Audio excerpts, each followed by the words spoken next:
Oh wow, Nintendo had a direct? I had no idea. I've been gone off the internet for a whole week, dude. Again.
It's gonna looking around. Let's see internet real quick.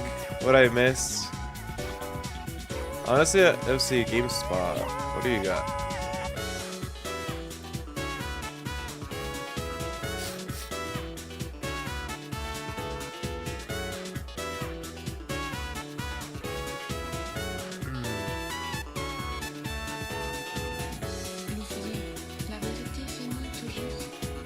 Oh, Nintendo Direct Partner Showcase. No wonder there was no like. Okay, never mind. There isn't really anything interesting actually.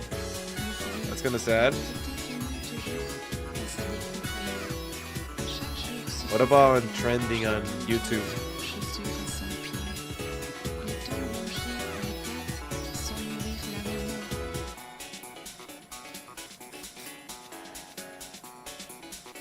Nothing. Oh, Sonic the Hedgehog 3 trailer! I'm gonna watch that. That I haven't actually watched.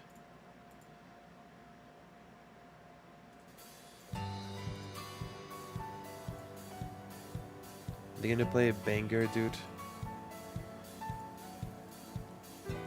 I should gather up everything I want to watch real quick.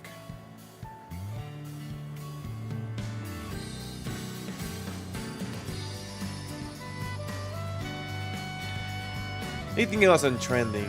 What do you got?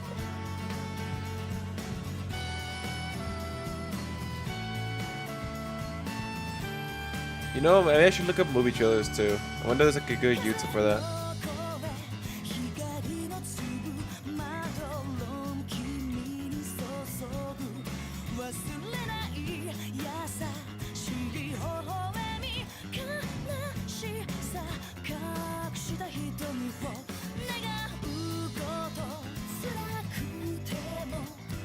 No, I don't see nothing.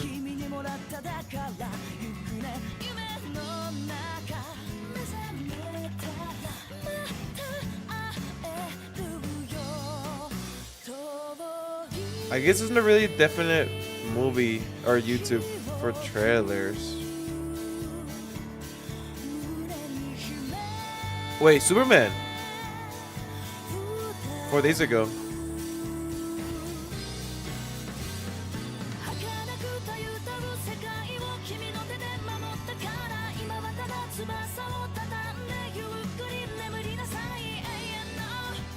Oh, wait, did I watch the Joker trailer? I think I did.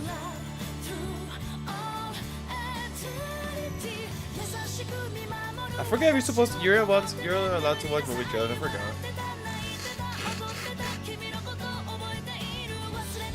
Whatever.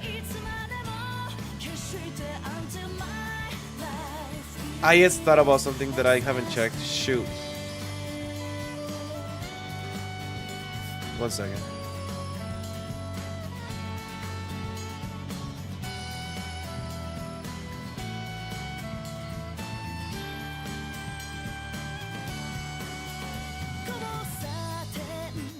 I gotta check copyrighted stuff. Let's see. Oh shoot.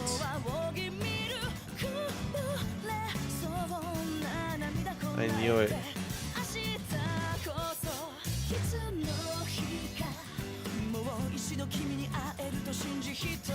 Damn.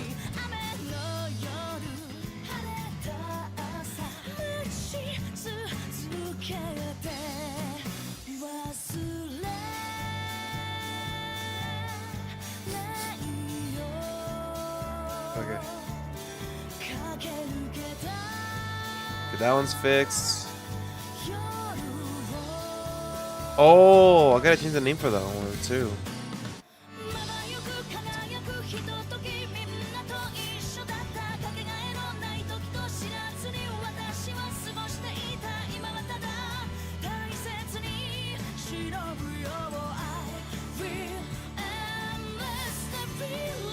Damn.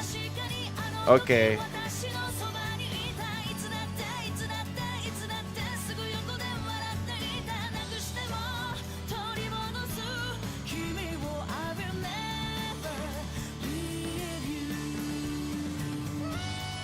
Oh, interesting. Only in Russia. Whoa! Which song is this one? Soul Eater. Wow, that one was blocked by a lot of shit.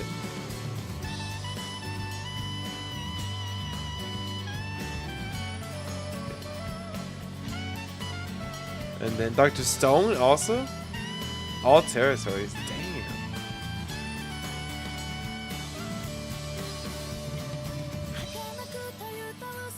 I gotta wait. Video editing in progress. Lame. It's like all these videos open, I guess. Going back to the trailers, what else is there? Dude, I don't see anything.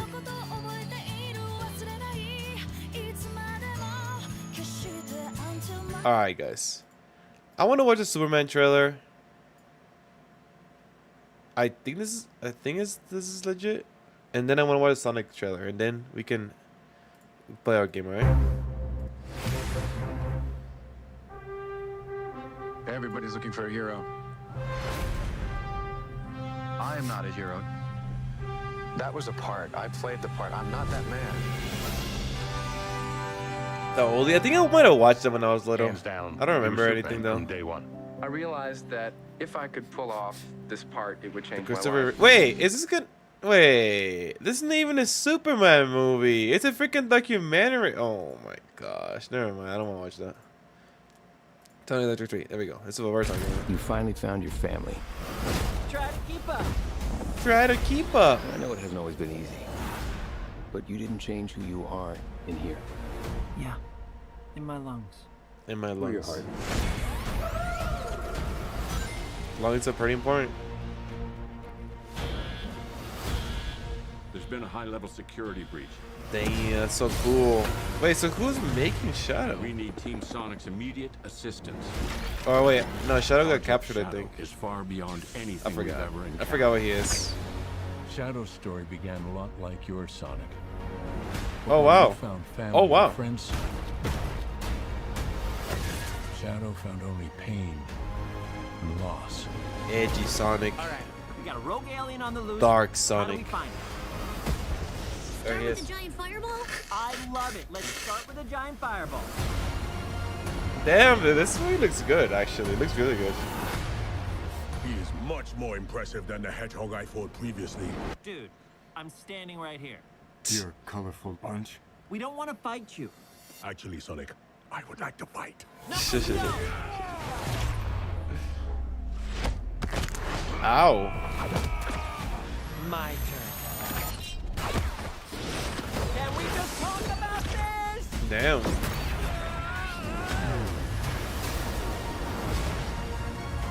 He's too powerful.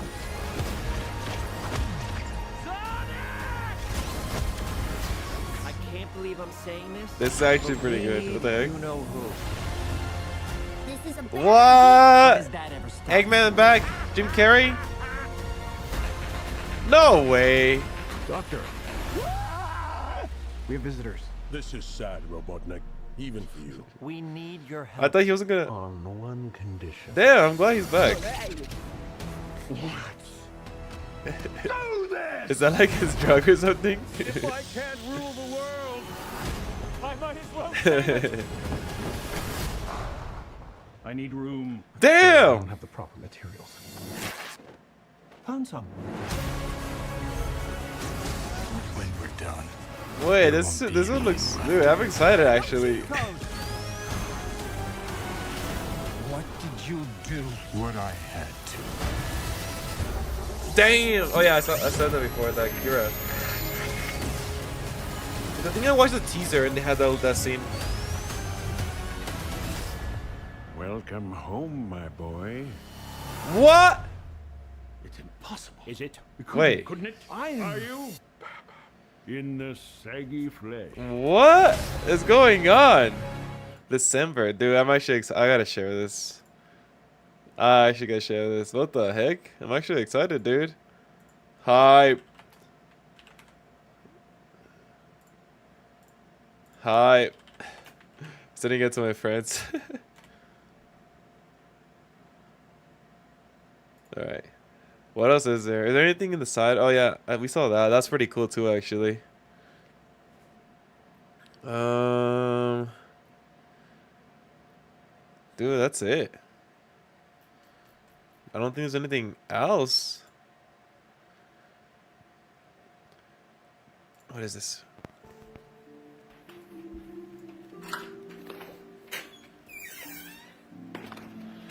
Yeah. What are you doing beating on my door like you're the police? That's how people get their bottoms beat. No, you're full of shit. Now, what do you think about that? Just worry about coming and getting your stuff that I had to pay for. You don't. No, don't start no. I gave Nan $2 for this baking soda. You ain't give your man no $2, period. Oh, it might have been a $5, maybe not $2. Why don't you go and say 10? It's just as easy to say 10 as it is 5 or 2. There. Hey, keep that up, and I'm gonna shake you down on this porch. You're gonna shit. I told you. I see some money in that side pocket. You're lucky I don't take it. I always got money. Hey, tomorrow, remember, be up early. We got to go to Tyler, and I don't feel like knocking on your door. I got a meeting at Bullard High School at 1 o'clock. What do you think? It takes 3 days to get to Bullard? No, I'm just saying. I wake up early, but if I got to go over there and spend my time knocking on your door. You ain't never done that. Woke me up. Yeah. No, you haven't. Today I tried to, and you didn't come to the door. Because I wasn't there. All right. Now. See, tomorrow, you pop up out of that lazy boy and be ready. You can see me there at that window. Bro, it sounds like their daily banter too, man. Like it's pretty normal, pretty common. This is the daily routine. Everybody's just coming home from work, like me. He's at church. Don't trip over my new grass. That's a professional job. That's great. That's great. It's just the daily, dude. It's just the usual. What can you say? I'm never gonna get tired of that. I mean, if it's good, at least. It's kind of hard to make it bad. One game. Wait, what?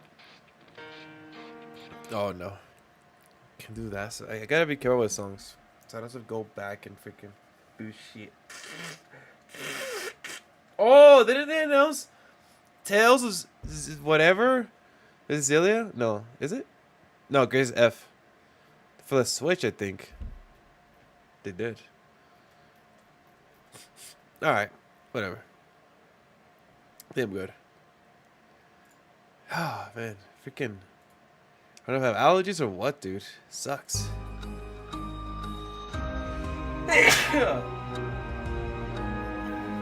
Honestly, my room might be dusty. I might have to, like, let it open.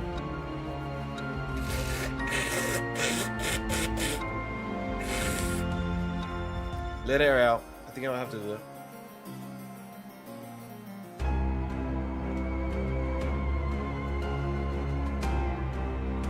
Alright.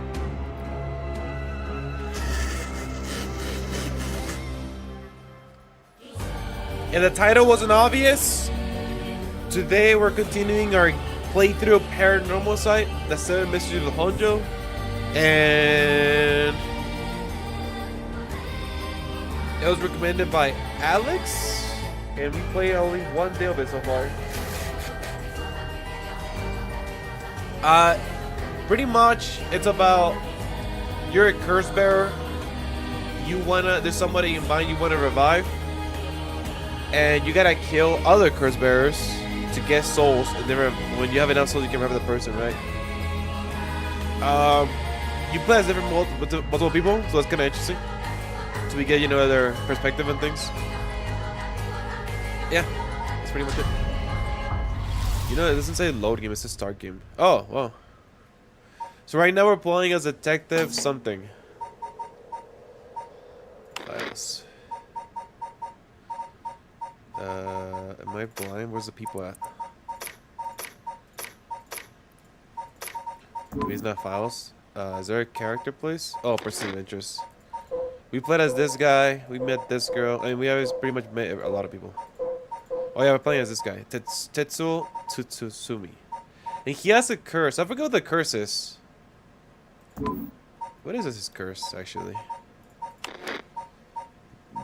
Excuse me. Probably here.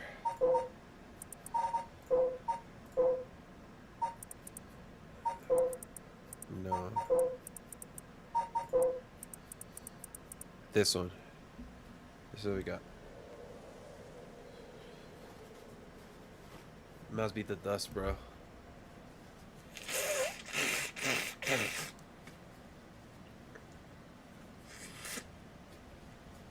Get him off this room. Kills by hanging one who tries to mislead the curse bearer with false statements. That's right. So you pretty much, you gotta get someone in a lie. Okay. This is our partner. The writer, and I don't think, wait, sorry. Did I stopped? Did we just start this chapter? I think we did. Ah! No. Okay, so we just got the curse. Yeah, that's right. And we guys did the curse, like we're gonna be working overtime. Alright. The right of resurrection really exists. And to use it, you have to kill people using the power of curses from the 7 mysteries of Honjo? I wonder where the detective got it though. Who does he wants to revive, right? And I think this is the part where like we're like hiding behind, or at least the other character. What's his name? Shogo is when he's hiding behind the tree. But obviously this is a different time and some things might be different. Oh, actually I played with the controller. I'm playing with the mouse. It's more comfortable with the controller over this game.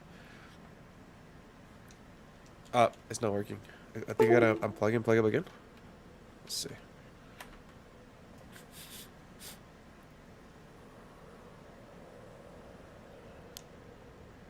And the curse you have is from the story of the Evergreen Beach. That's told in this area? Is that right? Yeah, pretty much. You're quick on the uptake. You weren't your usual silly self when you were explaining, so I knew you were telling the truth. I'm never silly. The only thing I have trouble believing is that you're taking this occult stuff seriously now. I mean, talk about paranormal. I thought you didn't believe in any of that. It's not that I don't believe in it. My familiarity with this, why I'm trying not to get too close. Are you just being a sore loser? Not used to admitting you were wrong. Oh, shut up and listen to me. No point in trying to hide things anymore. We won't get anywhere if you don't understand this. Listen up. Okay, so we're probably gonna find out his background now, right? Like, okay, so that means he does know about it. Please, just listen. You don't have to keep saying I'm listening. We don't have time to waste. We'll talk as we walk. Hey, wait for me, boss! Ooh, this is music. Time to get hard-boiled or what? Damn, this song is good! Holy!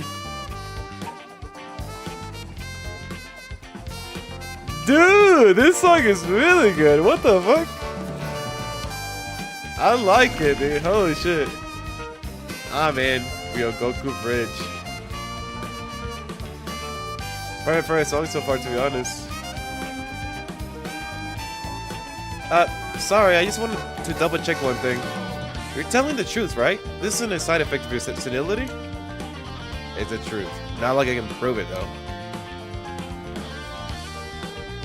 John, look at his nips.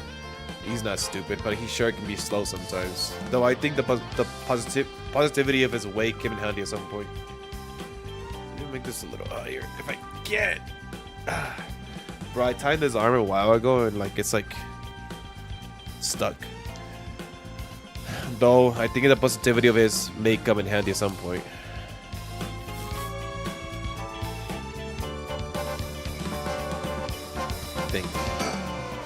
Revealing the existence of a secret department is against the rules, even to a fellow cop. Wait, the secret department? This is an emergency. I need his help. I'll tell him. Oh shit, bro, this is crazy. I'm sure you already know this, but this is all the top secret. No sharing it with anyone. Right? You can trust me not to, but no, just can't believe it. I heard rumors that you used to be a member of the secret division attached to the security bureau.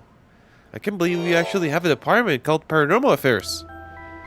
Yeah, I'm sure it comes as a shock. I couldn't believe it myself. I thought the higher-ups were messing with me. It really had me worried for a while there. No, this is incredible.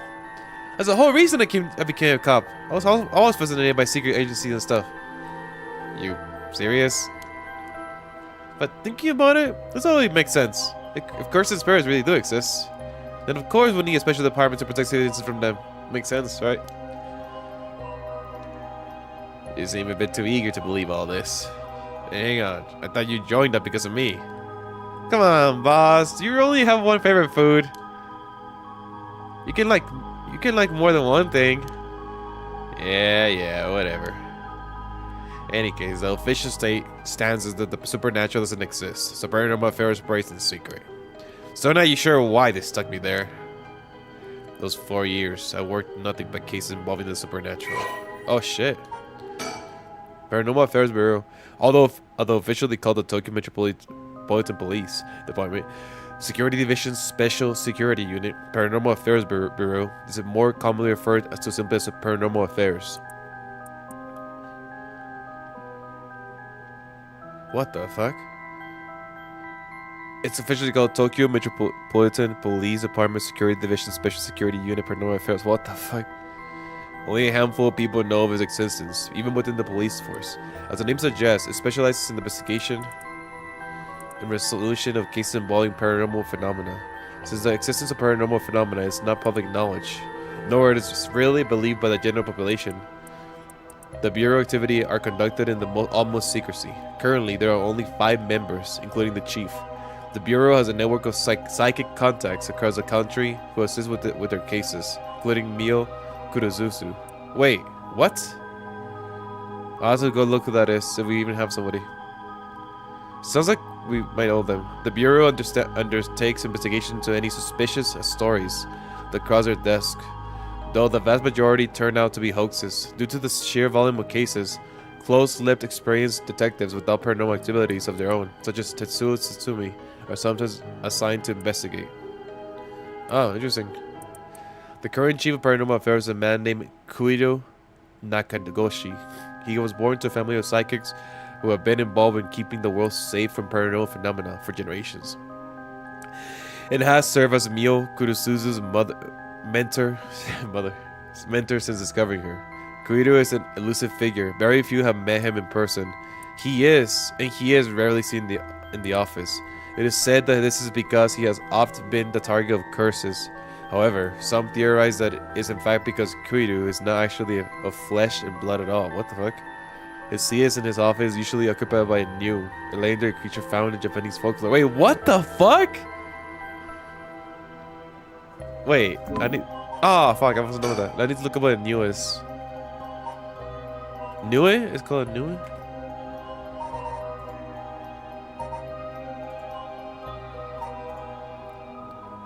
Bro, oh, it's like a... What? Oh, it's one of those things. You guys don't know what it is. It's like a monkey, tiger, serpent tail. I'm like blocking with my head. You see it? You see it, Hero.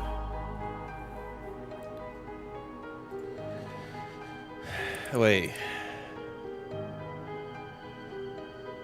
Okay, let's finish reading this. Okay. The newer resembles an ordinary white thrush and acts as a creature's messenger. Wait, I can't. What's going on? Oh. Oh, it's at the end of, that's the end of it. Alright. The newer resembles an ordinary white thrush and acts as a curious messenger, leading to bizarre scenes of police officers earnestly reporting their findings to a bird. The term Nakagoshi case serves as a code name used to refer to cases under investigation by paranormal affairs. Huh. Interesting. Wait, so... Wait, I gotta get this... Oh, okay, wait. I gotta remember these names. Storyteller.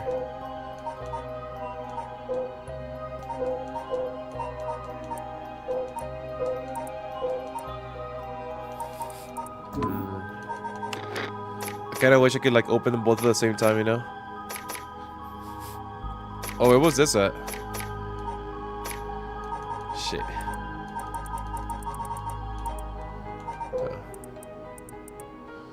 I guess if it's not green, we don't know the person. Man named Kuiro Nakagoshi. And I don't think we have that. We don't have that person here. Person of interest.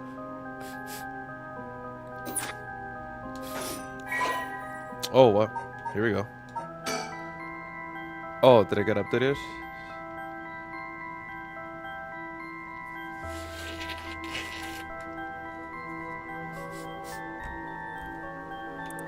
Where? Wait, what's the update? June is a young June encountered a curse echo while investigating the mysterious death of his colleague, Hajime in the former Suda Gardens with Tsutsumi. The two explained to him that the supernatural is real. He accepted his fact without a moment's hesitation and vowed to help his partner solve the case.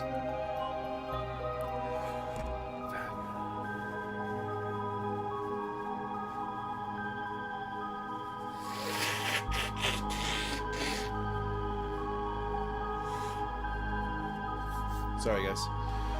Born to a relatively well-off household, June developed a healthy sense of self-esteem and an optimistic outlook on life. Although watching action movies and detective series as a child instilled him to his heart to help those in need, it was the sight of Tsumi who was in charge of investigating a case. June was involved in as a student that truly inspired him to become a police officer. While June still maintains a strong respect for Tetsuo, he also gets much enjoyment out of making casual cracks to get a rise out of the veteran officer. Makes sense.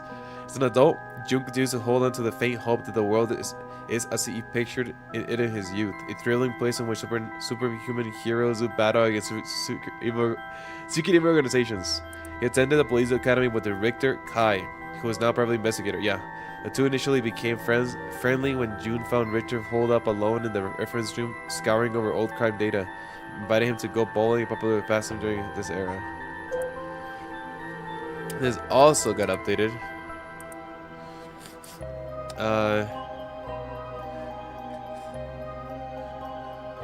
So yeah, investigating secret affairs. His experience to investigate the ongoing large-scale curse incident with his partner June area. Oh, rather than sitting behind a desk, Chief Inspector Tsutsumi always worked in the field as he moved his way up the police force. Behind his stern face was a compassionate man, ever prepared to help his fellow officers. The same attentiveness to his work and colleagues, however, cost Atua his marriage several years ago. The two has a penchant for candy and desserts. Oh, he was serious about that, which he tries but fails to conceal from other officers at the risk of appearing soft. Dude, I love desserts. I don't even care. I don't care what they think. He delights in buying local sweets whenever he is sent to investigate a case and would often volunteer to be dispatched to distant locations to acquire them when he was with the PERSIVERE. He's also surprisingly knowledgeable about current trends, a trait he puts down investigation-related research, which is actually spurred by his wish to have something to discuss with his daughter. Okay.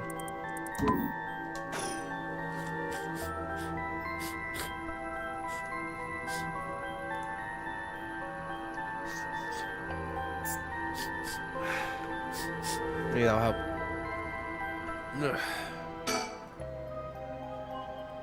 Proving the existence of a secret department is against the rules, even if the fellow cop. It's an emergency. I need his help. I'll tell him.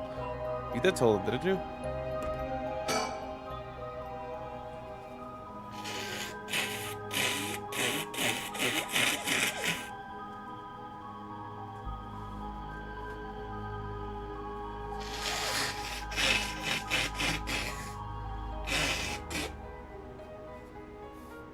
Hopefully it goes away in an hour or so.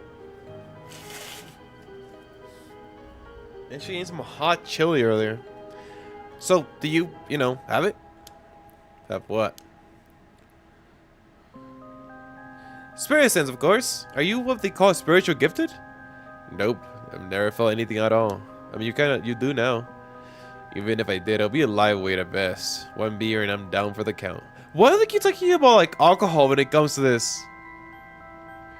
Like what do you mean alcohol like related? Like I wonder like if that's a good thing because I never heard about that till now. Oh, huh. Is that how people in the field quantify someone's spirit sense? Like how much liquor they can handle? Alcohol is important, I guess. I guess. I know. What's up, Lifian? Hope you're doing well, man. How was your week, dude? I'm like, I gotta say hello first. Adrian, come on, I gotta say hello. How you been, man? What you been up to? How's your diet? How's your exercise? How's work? How's life, man? How you been? Tell me what you've been up to this week. I will say though, I don't know. Obviously, I don't live in Japan, but like Mia, like it seems like alcohol, like going drinking after work is kind of like a thing, I guess. Kind of part of the job, or like is this kind of common? And I guess not much. And I guess not much. Come on. You must have been doing something, right? How was work? Was it hard? Was it... I guess you mean like kind of the usual, right? Any games you've been playing, bro? Anything you listen? Any cool YouTube videos? I know you got some good memes. At least that's good. Is that how people in the field qualify someone's spirit sense? Like how much liquor they can handle? Nope, just me. That'll help get the point across. Wait!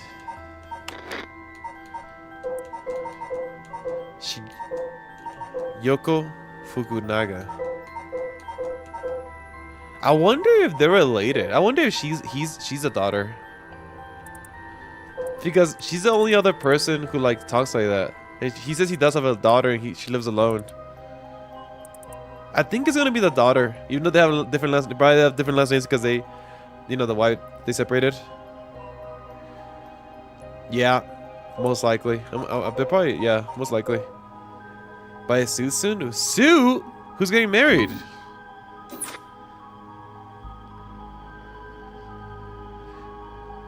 My stepbrother? No, damn. Oh yeah, definitely gotta get a suit. Well. Are you gonna try to get like a matching with something, or are you just gonna go get one like for yourself? Bro, get a Kiryu suit. Do it.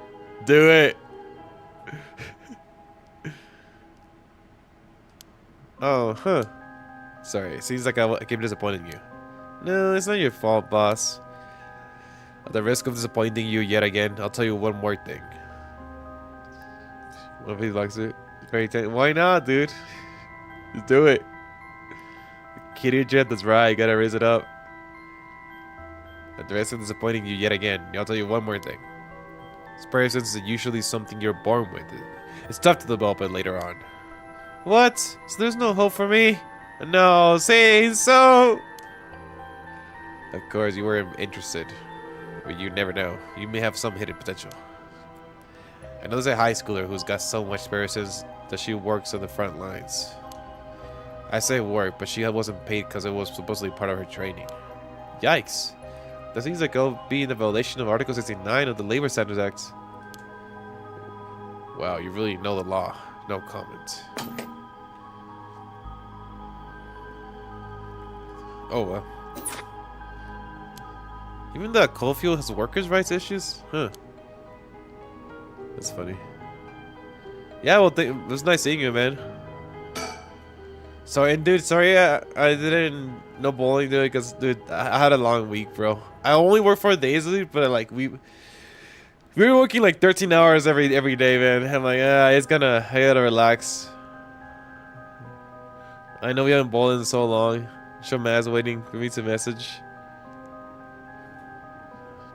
Hopefully next week. Hopefully having a regular schedule. That's why I wasn't on the whole week, because I was just working a lot.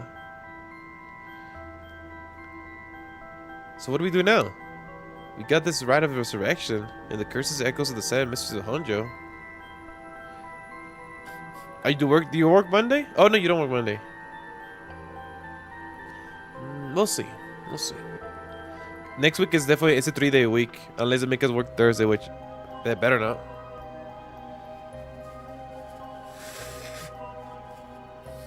We got this rite of resurrection, and the curses echoes of the 7 mysteries of Honjo. The curse is being spread out around the city as a bit of an emergency. Isn't that bad? I'll put it this way. It's like handling out guns all over town. Jeez, that's real bad.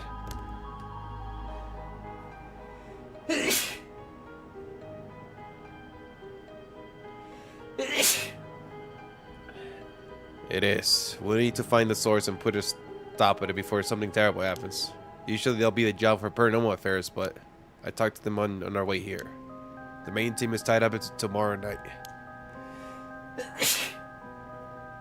Holy.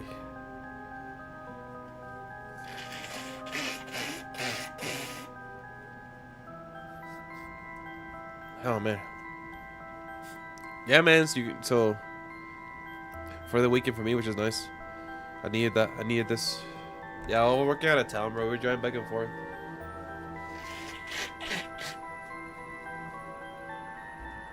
An hour and a half back and forth. So they told me to deal with it myself. So they'll be fine since I have some experience. Huh? What? Then that overtime you mentioned means... Yep, you're gonna help me, partner. Alright, let's do this! See, a bit too eager to dive into all of this. You really have no reservations working a case you know nothing about. You said this was an emergency. I didn't think we had a choice. Just trying to be logical about this, boss. You really are something. I'm gonna actually be nice having you around. Why, thank you. Dick. Oh, are we... What the fuck? Huh? Someone's watching us. Doesn't seem like they're gonna run. Let's just keep an eye on them for now. I just noticed that. What the heck?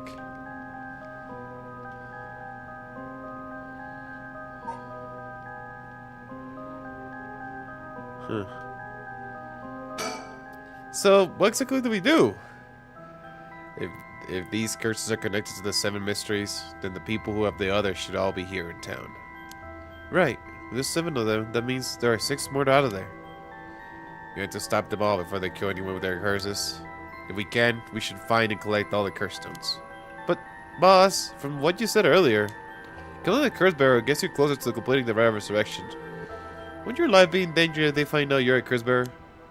Pretty much. You can't let that happen. Should you even be out there here right now? I think it would only be a waste of time. And the mystery of one-sided need is associated with the Ryogoku Bridge. I was hoping it would be quick enough to run into one-sided streets, curse bearer. No such luck, it seems. But if nothing else, maybe word will spread that the cops are on the lookout and people will behave. putting a lot of trust in whoever these other people are. But it's impossible the other curse bearers with the same idea will come here. Talk to anyone you see who seems suspicious. That means someone who may have the power of a curse. Understood. In that case, why don't I ask that guy who's been watching us this whole time? Ah, you notice him too. Well, good luck. Oh shit, here we go. Hey, you there. Sorry for to bother you, but I got some questions. I'm with the police. Oh, this guy is definitely a curse bearer. At least in the other timeline he was. Thanks for your cooperation. We'll be asking you a few questions, Mr. Yutaro Namayaki? That's your name, correct? Yeah. I don't mind answering your questions. You're a detective? Did something happen? Oh, right. Lots of things have been happening around here. Like people dying. Hey, what's up, Alex? How was your week, man? Welcome in. How are you? Hope you're doing well. Hello, hello. We're back with some Paranormasight, man. I think. So what's one to make of this guy? I wonder if I should. I mean, I know he has. I mean, I guess I could do it now, just in case.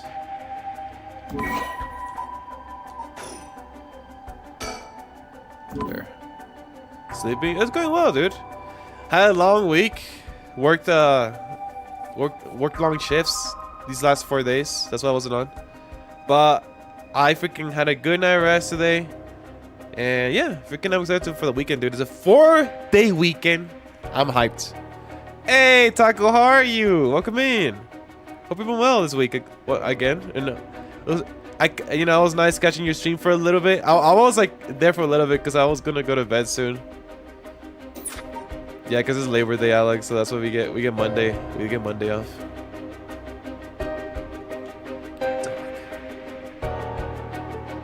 Oh, shook it. Yeah, I've been there before, but like, because I don't know if you guys have this, but like sometimes when you're like you can only be there for a little bit, you don't really want to say nothing because then like, I feel like if I see something, I'm like, oh, I gotta run now.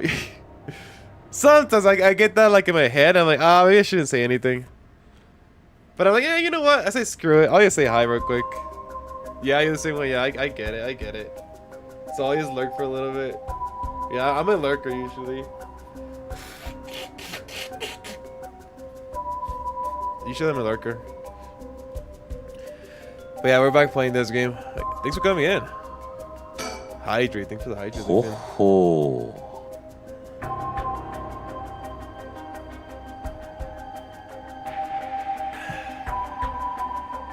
Anything cool that I did, guys? I mean, just worked. Share some memes. Oh yeah, Alex! I saw the freaking new trailer for Sonic the Hedgehog earlier, and bro, it's actually really good. Sonic the Hedgehog 3? Holy shit, I'm actually excited, dude. The man identifies himself as Yutaro Namigaki, a 21-year-old college student. He was watching us so calmly. We need to be careful with this guy.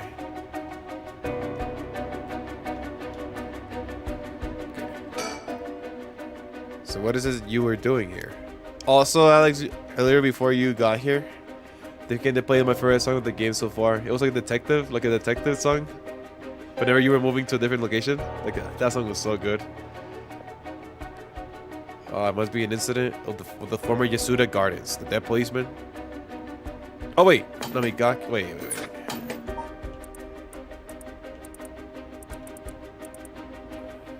Oh, it's a guy. It's the guy song. I can imagine a detective would come all the way out here otherwise.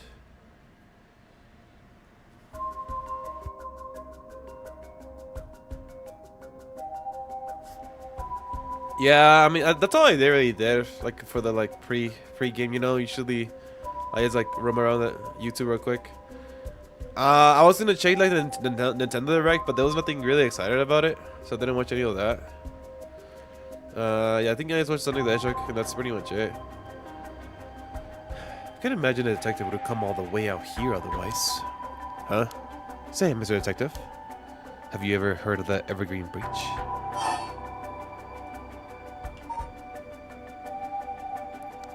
Sure. I'm gonna just Let's just straight up. I'm gonna straight up with this guy. Say, Mr. Honja, right? Why do you ask? I was just looking for it. Actually, I was wondering if either of you knew anything about it.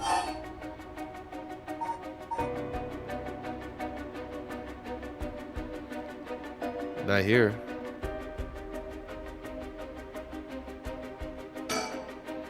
If this is Evergreen Beach you're after, you'd be better out looking around the former Yasuda Gardens than here. Oh, you know a lot about this. That's what I thought. Detectives, you have the curse stone of the Evergreen Beach, don't you? How do you know? You idiot! Ahaha. Well, that was much easier than expected. Oh crap, sorry. We're dead, dude. It was simple simple inference. I figured you wouldn't have taken the curse. You would have taken the curse if you were just in the gardens. You know that then.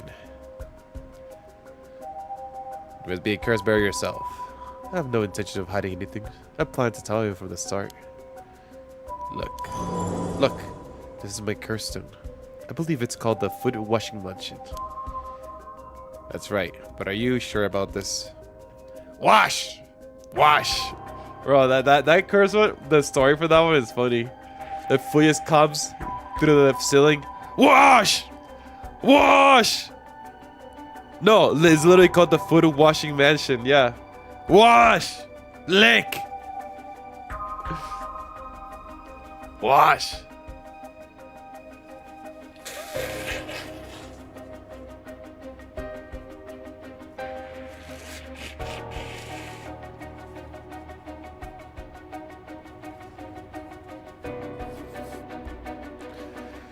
Okay. I'm not so rash that I'll kill someone as soon as I found out they were a curse bearer, not without talking to them first. You're the same, aren't you, detectives? You wouldn't be used to curse on a normal person. Let's speak as equals, shall we? So, he's lying. But I don't think we want to kill. We're a detective. We're not gonna kill someone. What's the other game right here? Could be wrong about that.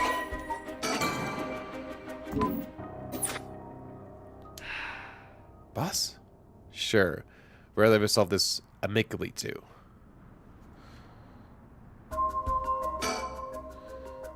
But before we talk, there's something I should tell you. This is my curse stone. The Evergreen Beach. Just like you thought. What? Boss, what would you tell him? That's for how the curse works. Boss, are you having another senior moment if you tell him that... It hangs if that's anyone who would try to mislead me. Yeah, that's right. So if you try to lie to me, the curse stone will let me know. I don't have to use it to tell. Understand? Well, really? That's super useful. I see. Understood. It's pretty useful power for a detective. Now then, let's talk. Damn, it seems I lost the upper hand. No point of pretty tricks then. I'll be honest with you. He's not being honest with me. Bro, he literally just told you not to lie, idiot.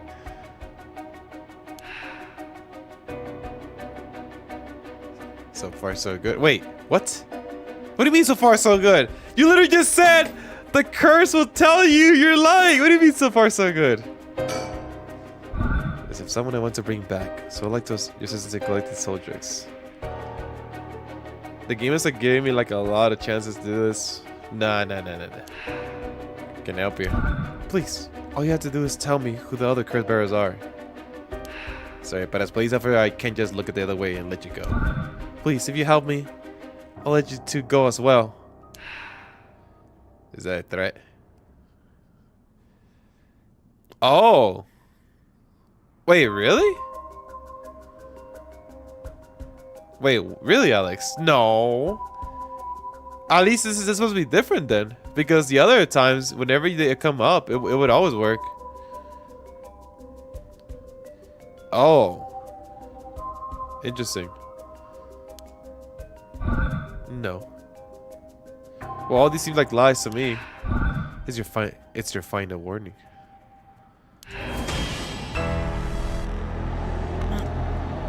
My curse, the Foot Washing Mansion. Do you really think you could escape it just being useful, careful? It didn't matter to me which of you was the curse bearer. I'll be taking both of you as soldiers anyway. Wait, Nabigaki! The food of washing mansion is a powerful curse. It's so simple to activate. It's ready whenever I need it. There's no escape from the voice of my feet. Is it even gonna work? Because I think I did.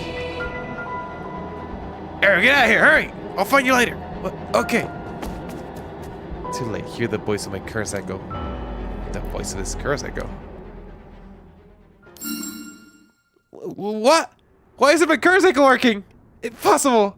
This has ever happened. What happened? I don't hear anything. Ariel, now grab him! Ariel! Grab his ass! Grab his ass! Slap it! Nariaki, get down! Eat his ass! I mean, no, beat his ass! Right. Damn it. Oh, it's here. His curse stone. Good work. Give it to me. Nice. This guy's such a loser that they made such a funny way of dealing with his curse. Dude, seriously. I can't believe he got me the first bit.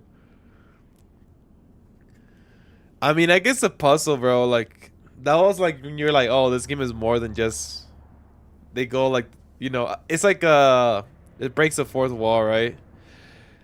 Which I guess they were kind of already giving you that in the beginning of the game when they're like, oh, you are in the perspective, like you gotta help these characters, right, or whatever. Curse stone acquired, the food washing mansion. Damn it! Why? Why? What do you think, boss? Should we lock him up? I haven't even touched you. You can consider that assault of a police officer? Yeah, we can. Let him go. All we need is a stone. Oh, really? Can you at least punch him?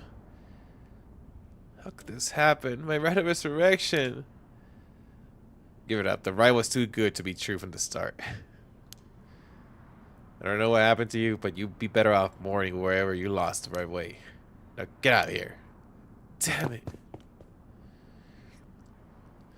Imagine having a curse, something that like no person has ever had, and like something that, you know, literally like that's impossible, and then you just lose it. At least he didn't get arrested, I guess. I'm surprised he didn't. I guess that will be too hard to keep a secret, I guess. That's just lame. At least dying would probably be a better way to go. I don't know. He got lucky. I thought they were gonna take his ass to jail, but I guess not. Cause I mean, they are in affairs. Like, you know, I think they could do some shit. Yeah, but I'm a cop, bro. He's a good guy. He likes sweets. He's just like me. He's cool. Let's play as he's like the all, what is it, like the all good character. Like, he's not gonna kill someone, you know. We're playing the no kill route. Phew, that was a close one, huh, boss? Probably be dead if he had activated his curse. Yeah, I'm not sure what, but something has stopped his curse from. Yeah. Boss, are you okay? Doesn't having another curse stone hurt? Yeah. Yeah, the curse from this one is flowing into me too. Wait, what? Oh no. Said that what activated the curse of the food washing mansion. And the resentful memories bound to it. You can have more than one? Ah, I see. I always thought this one was one of the Stranger of the Seven Mysteries. Now I know why. This sure is something. What did you see? Let's save that for later. All you need to know for now is that it's a particularly powerful curse. We're lucky we took it from this quickly.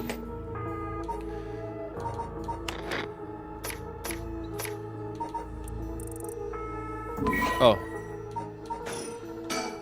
Okay. So I guess later, because they don't want to reveal, we might put as that guy, possibly. Phew. Maybe. Updates. Oh, they are gonna, never mind, they're gonna show us right away. Okay, you want to just read this if you guys missed it? The Photo Washing Mansion, the enduring superstition. This is a story of something that occurred in the dead of night in the residence of Mikasacho, modern-day South Warigesui Street in Kamizawa. A foul-smelling wind roused the house. Suddenly, a giant foot, drenched in blood, smashed through the ceiling. Wash! It commanded. After the servants carefully washed the foot, they returned from whence it came, fixing the roof it had broken. A man who had been visited by the foot every night asked a friend to trade houses with him. That night, the foot stopped appearing. Kills by crushing one who hears a command to wash. Wait, what? Kills by crushing one who hears a command to wash. Wait, what? Why is it different now? Oh, because you don't hear it. You don't hear it. Wait, do you actually hear a wash? I never heard wash, bro. Wash! Alright. Japanese, I don't know. Yeah, I guess so. Or a simple memory. She was an accomplished onmyoji. At last, what's an onmyoji? Onmyoji. Bro, why did I look up onmyoji and like some anime waifus come up?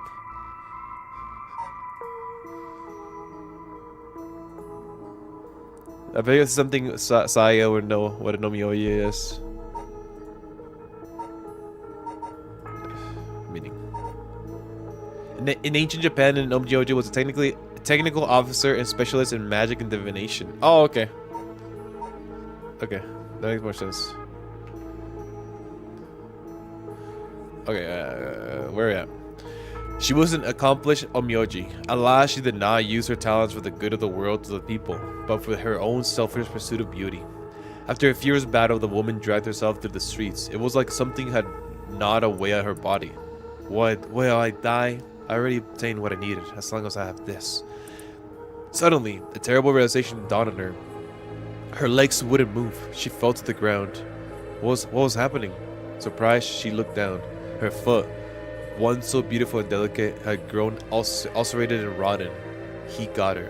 She was on the verge of death and covered in filth to boot. Crawling in a nearby house, her breath caught in her throat. The curious residents opened up, but recoiled from what they saw. My foot is so filthy.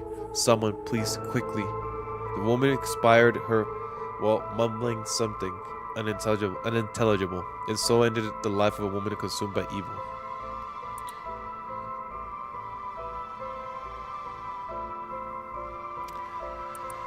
So, she didn't care about the good of the people. She cared about, you know, obviously, like, I guess greed, right?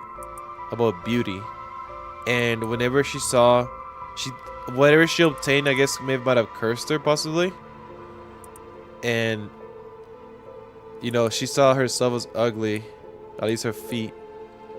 And that what the curse did? Is that what kind of, am I getting this right?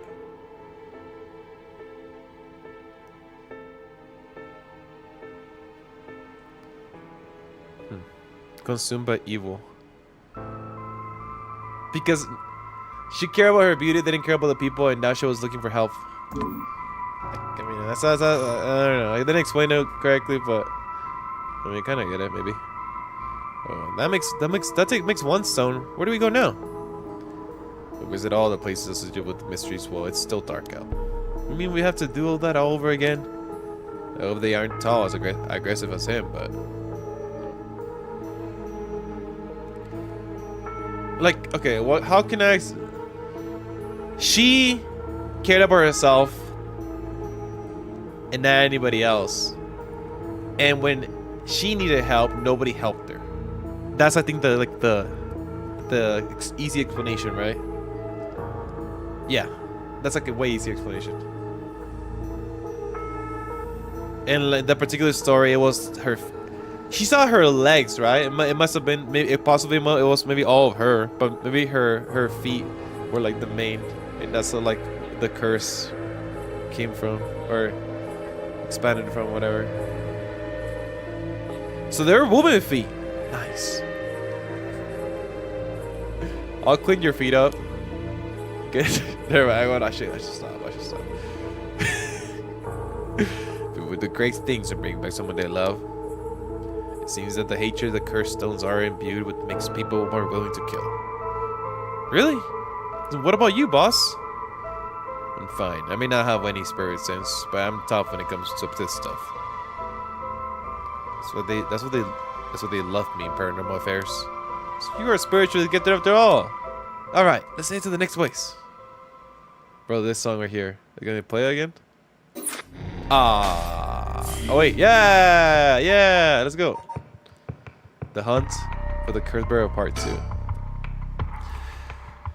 Preliminary, we don't need something, we just did it. Midoricho Park. Tatsumi, 1 a.m. Midoricho Park.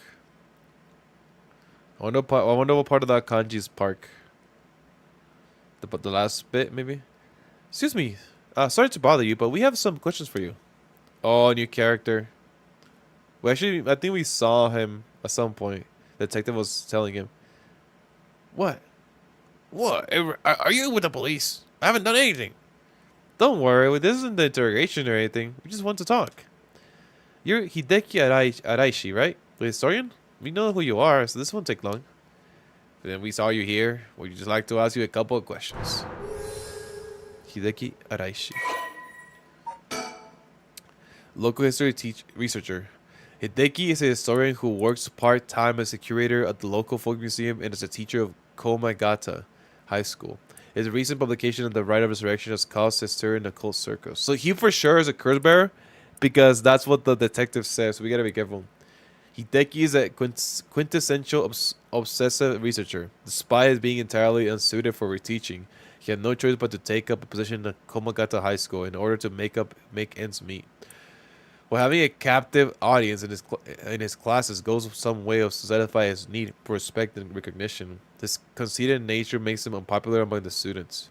Lately, he is concerned with that article he contributed for the purely monetary reasons have earned him a reputation as a researcher of the occult. But the surge of interest in the topic and the resulting volume of article requests he has received are undeniably tempting. Hideki is a regular at the Kurokikyo Cafe and Kusai Street, where he can be found outside his work hours writing essays and manuscripts. His published books include a study of the unknown and an introduction to Bando history. Huh. Well, while having a captive audience in his classes goes some way to satisfy. What is captive?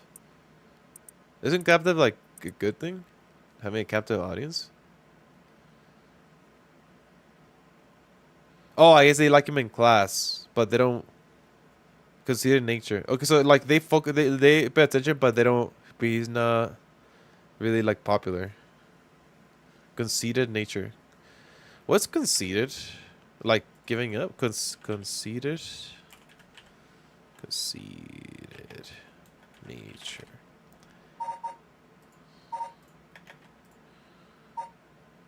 Too proud of yourself and your actions. Oh, too proud of yourself. Oh, that makes sense.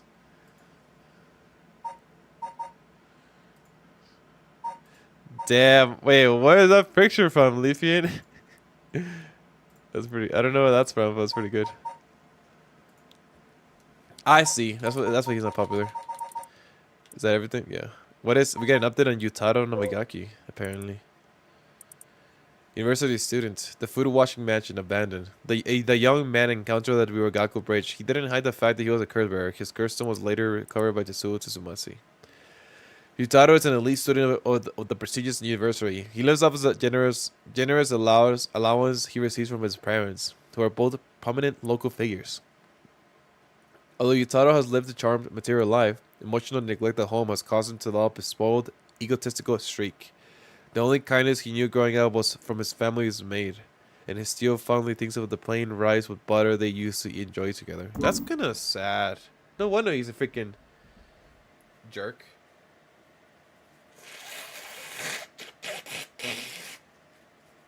I still hate that guy.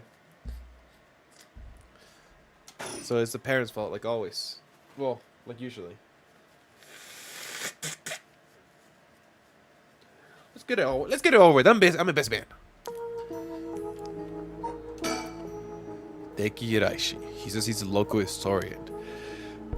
but supposedly he knows more than about the rite of resurrection than anybody. The fact that he's here at this time of night, he's plenty possible that he's a curse bearer. Oh, he's definitely a curse bearer. You know, I don't think I gotta save the game, but I will.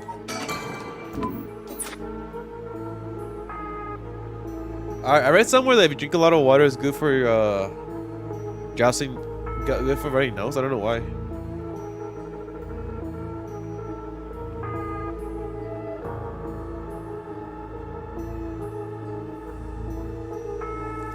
So we gotta make lots of piss today.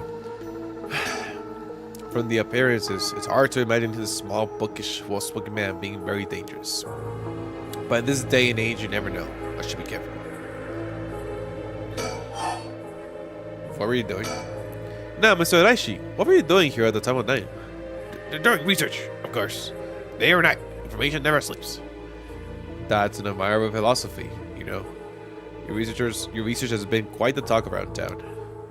What was it they were saying? You discovered something about some book? Fuck. Good thing we can just go check it out. Yuko, Harue, Shuichi Shigima. I'm gonna Shogo Kie, Yoko Fukunaga, Harue Shigima. Oh, also, Alex, if you missed it, I'm theorizing that Yoko's actually the daughter of the detective of this guy. That's my theory. Shuichi Shigima, Victor Kai, Tetsuo Susumi, Jun Erio, Hajime Yoshimi, Hideki Araishi. So what is the book?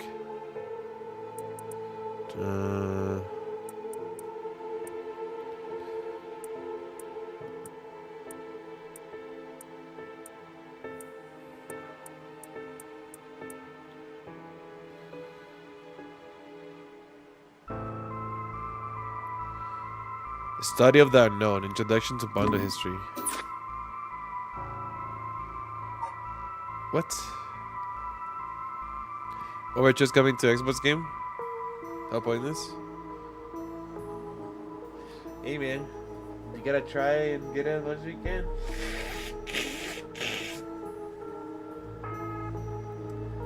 Why not at this point?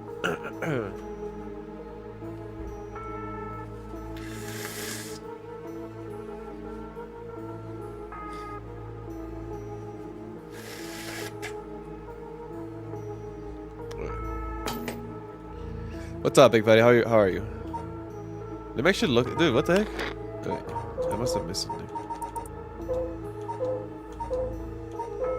The only problem that I get, and it always happens to me with Japanese games, right? Obviously, I'm not used to their names, so like, obviously, like, it takes me a little bit to like remember their names.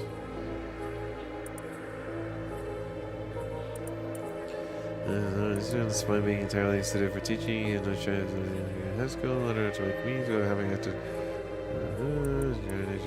among the friends, and they serve the articles contributed for the Paranormasight series. Search which is volume article requested.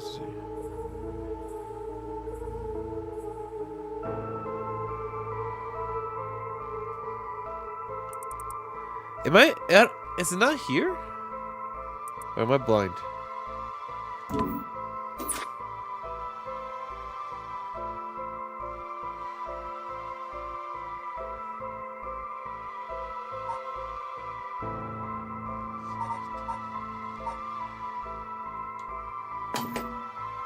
I actually haven't seen too much about Overwatch, how it's doing. I will say though, it's definitely doing better than other hero shooters that have tried to come out. Like, didn't like Sony made one recently and is doing it really bad. So it's still like the #1 hero shooter. I'm pretty sure. So like it still has that in its book. I don't play Overwatch, right? Like I don't really care about it. But I think it's like the #1 hero shooter. One more time. Yeah, I'm gonna read this a little slower, I guess. I think some stories of work part-time with creator, a local folk museum, and teacher of high school. His recent publication, The Rite of Resurrection, has caused a stir in the cult circles. Hideki, it's like the Book of Fate or something, as they said.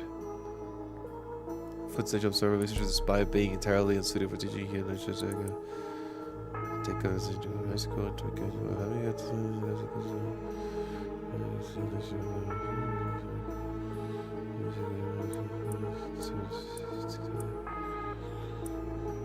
Okay, I'm right. It's not here.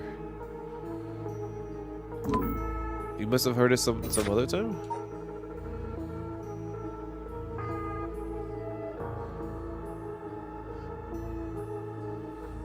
I know someone talked about it at some point. The Scroll of Fates, the Scroll of Dates. This one sounds cool. Obviously, you don't know anything. It's a record of fates. How rude. Yeah, that's it. Sorry about that. Should have done my research. Where was that at? Or was that like in the files somewhere? Maybe it was somewhere over here.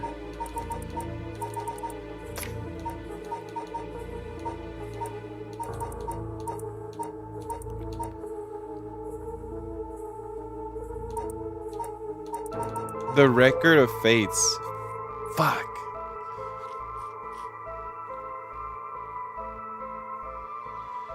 Fuck.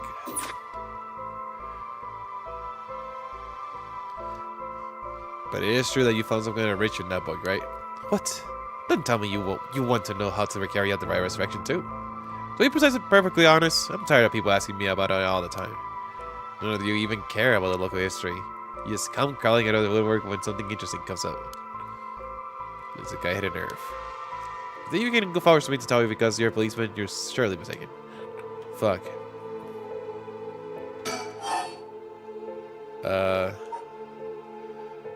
What were you doing? Was the research you were doing does now also relate to the right of resurrection? Oh yes, that's right. What's exactly what you're looking for? I have no reason to tell you that. You wouldn't understand anyway. Try me. Was the research you were doing just now also relate to the right of resurrection? Well, yes. That's correct. That's right. Was the research... Oh. Okay. Alright. About his research. Are you doing all this research so you can use the right of resurrection yourself? You're a policeman. Do you really think people can be brought back to life? Everyone I meet. Pitiful. Huh. So you don't believe in the right? Whether it's real or not has nothing to do with my research. Such things are better left to the occult freaks. Or so I thought. Huh? Things changed. It has become necessary for me to pursue the right. So now I pray that it is real. What changed? I'm sure you can imagine. The funds from my research. I receive a large amount of funding for Seeker of Right Resurrection. And if I find it, I'll receive a sum of great that I'll never have to worry about money again. Oh. Oh, then that means someone is sponsoring your research. Is that right? So what if they are? You have no idea how hard we work to secure funding for our research. I have no interest in teaching those children. Listen to me. I'll tell you one thing. Those experts you see writing provocative books or spouting nonsense on TV to try and get popular, all of them are just trying to get the money they need to do the research. With how popular the cult is, saying something even remotely spooky can lead to big money. What? So, but I bought that book! The pursuit of the unknown begins first and foremost with belief. I was so inspired by that bit. I do appreciate your patronage. Unfortunately, however, that call is not my true interest. The fate of the unknown is to be destroyed by thorough research and deep consideration. No way, I can't believe it. You're surprisingly innocent. Then what kind of research do you want to be doing? I'm sure it wouldn't be interested you, but to put it simply, the focus of my research is how historical accounts transform into folklore over the years as they are passed down from generation to generation. Okay. He's saying he's doing his research on this. It sounds like he doesn't have the curse, but according to the other timeline, he does have one. So unless he's trying to pretend like he doesn't know. What does that mean? Due to the human bias, the account of any event is inevitably changed by the person communicating it. Right? This is not necessarily done without ill intentions. It happens when someone tries to fill in the gaps in a story that lacks details, or when something's left out of or abridged because of the story's length. when the story twists and shifts as spread through oral tradition. Even when two stories are told about the same event, differences in culture or environment affects how it's told, changing its content.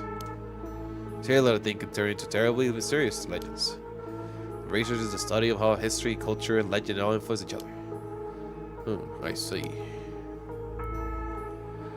Take the 7 mysteries of Hondra, for example. Why are some of the mysteries seemingly about nothing particularly interesting? True. You would think stories wouldn't last a decade, let alone hundreds of years, so why? Perhaps putting it that way pikes your interest? I admit, I'm curious. So, that's what you've been researching all this time. Makes sense. As I said, it doesn't matter for me whether the right exists or not. If people in the TEHRE period believed that what was written in the record of faith was real, that's all I'm interested in. Okay. But I have to be realistic. The research I like to do is unfortunately not very lucrative. That's why I need to take some risks. Yeah? How about the record of fates? This record of fates. Where do you get your hands on it? The storehouse of the old private residence in the city. Yes, the public was told. The storehouse of the old private. Okay. I'm unable to be more precise due to an agreement with my informant. Okay. Well, in that case, I think I might have a guess to what it is you were looking for.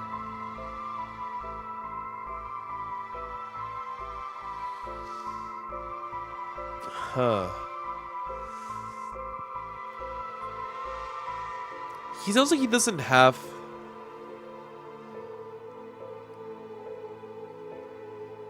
It sounds like he doesn't have a curse.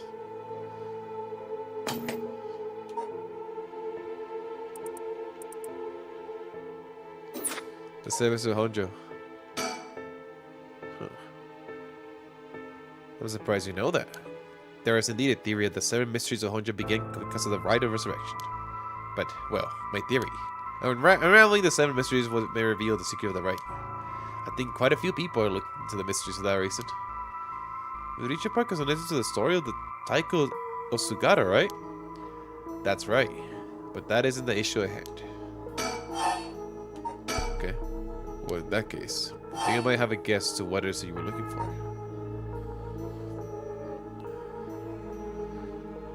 Curse bears. Okay.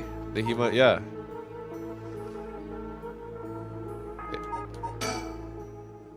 What? Oh, damn it. If you know about that, then calm down. No need to get so defensive. So he, okay. Show him. He's gonna try to kill us, though.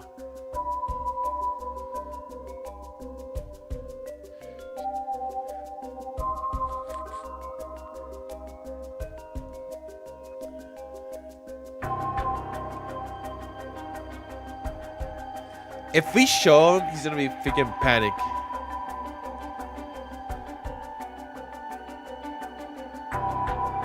So let's hide it.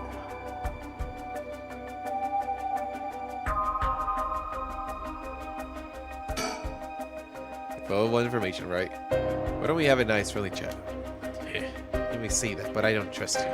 Perhaps you already learned about curses. Perhaps you want to take my power away from me. We do. No, that's not true. I wasn't reveal my hand. I'll say nothing else.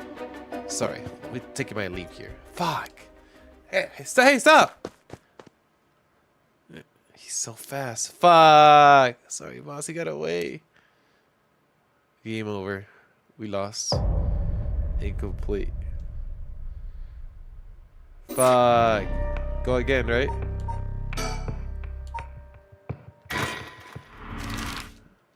I'm gonna have to speedrun through this. I should have saved the game. Fuck, we gotta go through all that? Should we what's the fast forward one? I forgot.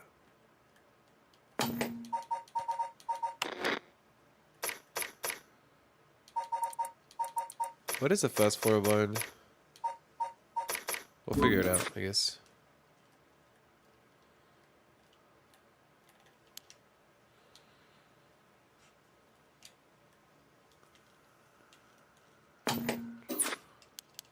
I guess I could just spam.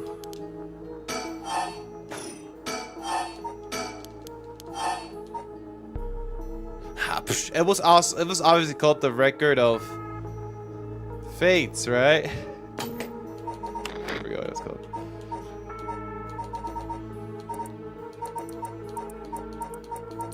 The Record of Fates.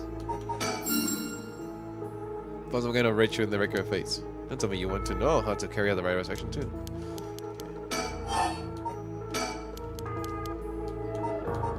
Oops.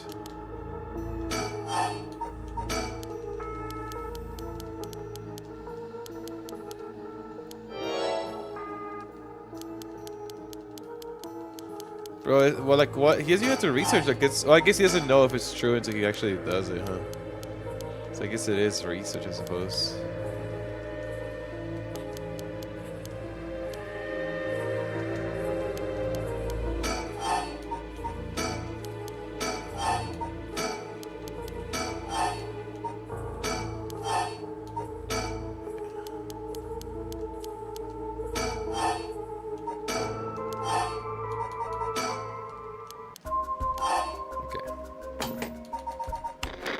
And there's only one choice, but might as well save here.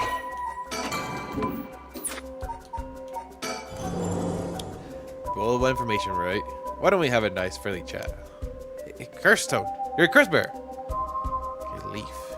Isn't that, is that the evergreen beach then? I think it took so long. Yep. Will you show me yours? This is mine. The ever-burning lantern. Ever-burning lantern. Wait! Wait a second. Hold up. Is this the guy who was in the darkness who we killed? It was, right? Whoop. Here we go. We never even saw him. He just dies. He was trying to kill us though.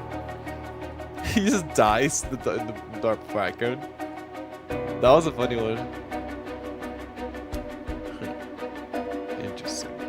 We never found out how he would activate his curse. I think something about like being in the dark.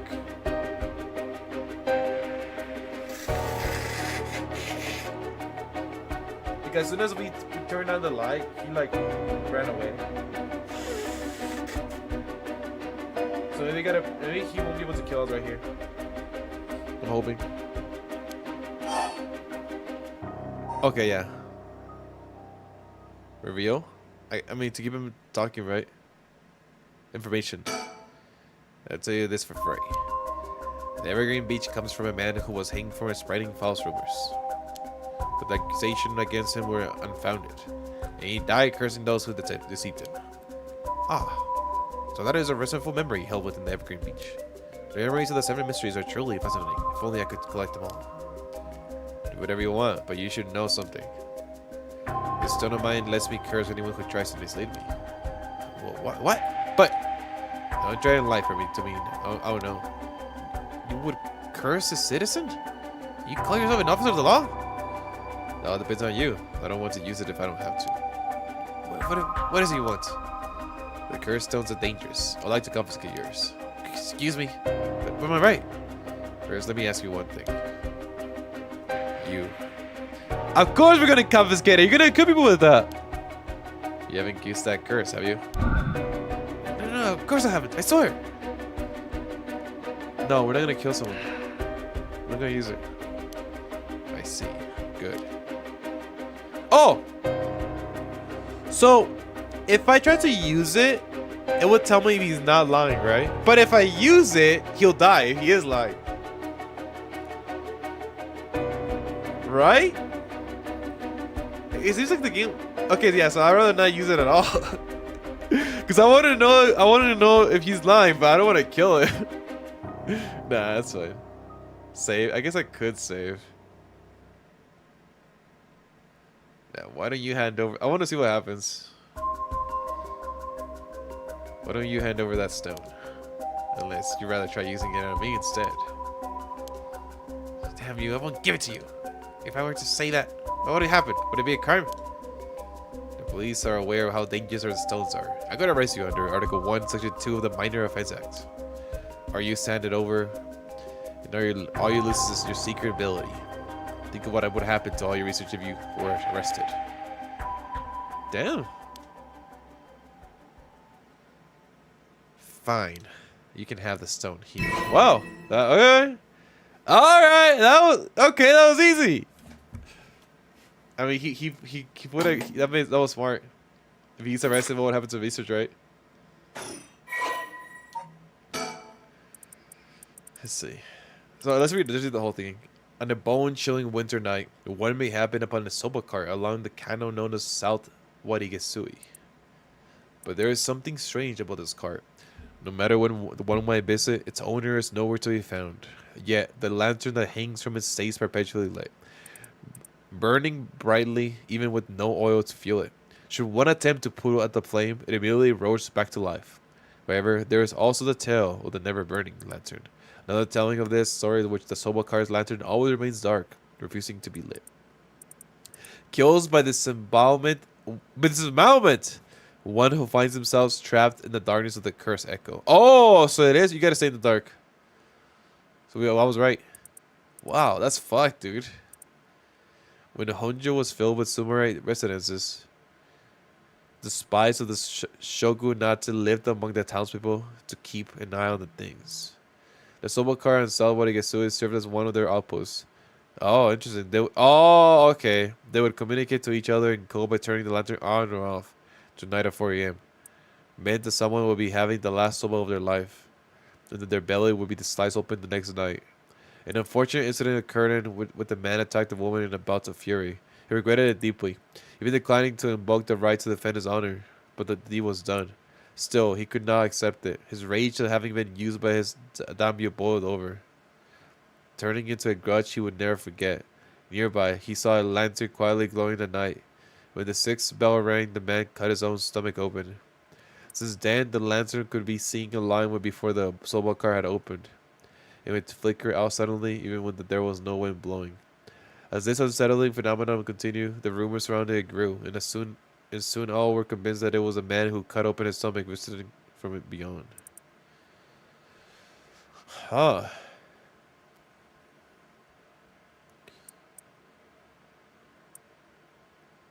Damn. Okay. Okay. So kind of like you're pretty much are like in the same position as him, right? If the curse is around, and he kind of takes over you, and yeah. Yeah. Cool. Good choice. Look forward to seeing how your research plans out. Right. Would you tell us everything you know about what's been going on? If you help us out, I'll give you all the information we got after we solved the case. What do you say? In that case, would you tell me about all the rest of the memories of the Seven Mysteries? I believe they are the key to the research secret hidden in the Vicar of Fates. Sure, why not? I'll learn about them as I collect the curse stones. That's a good trade, dude. That is a really good trade.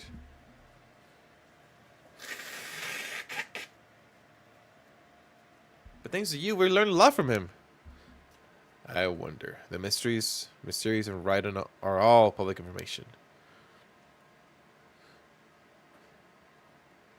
He kept everything he knows about the other curse bearers and the source of the curse here hidden.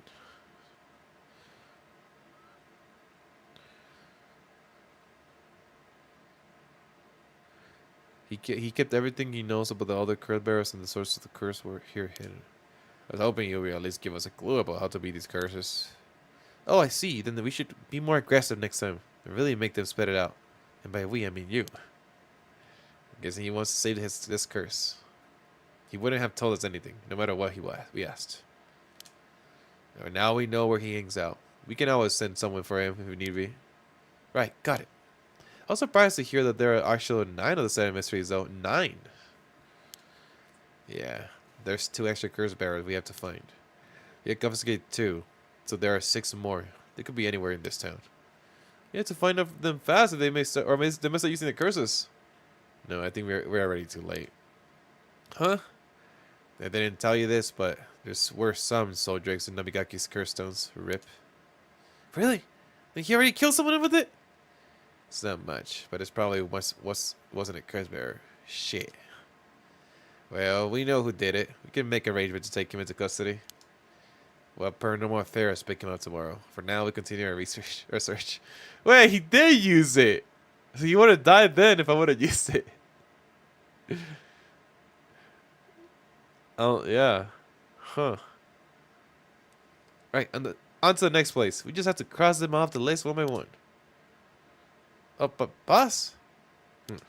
Good to know we can use a minor offense act to arrest people with curse zones. Why didn't we do that with Namigaki? If we could do that, there will be no need for paranormal affairs. What grounds would a normal detective have to put him under arrest? Oh, right. Yeah, I suppose that's true. Wait.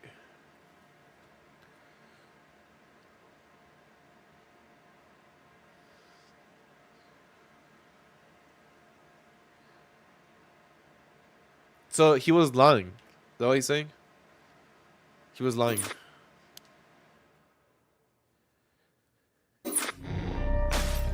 Nice. Oh, is this locked?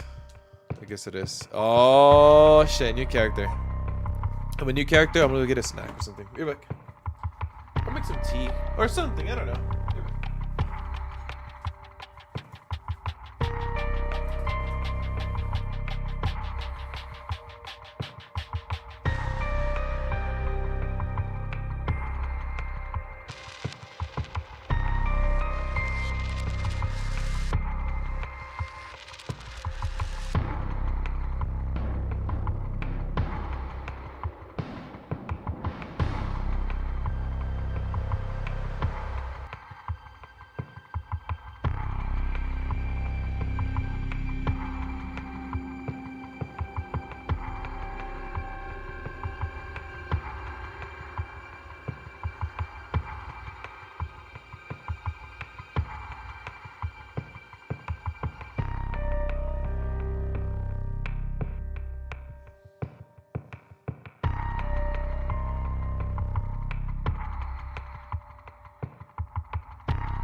Yeah, I need wanted something for my throat.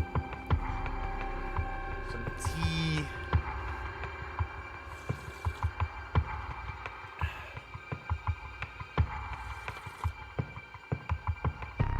That's good. All right. All right, Yako Sakazaki.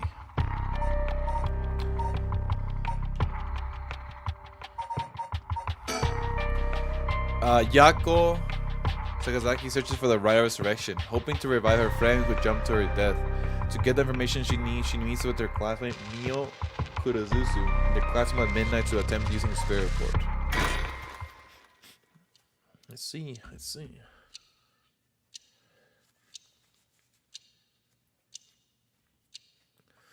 Komagata High School.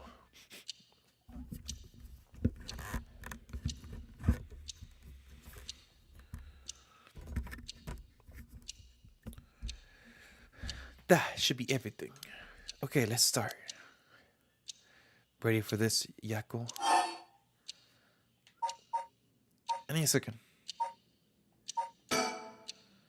Sorry, give me a second. It's okay. It's normal to be nervous your first time. Nothing to be scared of, I promise. Thanks, I'm ready. Yako. Let's see. Yako is a student in Class 2C at Komagata High School. Unable to comprehend why her childhood friend and classmate, Michiyo Shiraishi, committed suicide, she attempted to investigate the incident herself. However, she was unable to make any progress and, feeling desperate, invited transfer student Mio Kurosuzu to join her in performing a spirit board ritual.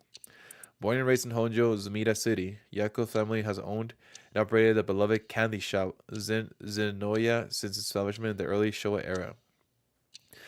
Despite her modest appearance, Yako is a cheerful and vivacious young woman with a sense of duty and compassion so strong that she is easily moved to tears. She is also a bit quick-tempered and quarrelsome, always prepared to stand up against those who harm her, family or friends. It is possible, however, that this readiness to fight is more driven by an innate love of chaos.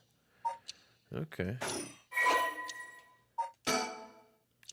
Komagata High School, a co-educational municipal high school with 632 attendees. Its name is commonly shortened to Koma High. Although it's opened at Honjo First Middle School in 1943, subsequent revisions of its enrollment policy saw it change its name, becoming Komagata High School. The school has strived to instill its students with the three S's of Sumida: sound morals, sound social responsibility, and strength of spirit. But success has been limited.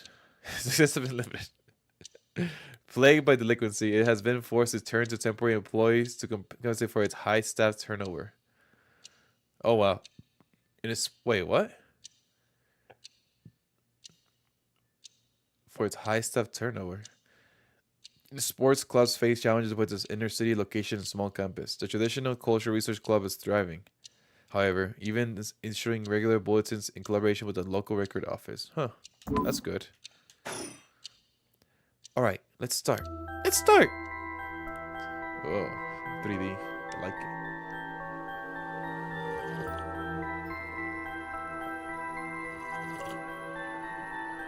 This looks half-assed. Just kidding. This is the spirit board. This is how we'll be communicating. First, we'll both put our finger on the 10th yen coin. It's on the board. Okay?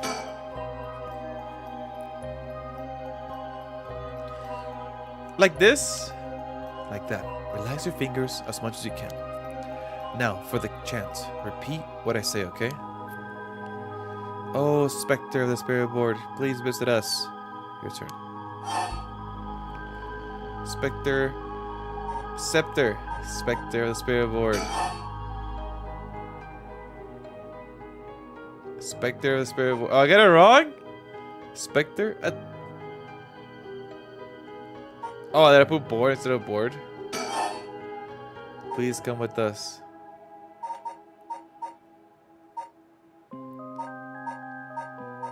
Please come to me. Please come to us, dude. They don't have it. Spectre of the Spirit Board. Spectre of the Spirit Board. Please come to me.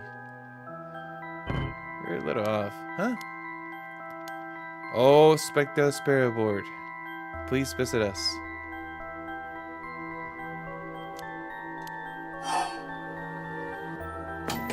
I literally can just do this.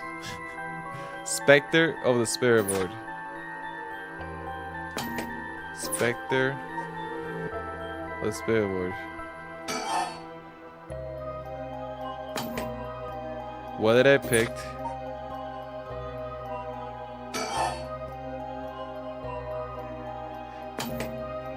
Please. Oh, please visit us. What the fuck?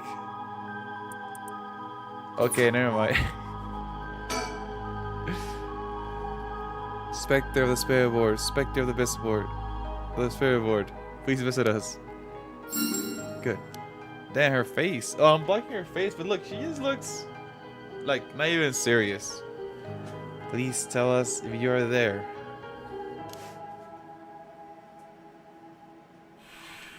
This is where you move your finger to know. Oh, I really moved. Looks like we succeeded in the summoning. We can ask questions now.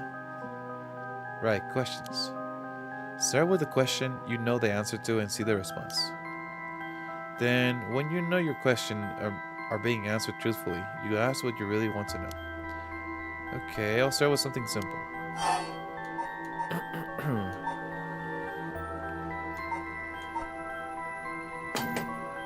What is this girl's name?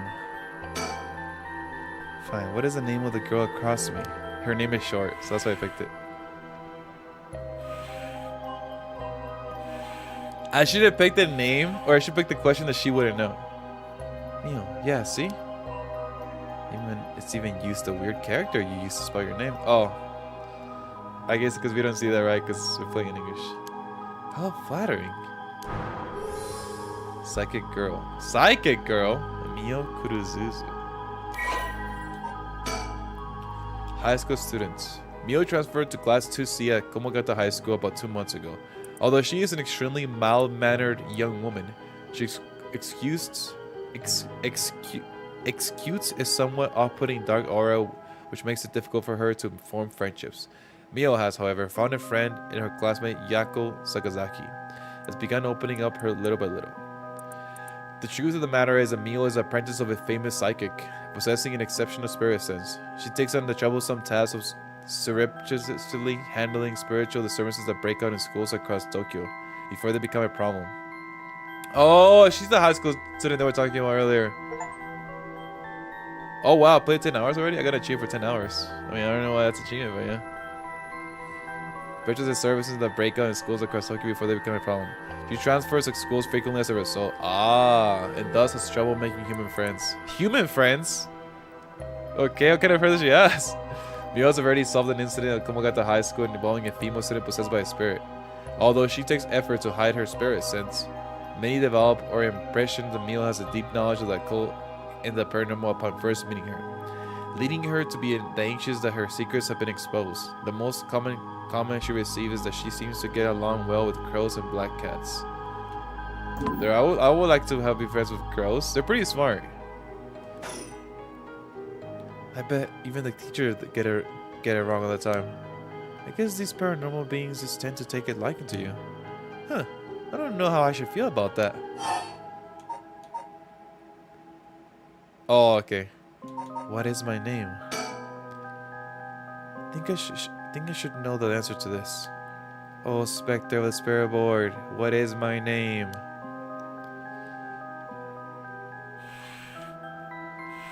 What's the matter? How strange. No. You told me no? That's weird. Why wouldn't I answer that one?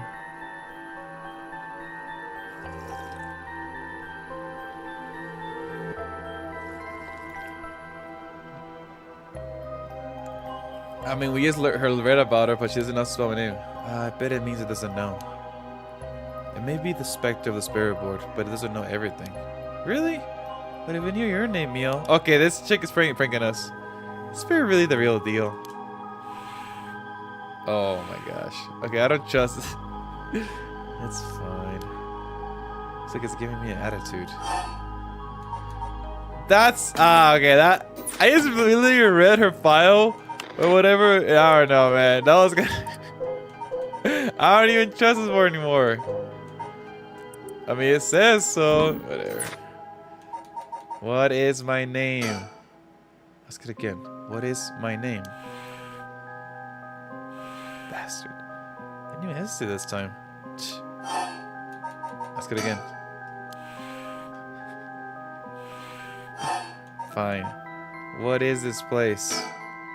Oh, Spectre of the Spirit Board. Where are we? Hi. Hi.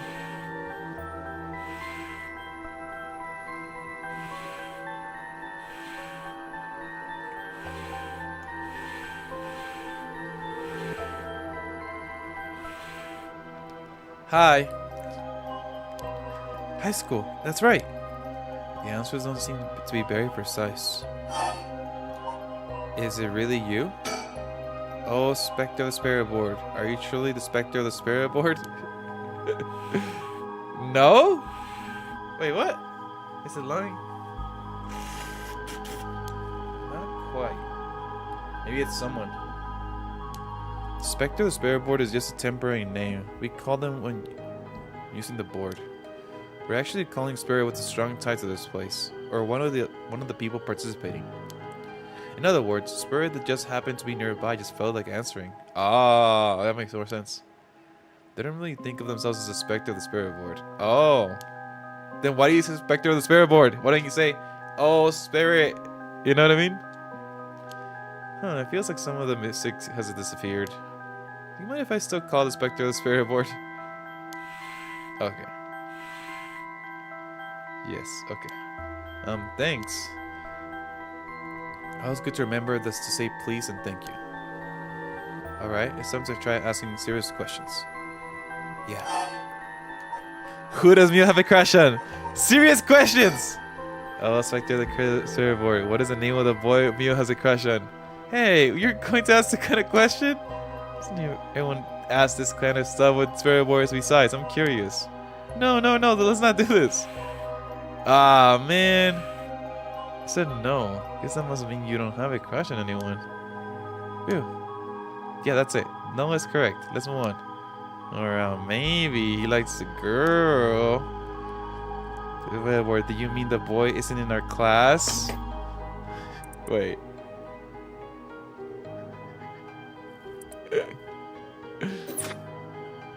Oh, because it said the boy oh. Ooh, wow. Hey, stop that. Don't make me exercise you. That's a case then. Well, Spectre of Spirit Board. Is it a teacher at our school? Oh, shoot. It is going to be a teacher. No? Oh, okay. Huh. Not good, huh? Maybe he's not in the school. Phew. I could cut it out already. Think of the effort to sneak it at night. We shouldn't waste time with these questions. You got a point. Michiyo's cause of death. Oh, this got really morbid. We should ask something in between. Okay, here I go. I'll be serious now. Yes, please. Oh, Spectre of the Spirit Board. Did Michiyo Shiraishi in our class, who died by committing suicide by jumping 1 week ago. Really committed suicide? Damn, it's gonna be the teacher, huh?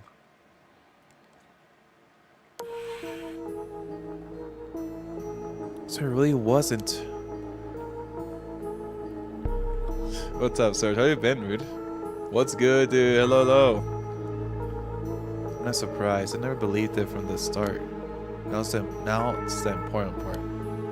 Yeah. Oh, this is the friend. Michiyo Shiraishi. Michiyo was a second-year student at Komagata High School. She was found deceased 1 week ago in a back alley of South Origasui Street. Her entire body broken and severed, contorted. Police determined that Michiyo committed suicide by jumping from a nearby apartment building, as there was no suicide note. The police based their conclusion on an interview with Michiyo's peers. Michiyo was an honor student with a good head on her shoulders and consistently excellent grades, making her a favorite among the teachers. Although she appeared somewhat reserved, she had a positive outlook on life and a courageous spirit. Michiyo and Yako formed a long-lasting friendship during childhood, with Yako's unbending, uncompromising attitude deeply influencing Michiyo. However, beneath her strong exterior, Michiyo had been pushing herself too hard and keeping her emotions bottled up to the point that they risked overflowing. Following her father's death 3 years ago and moving to a new house, Michiyo began avoiding Yako. Although the two remained in the same area of town and attended the same high school, they gradually grew further apart. Yako herself worried for her childhood friend, but incapable of wading into complexities of Michiyo's home life, kept their distance. The days passed, and though Michiyo longed to confess everything to Yako, the moment to do so never came. Michiyo carried an old talisman, a memento of her father, with her all the time. One second, guys.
Yo. I'm about to sleep, worked all night. Damn. Well, hope you're getting that rest, dude. Alright. An old talisman. Memento of her father. With her at all times. A talisman, huh? Michiyo's cause of death. All specter of the spirit board. Did Michiyo Shiraishi die in an accident? She did. I said yes. So it was an accident and not a suicide. Michiyo. Then did she slip and fall from the apartment building? She didn't? What do you mean? Michiyo didn't die falling from the apartment building. No way. If that were true, then why was she lying on the ground like that in the back alley of the apartment building? So that means it was probably a curse. It was an accident, but not a fall. Oh, specter of the spirit board, what happened to Michiyo on that day?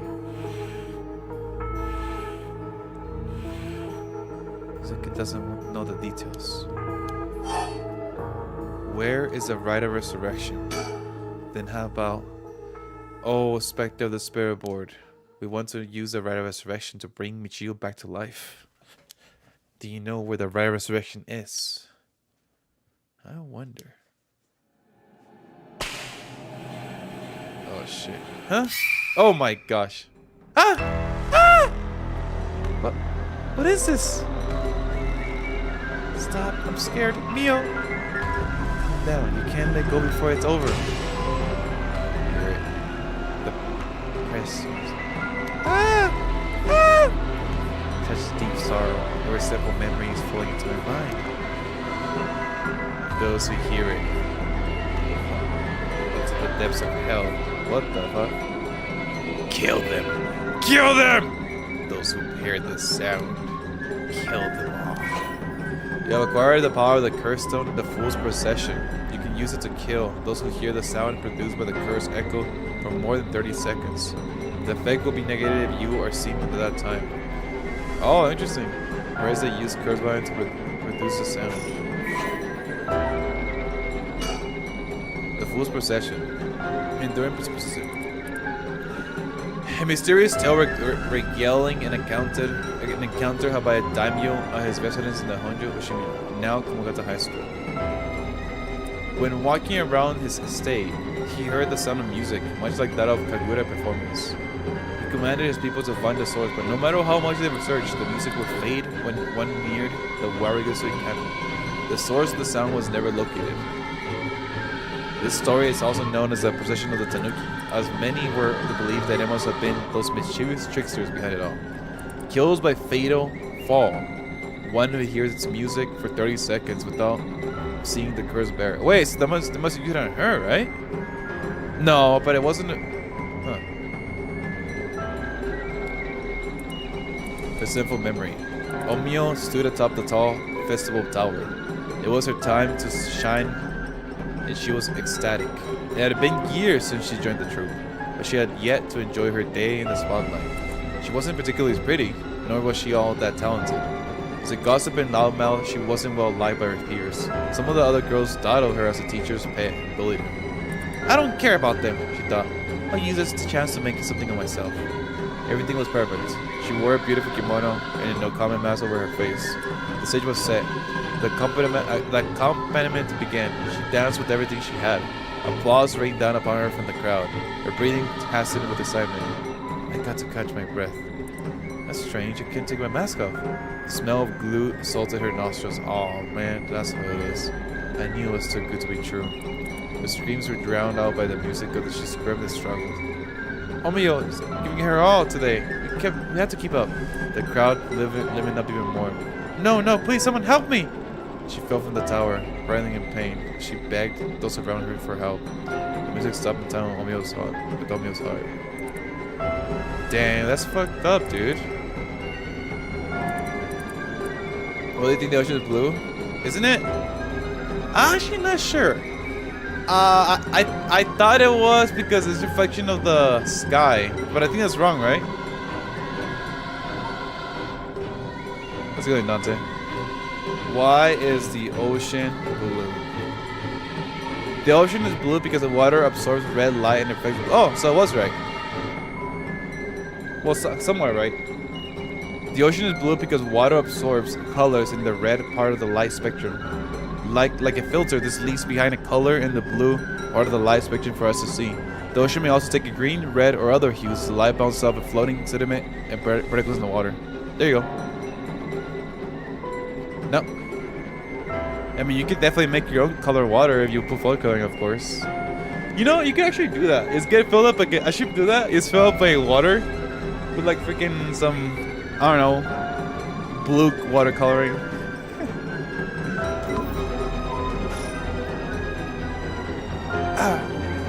Murderous impulse sleeps into my soul like thick black tar.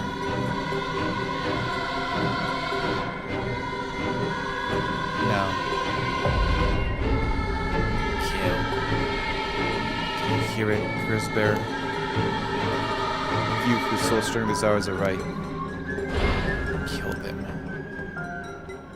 Alright, let's kill some people.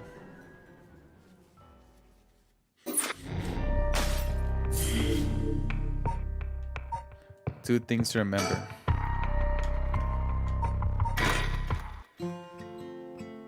One week ago,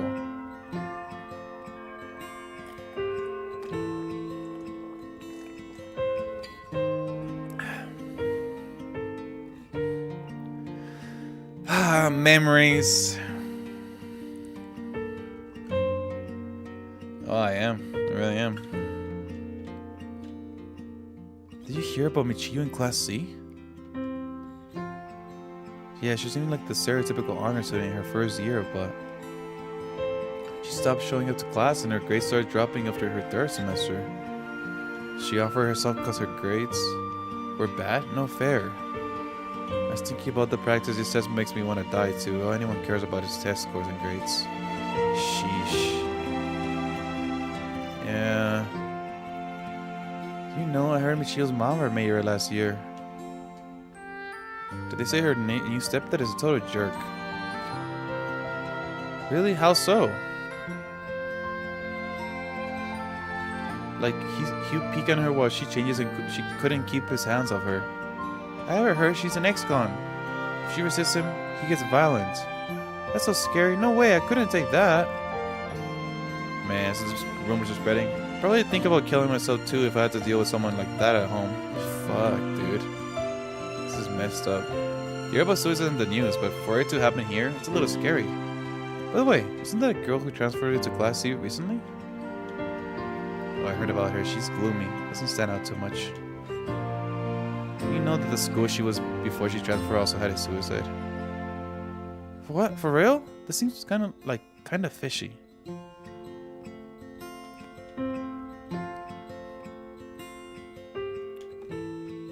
Hey, did you hear someone from our school committed suicide? What? Really? Who? Heard that. Michiyo from Class C, right? No way, Michiyo?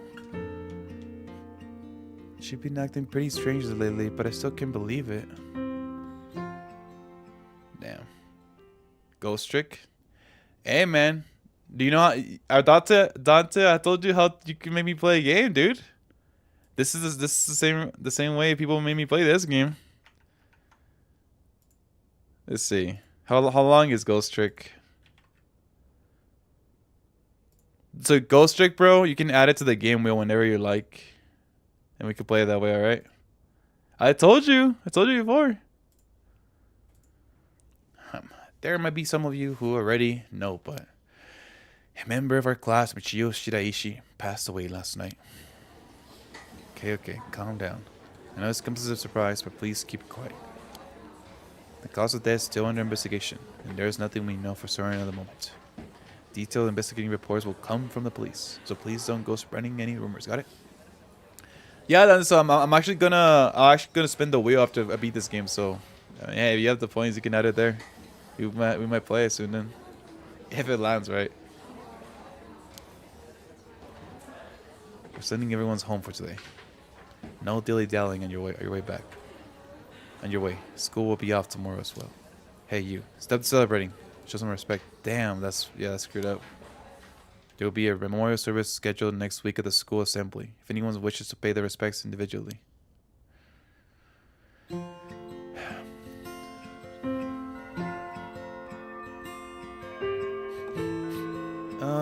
Yakko? Sorry to bug you. You seem a little different from your usual self. Hope I'm not being noisy. Thank you, Mio. Thanks, Mio. But thanks, Mio. Was I acting that strangely? Yeah, enough to make me worry. How you been, Dante? I didn't say hello, did I? Oh, we've been well. What's anything new you want to share? I said goodbye. I didn't say goodbye. Yeah, enough to make me worry. You want to talk? I'm happy to listen. Sick? We're getting over it? Oh, being sick? That's rough. Hope you've been able to do stuff still. Have fun. Watch some stuff. This is perfect timing. There's actually something I want to ask you. Yeah?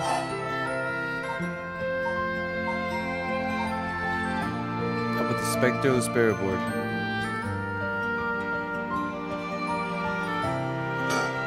You know, the Spirit Board thing that everyone's been doing?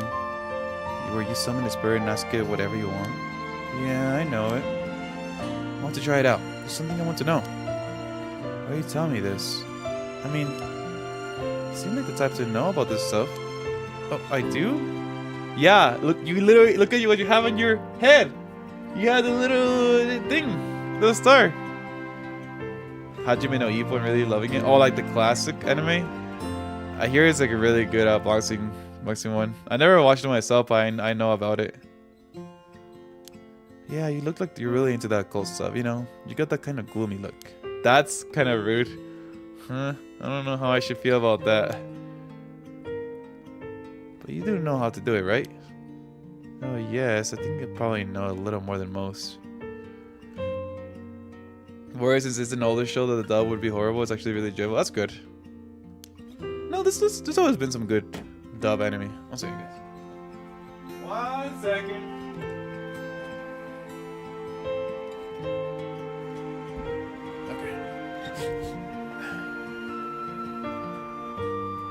That's good that you like it. I would love to get into it at some point, but it's kind of long. New York accent. Is that right?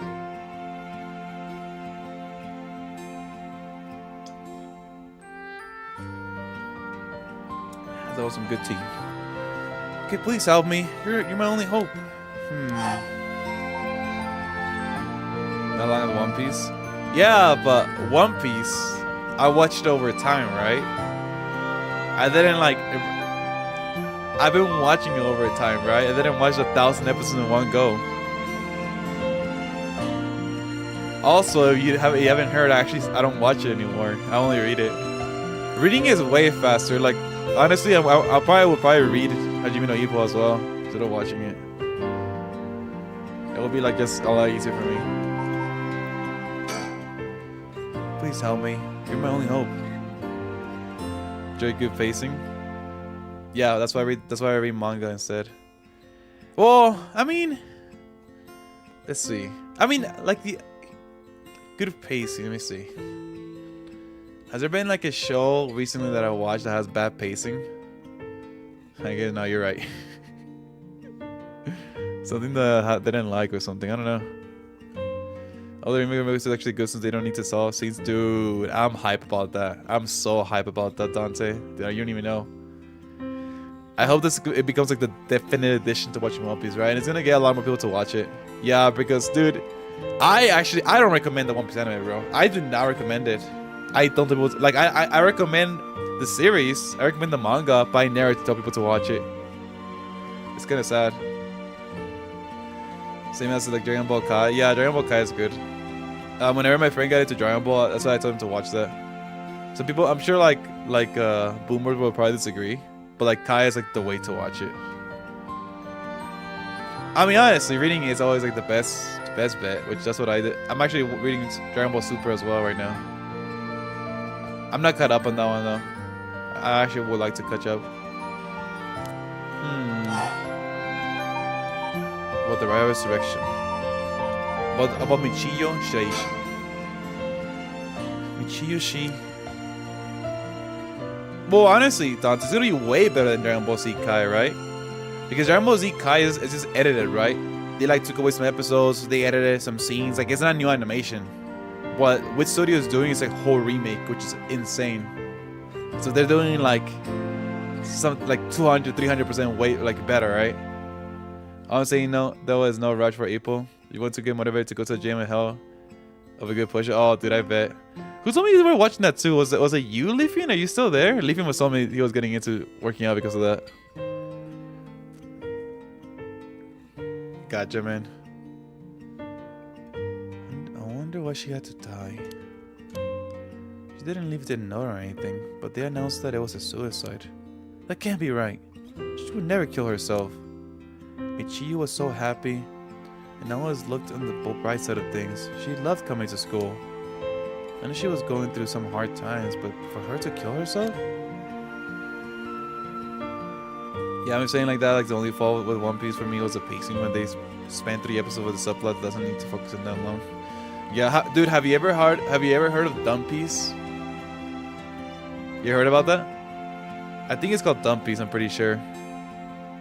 Which is like pretty much his community. Which pretty much that's pretty much Dragon Ball. It's pretty much One Piece Kai, dude. this community on the internet which they actually like had taken like One Piece and edited it down to like actual like you said, like it actually makes more sense. Oh, sorry, not Dumpy. It's called One Piece. It's called One Piece. My bad. It's called One Piece. Why was it calling Dumpies? Oh, whatever. Yeah, which they actually edited, like they took away all the filler.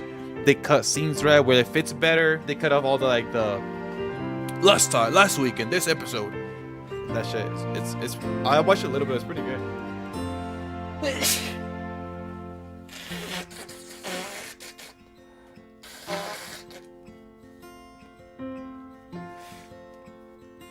Pretty good. I never got a chance to speak with her. She was often absent from school, and when she did come in, she looked depressed. You're right. That's why everyone was so willing to accept that she committed suicide. They acted like they cared, but all they did was gossip about it. They put together a little piece of information and spread rumors like it's the truth. Isn't that terrible? Yes, it is. I heard some of that are really awful. In the end, the only reason they're able to say stuff like that is because they aren't personally involved. It's true that she didn't get along with her new stepdad and that her grades went down. Hey, fuck those people. Someone died, they took shit about them, like, come on, man. But to say things like, how sad, how no wonder she'd kill herself. How dare they? Yeah, fuck those people.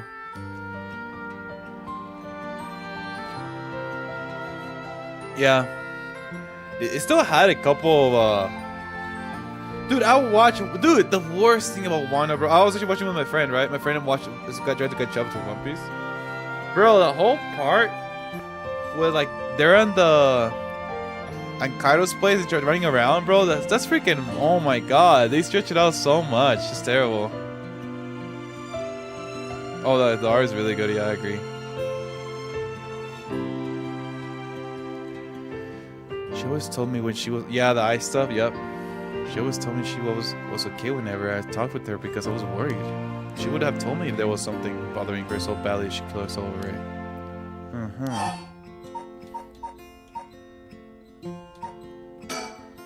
I won't let Michio's death be written off like this. Like, maybe she got caught up in something bad. Something bad? People have been talking about the body found in the former Suda Gardens, right? Some are saying that this town is cursed or something. Yes, there has been a strange feeling around things recently. Hey, Mio, do you know about the right resurrection, right? Yeah, it's a thing Mr. Araishi apparently discovered and wrote the article about. I doubt there's many people who don't know. He's always talking about it. Do you believe it's real? Huh? Sounds like a little too good to be true to me. And the off chance that it really works, you could bring Michio back to life with it. I want to find if there was even the slightest chance of bringing Michio back. But how would you look for it? Right, that's the thing. The thing you want to ask, is it?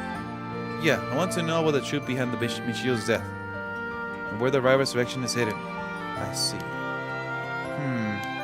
I don't know if getting the answers to those questions will be easy as you hope. Please, the teachers and police aren't any help. There's only so much I can do alone. There's even the slightest chance then. Well, if that would make you feel better, then I'll help. Yes, thank you, Mio. Okay, then tomorrow after dark. I've not seen the Castlevania collection. They released another one? Is this like the third collection they released? Let me see. Castlevania collection.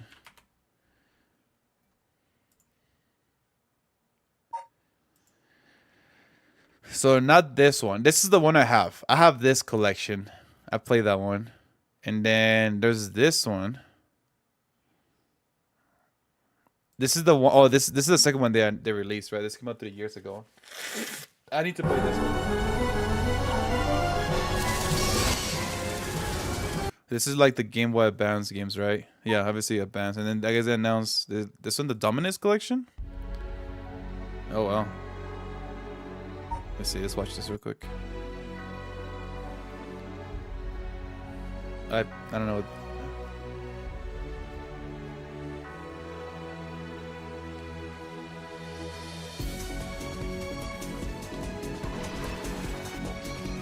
Damn.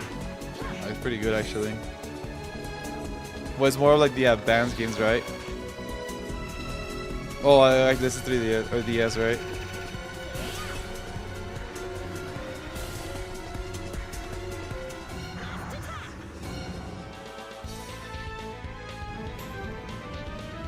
Stay. What? You play some people? What the heck?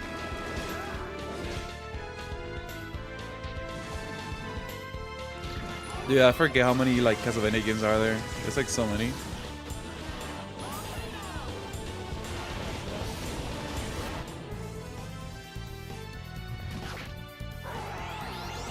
Oh shit. Bro, those monsters look scary.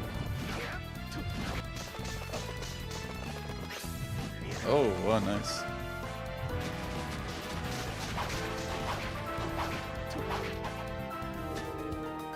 There's more. A reminder version of the Haunted Castle.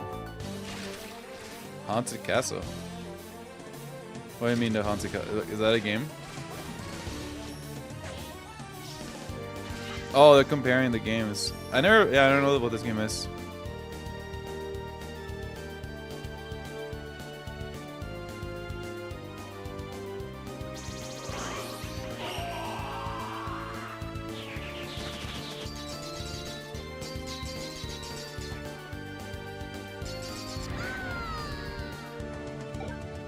Can rewind and retry. Ew. Cheater mode activated. Yes, it's cool, man. I will say though, obviously, I would love to play the advanced ones first, right, for this.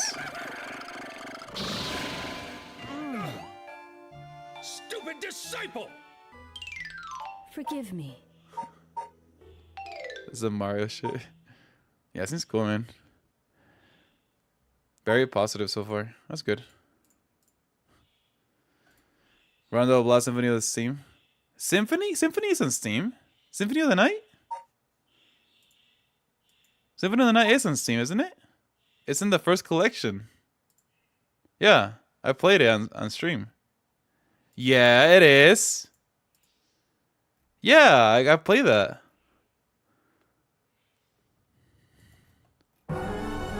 This is wait, the original collection.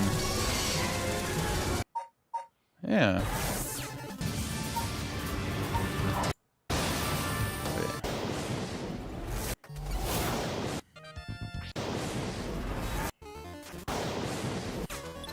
Wait. Is it? Oh!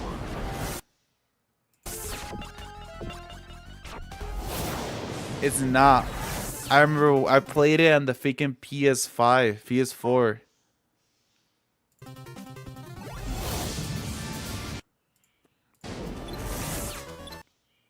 Because I played it, I played it like at the same time I played these. So I thought it was here. My bad.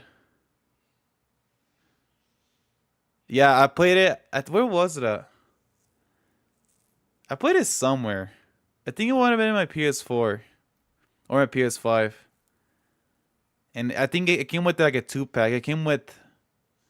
I'll have to look it up. Castlevania Symphony of the Night. PS4. PS5.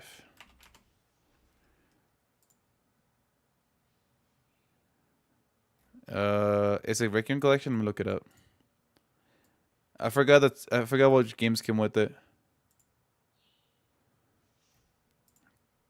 Oh yeah, literally the 2 games you're looking for. Yeah. That's what I bought. It's on sale right now, actually. $4. Yeah, so this is what I bought, and this is what I played. You don't have a Sony console? Feels bad, man. Yeah, okay. My bad. Like I said, I played it at the same time. That's why I have it on PS3. There you go. Why don't you at least get it on the PS3? Notes on Michiyo Shiraishi. Case notes regarding the suicide of Michiyo Shiraishi. Kamagata High School Class 2C. I played it already. Oh, you want to see? Ah, okay. Well, I'm sure you played it. I mean, that's like, who hasn't played that game? If you haven't played it, you had to play it. Body discovered 1 week ago. Died from full body blunt force trauma in an alley off South Wadigasui Street. Believed to have fallen from the roof in a nearby apartment complex.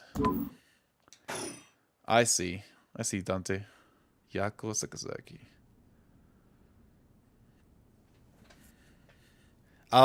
Yeah. I forget, like, sorry, I'm not like a super fan. Usually, like, if I can just have it in some way, right? On a console or on PC, I'm like happy. I'm like, oh, I don't need it anymore. Asura's Wrath. I don't think I played that one. Is that an advanced game? Convenience. Oh yeah, for sure.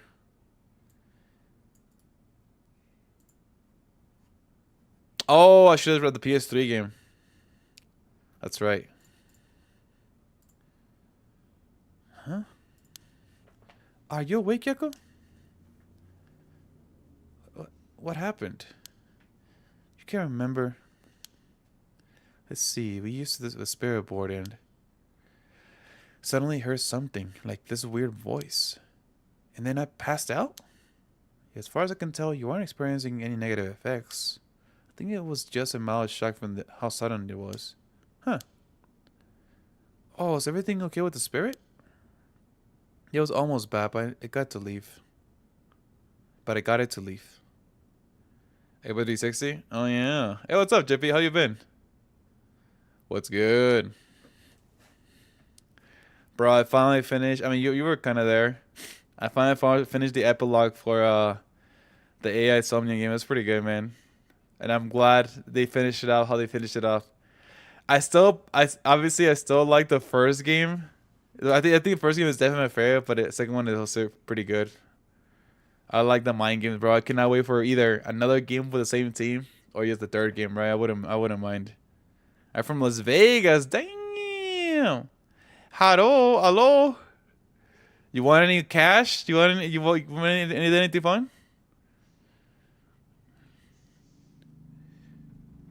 Did you like more? Oh, I like the first game way more. First game, pretty damn good. It was almost bad, but I got it to leave. More importantly, what is the thing you have in your hand? In my hand? Lots of money, but played it a lot of fun again. Hey, it's about having fun, right? And as long as you don't lose your house, you're good. Oh, what the heck is this? It looks so freaky. When did I get this? The Fool's Procession. Yeah. Well, there's so much anger and hatred held within it. $13 for a rice? Wait, really? I don't know if I have that yet.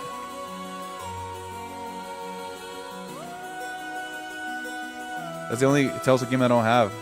Oh, I'm gonna buy it too, actually. That's worth it. Oh, the DLC. Wait. The DLC. Which is the DLC? Dawn Edition? There's a couple of versions. The secret thing where you gotta go back and put in like a code. I did do that. $30 for the DLC in the game? Oh, what is the Ultimate Edition?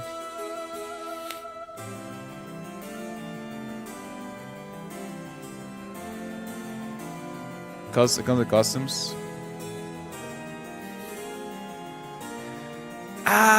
Should I buy it? Let me see how many games we have to go for Tales. I think we still got a while to go. Maybe I'll wait. So if you guys don't know, I'm actually going through like the order of the Tales games. The release date, more like release date, right? There's no really order. 1, 2, 3. 3 Tales games. Oh, I don't have my list open here. Let me open it up real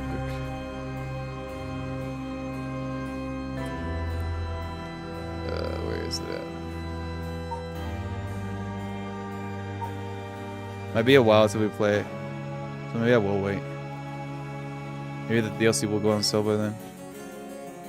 Oh yeah, the DLC. Oh yeah.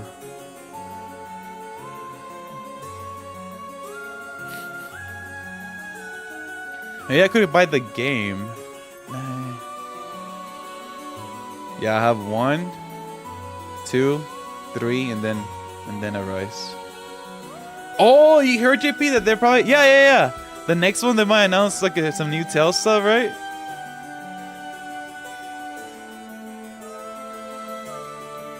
Yeah, I'll wait. I feel like it's gonna be like at least a year till we get to a rice. Depends on you guys. Well, more. I feel like the people who put points on it is Death and Kai. Depends on you, Death and Kai.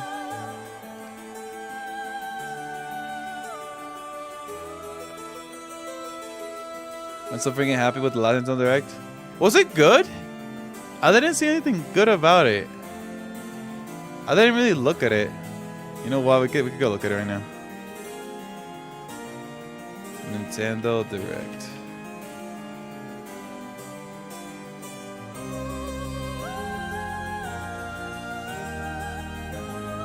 Sure, guys. Let's look at it, right?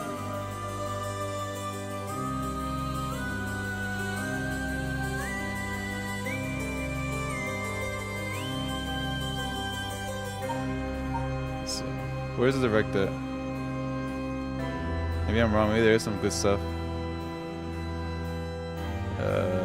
Wait, there's actually a lot of good shit. I'm trying to find the Direct, guys. Where is it?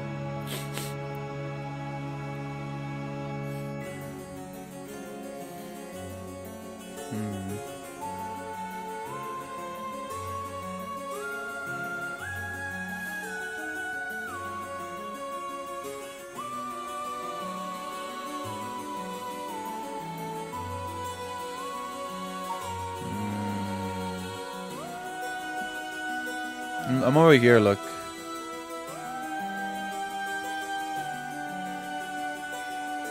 It was like about a week ago, right? Unless it's no like... I know these are all the trailers.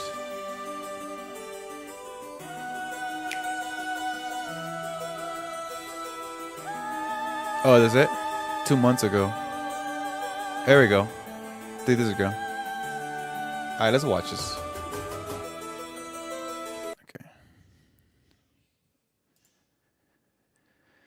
Let's see. I'll skip around with this so we can go fast. Hello, everyone. We'll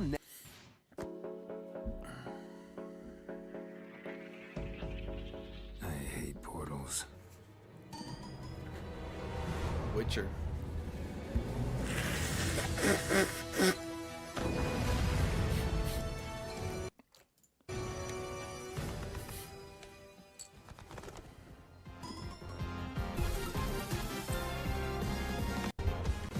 I don't know what game this is. Yo! Among Us! Yeah, so this is an indie game? Wait. Never. Balacho Friends of Jimbo. I don't know what that game is. Poker roguelike, huh? Oh, they're speaking Spanish, I understand it! It is not Spanish. Just kidding. I thought it was Spanish. These guys. Oh, they make that Solaris game, right? I haven't played their games actually. It sounded like Spanish, but it was Lion language. This game actually looks cool. Wait, I kind of skipped. No, we're good. I like the art direction of this game. Actually looks really good. I have to play the previous games I hear. It's Solaris, and I feel another one here is really good. Oh, this is Gris. Oh, Gris. Not Solaris, Gris. I'm dumb. Gris is the one that I heard it was good. Hey, no, it's called Neva. Liar.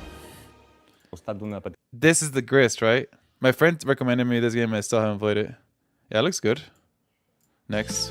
Creep and crawl your way up. Is this Binding of Isaac? Corporate ladder of a bizarre insect megacorp. Is it the same people who made Binding of Isaac? It looks the same. I know. I know what you meant. In this surreal RPG, No, you'll not Binding take on of the Isaac. role of Moth Cubit, an ordinary employee who's recently received. Guys, I hate when somebody's telling me what the game is about. Just let me watch it, man. I don't even want to watch the trailer, dude. Take on enemies in Wait, this is dance battle? itself? Not every Okay, it looks good. I'll tell you that. Sorry, guys, I can't do it. The narration is terrible. AJ and Dio from Tokyo.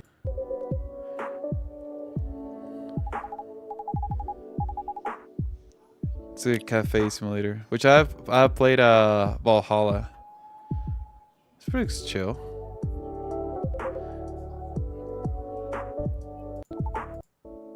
The Pixar feels weird.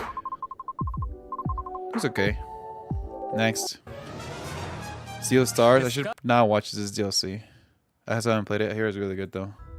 Hey, get out of my Shrek! swamp. Sorry, Amber, but just like onions, this swamp has layers. Power Wash Shrek that Simulator? need to be blasted away. Ugh, Nice. Fine, I'm ogre it anyway. A muddy good time awaits in the Shrek Special Pack paid DLC for Power Wash Simulator. Okay, stop narrating it. Hi, I'm Sam. And I'm Toby. Hi, Sam. Ooh, I like this art already. I saw one frame of this game.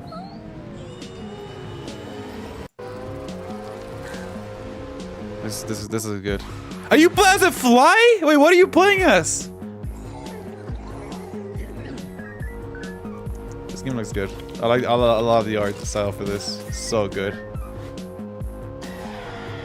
Let's go with Marcel's. You play as Marcel. This looks really good actually. Oh, well, they did the chicken thing or cross the road or whatever. Wow, yeah, they have like some 3D stuff too. I love how gross it looks. Frogger, that's what it was. Yeah, that game was good. I saw a trailer for everything, where everything is like you can literally date everything. Engage in flirtation. This seems like a fun dating sim you could play. A game in which you can, in fact, Yeah, date everything. But did you for relationships? He's right. Hi, I'm Sienna. Explore. Hi, Sienna. In this roguelike pachinko-inspired RPG, you'll aim orbs and hit pegs to deal damage in turn-based battles. The more pegs you hit, the more devastating the blow you'll deal to your enemy. It seems a little slow. Bounce your way to victory with a variety. I don't know if I like this, to be honest. It's an interesting concept. Into multiple copies. Others will pierce But a lot of it your seems like enemies. you press a button and then you wait. Some will even heal you from You know what I every mean? peg you hit. Not a fan. The pegs themselves have some peculiar properties too. They Not a can fan for this explode, one, to be honest, help guys. you Sorry, unlock I'm the out. critical power of your orbs. Wobbly Island. Wobbly Life. What's up with the cow? Oh, it's like that was like physics based. To be a fan, guys. To be a fan, guys. Is that what he has said? To be a fan, guys. I'm not a big fan of those games, but I could be wrong. This one actually looks cooler than the ones that I've seen. Like Stumble Guys, I'm not a big fan of Stumble Guys, to be honest. But this is you can do a lot more stuff actually. So maybe this one, never mind. I don't know why. Pico Park. Oh, I heard Pico Park is good. Scoot. It's like a teamwork. It's like a teamwork thing, right? Good thing we're tied together. Look, a key. It's like a multiplayer. Guys, I talked about it before. Shovel Knight, I didn't really like too much, to be honest. This is like a DLC or something. I played the original game. I didn't really like it. I didn't like it that much, to be honest. Like, to me, it felt like it was too much like Mega Man, or like it was trying too hard to be like retro, I guess. To me, that's what it felt like, and I didn't really like it. Yeah, like I find it kind of like a nothing burger in my opinion. Sorry, I know it's a very beloved game, but I didn't like it.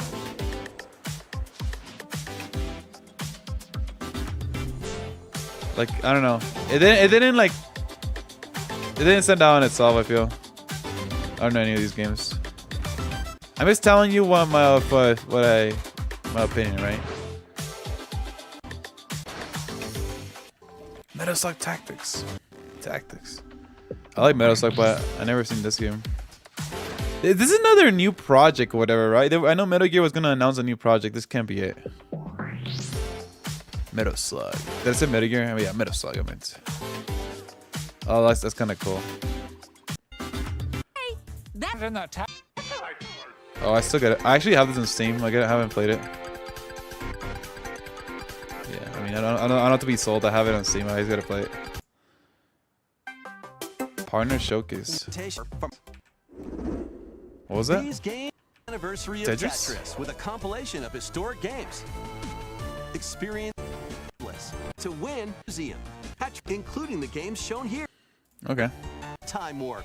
It's Tetris. We got it. I got it. Speed into the unknown. Journey to the galaxy's depths in this high-speed sci-fi adventure. Massive alien world, stunning landscapes, filled waters. Each area will kinetic melee combat.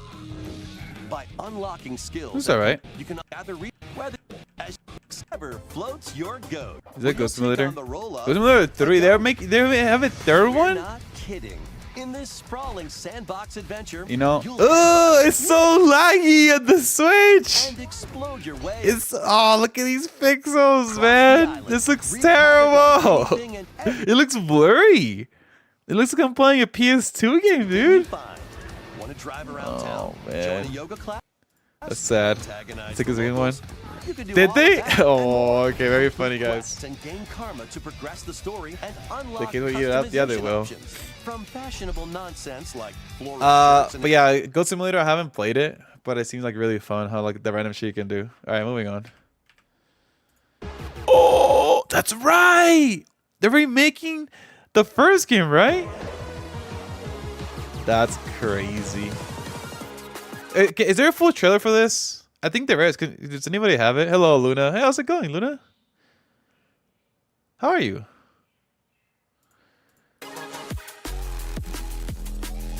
Okay, I need to see an actual trailer for this.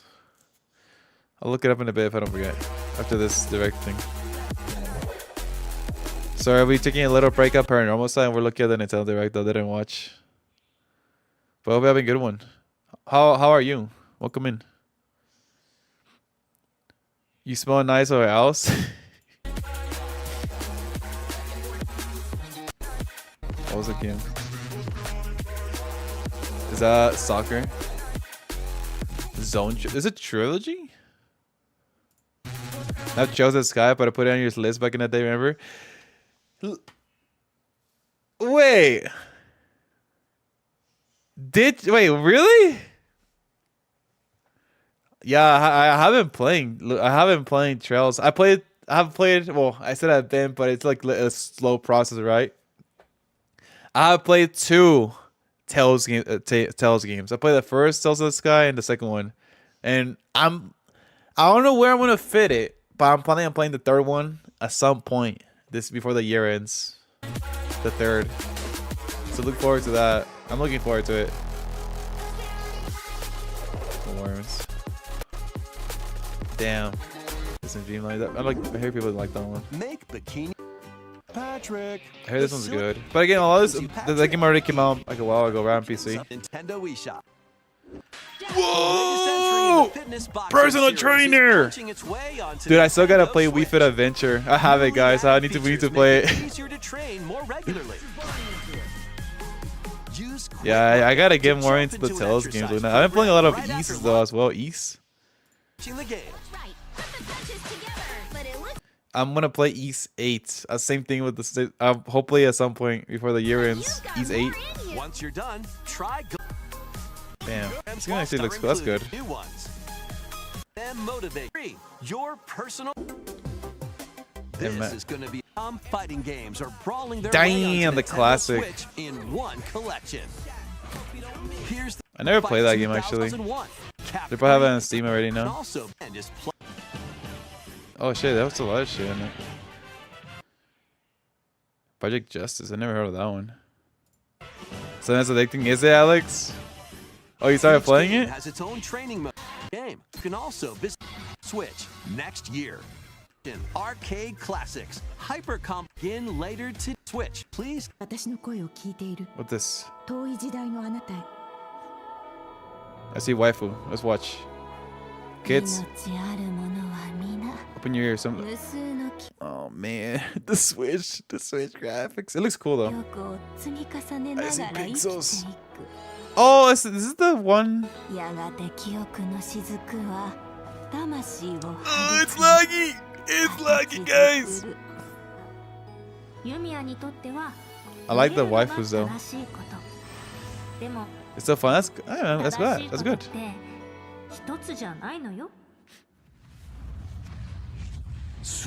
Glad you're enjoying it, Alex. Maybe we'll get to it at some point. Let me know more about it as you play along with it. This is cool. This game actually looks cool though. Is it a Switch exclusive or what?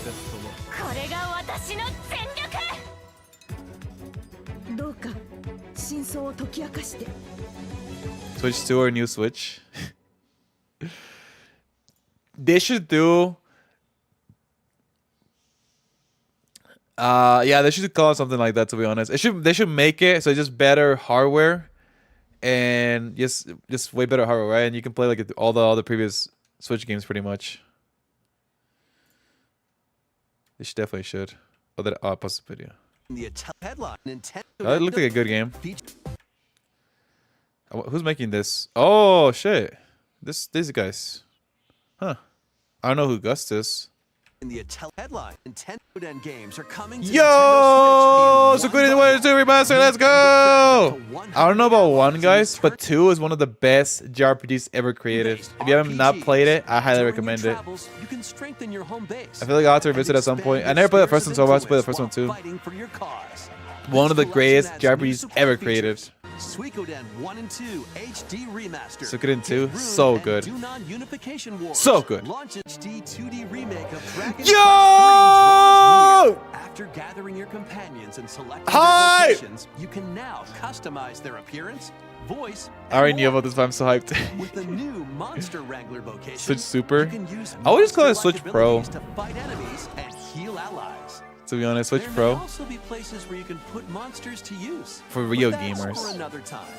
Dragon Quest 3 HD 2D remake ventures onto Nintendo. What you been up to? Switch. What have you been up to, Luna? What you been watching? What you been playing? Begin later today on Nintendo. Tell us. Share what you've been having fun with. Castlevania games originally Oh yeah, that's what you're talking about, right? We went over this already. Yeah, it's kind of cool. They're releasing another collection, which I haven't played the Advanced Collection yet. I would like to play the Advanced Collection before I play this. Later.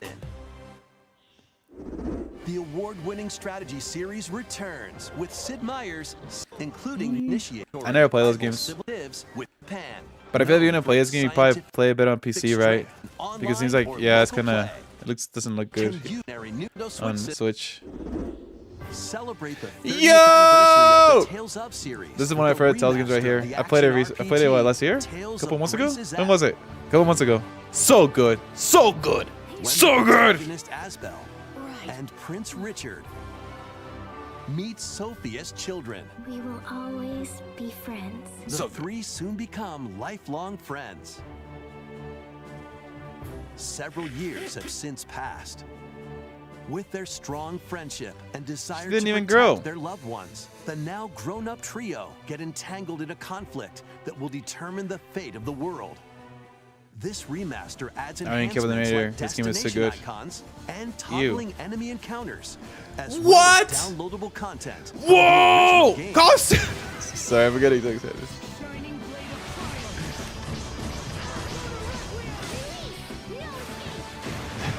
Hey, how's it going, Noya? How are you? Tales of Grace's F Remastered launches on Nintendo Switch January 17th. Yeah, that's good. People are gonna get to play now.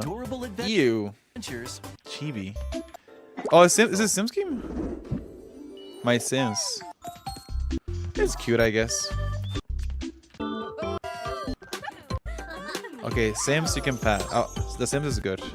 So. More help is wanted. Oh shit! What game is this? Test your skills. Think you've got what it takes to manage this perilous pizzeria? Again, the Test your graphics are skills so bad. and your nerves in this first-person horror game. As the newest employee of PERSIVERE's Pizzeria, you'll have plenty of job duty.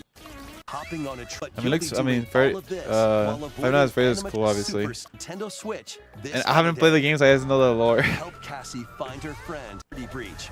Launching on Now Five Nights at Freddy's again looks cool, but now on the Switch. I'm gonna start with something cool.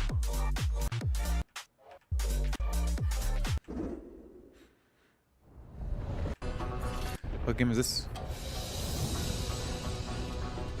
Okay. What are you up to tonight? Me? I should ask the same of you.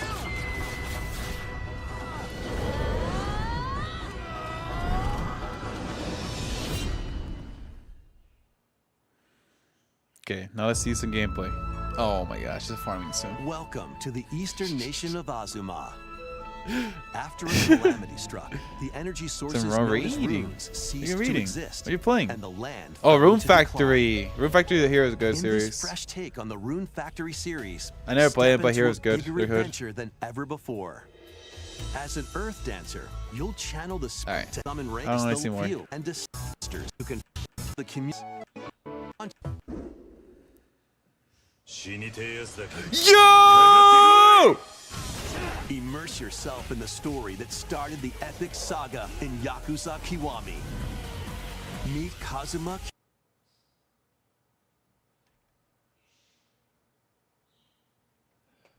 Why is it not 0? Are you guys crazy? Kiryu, a Yakuza accused of Ah! and Haruka, a young girl on the run. What are they thinking of Sega? Intertwined. Set in Kamurocho, Japan's largest entertainment district, Kiryu must navigate the twists and turns of Tokyo's underworld while confronting rival gangs. I mean, you're right that it is technically the first game, but this is the remake. Yakuza 0 is a real beginning now. Oh my gosh. I mean, at least it's something for the Switch, guys, I guess. Every once in a while. Right. On Nintendo Switch, October 24th. I guess. That's all for today's Nintendo Direct. They shouldn't be able to port it as the same as Kiwami. I don't know why they didn't do 0. Alright. Whatever.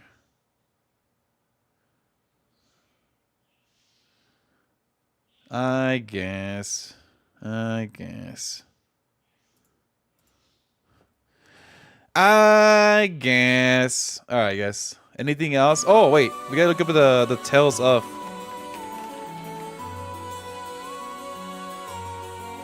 No guessing? No what? Oh, no, not Tales. It was Trails of.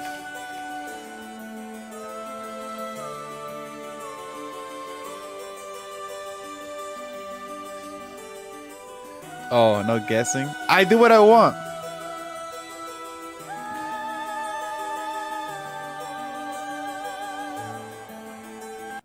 Alright, here. By switching to AAA insurance, we're able to save over $400.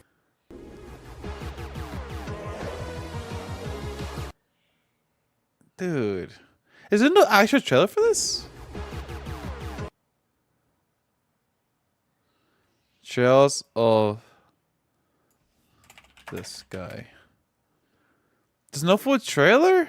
Are they crazy? Oh, here we go. Stalia. Right. Alex, you saw what freaking they're doing? They're crazy. Why are they not bringing Yakuza 0 to Switch? They're bringing Yakuza Kiwami. They're freaking idiots. What is Sega thinking over there?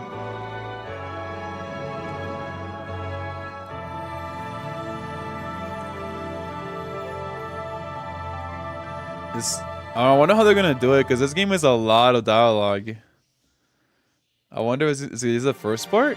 Is this the first? Oh, I guess we don't know. This is a remake. It doesn't say 1. It says the Sky remake. That tells us of the Sky part. Wait, what is it? Oh, it's FFFC. They say literally a remake. So maybe it's taking 1, 2, and 3 together.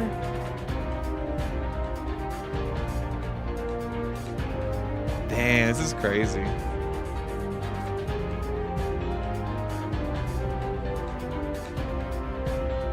I would play it for sure. Like, it doesn't be so long, but after you know, I'm playing them by release date. So if I ever get there, I will definitely play this again, or play it, I guess.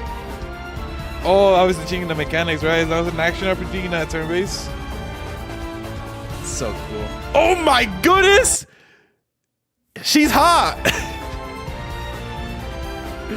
Yo. I mean, I knew she was pretty good, but damn, the 3D model definitely shows her features pretty well. Joshua Bright. Still something bright. Oh, still bright, right?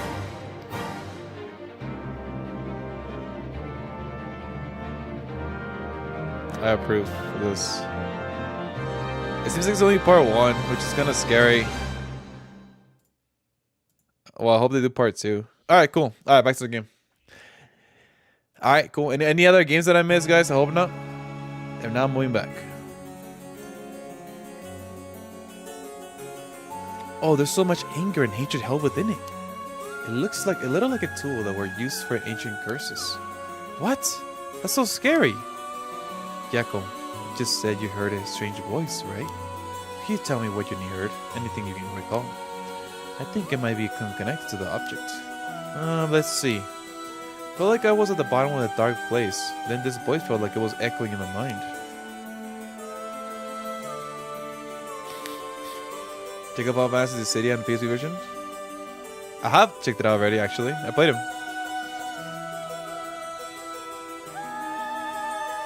After that, it just kept shouting, "Kill them!" Yeah, I played the PSP version already a while ago. Good. Oh, it's pretty good. It's good if you like fan service. It's a good fan service game. Like if you play all of those Final Fantasy games, then it's kind of cool seeing them interact together. And I think, dude, as a gameplay, actually, it was really good. There was something about it that reminded me, like, also some other game that they worked on. It reminded me kind of like Kingdom Hearts, almost like the gameplay. Now I gotta look up that game. Oh, it's called Final Fantasy Dissidia NT. There was another game they worked on where I'm like, this feels very, very familiar, like the gameplay wise. I forgot what it was.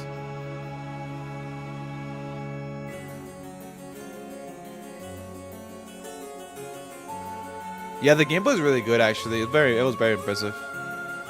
So that just kept shouting, "Kill them." I see, thank you. Yakko? I think you may have exactly what you need in order to use the Rite of Resurrection. The curse with the power to take people's lives and turn them into subjects. What? You mean this is a real curse? I know I said I wanted to use the Rite of Resurrection to bring back Michiyo, but why? Why me? It makes no sense. Yakko, please come down and listen. I can't stay calm. Yeah. Yeah. I'm sorry about panicking. No, it's okay. Fear is something we feel in the face of the unknown. Long ago, people would have given names to phenomena they couldn't understand in order to live with them. However, modern day developments in science and culture have pushed for the rejection of things that can be measured. This is a good song. And so, the paranormal has been treated like it doesn't exist. They've been around since a long, long time ago. You just understand, you can see that there's nothing to be afraid of. First, calming down is the most important. Accept reality for what it is. Huh. I only really gave this stuff a shot because it was popular, but we do have a connection with this stuff, don't you? Yeah. Well, I suppose to an extent. Mio, what do I do? Where do I start? Am I cursed? Am I going to die? It's okay. I'll take care of the curse. That's why I'm here in the first place. What? Trust me. I'll take care of things. It'll be alright. Thanks. It's the one who dragged you along to do the spirit board. Allergies, man. It's fine. You're desperate to find a way to try to help your friend. But spirit boards are dangerous. You have to take them more seriously. So I'm glad you abandoned me. Alright, let's review everything that we learned so far to think of how to move forward. 1 second.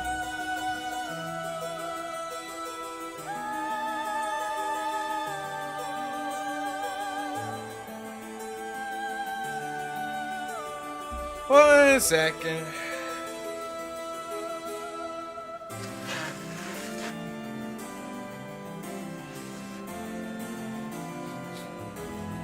Alright. Okay. Let's review. About the curse. What is this curse? Am I cursed? Well, I only looked into it a little. But I wouldn't quite say you're cursed. It's more like you gained the ability to use the power of a curse. So there shouldn't be any kind of negative paranormal effect on you. The power to use a curse. Do you mean this curse stone? Yes, if the curse stone is used under certain conditions, it will be placed on someone, taking their life and turning it into soul drinks. Soul drinks are said to be required to enact the rite of resurrection. So her curse, they gotta listen to a sound for 30 seconds, right? Normally, a curse is a spell that would only be usable by Onmyoji, or considerable talent. I believe the curse stone makes it so that even normal people can use them. Okay. Someone like me with no knowledge could curse someone? Yes, but it's still nothing to take lightly. You could end up having it directed right at you. The doggy's barking, I wonder why.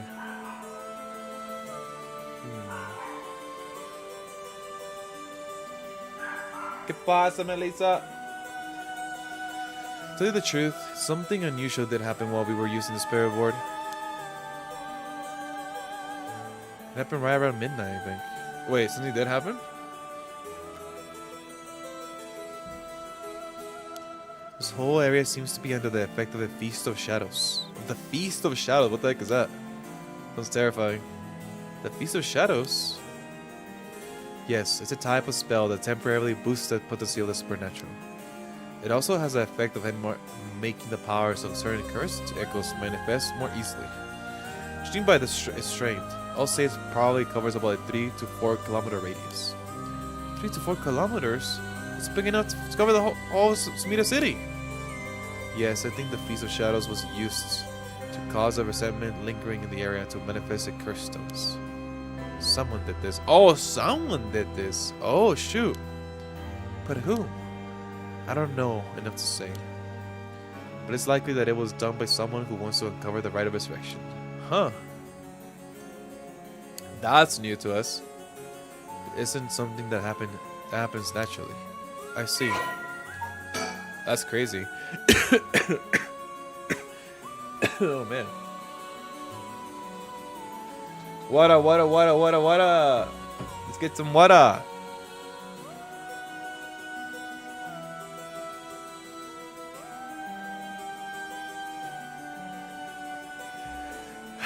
The Feast of Shadows. A technique that allows one to create a field to temporarily boost spiritual energy. In addition to amplifying the spiritual power of a particular area, it can also be used to amplify the strength of grudges and desires tied to the area. The effectiveness of the Feast of Shadows is dependent on the abilities of the user, but it's possible to limit the scope and range of the spell to such a degree that one could use it to amplify the power of even those not naturally gifted with spirit sense. Okay. Plus 7 mysteries. The mysterious voice said the cursed stone is called the Fool's Processions, right? Yeah, that's from the 7 Mysteries of Honjo, right? Our school is said to be connected with the story with the same name, one of the mysteries. Right. I don't think it's a coincidence. Scary. Just a guess, but it's possible that you were chosen because I could feel your desire for the rite of resurrection. Makes sense. If this is a curse of the 7 mysteries of Honjo, then it's possible that there are others who receive curses associated with the other mysteries. Yeah, the boys also said that there are other curse bearers, or whatever you call them. Not only that, apparently you can get a lot of soul dregs by killing a curse bearer. Right, that's certainly not good. even if we have no intentions of killing others with the curse. There's a chance you may be targeted if other curse bearers find us. Eep! Eep! Eep! We'll have to avoid anyone who has another one of the curses. That means we should avoid people at night as much as possible. I thought we were supposed to kill people to resurrect, right? But Mio, yes, if this curse is real, that means I could bring back Michiyu if I used it, right? The rite of resurrection would be real too. Yes, that's true. But you can't do that, Yako. But feels like it's not the time to worry about that kind of stuff. Michiyo died in an accident, then I'm sure she didn't want to die. It's the issue with putting a little curse on a complete stranger. What's the issue? What the fuck? I sort of feel like it wouldn't be a big deal. What's going on with you?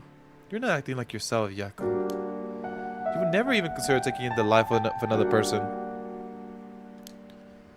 If it's the curse's influence, is the curse influence on you? Maybe the curse echo scratch is rubbing off on you. You show me it for a second. Damn! What? Talk to the hand, sister. If it's there, something inside it. No! Stop! Stop! Yako? Oh. I'm sorry. But it's like you suddenly really didn't want you to touch it. Okay. She's crazy.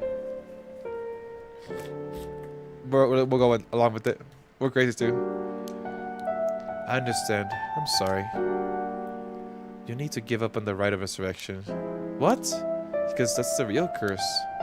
Using the resurrection as their lure, it tempts curse bearers into using their curses. You have to resist it. Yeah, our boy Shogo used it, or he had enough and then he just died. Unless someone else killed him. You have to resist it. Don't let yourself be deceived by some curse. Michiyu could... Don't do it. I think for tonight we should get you home to rest. I'll walk you. The curse influence should subside in the morning. Okay. Take it away from her right now. I'm sorry, but I'm telling you that you need to give up on the right. It's beyond us. Even a single curse stone alone is too much to handle. Bringing back the dead isn't something so simple. I know how much it hurts, but please focus on just worrying about surviving tonight. Even now, we're in great danger. A cursed stone's powers can only be used in this area under the influence of the Feast of Shadows. The effects also appears after the sun has set. The effects also appear. By setting a limit on when they can be used, the curses are strengthened. Ah, okay. So the curses can be used outside this area or during the day? Correct. But speaking of limits, to actually use a curse to kill someone, it seems there are conditions that need to be met. Conditions? You mean like how my curse echo needs someone to listen to the sound it makes for 30 seconds? To be honest, I don't really understand it. Like, how do I even summon the curse echo or make the sound? They just will it? Do you mind if I try? No! Stop, stop, stop! You shouldn't be using curses so willy-nilly. Even if there are conditions, they'll have to be met. The power to kill someone without leaving behind evidence is dangerous enough. In that sense, maybe you really have been cursed. I'm sorry that you got wrapped up in this situation even though I'm here with you. Bro, I will stop telling her so much about it. Nah, I mean, it's kind of simple, I guess. About the curse. That curse stone. I think whoever holds it becomes a curse bearer. It would probably be best for me to hold on to it, but then I feel bad about forcing it on you. What do you mean? Give it to her! No, I sense a powerful force rejecting me. Oh, really? Never mind. I don't think I'll be able to break it. Really? Really? Why? If we try separating it from you, the curse may trigger. Ah. Okay. That's how bad I sense it wants to stay with you. Nah, that won't happen. No way. The cursed stones might look like nothing more than an old Netsuke carving. but I can sense a powerful, resentful energy from it. I don't think it's a good idea for me to even touch it. Yeah, you keep it. I don't want that curse. You can handle it. It might seem like I know what I'm doing, but I don't know how to handle something this powerful. Really? This little thing? You threw it away and someone with bad ideas picked it up. It could be bad. I think it would be safer to avoid the risk of getting anyone else involved and have you hold on to it for now. No, now that I'm kind of freaked out. Anyway, we need to make it to the daybreak. I think the curse should weaken once this morning. I'll help you find a way to deal with it then. Okay. There are 2 things you should remember. First, do not fulfill the conditions while it's night. Second, should you happen to fulfill the conditions, don't use a curse. Right. Okay, let's get going then, shall we? We'll take the same route we took to get here. Right. We'll be fine, right? There's no one else at school, is there? I think so. The night shift janitor shouldn't be patrolling this late at night either. Oh, fuck. Ah! Wait. What? Why are the lights go out? Oh, fuck! This guy's here? Why the lights go out? Yeah. Oh, they're gonna kill him. Yeah, are you okay? She's dead. This is scary!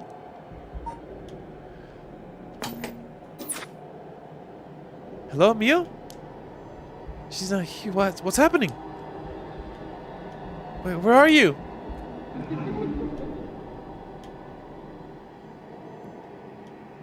What's up? Oh, it's a chair. What the fuck?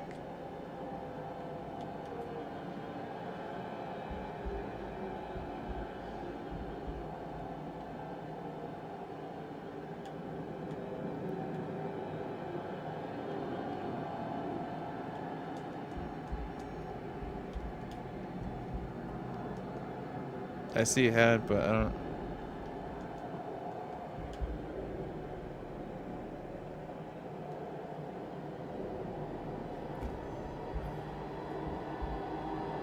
Ah! The fuck! No, what's that? Get me out of here, Bill, where are you? Yeah, come here. Right here. Can you see me? Where? Can't see anything.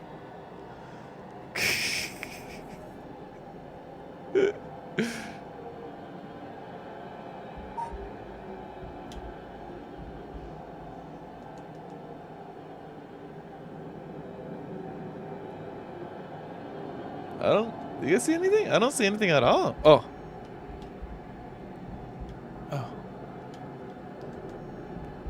There you are, Mio. This way, over here. Be careful, are your field of vision being unlimited? Right. What was that? What the fuck was that? Escape from Komogata High. So if someone is using the light bear or whatever, the teacher guy. But like, why is he? Also, why was there? Who was that? Yako Zakazaki. Inside Komogata High School. We're still in there? Sheesh.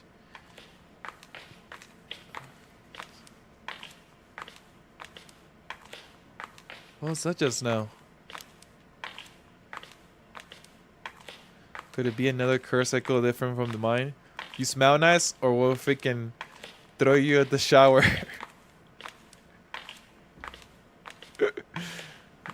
Get in the shower right now. Could be another curse cycle different from mine. I think so, yes. We may have been discovered by another curse bearer. Oh. What's wrong? Is she dead? Was that her body, I wonder? I wonder if she's dead and she's talking to me as spirits. Like apples? Apples are nice. Tasty. Someone's there in that classroom. What? Something moved inside. Well, check it out stealthily. Here, I'm gonna say. Okay, I'm gonna save the game now.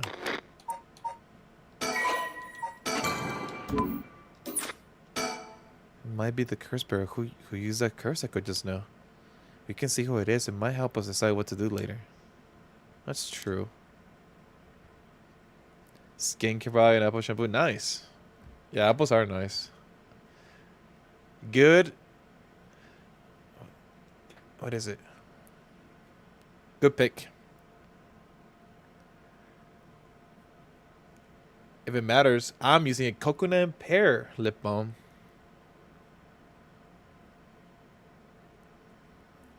Okay, be careful.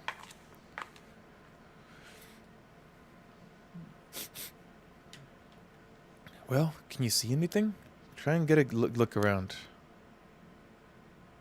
Okay. Oh. What the heck? Ah! So when I'm something I smell my arm, gotcha. That's nice. That's a good idea. Huh? Is that our homeroom teacher, Mr. Dinoichi? The person with him is Hitomi from Class A. What? Oh my, what's going on in here? Ah!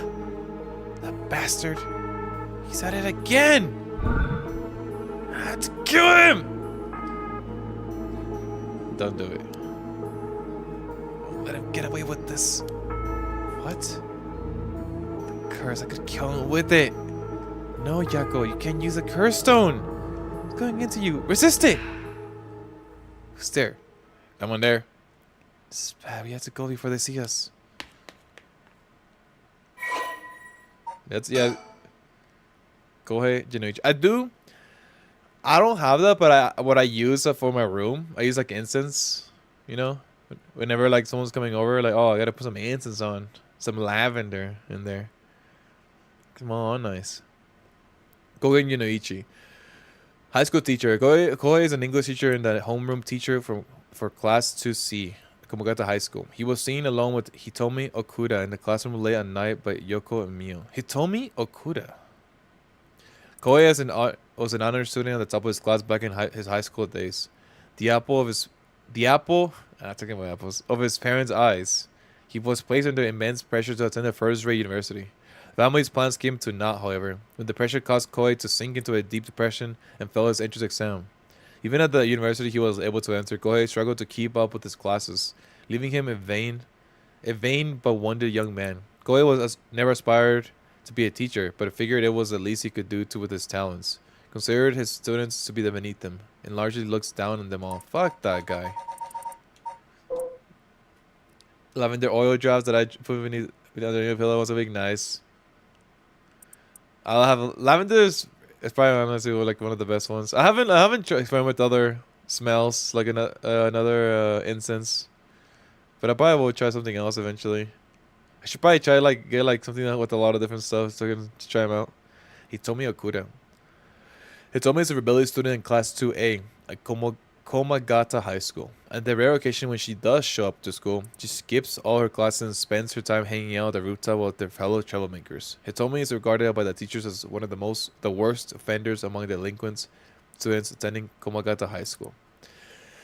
Hitomi was a fairly ordinary student when she started high school. However, trouble at home in her first year had her take a turn for the worse. She began associating with a group of delinquents from other schools, with whom she wandered around town at night to avoid returning home.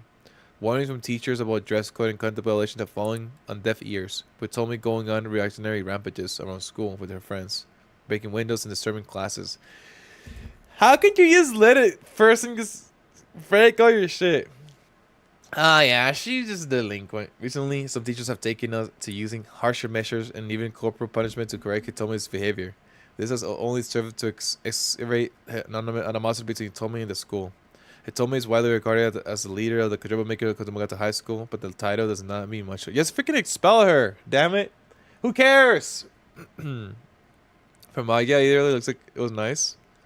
It has a nice plot. It was a pretty nice plot, right?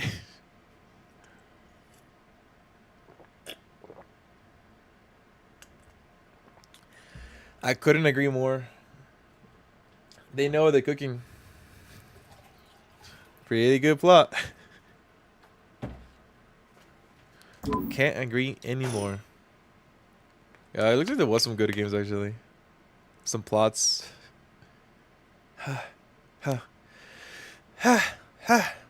Seems like they're not calling after us.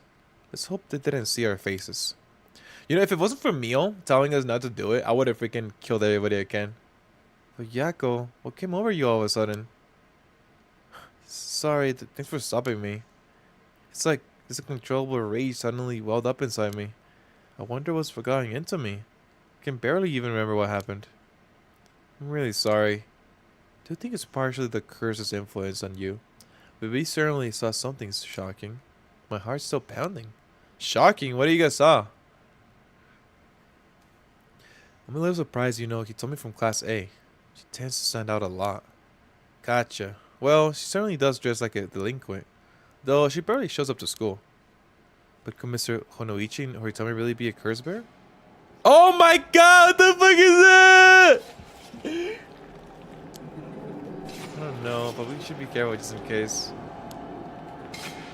Yeah, go. And I think it's saying to run. Go straight for the entrance. Don't look back, no matter what. Huh? What? Something happened? Something happened, didn't it? What about you, Mio? I'll be fine. We'll meet up outside of the school gates. If I'm not there in 10 minutes, go straight home, okay? Go! Right! Should have called you two. Don't look back. Don't look back.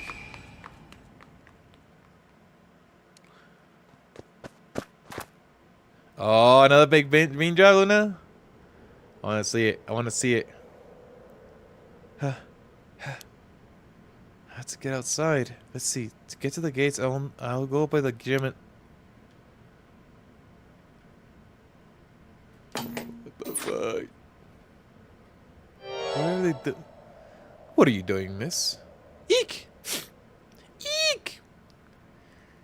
Shouldn't be out here this late. Don't you know what time it is? Oh, Mr. Ashimiya. Yeah, Monka gig. I thought we had that. I could swear we have that. Oh, we do have it.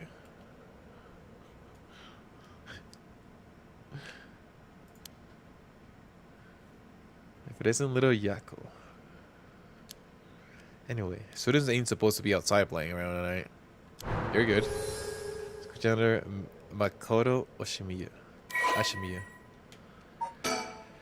High school janitor. Makoto is a janitor at Komagata High School. His predecessor was nearing retirement, so he began working as a replacement about 6 months ago. Oh, that's weird. Makoto is popular among the students for his friendly and caring nature, going so far as to remember the names and faces of all those attending at school. Damn.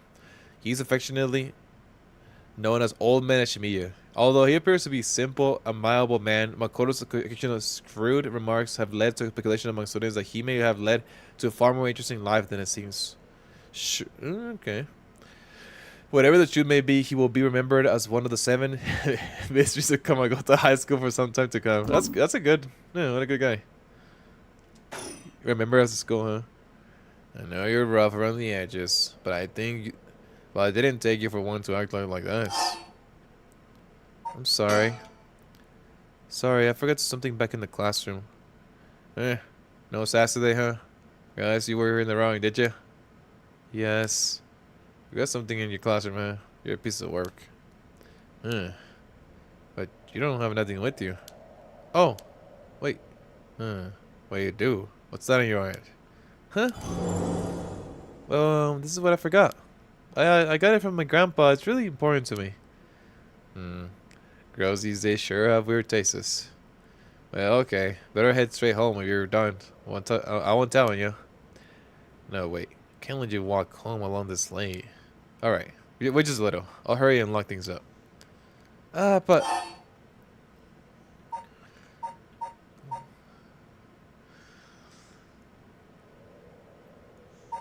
I want to see the game. See the game!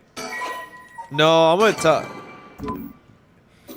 He said to wait 10 minutes. That's not been 10 minutes. Right? We're gonna tell her. Oh well.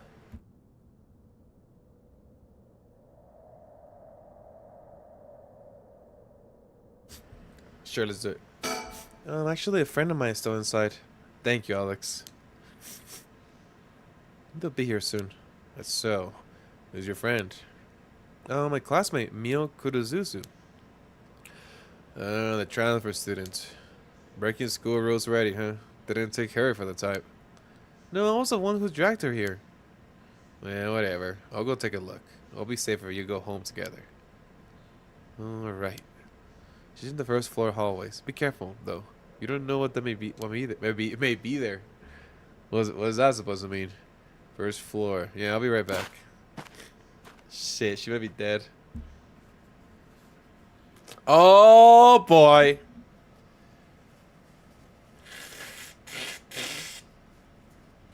Oh boy. Oh boy. Has it been 10 minutes?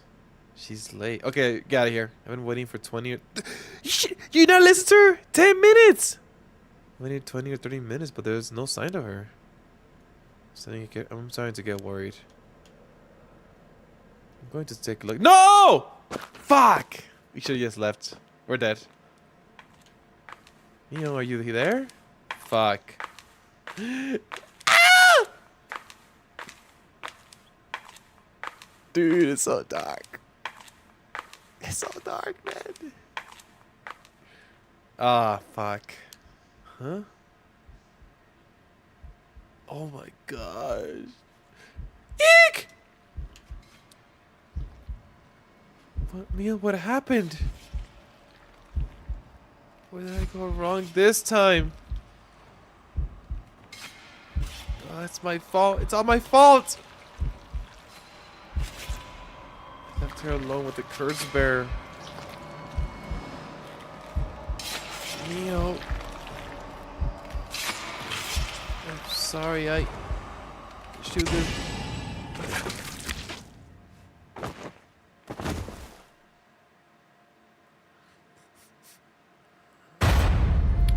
Rip. So,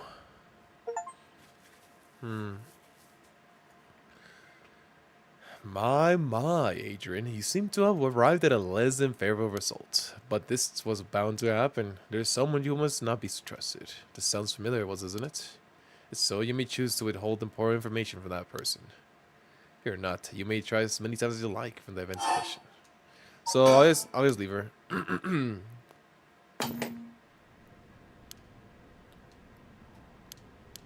Oh, I saved the game. Let's just say that. Just go home alone, yeah. Oh, right. Mr. Janochi was actually looking for you inside the main building. What was that? He's here right now? What's he thinking?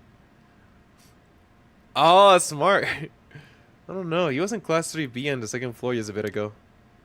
Yeah, I suppose that means it can be locked up yet. He's gonna die.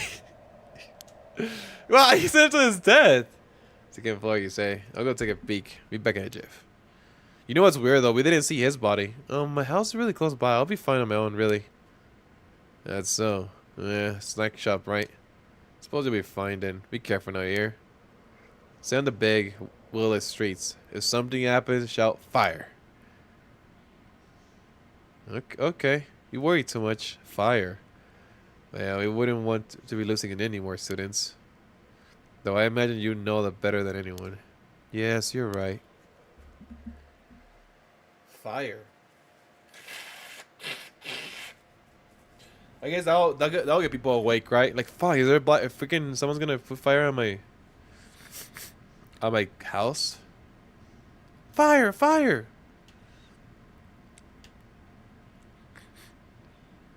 Neil's late.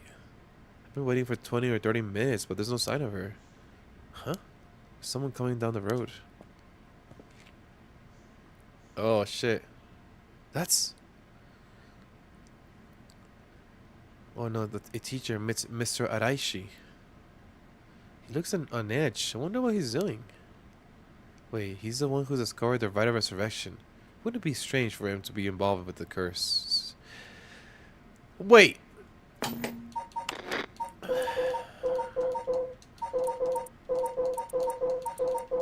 So either him or he told me. One of them has a curse. Has a curse thing, which I'm assuming is he told me, because this guy was I think all scared to the private detective saying she's gonna curse me. So she probably has one, right? Which is very similar to this guy's. He had the curse of the darkness or whatever, right? It was very similar. Wait a second.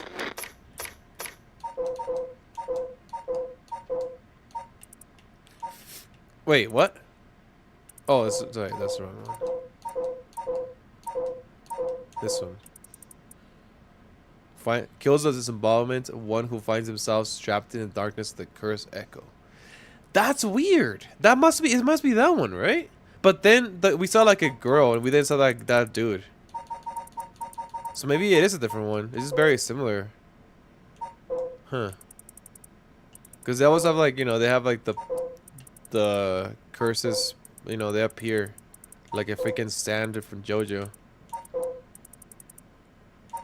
So maybe it is someone else, some other curse.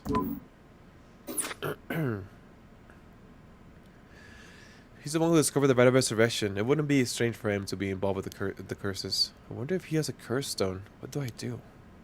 But if it's way past 10 minutes, Mio said she'll be here by...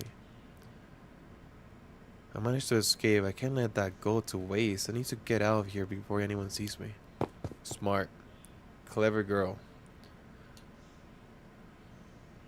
She died for our sins. People JoJo. We don't have that one.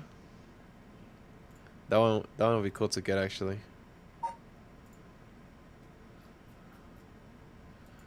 What to take off though?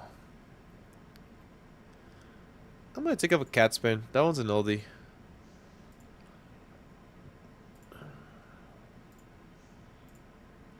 There.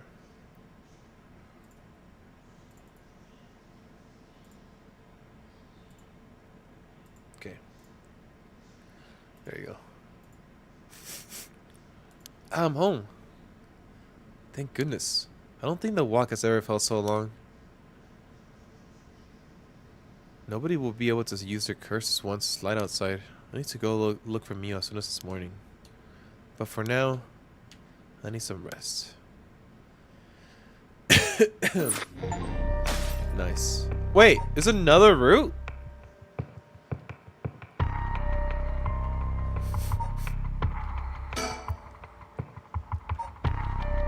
Resume?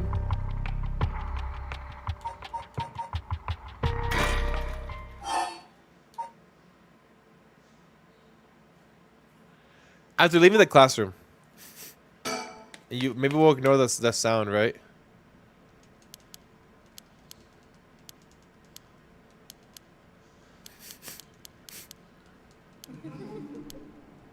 Oh no, not this one. Not this one. Not this one.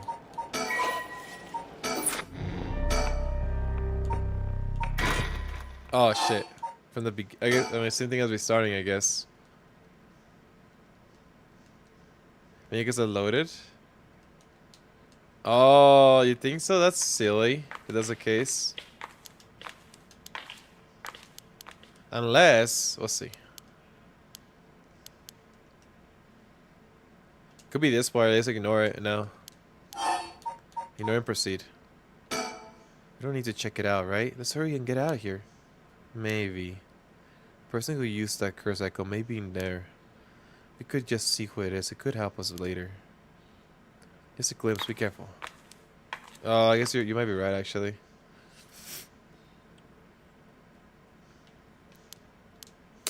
That's dumb.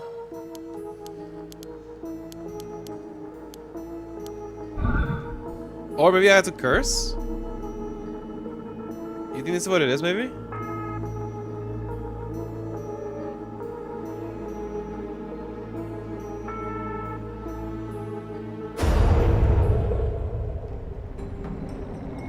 Hey! Die, Mr. Jinoichi! What is the sound? What is this sound? No. Oh, you can stop. You killing Tommy too.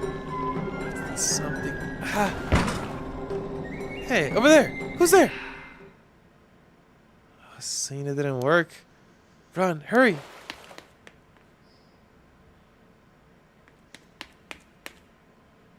I should have just stopped and just let it play for 30 seconds.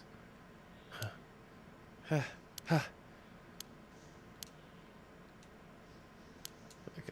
Yeah, you're right. Same thing.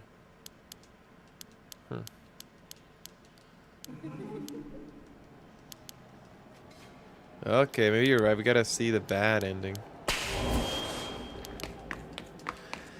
That's lame. So we can load.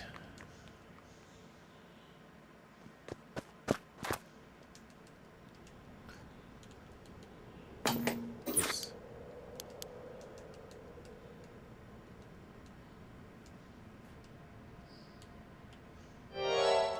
What are you doing, miss?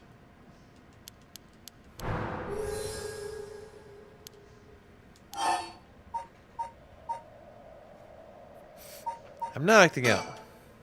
What are you about with you? Should you be smoking on school grounds? Yeah, way in late. It's all right. It's, you know, it's an accessory. Yeah. No, it's lame. It should save. It should recognize whenever I go back.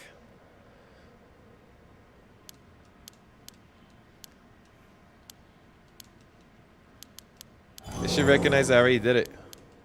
Even if I load.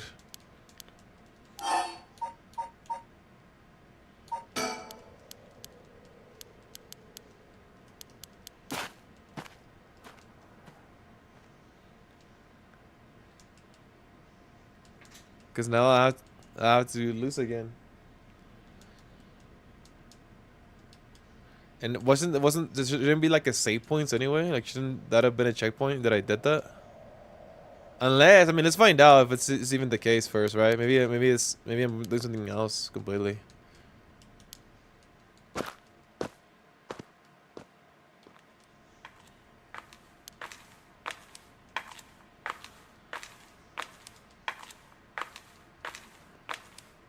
Let's see it. Then what's the point of save points then, you know? I mean, obviously, it's not gonna make me hate the game, but it would be more convenient. That wasn't the case.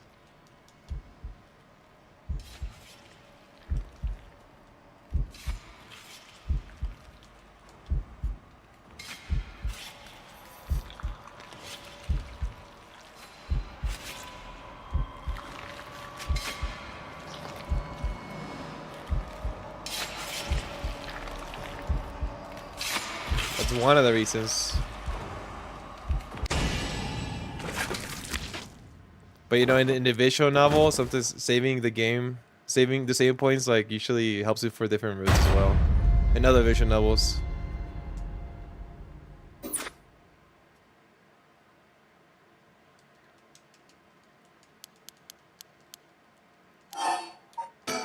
So wait, that's kind of weird because now I gotta try again. So now I have to finish it again? But again, I had to actually find out if this is actually gonna help it, right? First, to actually like, because then like, if it's actually something completely else, then there's no point of arguing it.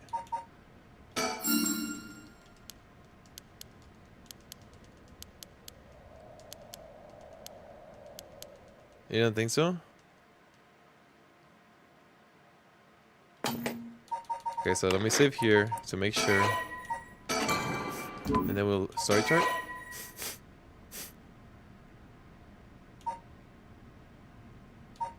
I'm gonna finish it again, dude. I'm just gonna finish it.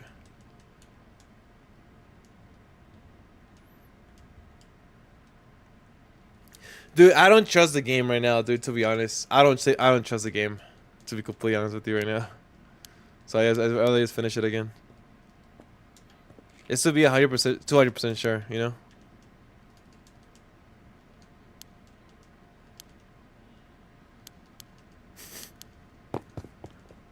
Because if it doesn't work, then it'll be... Okay, there we go. Because I loaded the game whenever I said try again, right?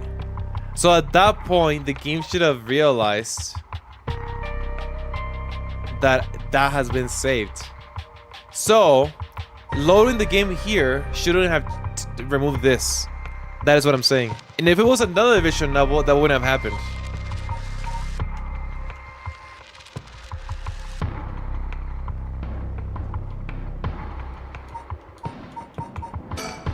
Again, another visual novels, that's not an issue.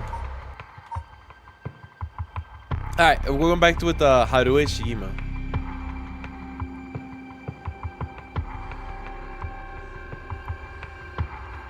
Different playthrough. It's still, my reasoning is, again, we can agree to disagree, it's fine. After I do this, I like it, you know, after it says try again, it should recognize that. Like, it's not, I mean, you say playthrough, but it's at this point where it's different, right? It's not like we're doing like over here. You want to start over or let someone else play. The universal progress saving would be troublesome.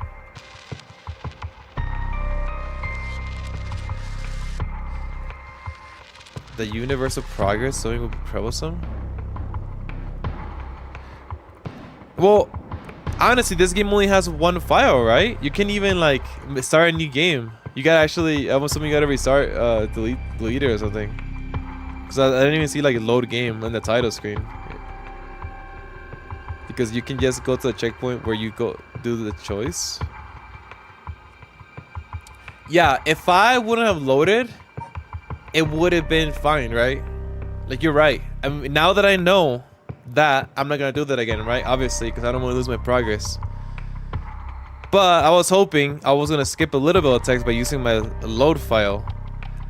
I get what you're saying though, because by loading the game, we're technically restarting again, right? The game didn't recognize it did this, right? I understand. But I'm saying that if the game should have, since this game really only has one file, I would expect the game to recognize that, like, oh, this is already done. So this, you know. But now I know how it works, so obviously I'm not gonna do that, right? Now that I know, like you said, it's not an issue anymore. But I wish that wasn't the case. Like, you're right, it's not an issue now. Now that I know it, I won't do it, and it's not an issue anymore. I agree. But at that particular point, it was an issue. And again, that's what I think. Now it's just whatever.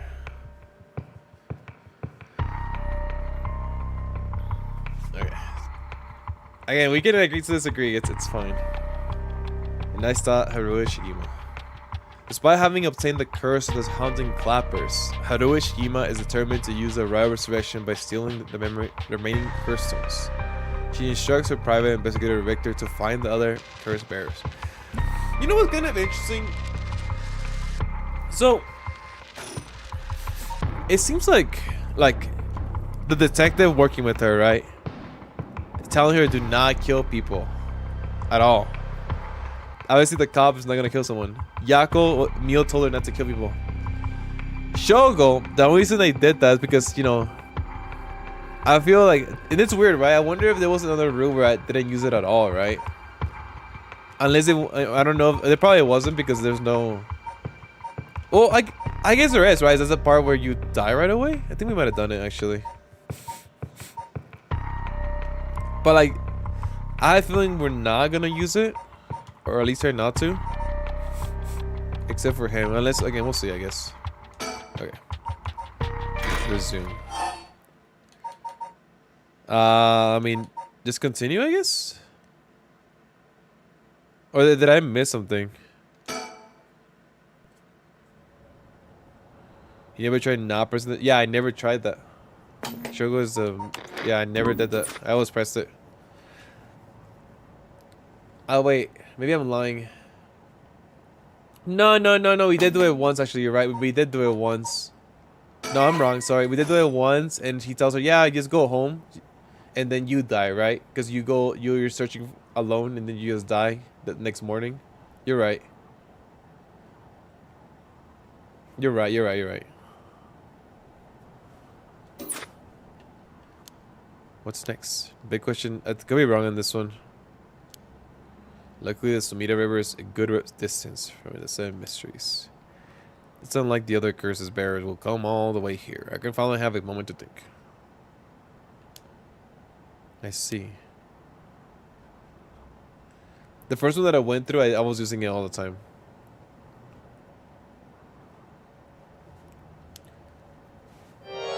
Excuse me? Oh shit, this is new. It's been a while since someone spooked me like that. That girl gives me the creeps. What's her deal? Oh shit. Is that a woman voice? Who could it be? What the fuck? What the heck unplugged? That's weird. You don't get another timeline for not pressing it there. But do you want to know what happens? Wait, where? What do you mean by there?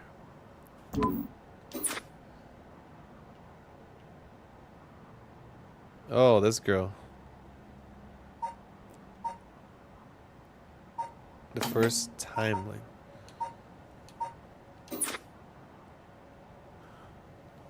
No, I got one. Yeah, the first time I did it. I did it. Like I said.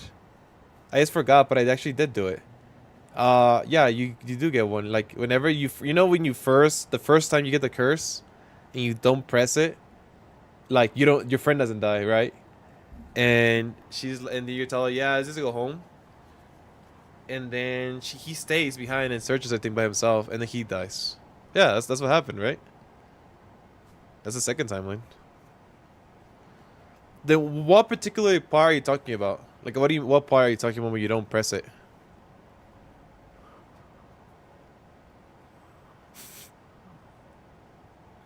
You're saying not pressing it there. What do you mean by there?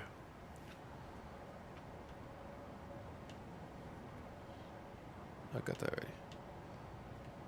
Right, yeah. The first timeline. Oh, like, oh, okay. So you're saying something else happens? That's kind of weird. But like, okay, that's so weird. I would expect the second time when it happens. But you're saying that doesn't happen unless the game makes you to do it no matter what. Sure, tell me. I get what you're saying now because it's kind of weird talking about timelines. I thought the second thing would happen. Oh, okay. I got it. That's kind of silly, but I feel like I didn't have to do that, but alright. Where did she come from? It's like she appeared out of nowhere. Didn't mean to startle you. I'm terribly sorry if I got into the wrong people, but would you happen to be curse bearers? That's forward. Curse bearers. Curse bearers. What's that then?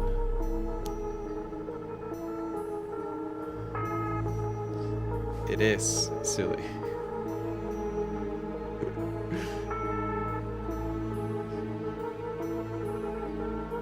I mean, someone who's gathering souls for the Rite of Resurrection. Yeah, we heard of the Rite of Resurrection, haven't you? Everybody's talking about it. Scary. I mean, true. Got me intrigued. Care to tell me more, miss? What was your name again? Oh, silly me, I'm Ayame Tonto. Tono. Wait, that sounds familiar. Isn't that like another... I feel like I heard that name somewhere. Who knows where, though.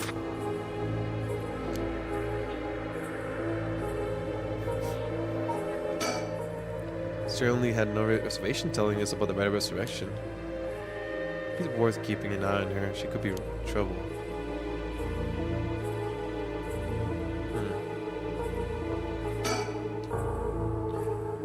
Her name's Ayame. I'm guessing she's around 20. She must be brave walking around alone this late, or maybe there's more to it. There's more to the Rite of Resurrection than meets the eye, you see. The best way to collect soul drakes is to kill other curse bearers. And that's about the size of it. I hope it wasn't too much to follow. No. I think I get the gist. Funny old world we live in, huh? So are you saying you're the one of these curse bearers? No, well, not quite. It's complicated. I'm not, but Yutaro is. Yutaro, is that your boyfriend? Oh, heavens no, he's a friend. His full name is Yutaro Namigaki. We're, I suppose you could say, partners in crime. Funny way to putting it. Oh, that dumb guy, right? Oh yeah. Wait. Yutaro Namigaki. Oh. Namigaki. So it is him, right? Yeah. Why Yutaro Namigaki? Where is this Yutaro now? Well, about that, he's not actually a curse bearer anymore. Yeah. More like a former curse bearer. Wait, is this going on the same timeline as the other one? Where he took it away? Former, how so? I don't really know the details myself, but apparently he lost his curse stone. Hey, get him! Typical, right? He makes such a show of being a top student, only to flunk where it counts. It's his penis. So now, I'm here looking for curse bearers myself, if you want something done right. Why are you looking for this?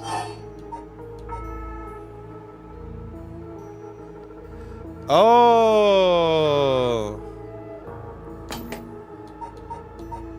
They never explained that. Is this happening the same night? It's happening the same night. Same timeline as all the characters, including the one where Yoko survives.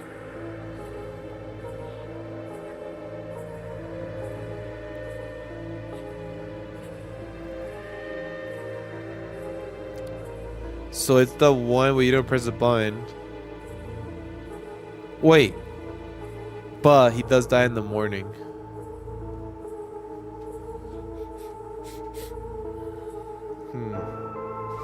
Okay, that's good to know. That they're all going on around the same time. That makes it a lot more interesting. Now, yeah, okay. I thought it was going. I thought all the characters were having like a different timeline. But why you approach this? So anyway, mind if I ask you, Yutara, why you thought I was a curse bearer? Oh, I'm terribly sorry. I was so rude. I saw the two of you out late at night, so I suppose I made assumptions. Gotcha. Sorry if he gave you the wrong idea. Out of interest, what was your plan if we did turn out to be the curse bearers? Oh, great question. And the answer is, I was going to ask you very nicely for your crystals. You thought I just giving them to you? He's like that? Maybe not, but you know what they say. You never know until you ask. You must really love your boyfriend if you're going to try something that risky. Oh goodness, no, we're just friends. My life doesn't revolve around him, you know. No, but it's probably the other way around. Bet.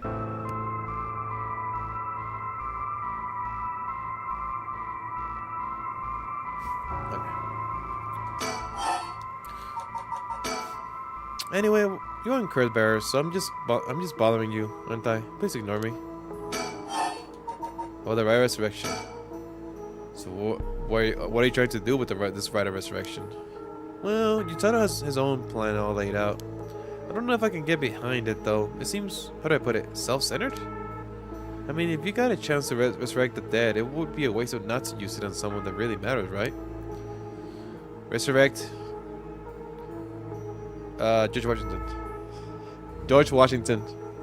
Bro, why don't we resurrect somebody from like olden times, bro? It'd be way cooler. Resurrect.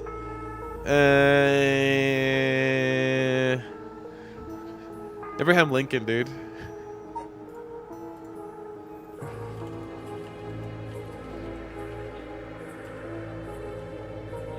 Okay, what is freaking resurrect?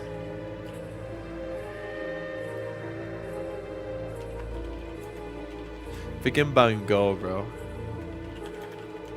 Mozart? Oh, that's a good one. Bro, resurrect Gandhi, man.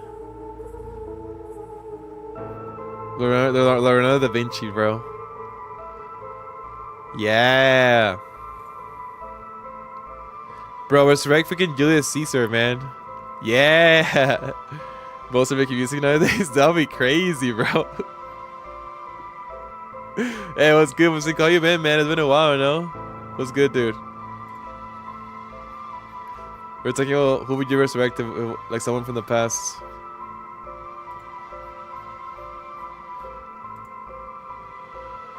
And then he'll have farts in the middle.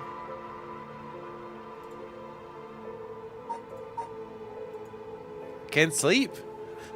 Damn, is it time for your? Is it bedtime right now? Before your shift? So let's get some freaking melatonin, dude. You can get your hands on it. I was planning to steal his curse stone at the last second and use it for myself. Man, what a bitch. Well, until he lost it anyway. Damn, what a freaking bitch. I don't like this girl. Perfect time for horror stream? Yeah, I guess so, right? Oh, but don't tell you thought I was going to do that, okay? I don't think you'll be happy to hear it. Of course, keeping secrets is my business. Why aren't you dashing? Yeah, I hate this girl already. I was like, you really have your heart set on this, right? How are you hoping to use it on? You promise you won't laugh? Cross my heart. Well then, let me tell you my master plan. Prepare to be amazed. Ahem. I'm an art student, see, Van Gogh. Woodblock prints are my specialty. Ukiyo-e in particular. Ukiyo-e. Damn, she had the same idea as us. She's gonna resurrect somebody that did the original prints or whatever.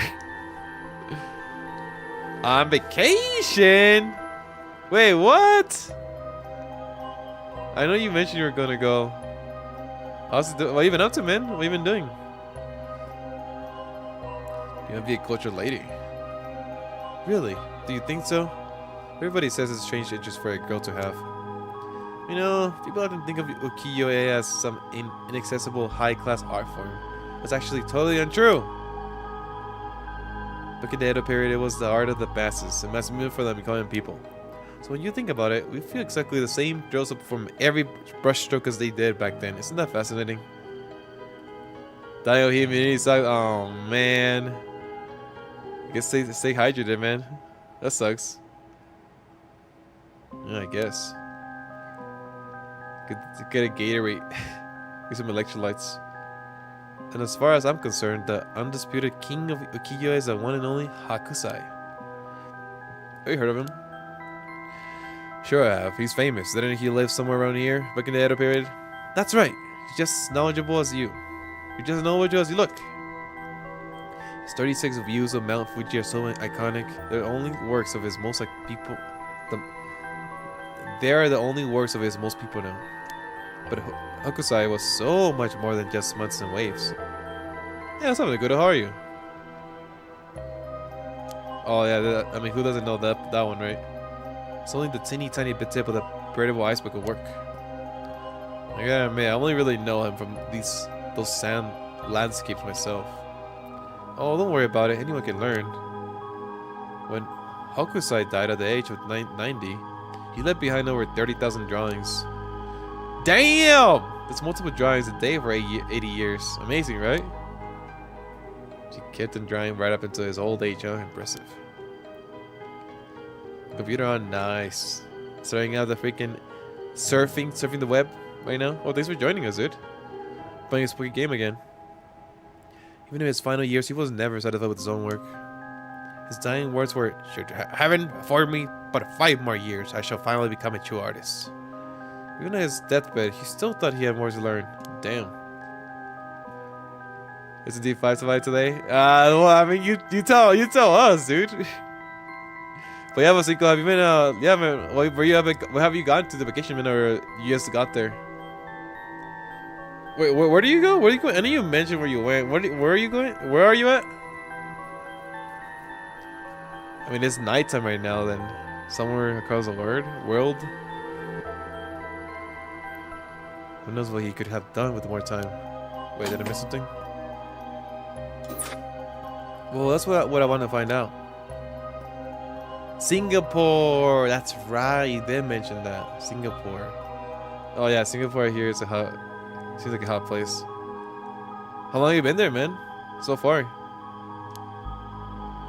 Hold on. Are you saying?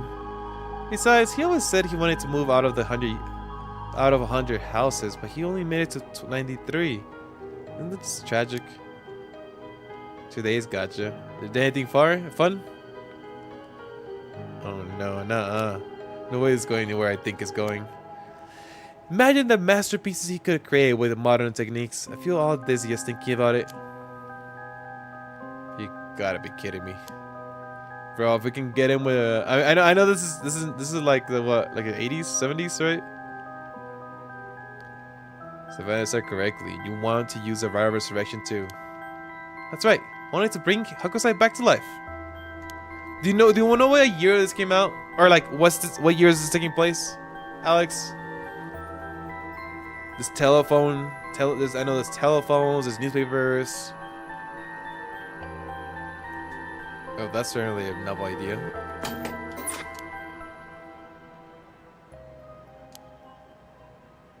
That's what she's used it on? What a waste. 80s. So that means that he'll be drawing some anime stuff then.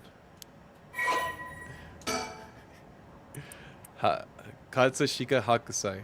Painting by the Katsushika Hakusai, 36 Views of Mount Fuji, the Great Wave of Kanagawa. Some hentai, possibly. I mean, isn't that where it originated? I mean, like the early arts of like some wood prints, like freaking some tentacle shit, some like weird octopus stuff. A Master Okiyo 8 artist, 1760 and 1849. Will the art have some struggles to discover what to do like last time? Oh no, dude, the I only struggled that one part. After that, it's been honestly mostly story. Honestly, we haven't done. It seems like it's more about the story for sure than like puzzles for now, at least. Yeah, we're pretty much good. It's kind of interesting actually. The first character we played as was like trying to like outsmart the other curse bearer, right? Kill them or they kill you. But now it's more about like the story, the character, what's going on. There are some parts where like not to die, but it's not like a puzzler, at least not yet. Hakusai was active during the late Edo period, considered to be the golden age of ukiyo in Japan. Born in Konjo, Hakusai spent most of his life in the area known as Sumida City. Among his most famous work are the 36 Views of Mount Fuji and the Hakusai manga. What's the Hakusai manga?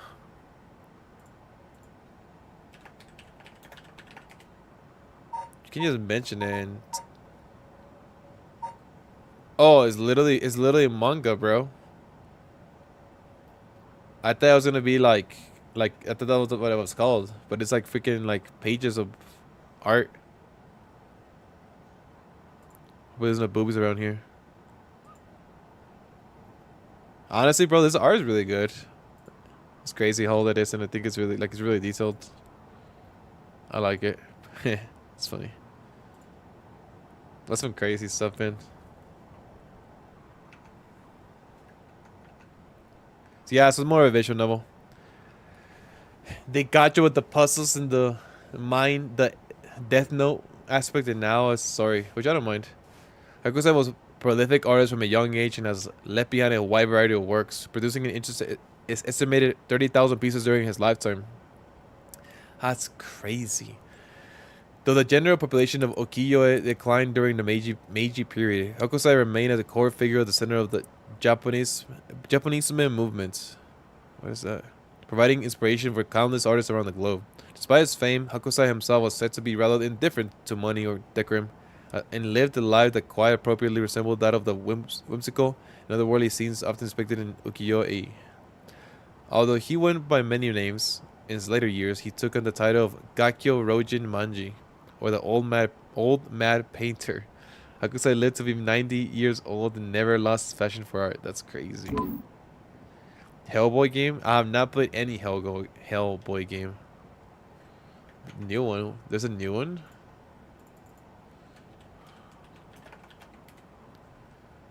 What's the newest one? Oh, this looks familiar. Dealing with you. I think I might have seen the trailer at some point.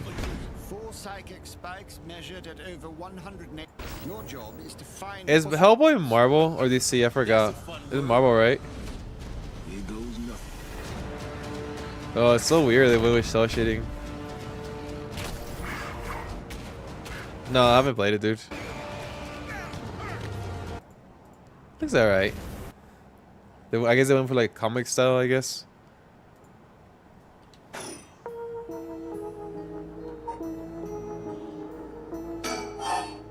About the Rider of Resurrection.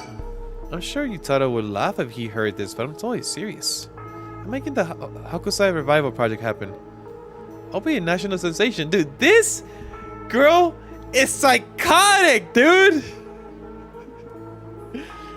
You know why? Because she said she was gonna steal it from the guy without dirtying her hands. And then when everyone killed him, she just walked away like nothing. And now she's acting like, oh, are you a curse bearer? Can you help me with this? Bitch, get out of here. Fun to me? No, dude, I'm sure it's fun.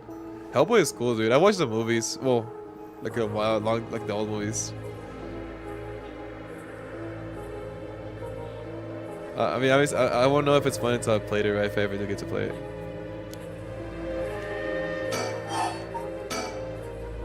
He lost it? How did he do that? I wasn't with him at the time, so I don't know exactly what happened. All I know is that he came back saying he didn't have it anymore. Although, well, strange that you probe into that of all things. Yeah, he's that curious sort. That's all. Sorry if it's a touchy subject. Oh, I don't mind. I don't particularly care about keeping it a secret. Oh gosh, is that the time? I should be going. I need to get my hands on a curse berry before daybreak. Bitch, get out of here. I've been flagging you down out of the blue like that. Best of luck. Creep? No, I'm not saying she's a creep. She's just a bitch. Don't think about herself.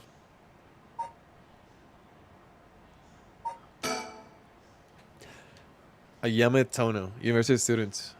Yama is a young woman working with Yutaro Nobayaki. Her love of Katsushika Hakusai Ukiyo is so great that she wishes to resurrect him with the right of resurrection. Apparently not enough for her to get her own curse mark, so I don't know how much. Ayame is a clever but calculating university student who only has time for her own interests. See what I said? She's making the best of a recent boom in popularity of female university students incident by their appearance across TV commercials and radio programs. Ayame is content to ride this trend so long as it allows her to get her hands on whatever she needs and wants in life.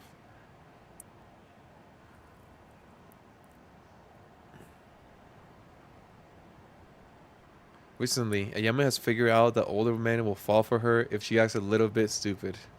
She was approached by Yutaro Nobuyaki in town, and although she was not attracted to him, agreed to date him because his family seemed rich. However, she does not think much of him as a human being and is beginning to grow bored of the relationship. I fucking knew it. I fucking knew it! She's a bitch! Oh my god, I hope she dies, dude. Well, there goes trouble. If we're going after curse stones, we should keep an eye on her. Too if we can. Why do you say that? She wished us best of luck. She's got at least an inkling that we're curse bearers. My. There's a good chance we'll clash sooner or later. We're after the same thing after all. You wait, I'm back in the mansion, man. I think I'll tell her for a while.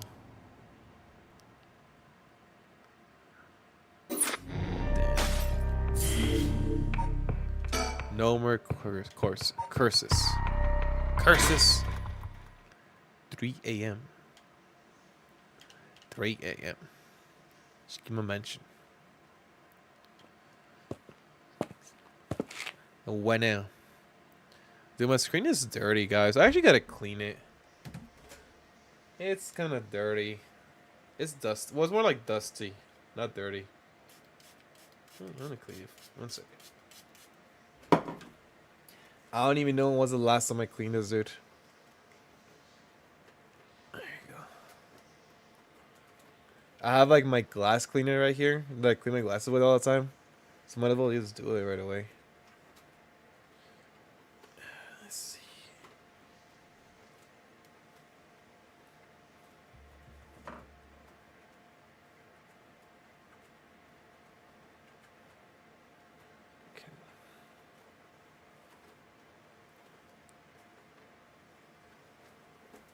Okay. Should be good enough.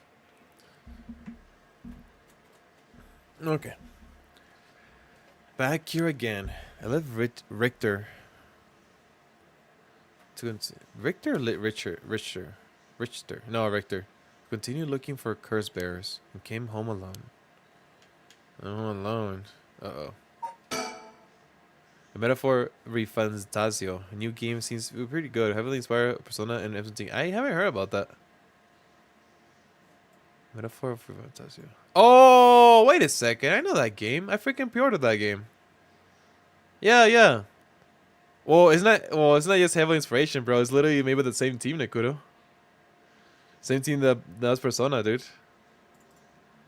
Yeah. It's not inspiration. It's literally the same team.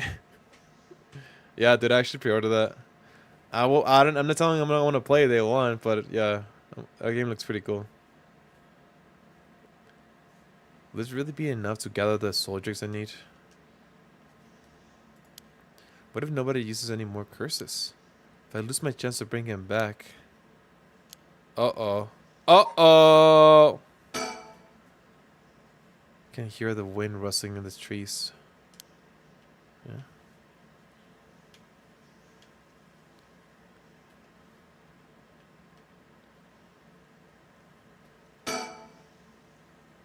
The old Shigima mansion, we rebuilt it here after the great Kanto earthquake. It's always stayed the same all these years. Even if the war didn't touch it. Never liked it growing up. I always wanted to live somewhere more modern. Shigima residence. Once a warrior clan with the mansion in Honjo, now a dynasty of police officials, the Shigima family is one of the considerable repute. The family estate was originally located some distance from the city, but the great Kanto earthquake of 1923 forced them to rebuild a new location. Shigima Mansion was at the one time a bustling place where members of the social elite mingled. 1 year ago, however, the head of the house was struck with a sudden melancholy, and ever since their mansion has stood silent as a grave. Huh?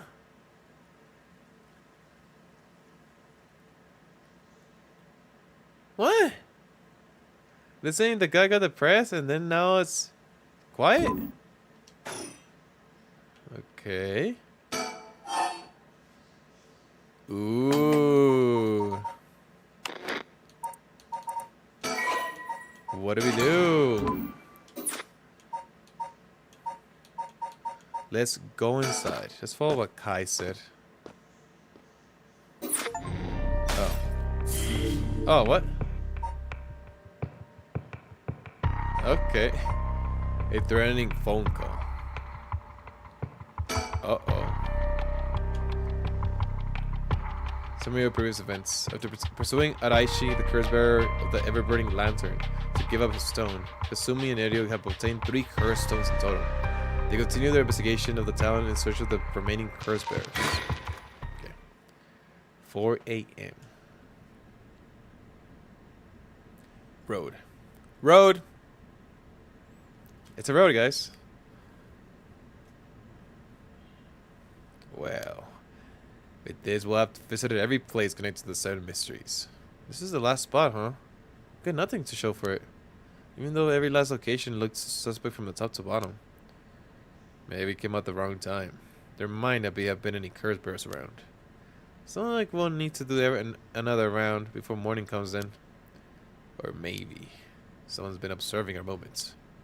What? No way. It's a thought. Either way, we should check out this last place. Let's hope we finally get a lead. Okay. Uh-oh. Uh-oh. Damn. Spoilers, Alex! Now, guys, it's the same timeline! What? I had no idea! Whoa, what the hell is this? Is he dead? Damn it, we were too late. Is this a curse too? Hang on, I'm going to call this in. I'll leave it to you. I'm gonna go take a look around. That's good. Damn. Someone took his curse. Or I don't know if he got it. Boss, bad news. What is it? Another mysterious death was reported in the area. Just another one? The medical unit forensics team are underway, but it'll be a while before they arrive. Where? If it wasn't, he'd be around killing your characters. True. True. That is bad news. So they got someone else. I think this is the work of a curse bearer? With suspicious deaths popping up one after another, we have to assume it is. Shit, because we'll be stuck waiting around for a while.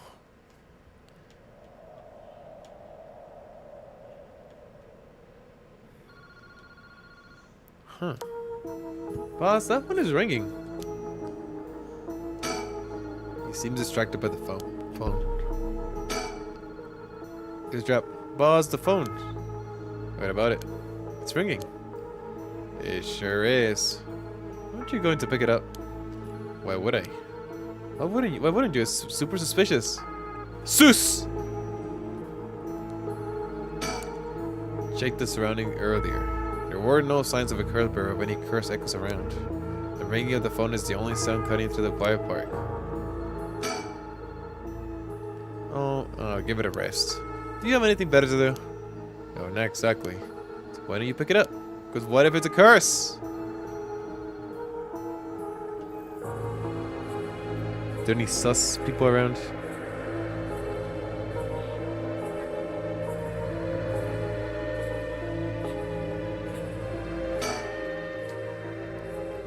Well, Missy, if you don't hurry. Right, they'll probably hang up soon. Really okay with that? You going into the least business curious?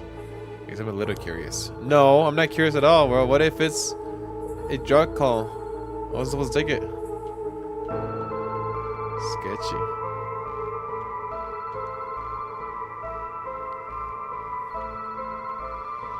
Sus.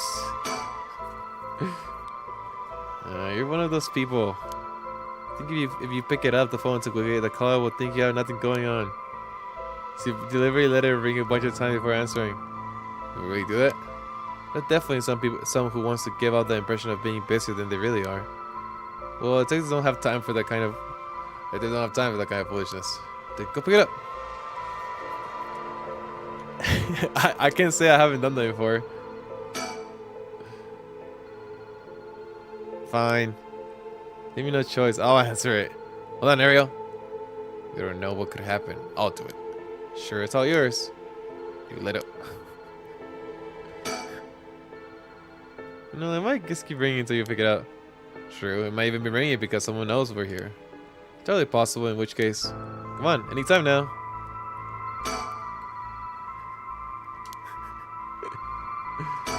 Should I pick up the phone or not? Phone booth seems to be ringing. They didn't even know these could receive calls. Yep, I think he's dead. Young man in his 20s, killed in cold blood. He's definitely dead, but I can't quite discern the cause from what I've seen. There are no obvious external wounds, but what if that leaking from his mouth? Water? Water? What was the curse again?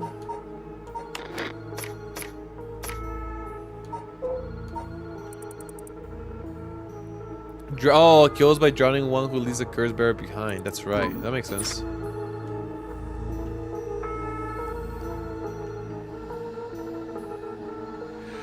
My boy! Look into my boy! Wait, what was that? Oh.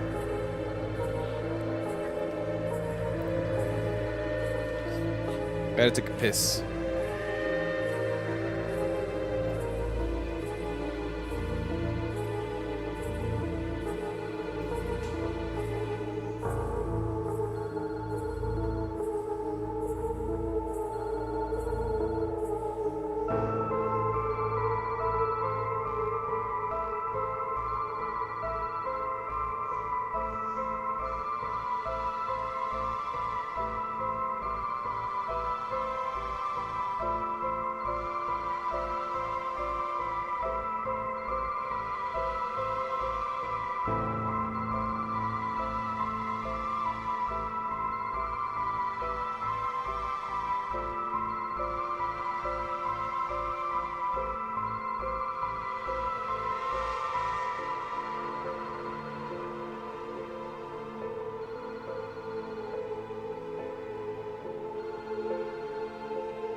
Ring ding. Damn! Congratulations, Kai. You get 2,000 towards a game. And of course, you already said Zelia, so I'll put 2,000 now.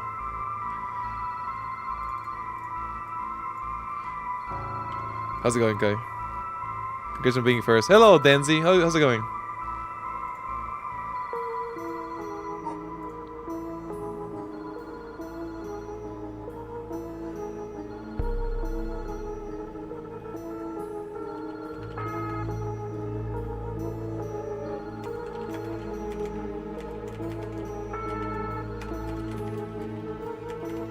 Guys, a message real quick.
Okay.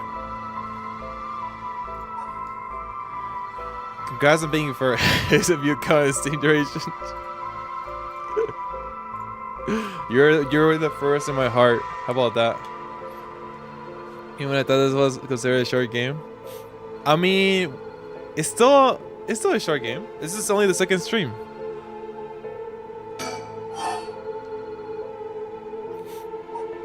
Okay. Wait a little longer. Let's do it again. Sorry guys, I was sending a message. Me good now.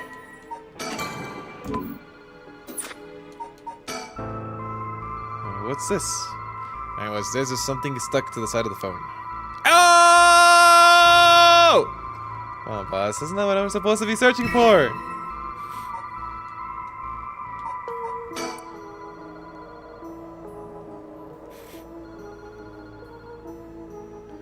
No, I think we're like... I mean, you really want to know how long we've been playing this game? Like total? Look at my Steam. We've been playing this for 12 hours and a half. So it's still in the short range.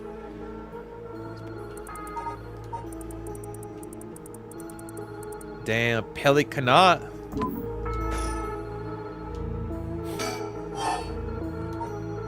Pretty good sticker. Well, you better go check it out. You're right, but be careful. It could be a curse. Hey, said we. I said we. You expect me to go alone? You're the one who thought against this stuff.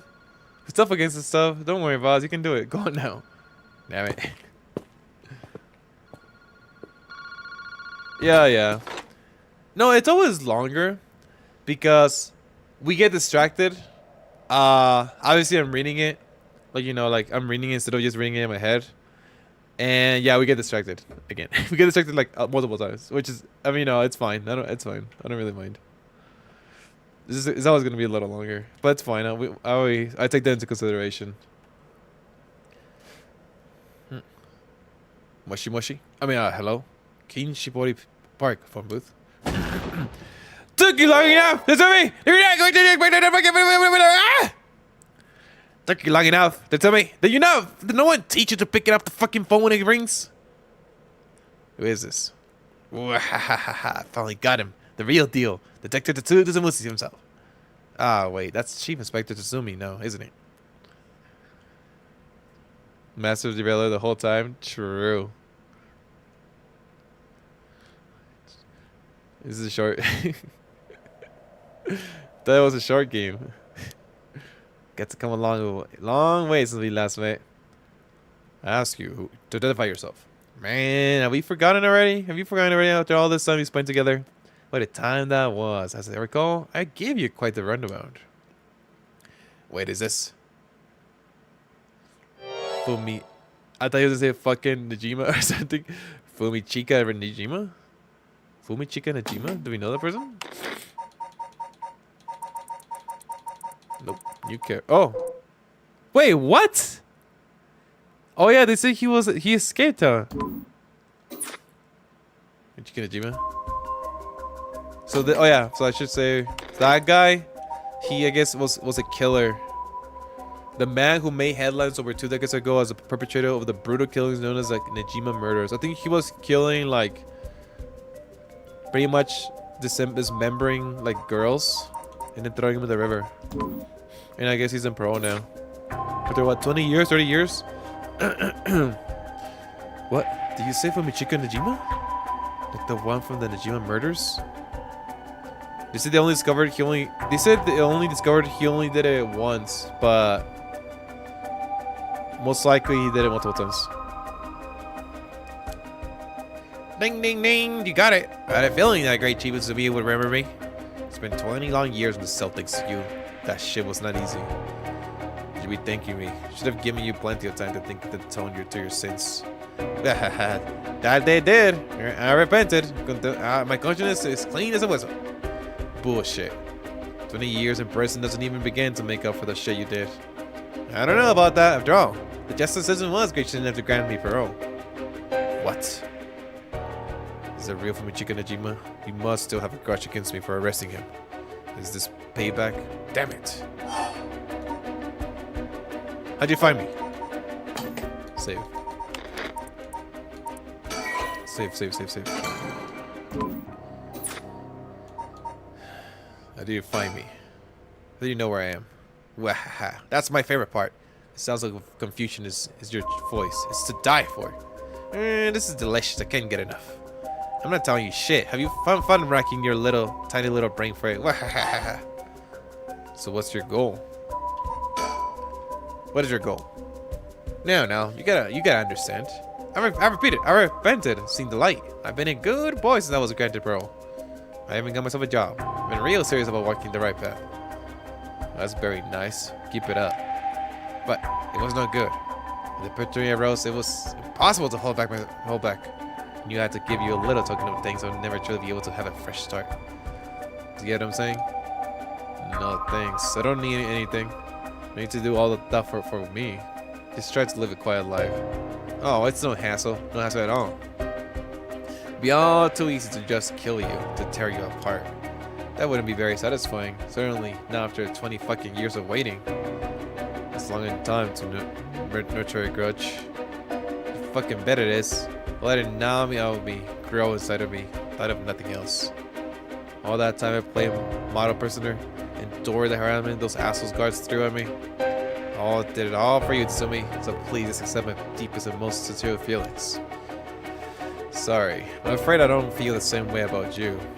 Shut the fuck up. The attitude of yours is why I'm saving you for last. So how do you find me? I'm looking to give you a little hint.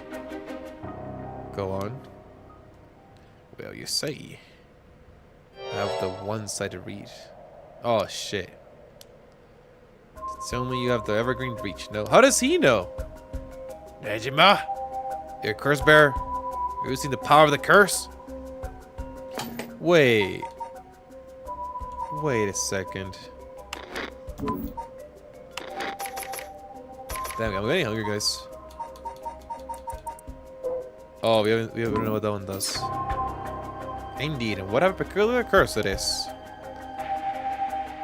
That's my hints, and god damn it. Curse like we couldn't have fallen into worse hands. So what's your goal? What are you planning? Whatever it is, bring it on. I'm not running away. Just told you I'm not coming for you yet. Pay attention when people talk, shithead. You see, this time I want to see you on your knees, weeping in despair, begging me for mercy. Oh no. I'm so sorry, dear Najima. Please forgive me. I won't do it again. Shut the fuck up. This is exactly what I was waiting you for fucking much. It's worth a shot. Really think that would have saved me, asshole? It would be crazy. Well then. We're both crazy. You got so much in common. We should be friends. Get crackling your jokes while you still can. I'm going to carry everyone you care about one by one. So there's no one else. No one left. Sorry to disappoint you, but I'm a lone wolf. I don't have anyone like that in my life. Boss, what about me? Oh my gosh. Shut up, idiot! Shut up, idiot! Oh, wait. Are you trying to protect me? Fucking idiot.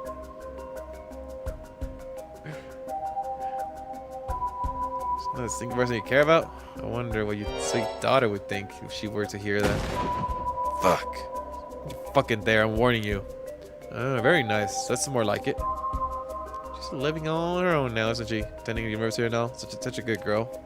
Oh my, don't tell me she just happens to live in Honjo. I'm right. What? She does?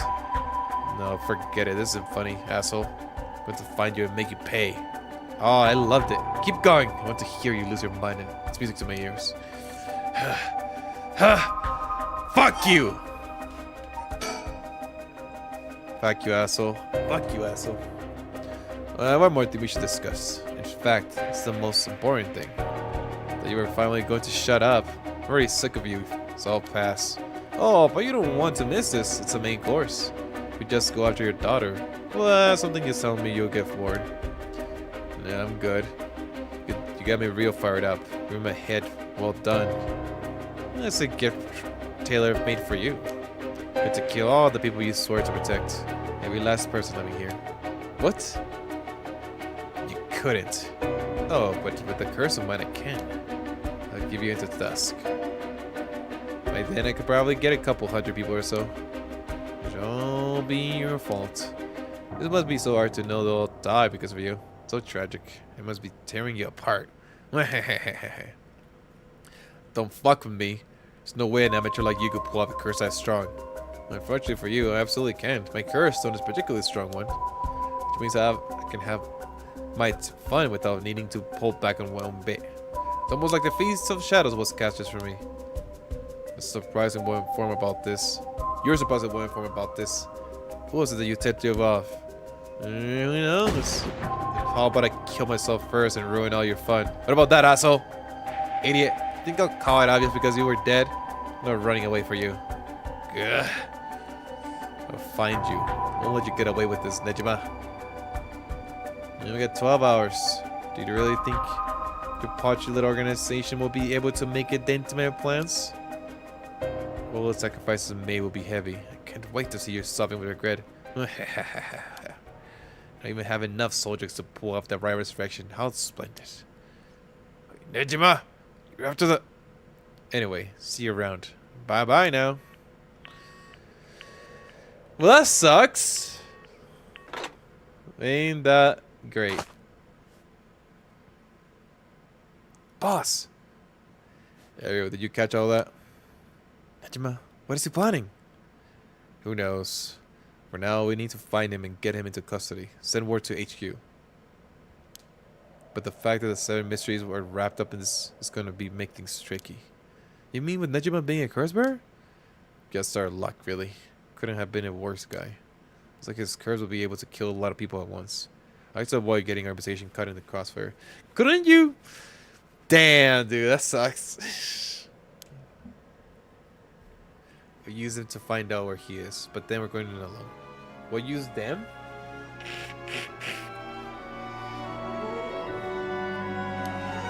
Should try to collect as many curse stones as we can before they miss her. Alright, boss. Later. It was reported that a total of 3 suspicious deaths were discovered that night. Nejima's threats along with the curses were kept secret from the general public. However, the Honjo serial killing still made international headlines, following the death of the police officer Hajime Nashima. Wait! What?!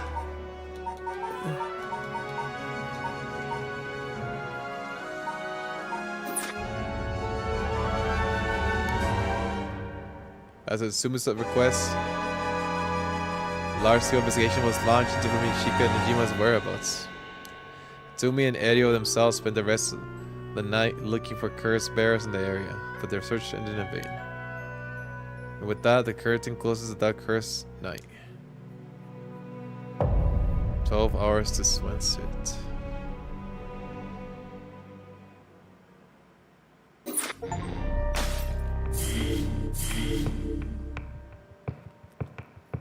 That's right. You're right.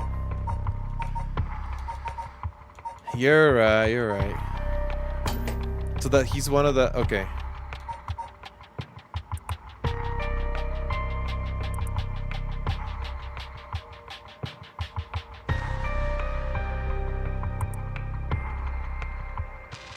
Three suspicious deaths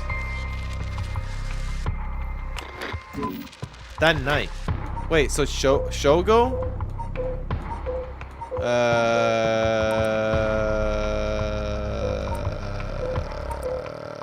Mio, most likely. Yeah, Mio's dead. Possibly Kohei? Possibly Makoto?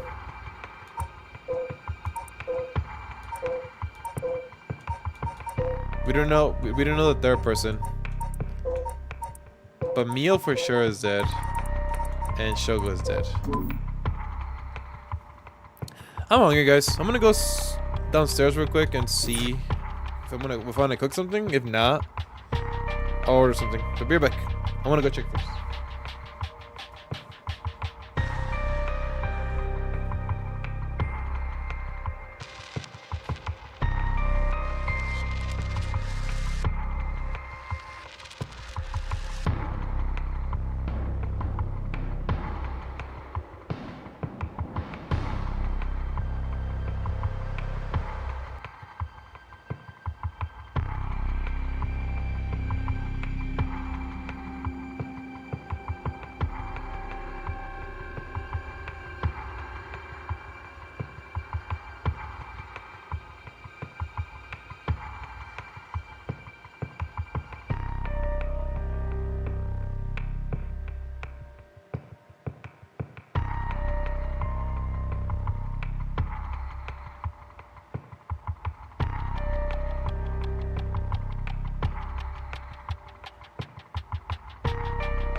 Yeah. I forgot. Wow, that girl's nice.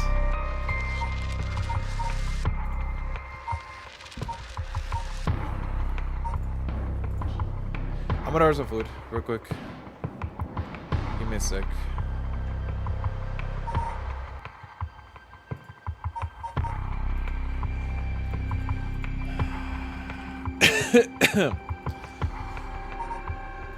What to order, guys?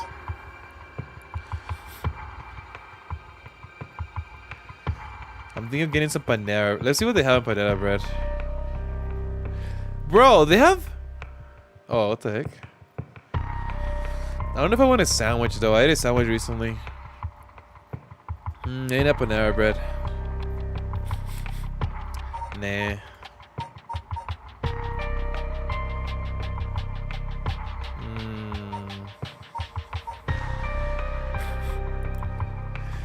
There was an Indian place. What's it called? What's it called? Oh, I remember now. McDonald's. Do they even have salads anymore?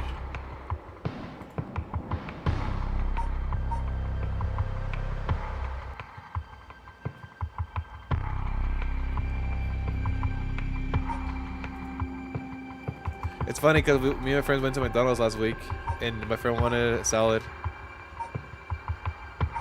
But he didn't actually check if they had any, you know?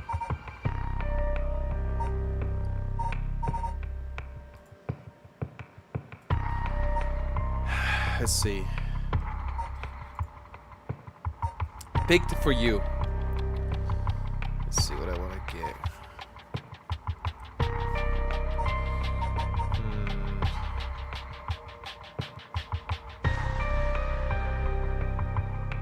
What is this place?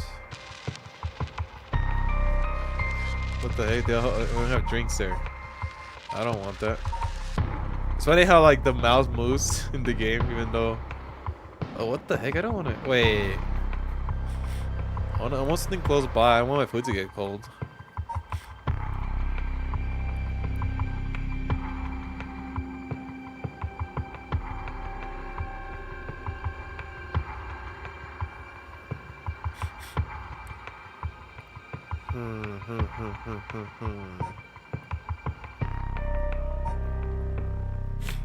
Oh, I know what I'm gonna get.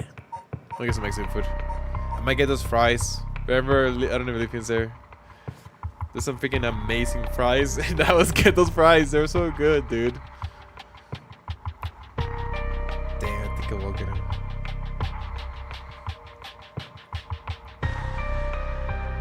Ooh, let me get some tacos.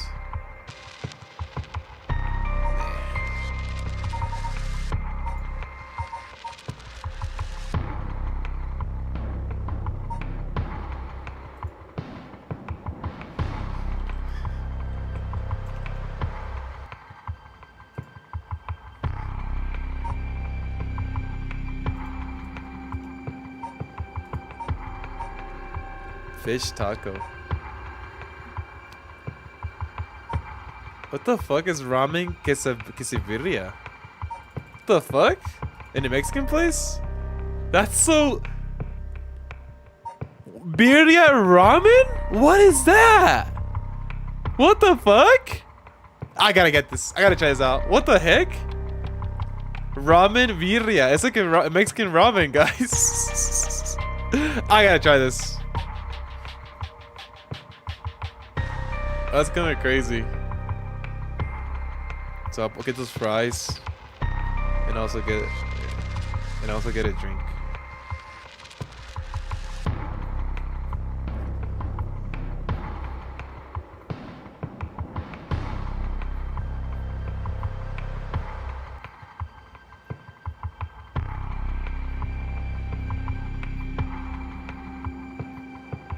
Wait, I lost it.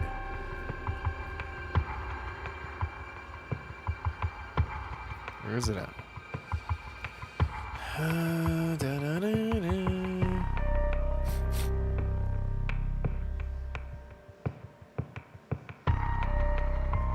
I fucking lost it.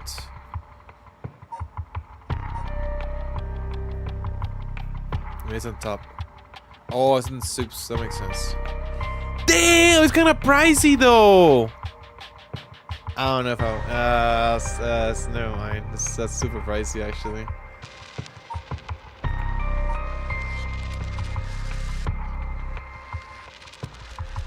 Never mind, man. Holy shit, that was Really pricey for that ramen. Not today.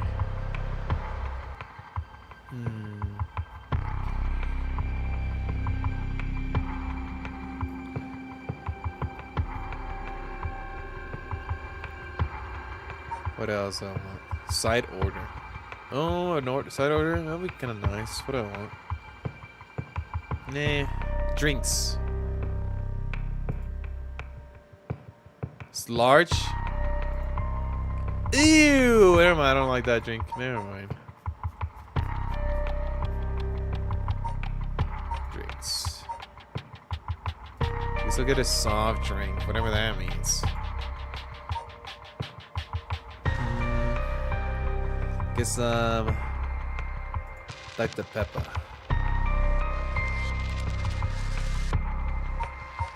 Let's see some desserts. Deep fried ice cream? It won't melt by the time I get it now.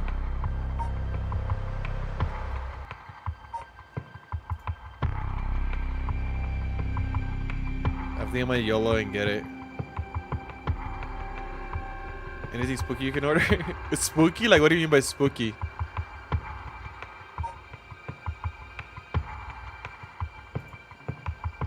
Do you think it's a dumb idea, guys, to order deep fried ice cream? I think that's a stupid idea. I'm not gonna do it. Never mind. I think it's a dumb idea. To order on to go? Yeah, right. Spooky as in like sketchy? Or spooky as in like what? Like scary? Or like a scary name or something? There's this thing they have like like cabeza taco. Or like literally, I don't know what that is. Like a head taco. Like spooky. Taco made from meat from a roasted beef head. Is that scary for you? Enough for you?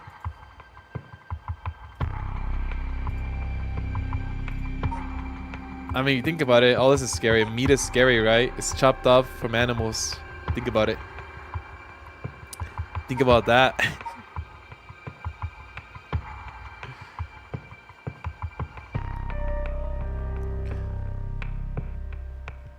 You know what's scary to think about? Not when you're eating, of course.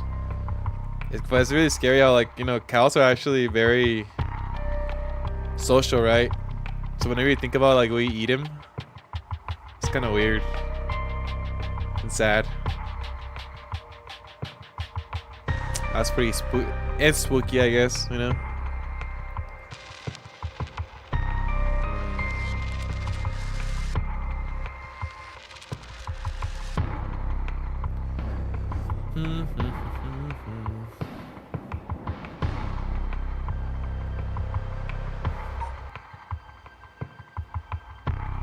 It's taking a while, guys.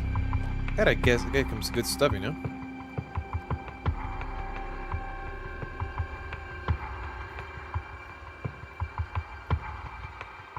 They're pancakes, bro. Nah, I'm not gonna get that.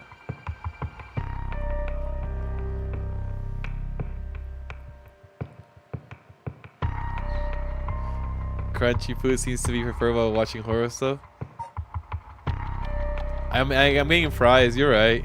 Maybe I could get some nachos.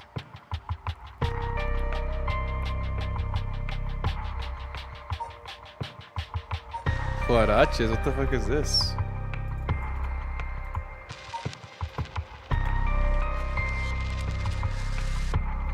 Huh.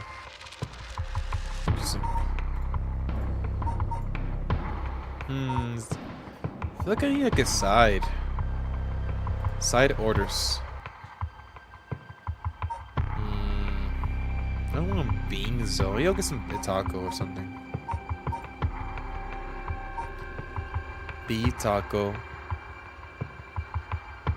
Pork. Fish taco. Breaded fish. Wait, breaded?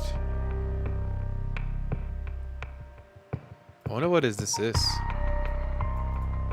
Dun, dun, dun, dun, dun, dun, dun. Comes from Monaco. Special kind of taco. You know what? I'm gonna YOLO this fish taco. Let's see how it goes. Oh, adobada. What's the adobada again? Made up of creatures so dusty. Something says it sounds fishy.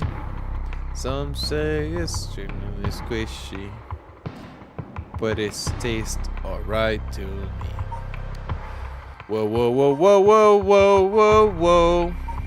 Whoa, whoa, whoa, whoa, whoa, whoa, whoa, whoa, whoa, whoa. You eat it raw, not fried, and turn up on its side. Barracuda seafood taco.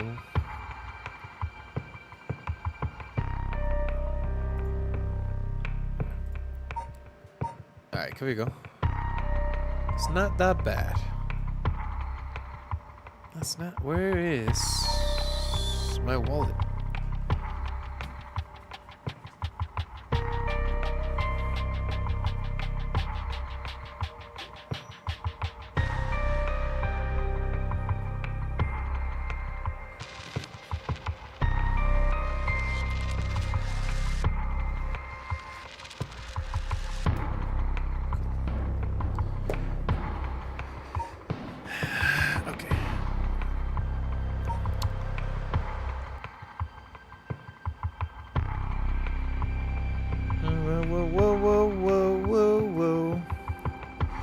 Whoa, whoa, whoa, whoa, whoa, whoa, whoa, whoa, whoa, whoa, whoa, whoa, whoa.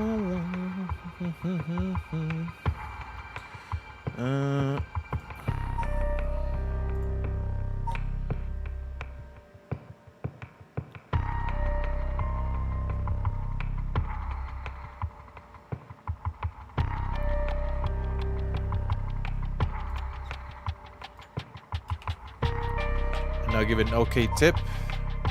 Please do not spit at my food. Unless you're... Never mind. Actually, no, I should have said that.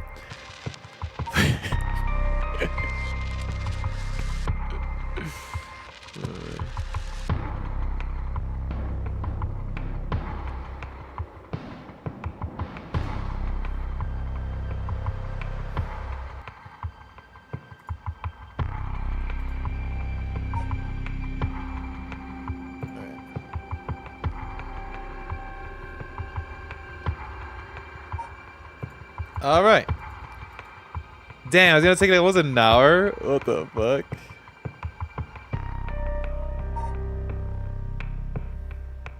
All right. All right, guys. I'm ready to play my game while I wait for my food. All right. Sorting things out. Summary. Hajime Ojoshima's death. Najima's threat of mass murder. The problem has just piled up. Putting the detective goal collecting all the curse stones is jeopardy. Tsutsumi leaves Ariel to handle the investigation while he catches a quick break.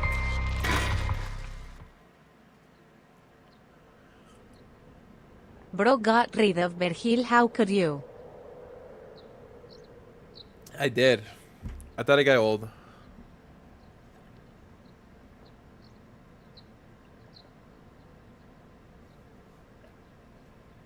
It got old, man. How's it going, Felix? So for the wait, boss, but I managed to gather some information.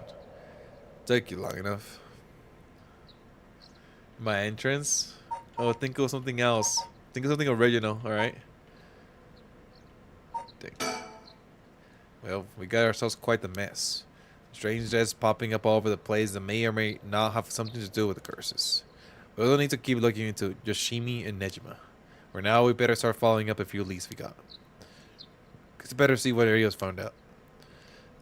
Oh, it's good, Philly. What you been, man? What have you been up to? Did you finish Persona 3 yet? Been up all night gathering information. It'd be nice to be young and have that kind of energy. I'm glad to have him on my side. It gave me a chance to rest up. Damn. My boy over here, Ariel. Things at the station were pretty hectic, but I managed to get some info. Let me fill you in. Thanks. The floor is yours. The serial killings. Out of 3 mysterious deaths were confirmed in the area, including the one in this park. Start with that one. The young man we found here. Feels bad, man. He's been identified as Shogo Okie, 25 years old. A regular old office worker who worked around here. He died of asphyxiation due to water in the lungs. He drowned. He drowned? In the middle of the park? That's not possible. It's gotta be a curse we were dealing with here. How you liked it, dude? I hope you liked it. Freaking Persona 3 is great. About that, boss. Isn't this park associated with one of those 7 mysteries too? Yeah, the Whispering. I don't know. Whispering Cano. That's right, the Whispering Cano. It's on the answer. I know, right? Towards the end of the year. I'm glad they're adding it, dude. I know people were sad whenever they announced the game and it said it wasn't going to be there. It does seem like there will be a link between the Cano and Death by Drowning, don't you think? Yeah, bro. Persona 3 is freaking so good. And obviously, I mean, I didn't play Reload, right? But like, Reload, I'm sure is even better than what I played. Sharp thinking, Ariel. You're starting to get the hang of this. Let's assume they're related. What's next? Yeah, are you planning to play Persona 4 next as well? I need to play Persona 4, dude. Before that, the body of a woman was found behind a residential complex in Kamizawa. Oh shit. The victim has been identified as Tawako Hayashi. Tawako Hayashi. Do we know who that is?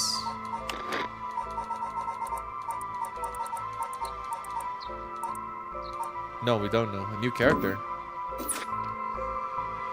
29 years old. She was an office worker who lived on her own in the area. As for the cause of death, well, yes. Are you gonna wait for the remake, dude? Because they might remake 4, to be honest. SMT 5, gotcha, bro. I still haven't even done any of the SMTs yet. Entirety of her body was crushed by some kind of strong external force. No murder weapon was discovered in the area, but considering the way she was found, crushed. Wash! Wash! Wash! We're looking for something large, flat, and heavy that could have crushed her in one fell swoop. Hang on, are you saying she was stepped on? Meaning, wash! Food washing mansions. Exactly, crushing is a food washing mansion's modus operandi. The place of the body was discovered is also known to be related to a set of mysteries. It is not Namigaki's doing. Shit, I knew he used it. Judging by the amount of soul drinks, the victim was just a regular person, not a curse bearer. Idiot. I have a love and hate relationship with us as only game I play where having the ultimate demons is the worst possible scenario for the Balado. Nice. That sounds like freaking so fun. That sounds so fun. You're like, fuck, what are the odds? That's great, dude. Because we should report this to Paranormal Affairs. Got it. And as for the third victim... No! Wait, who is it? He was identified as Kohei Genoichi. Wait, she didn't die! 32, a teacher of Komagata High. He was found in the school's courtyard. Nice, dude. Nice, Felix. Because of death appears to be external trauma from a fall or heavy blow. The impact crushes his arms and legs. He was found in the middle of the courtyard. He couldn't have fallen from the gymnasium or the main building. A teacher dying at school. And not just any school. Komagata House is one of the 7 mysteries. I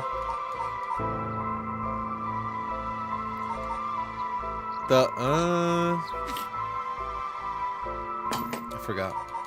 Let me see the picture. It's the one with the thing and the thing, you know? Oh, this one. The Fool's Procession. Okay, that's right.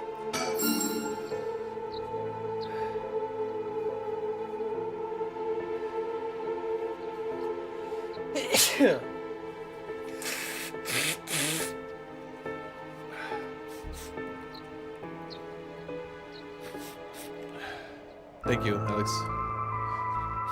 Elizabeth? I'm not sure who that is, actually.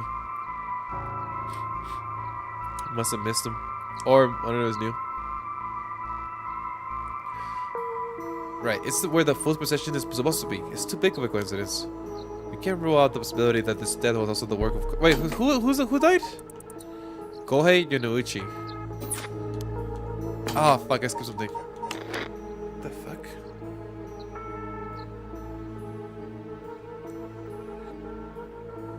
Oh.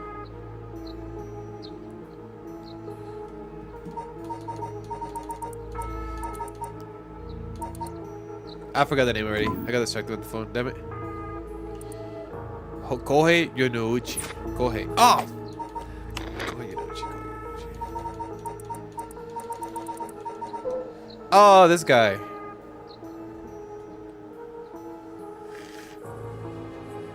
So that means the girl Makoto. No, what's Hitomi? She's probably the curse bearer then.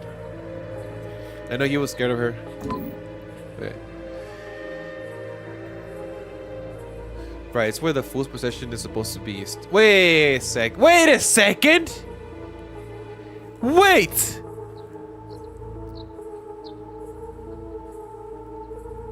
No, she was scared of the girl who died. Actually, you're right. Damn, you're right. He was scared of Michiyo. And wait a second, he fell? Wait! That's Yako's curse!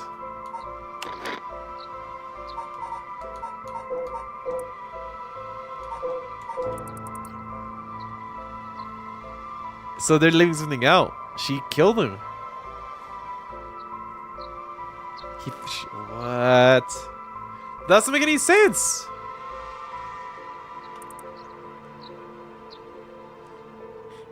You're right, Alex. You're right. You're right. She's a robot. It's the only one I took my time with the Reaper, but bro, dropped 100k yen for killing and had to fire motherfucker. Nice, dude. Dude, the Reaper, bro. I actually rage quit, Felix. I rage quit. The Reaper, bro. Whenever I fought him, dude, he was 1 HP, dude, and he fucking killed me. And I'm like, you know what? I'm done. So, whatever. I didn't care at the time, but whenever I get to reload, I'll probably actually try hard.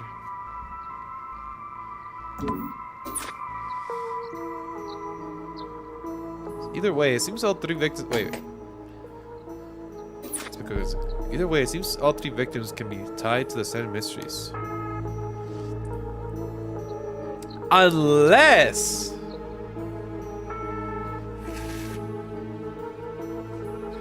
Unless it's gonna be me, guys. Ignore the sound.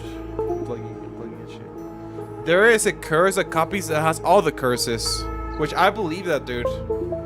I think there's gonna be a curse that's all the curses. Has to be, which could be which could be the killer, because we saw everything going dark, right?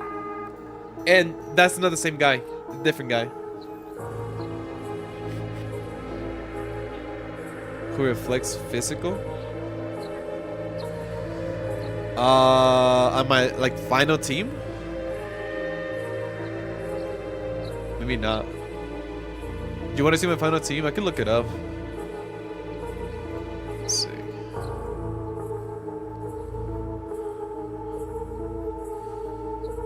Wait, when did we play this, guys? How long ago was this? Oh, there it is.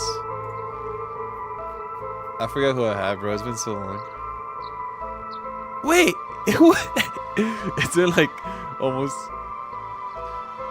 It's been like a year. Oh, that's the wrong. That's the answer. I don't want to spoil you. Oops.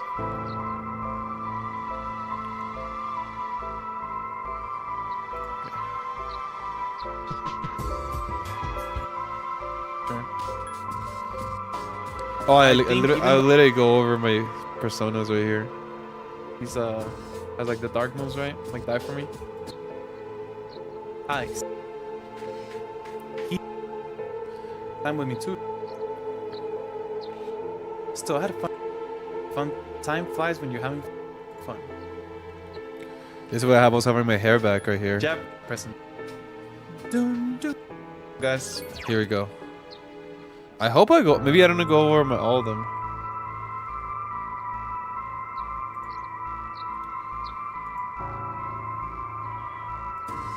We got... Oh, I guess maybe I do. Donald Trump was a Twitch. It was being recommended. Seth. Fire Persona. Seth. Max. Magic. Apparently this is a stronger magic move. I mean fire move though, so... Oh man, this is not cleaning it well anymore.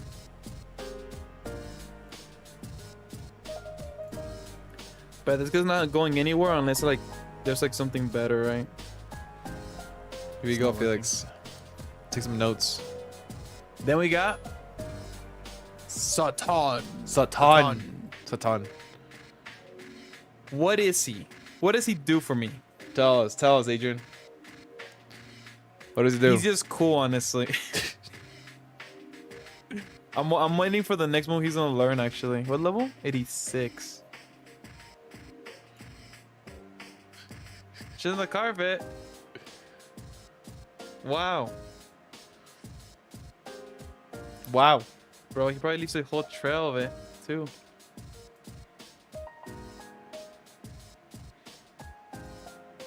All right, but we got Satan, and then we got. Oh yeah, you guys already know Supadna, which is really high magic as well, with super high. What we have is really strong AOE wind, AOE ice. So that's really good. Yeah. It's good. Then we got Vision, one of our newer personas. Oh, yeah. What's good about him? He has a lot of good physical attacks, right? Also has single target electric, single target ice. So that's like, it's important as well. Very important. Okay. But yeah, very good physical attacks. And then we got Susano. I made him off stream. And I was grinding. Oh, I feel like I was grinding so much off stream in this game. It was crazy. Actually, I haven't even tried him. It's because it was fun to do so. He's like, he's very good like physical, right? Like growth 3. So he nice. is, I think, he was a 6. Wait, is that what, oh yeah, it is. How do you have the null strike? I think I made him off stream. And I was grinding. But it could be, I feel like this could be, like, I think I tried the death guy like before, possibly. Actually, I haven't even tried him. I think he's had no idea. Very good like physical, right? He is, I think. Maybe I wasn't thinking or something. He was a 6 like fusion, right? 6 monster fusion. So that was pretty good. Alex, why do you say shit to the carpet? I don't know what is Vorpal Blade? Let me see. Random Alex helmet. Double he does.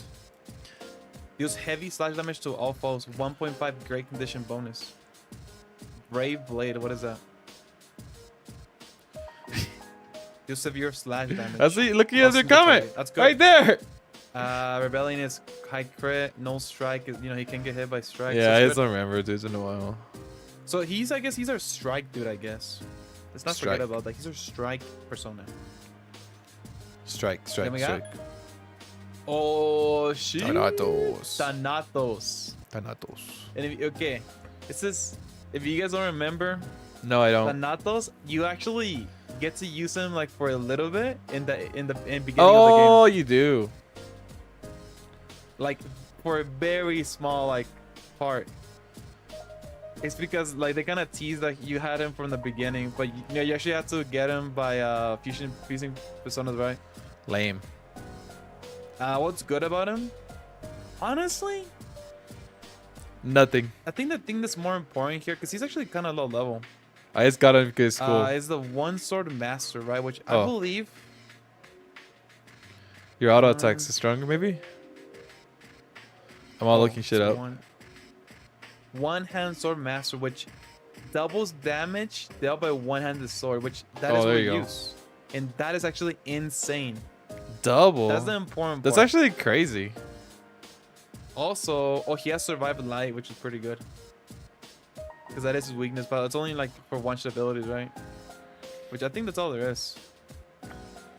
That's cool. And then we got, I think this is my stronger persona right now. Beelzebub. What's good about him? AOE electric. I think he's the only one with AOE electric, I believe. I could be wrong on that. AOE electric. And then just very strong, honestly. I don't think he has no weaknesses.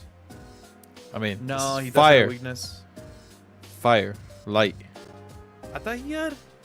Oh, no light. Method die, high counter, no live, rebellion. His weakness is fire, I guess. Beelzebub. Oh, really? Damn, I thought he had something like covered fire. Demon. So fire, really bad. Oh, he has a Makarakarn, which puts a magic shield. That's right. So he's really insane. Victor Cry, I saw what it does. The next ability he's gonna learn, right? And it actually makes it so whenever you win the battle, like your whole is, I think. Wait, let me just look it up to make sure. Next. Then Balzabal, he's my dark persona. We had him. I'm gonna speed I this. think Loki. Loki, The Ice Scotty. I think That's it. pretty much just my Oh, whole team. Saturnus. That's my Try team. later. And I think I did mention Horus, most likely. I think I did. Yeah, I think that was my last team. I'm pretty sure. Pretty sure. Dang, I cannot wait for my food, guys. I'm starving. I'm starving. Let me check where it's at. Oh, they're on the way to pick it up.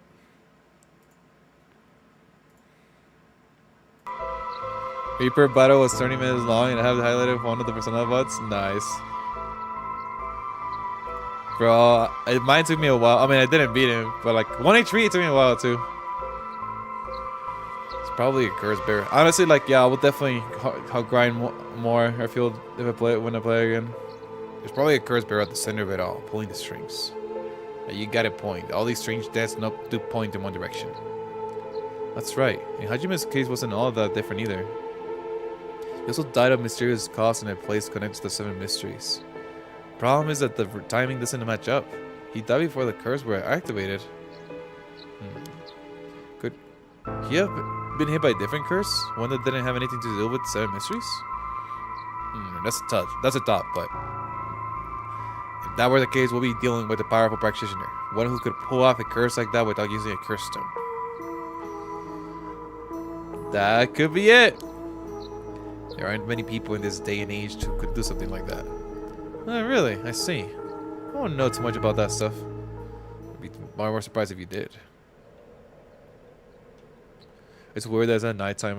It feels weird. YouTube video for you since it's basically Spooky Month. Not really. Spooky Month is... It's like 2 months from now. Well, more like a month ago. What it was a video. What is a video? The curse bearers. That moment, we only know the identity of 4 curse bearers you included. Yutaro Namigaki had the food washing mansion, and Hideki Araishi had the ever-burning lantern. Spirit Halloween. Oh no, I don't like the sound of that. You know, tell me, show it to me in October, right?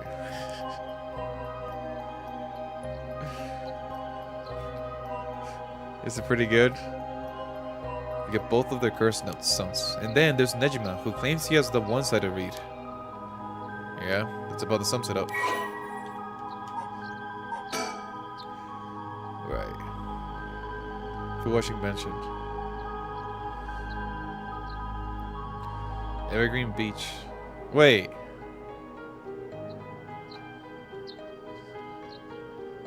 Oh, so this is us as the gamer, as the viewer, right? Who knows this? Evergreen Beach. Just down again.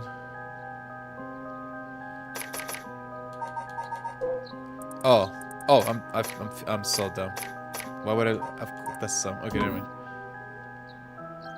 Telling you names. Oh no. Well, Spirit Halloween is a good story. I always like going there. It's fun. In October. We better figure out who the remaining 5 are quick. How should we go about looking for them? There's no point in searching blindly without a lead. Let's focus on other things for now. Tracking down Nejima may lead us to the other curse bearers too. Either way, he should be our top priority. He could do some real damage if we don't get him. I also want to look a little more into Yoshimi. I also got a feeling there's also some connection there. Aye, boss. Sounds like we got our work cut out for us. Okay. Yoshimi. I also want to meet as Community Safety Bureau. where Yoshimi was stationed. It seems like he was investigating the apparent suicide of a girl named Michiyo Shiraishi. Ah, yeah, I heard about that. He was trying to determine whether he really was suicide, looking into the height of the building and force of the impact, her wounds, all that. He must have suspected some kind of foul play, because he ordered a full investigation. But it had already been deemed a suicide, and his superior told him not to go stirring things up. What was the evidence? Well, according to the report I found on this last night, his desk lights. The body was found at the foot of the building, a ways away from the road. There was no evidence of vehicular collision, so it was ruled a suicide, but he thought there was more to it. Yes, it's a truck or other flat-faced vehicle traveling at higher speeds could have inflicted similar damage. In other words, sometimes a traffic accident can look an awful lot like that. Oh. It was a curse of the car. This John's that it wasn't a suicide. Yeah, it wasn't a suicide, it was an accident. What a terrible way to go. There was no brake marks on the road, meaning it would have been a hit and run. Fuck. The vehicle would have hit her without slowing down at all. It's turning into quite a grisly case. But the vehicle could have come out from a collision like that unscathed. Couldn't. Exactly, so I asked the traffic bureau to keep an eye out for any vehicles with the frontal damage. And I haven't heard back from them yet. I don't think they're looking very hard. We got no proof. That said, if it was a traffic accident rather than a suicide, possible that someone silenced Yoshimi because he was on the verge of discovering the truth. That's true. You think the driver is the one who did it to him? Not quite. Yoshimi had already talked to Francis in the traffic bureau, right? His death wouldn't have covered things up. You're right on that. So it's unrelated. Even if the suicide was a cover-up for a hit and run, it doesn't seem like enough reason to kill a cop. I mean, it could have been our killer. Oh, that's right. Unrelated, but I got something else to do. Something else, too. I managed to get a hold of Michiyo Shiraishi's address. Yoshimi went there a bunch over the course of his investigation. Might be a good idea for us to drop by, too. Michiyo Shiraishi? Michiyo Shiraishi. Tell you, I don't remember names. Good thinking. Hopefully they'll give us some more leads. Alright, let's move on to the next topic. Okay. Anybody around? Surroundings. Forensics has finished their investigation, and the body's been carried away. That said, we're still closing the park to the public, at least for the time being. This place was really giving me the creeps last night, but it looks pretty normal now with the sun out. Yeah, I mean, playground at night, you know, it's not doing its purpose. It is definitely creepy. Look at his truck. That's it. Remember the girl Yoshimi met with the day he died? One Hitomi Okuda?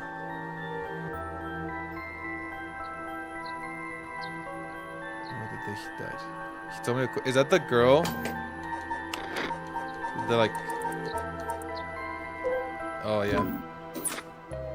She's pretty sus! Community safety didn't have any contact information for her in the hand. Maybe an address? Well, they had her parents' information, but when I called, they said they hadn't heard from her in a month. That's a family issues from the sound of it. They even said they didn't want anything to do with her anymore. Damn, that's pretty sad. That's sad. She still goes to school once in a while, so we might be able to find her there. Not sure we really have the time for this first takeout right now. But she could be a key witness. Can we have a community safety tracker down to us? We can ask, but it might be tricky to get it done today. For starters, Komagata High School is closed today. Because of the teacher that died. That's right. Alright. But it's not something we can do today. We may have to forget about it. Let's move on then. Okay. Hajime Yoshimi. Got some information about Yoshimi's fiance from community service safety. Her name is Mayu Chosawa. 27-year-old. She works as a beautician in the area. What the heck is a beautician?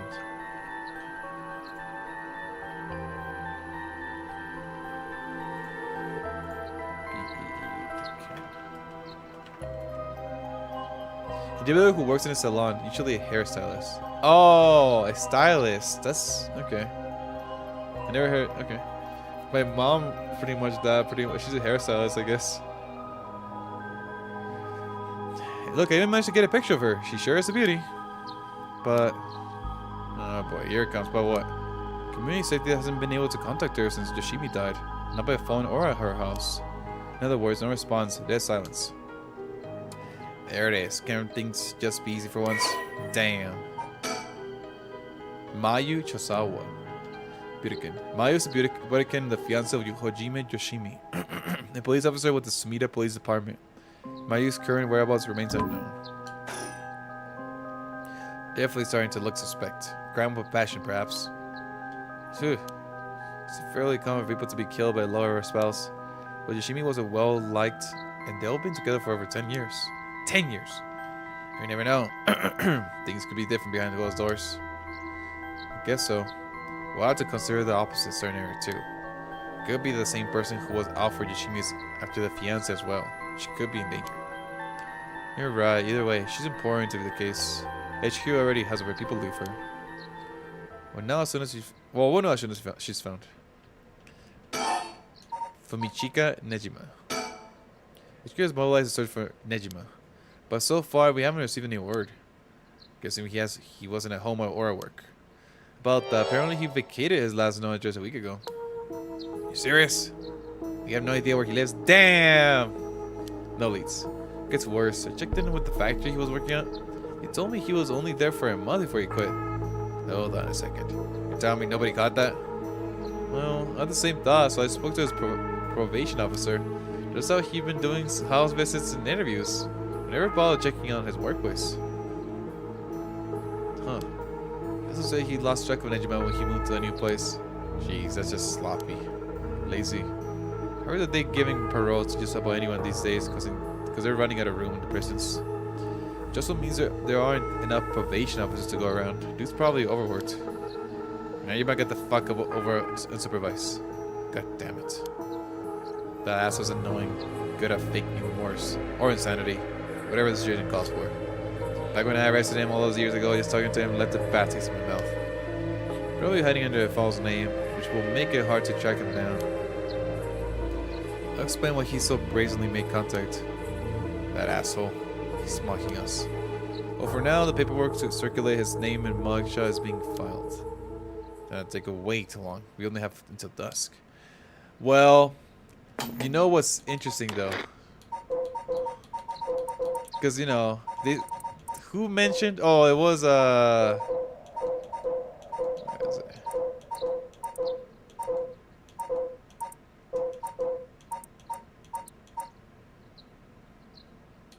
So, no. Hadaway said that he looked very different.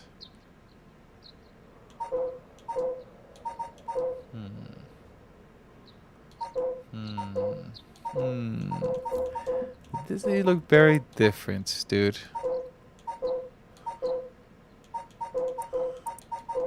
Oh, he died. So yeah. Guess I better see what Era's found out. Speaking of Nejima, yeah. Did you manage to reach your daughter? It'll be best to put her into protective custody as soon as possible. Nah, yeah, I can't reach her. They called, but she's not picking up. Wasn't home when they went to the house either. That's not good. Does that mean she never came home? Why weren't you the one trying to reach her? Shut up. I don't have her contact info, alright? Damn, she really doesn't trust you, huh? Either way, I told her mother that it was an emergency and that we sent an officer to find her and get her to safety. It was a real reluctant, but I got her to agree.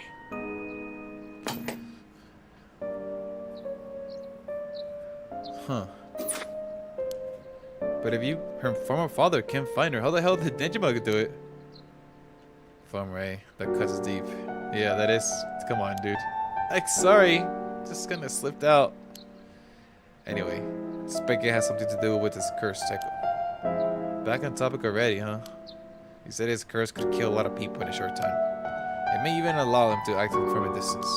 I see. A one-sided read. What was the story about again? I'm thinking about a man stalking a woman who goes insane and chops her up. Ah, right. One of the more gruesome of the 7 mysteries. Let's read it again.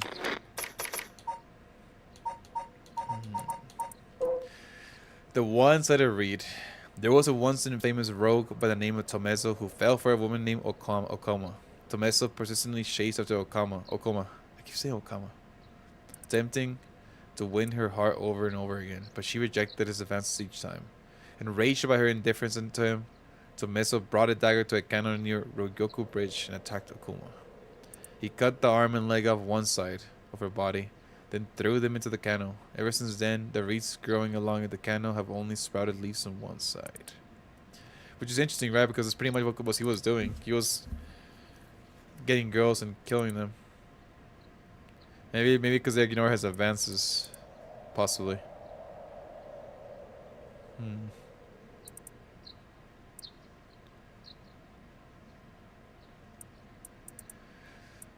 One-sided. So what is the curse, I wonder?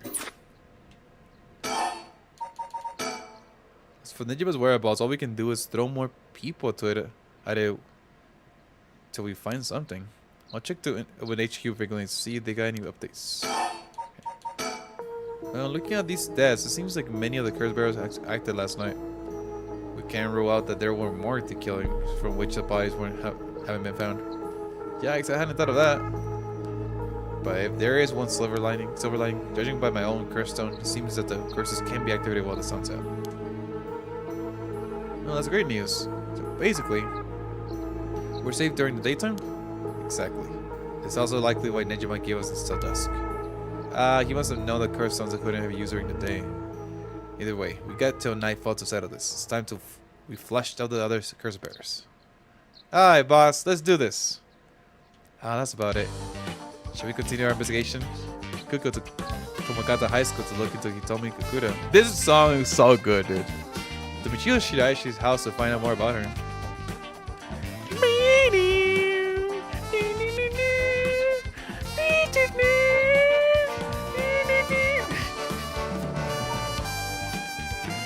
Look at Discord. Oh wow. I mean, is it? Is it? How is that reference though? I feel like doing this is kind of not common. Or is this? They have the same artist or something like that? The same artist? Oh. Okay, yeah, that changes things.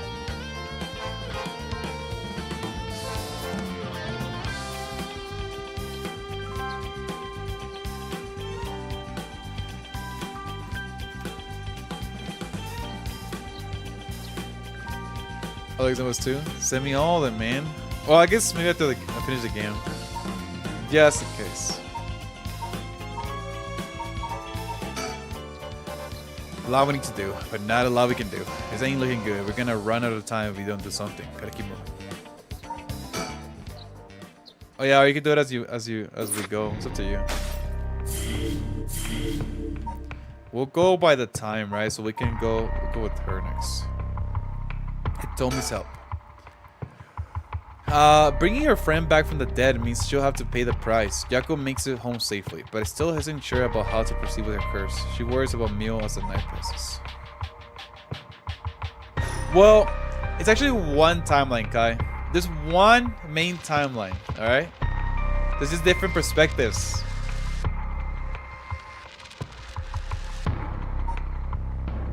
Oh, okay. But yeah, it's only one time. There is, like, when you see a branch like that, this is a different timeline. For example, this didn't happen in our main timeline. Or this didn't happen in our main timeline. But yeah, everything else is one. It's, like I said, it's different perspectives. Different characters. So it's not as complicated that I thought it was. I thought the same thing, dude. I thought it was gonna be complicated. Yako Sakazaki, 8 a.m. Yeah, a dead end is not. It's just a dead end, bad end.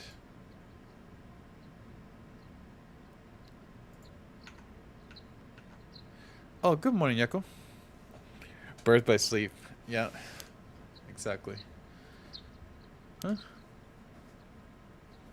Yeah, this artist is really good, dude. I'm about to look him up after this. Rise and shine. Uh-huh. You're up. Oh, it's morning and huh?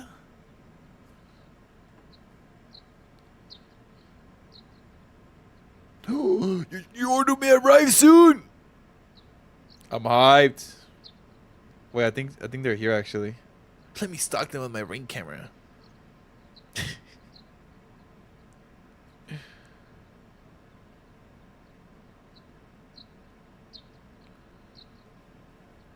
Dun dun dun dun dun dun dun. Yeah, my foot is there. I'll wait. After I'll wait when they leave. Yeah, you okay? Can you remember your name? Spectre of the board. Yako Zakazaki. Ah, yes, I'm Yako Zakazaki. Good. Seems like you're fully awake. Oh, Mio. Thanks for last night. Was everything okay? Yep, still alive. I think let's see.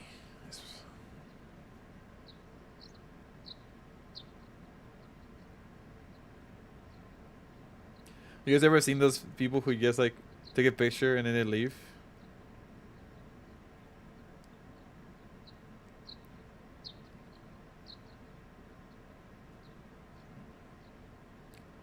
It's my food.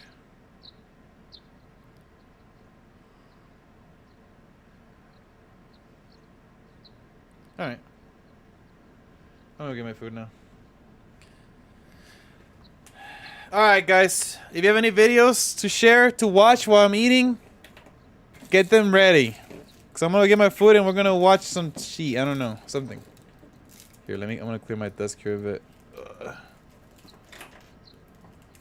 I can clear this whole mess. If now I'll find a video to watch. That's fine. That's fine too.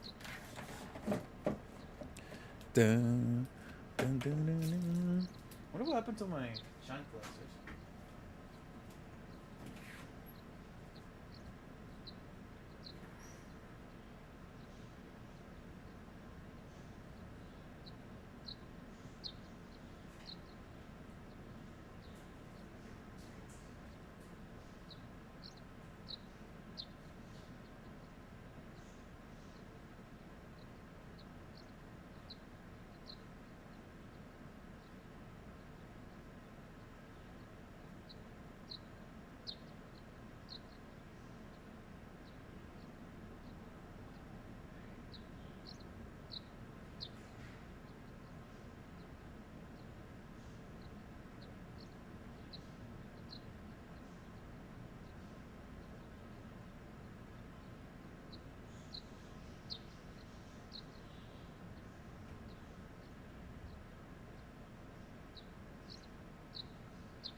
Take a picture and leave? Flashers? No! I'm talking about those things. Oh. Very funny, dude. It's when they people who deliver food but then they take the food with them. That's funny though.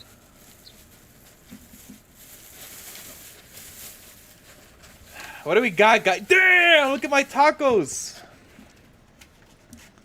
Damn!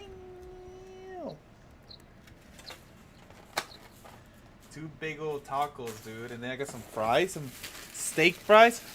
I got a churro! That's for later. My dessert.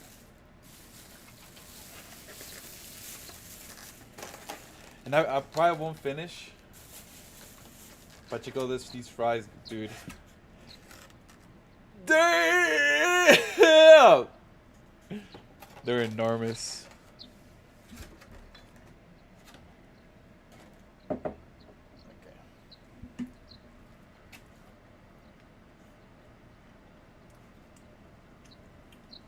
Don't get fat. Don't worry, I'll work it out.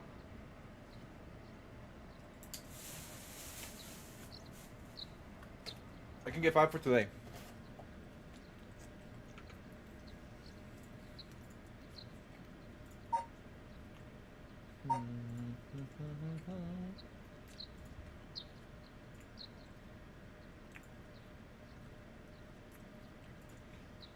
Alright, let's watch something. Yeah?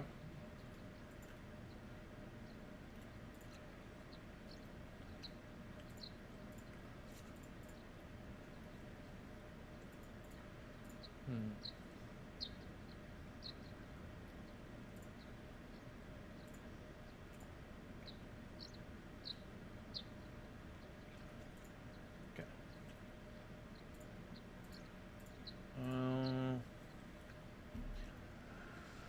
What am I gonna watch today?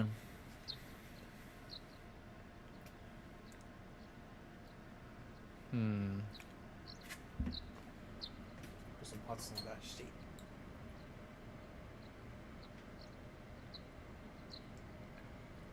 Put some hot sauce there, brother.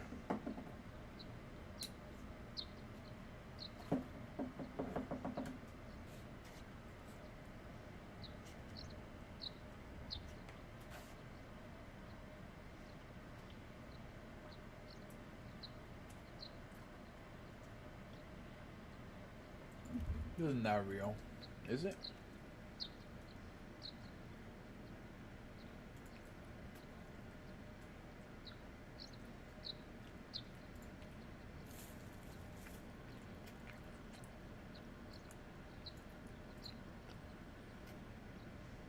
Got a second rope. So we got a second rope today. We're gonna go ahead and string these up. Also, the water's a lot less today. We were freezing last time, so we had to give up. But we're going as far as we can into this thing today. All right, we got our rope strung up, and we're going in.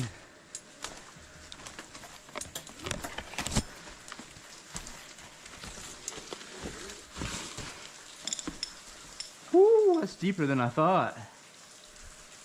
It's another 40 feet down at least. Yep.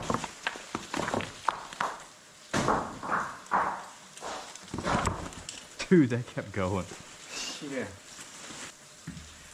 Nah. You know what? Let's do something else.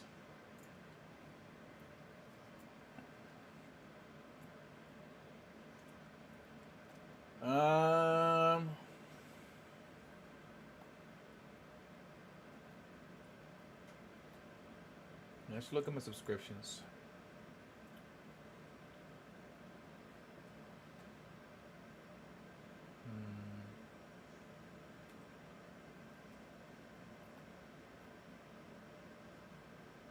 I know there was something I wanted to watch.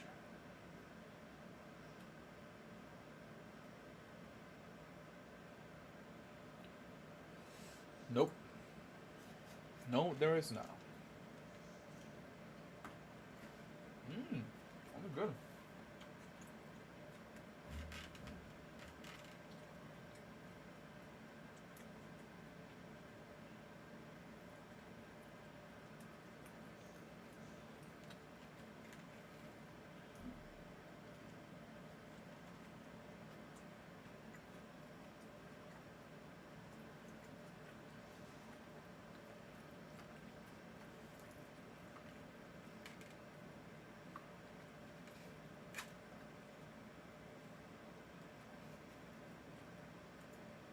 Write your symbol to mark.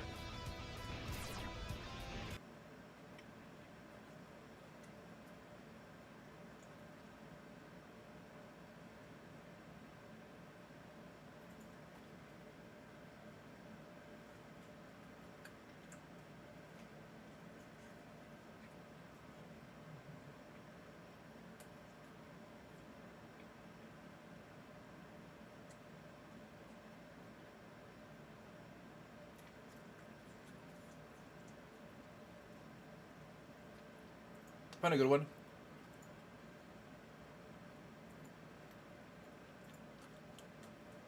If it loads. This episode is brought to you by Shopify. How does a manga for teenage boys, published in the same magazine as Dragon Ball, One Piece, and Naruto, end up on display in the same museum as the Mona Lisa? Well, I can tell you this, it wasn't just a fluke. JoJo's Bizarre Adventure has had gallery exhibits in Paris, museum displays in London, collaborations with Gucci, and even in Japan it was only the second manga ever to be featured in the country's largest art museum. But if you know JoJo's Bizarre Adventure, this doesn't really fit with its reputation. This is the manga from all the memes. The manga with the farting dog and the rock, paper, scissors fight. I wanted to find out why, out of all the comics produced across the globe, this insane manga is one of the few embraced by the worlds of high art and high fashion. Well, I was in luck, because while most manga artists don't give many interviews, not only has JoJo's creator Hirohiko Araki given dozens of interviews, he recently wrote a book, and, well, let me just read you a passage from it. Writing this book feels like a worker divulging his company's trade secrets, or a magician revealing his illusions, or a chef giving away a secret family recipe. See, I had read JoJo before, but reading this book and learning more about Araki's personal story has given me an entirely different perspective on it, and I think I can now understand why the worlds of high art and high fashion chose to embrace him. But to understand this, we have to go back, because it wasn't just manga readers who misunderstood Hirohiko Araki. To quote Araki himself, "I wonder if I'm somehow cursed to be forever misunderstood by others." It's the 1960s in Sendai, a small city in northern Japan known as the City of Trees. Young Hirohiko Araki is the victim of twin younger sisters who always gang up on him, who get him blamed for everything, and he begins to feel like an outcast even in his own home. This curse follows him to school, where he always gets blamed for things he didn't do. He becomes the shy kid in the corner, the one who watches as the other kids play. This ostracization leads him to feel further misunderstood by his classmates. But there's one thing that keeps him going: manga. As his sisters monopolize the TV downstairs, young Araki disappears into the safety of his room to read manga. Manga and later movies help Araki to get through his difficult childhood, but as he grows older, he begins to worry about his future. How will he find a job when it's so hard for him to just fit in with other people? And then, one day, a classmate brings something into school that will change his life. The very first issue of a new manga magazine. In it is a manga by the legendary Iki Kajiwara, which tells the story of an aspiring manga artist. And he realizes in this moment, this could be the path for him. A solitary profession, but one that allows him to express himself the way he can't around other people. But this is the late 60s, and working in manga is not a respectable career, so he doesn't even tell his parents of his ambition. But he does draw. From a young age, he starts making his own manga. He takes local art classes and studies by redrawing his favorite series. Babel 2, Kamui Den, and the works of Iki Kajiwara become his textbooks. Now, Shonen Jump is always on the lookout for new talent, and they regularly run contests for readers to submit their own work. Araki submits his manga time and time again, but his work never gets noticed. He's stuck. He lives too far from Tokyo to get a job as an assistant to a manga artist, and he doesn't know what to do. And then, inspiration strikes from an unexpected place, but one that in retrospect makes sense. He discovers the world of fine art, specifically the French painter Paul Gauguin. Araki falls in love with Gauguin's work and receives a great shock when he learns about Gauguin's life. Gauguin had left France and moved to Tahiti with the singular focus of improving his paintings. Araki is so moved by Gauguin's dedication to his craft that he decides he will pursue becoming a full-time manga artist with the same single-minded focus. He redoubles his effort practicing drawing, and he keeps submitting to Shonen Jump, and then one day, his submission is selected for an honorable mention. His name is printed in tiny letters in the corner of one page, but he would later describe this as the happiest day of my life.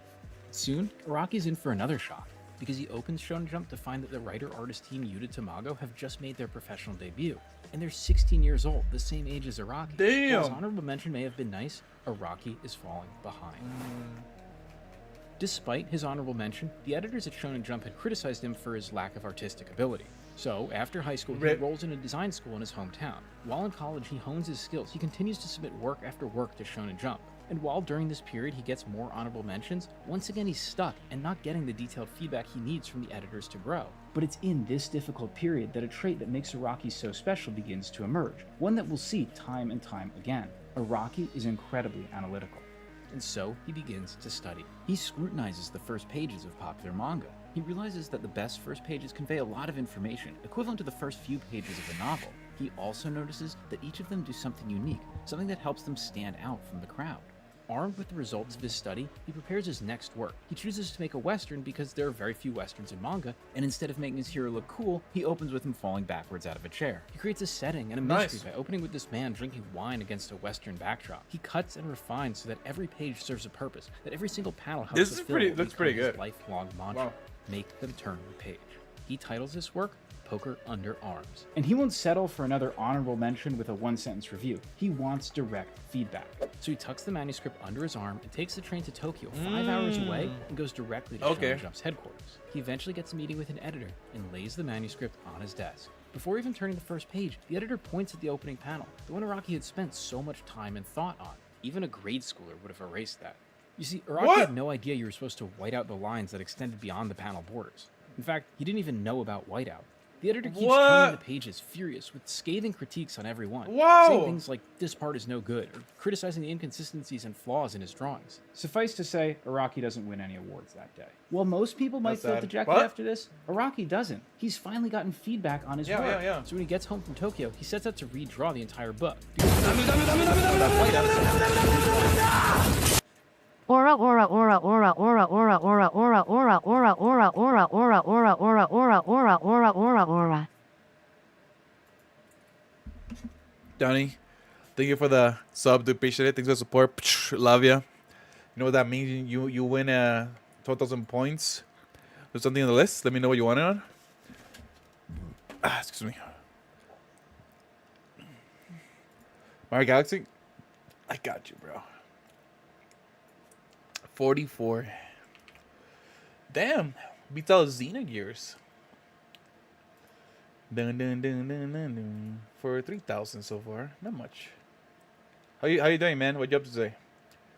You can tell we're watching JoJo video. It's perfect. To finish the 30-page Poker Under Arms, he draws over 100 pages. It takes him months of working nights and weekends to finish it, but finally, his new version is ready. He resubmits this new version to Shonen Jump, and they accept it. Poker Under Arms runs as a one-shot in Shonen Jump in 1981. Oh, wow. Finally, at 20 years old, Hirohiko Araki had made his manga debut. But having a one-shot manga published is still a long way away from his real goal, becoming a full-time manga artist. Going full-time means getting a work serialized, but the standards for serials are even higher than for one-shots. Despite his success with Poker Under Arms, Araki still has a lot of work ahead of him.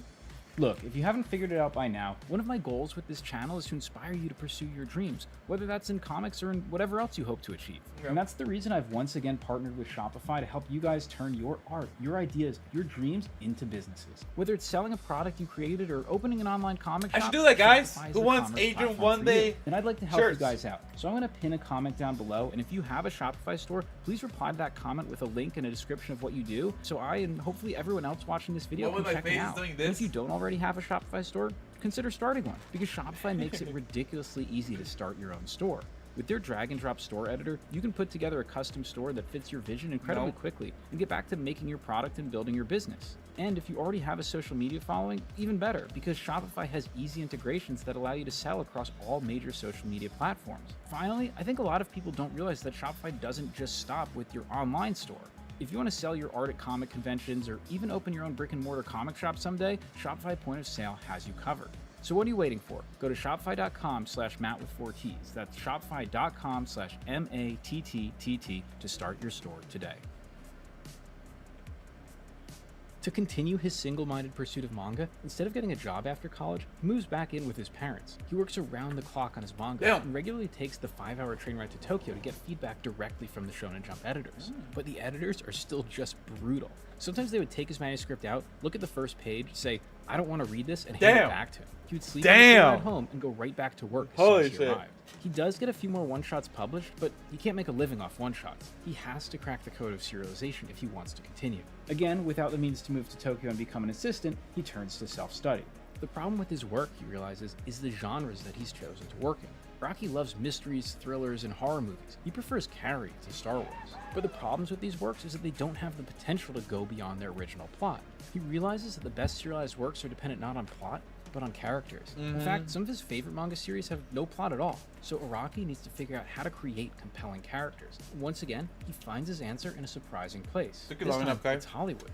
As I've mentioned, Araki is a lover of movies. He says his main guidebook to creating manga is Hitchcock Truffaut, and it's by reading about filmmaking that he makes his next big breakthrough. Araki learns that some Hollywood actors, in preparing for their roles, will create extensive histories for their characters, things that don't make it onto the screen but inform their performances. Based on that technique, Araki develops this sheet, which he fills out for every character he creates. Oh, in wow. typical Araki fashion, it's both brilliant and insane. It's got 60 items on there, ranging from formative experiences as a child to pets to blood type. He uses this approach to come up with an original character. My BT, lips are hot. Bad boy with the genius of Sherlock Holmes. Shonen Jump doesn't like how different BT is from their usual heroes, but Araki believes in the concept, and after 2 years of persistence in reworking it, he finally finds an assistant editor who will give him a shot, who agrees to publish Cool Shock BT as a serial. And so, it runs in Shonen Jump, and right away it's not embraced by readers. Damn. Shonen Jump depends on reader surveys, and the readers were clear that they do not like it. It's quickly canceled. But that wasn't the end, because after the cancellation, when the final chapter is finally published, it gets a great response. The manga may be over, but Araki and his editor could study that final chapter and unpack what had worked about it. Turns out Araki! that in that chapter, JoJo guy is the JoJo guy, Kai! Araki had introduced a compelling antagonist, and so compelling antagonists become the next ingredient in his formula.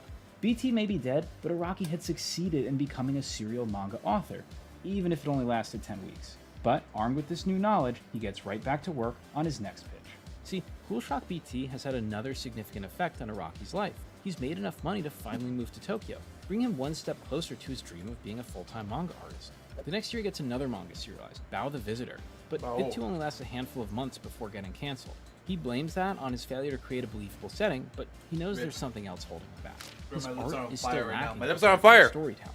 He's frustrated because he's studied his craft relentlessly for years. He's built up his technical skills, but artists with much less technical abilities are finding success in manga. What's going on? He returns once more to his diligent study of popular manga and makes another important discovery.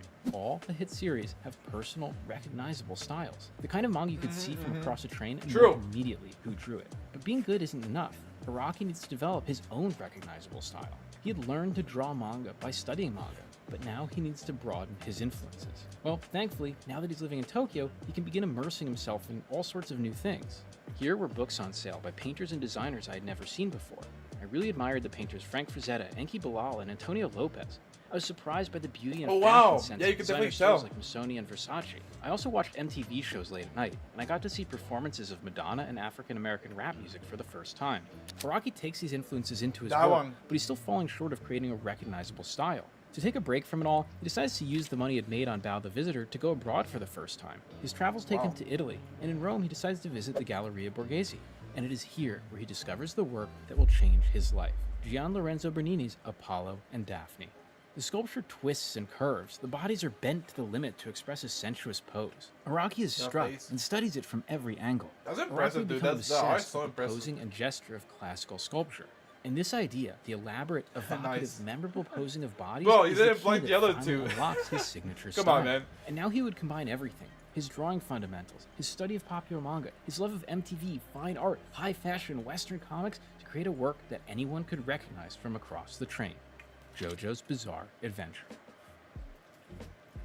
Shonen Jump begins serializing JoJo's Bizarre Adventure in 1986. Here is another shot at Araki's dream of becoming a full-time serialized manga artist. Inspired by John Steinbeck's East of Eden, he envisions it as a multi-generational epic in which each part would have a different Even back then? But Wow. right away, there's a problem. Despite his new, grabbing art style, his unique setting, his chilling antagonist, and everything else he had learned, JoJo's Bizarre Adventure is still getting poor survey results. Once again, he might not make it off the starting line. So, the analytical Araki confronts his own shortcomings and studies the work of others to figure it out before it's too late. And once again, his analysis will lead him to create one of his golden rules of manga. He realizes that in shonen manga, the protagonist must always be rising, always improving his situation. But he had spent the first few chapters of JoJo's Bizarre Adventure really beating up his protagonist, and he was leaving his readers feeling depressed after each chapter. Well, just as he had mastered every other aspect of manga, so too does he master story structure and keeps JoJo's alive. And so, when he starts on JoJo's Part 3, he bases the story structure on one of his own Skip Part 2. Travel. Yo. Inspired by board games Skip and Part 2. movies around the world in 80 days, he sets his heroes off on a globe-trotting adventure. And it's in this period where I think that JoJo's really begins to become truly magnificent. Some people say Yeah, part but 3 three is is where it gets yeah. good because that's where he introduces Stans, the iconic fighting power. But you shouldn't skip for 1 me, and it's 2 because though. Araki's confidence finally begins to shine through as you watch him becoming more and more himself with every chapter. To me, this is the magic. even trick argue of the part heart 4, of JoJo's. honestly. Araki had spent so many But I years think everything's studying great and as a whole. perfecting every element of his craft that he could have easily become a cold technician, producing technically perfect comics that are lifeless. But his mastery of craft is so high that it allows him to open up, allows him to pour his personality onto every page.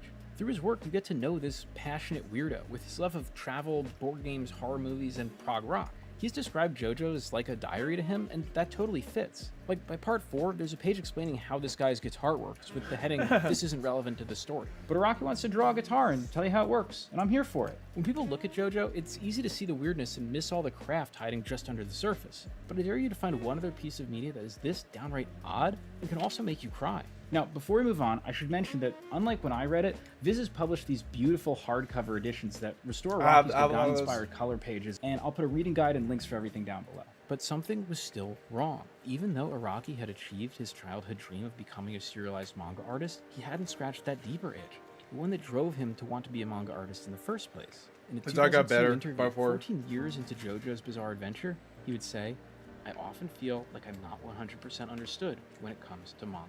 Sadly, despite his success, Araki still felt misunderstood by the world around him. Let's take a quick detour. In his book, Araki says something that I found very profound. He says that manga is closer to painting or sculpture than it is to anime or movies. Maybe that sounds obvious, but the way Araki says it helped me understand it better. The composition, the color tone, the characters' expressions, the line work. Everything that comes together to form a picture can create an impact in a still image that moving images just can't match.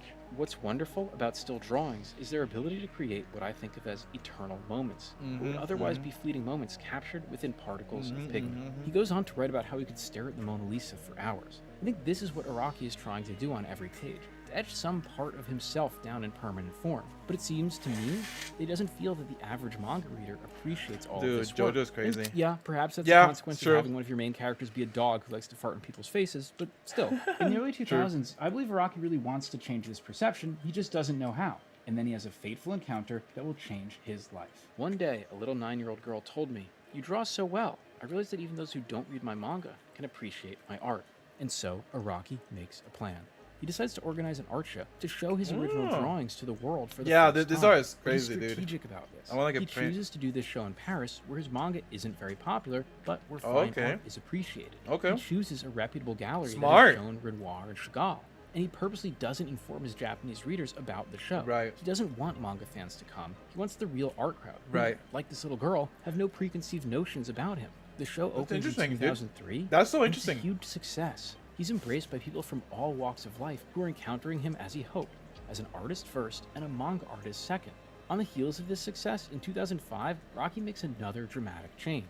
He takes JoJo's out of Shonen Jump, the magazine that had inspired him to become a manga artist in the first place, that had published every one of his major works since he was 20 years old. Why? Because he wants to move to a monthly magazine. Now, unlike a lot of manga artists, Araki has never missed a deadline. He had turned out 19 pages of new art every week with incredible consistency. But now, perhaps emboldened by the success of his art show, he wants to slow down and spend more time on his art. And the resulting arc of JoJo's, Steel The Ball 7th Run, best one. would become The favorite what one. many consider his masterpiece. On I love MyAnimeList.com, part 7. Steel Ball Run is the second highest rated. Damn, manga is of it? all time. I didn't know And that. So, in 2009, when the Louvre decides to put on an exhibit celebrating comic artwork, they select 5 artists from around the globe. And by 5 artists from around the globe, I mean 4 from France and Belgium, and 1 from Japan. Hirohiko Araki. That's right, after 30 years of tireless work, from honing his craft by practicing the basics to copying the manga masters, across so many failures and false starts, to finding inspiration in the worlds of fashion and high art, Araki had finally arrived. Many successful exhibitions and collaborations have followed in the years since, but I think this marked the turning point, because this showing in the Louvre, in the same museum as the Mona Lisa, proved to Araki that he was finally understood. Thank you guys so much for watching. Please be sure to like and subscribe. If you want more Araki beyond just reading JoJo's, of course, I really recommend you pick up his book. It was my primary source for this video, and I'll link it down below. In fact, I tried to apply his storytelling techniques for this video, so if you... This comic page is terrifying, but what actually makes it terrifying? There's actually a huge amount of very specific techniques happening here just below the surface that are acting on your subconscious. That's because this page was drawn by Junji Ito, and the entire time you're reading one of Junji Ito's comics, you are being manipulated. See, early in his life, this adorable cat-loving man discovered a repeatable formula for creating terrifying works of comic art, and has used that same formula for over 30 years to create a staggering amount of brilliant, terrifying works and to become the god of horror. And the first technique in that formula should be obvious to anyone looking at this page. Can you see it? If you read a lot of manga, it may actually be harder to spot. This page comes from the first chapter of his epic masterpiece, Uzumaki, and in this opening chapter, he uses the same technique again here and here. Any guesses? Okay, it might help to contrast this with American comics. I think it's scary. I think it's horror for sure. The thing about it though, like what kind of like horror? It's a broad aspect, right? I think it's terrifying. Some things are so terrifying, dude. We generally see the same amount of detail across an entire comic, from panel to panel, and from subject to subject. But in manga, characters are often drawn with varying levels of detail, and sometimes at different levels of detail than the backgrounds and other objects. See, to the thoughtful artist, the amount of detail isn't just an inherent part of their style, but a tool for storytelling. And Ito has mastered using that tool to create terror. We'll get back to this image, but to help understand why this is so psychologically powerful, let me borrow a visual from Scott Cloud's. You don't think the whole one is scary? Bro, think about it. A hole that makes you like, you know it belongs to you, like it's your body shape, and you can do nothing about it. And once you go in, there's no going back. I think this is a terrifying concept, dude. Understanding comics. This chart represents a simplified spectrum of the different levels of detail an artist can use to represent a character, from extremely simplified on one end to photorealistic on the other. Why this matters is when we look at this simple face over here, it doesn't represent anyone in particular. It could be you, it could be me. Many comic strips and webcomics primarily use this type of symbolic representation because we're supposed to project ourselves into these panels rather than seeing characters from the artist's imagination. Oh, that's your problem. On the other side of this spectrum is realistic or representational styles. This image is very clearly not me or you, unless you're Nicolas Cage watching this video, in which case, Nick, please like and subscribe. When the rest of us look at an image like this, like we for see example, the otherness. Even though I would never go to space, I'm just terrified of just drifting into space to nothingness. I think that's just terrifying. It's like a terrifying concept, you know, and thinking about it is just so scary.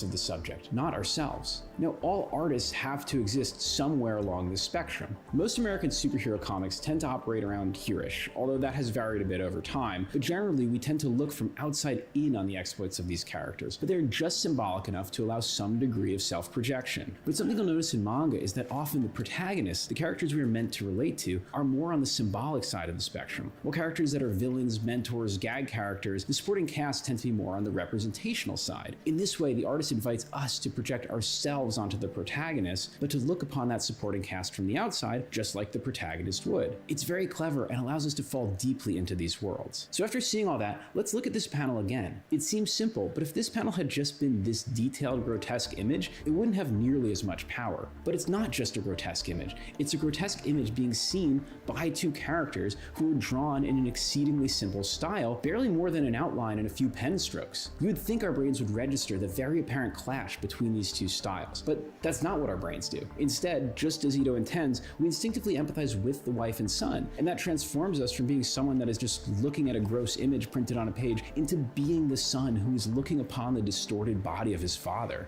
As you look across Ito's work, you'll frequently find the same technique of a ghastly, realistically rendered image on the same page or even the same panel as a cartoonish, simplistic face reacting to that very image. It's simple and brilliant, but Ito's use of detail doesn't stop there. You see, this idea of simple drawings contrasting with horrific imagery didn't originate with Ito. Ito borrows it from his biggest influence, Kazuo Umezu. I'm doing my best on pronunciation I don't think I read today. Ito discovered Umezu when he was only 5 years old. His sisters had given him a copy of Umezu's Mummy Teacher, which I assume was a prank meant to traumatize him, but instead it got him totally hooked and began his journey to become a master of horror. You see, Umezu was in the process of basically inventing horror manga. Working primarily in shoujo magazines that targeted young girls, his initial stories were not actually horror stories. But in 1965, he began on a trilogy of stories that is now called Reptilia, in which classic 60s shoujo characters come up against a ghastly snake woman. Does this contrast of cartoonish stock characters up against ghoulish, detailed supernatural forces remind you of anyone? I love this. Young Ito fell hard for Umeza, and as early as 6 or 7, Ito began drawing his own manga imitating Umeza's style. And Ito wasn't the only one obsessed. Reptilia was a huge hit and started a boom in horror manga across the country. I like this and as Ito concept. grew up, so did the popularity and sophistication of horror manga. When Ito was 11 years old, Umeza began on what is generally considered his masterpiece. Oh, I have The to Drifting read that. The Classroom. Drifting Classroom Young is Ito I hear became it's so good. obsessed with the Drifting Classroom that he actually drew his own 12th volume to continue the story after it was over. What? Even today, he considers it the largest did? influence on his work. What the and I think it's fuck? directly from Umezu that Ito I have draws to this read next that. I hear that's a technique really in good his one. formula, which was not only varying the detail between the characters, but between the characters and the worlds they inhabit in very specific ways. In both Ito's Uzumaki and Umezu's Drifting Classroom, these cartoonish protagonists inhabit a relatively realistic landscape. And while Umeza and Ito figured out how to use that technique in their formula for terror, it actually dates back further and is fairly common in manga thanks to the influence of two men: the Walt Disney of Japan,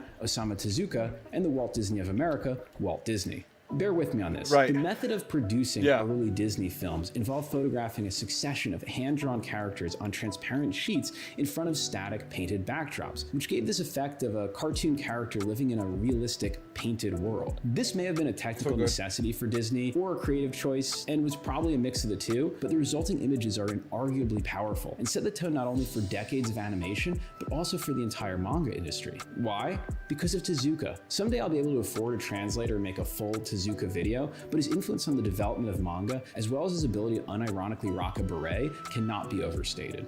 Young Tezuka was an absolute Disney fanatic. He famously saw Bambi more than 80 times, and so a few years later, when he's basically inventing manga, he borrowed Disney's style, placing his cartoonish characters in more realistic settings, setting the tone for the thousands of manga artists who would see him as their main inspiration. One of those young artists was Umeza, and just as he had with his work in the shoujo magazines in the 60s, Umeza applied that classical manga technique to horror. He took his ultra-simplified characters and placed them in realistic, well-detailed, oftentimes horrific landscapes. I mean, the Drifting Classroom is about an entire elementary school that gets transported into an alternate dimension, and the entire book could just be a case study in the contrast of detail. He plays out his dark drama of innocent, almost cute drawings of children against the more really well-rendered drawings of the adults in a world that is realistic, rectilinear, claustrophobic, and then breaks apart into pure painterly abstraction. Can you tell I really like the Drifting Classroom? Umeza needs his own video, but let's bring this all back to Ito for now. Because Ito, absorbing all of this at like 12 years old, would take all of Umeza's innovations in the Drifting Classroom to new heights. See, Ito grew up in a remote part of Japan and has spent most of his life there, and I think that lends all of his stories a real awareness of a sense of place. Unlike other manga artists who often use interchangeable cityscapes, abstract backgrounds that imply motion or emotion, or dispense with backgrounds entirely in favor of readability, Ito grounds almost all of his stories in very tangible locations. So let's go back to that opening chapter of Uzumaki, starting back at the beginning. We were introduced to Kiri and her friend Shuichi, two high schoolers in this small town. While the foreground action of these pages involves Kiri telling us about her life and learning from Shuichi about his father's strange obsession with spirals, these scenes don't take place just anywhere. We begin on a high vista and have this beautiful rendition of the town, and then we gradually sink further in, going down the forest path, through the crowded streets, looking down the dense alleyways, hanging out in an empty playground. It's all very intentional. Because the foreground characters are simple, we're encouraged to read quickly, to move along with the dialogue, but the realistic backgrounds surround us, so as we empathize with the characters and become engaged with the story, we're subconsciously sinking deeper into this world that Ito has created. But this whole video isn't about realism, because if Ito had stopped the development of his formula there, he would just be another imitator of Umeza. But as a teenager, he began to look outside of Japan for influences, to an Italian filmmaker, an American writer, and a Swiss painter. The two movies Ito most references being influenced by growing up were The Exorcist and Suspiria. And while The Exorcist is great, I think it's Dario Argento's influence that really shows up in his work. Now, I could easily talk for a while about Italian horror films, but I'll just oversimplify and say that what often characterizes these films is the abundance of mean, graphic violence that is presented in shockingly beautiful ways. It's like a hybridization of Italian artsy directors like Fellini, Antonioni, and Bertolucci with the gory, oftentimes ugly American horror films of the early 70s. In Suspiria, maybe the most dramatic example of this mixture of beauty and ugliness. And this tracks with something that Ito has said. I enjoy drawing both extremes, extremely ugly or extremely beautiful. And Ito's use of formal beauty is something we don't see a lot. Tomie literally is that. Talks about using the golden You're ratio probably gonna to go draw over Tomie attractive next. faces. The influence he's What a taken beautiful from girl Degas, who- Vermeer, and Dali. But that attention to beauty is part of his formula for terror.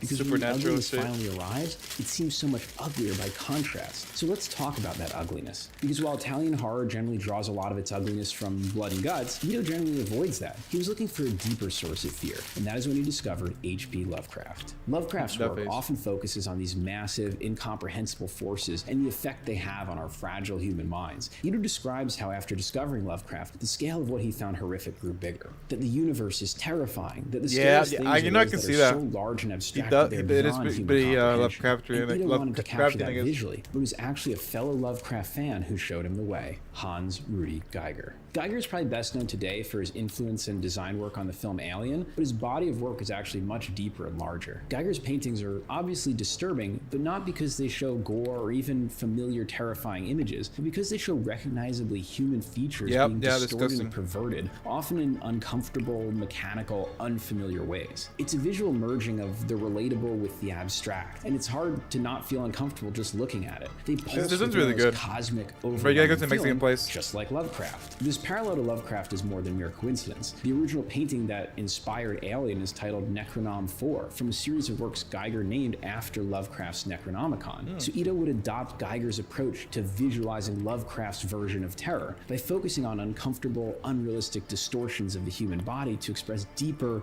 uncomfortable, universal human God, that fears. was so gross. And watching these interviews, he's so conscious of that. Like, I'm struck by this clip of him on a Japanese TV show where he's drawing a mouth with 20 rows of teeth and just goes, oh, it wouldn't look like that. He's fully aware of the literal, realistic way to depict something, but is choosing the emotional, psychological approach to his distortions of the human body. And what's even more interesting is that Ito would have a better grasp of how to draw actual anatomy than most of his peers, because he'd studied anatomy in college. You see, after graduating high school, despite his obsession with horror manga, umeza, horror films, and art, he decided to go to school to become a dental technician. That's crazy, How will dude. that work out for him? We'll come back to that, but let's get back to Uzumaki. We left off with Shuichi's father becoming progressively more obsessed with spirals. So what does he do? He begins turning his body into a spiral, of course. First, by spinning his eyes quickly, and then by transforming... Yeah, bro, like Junji Ito, again, define scary, right? You gotta define scary, Kai. Like, what is scary to you? Like, does it keep you up at night? Do you have nightmares, right?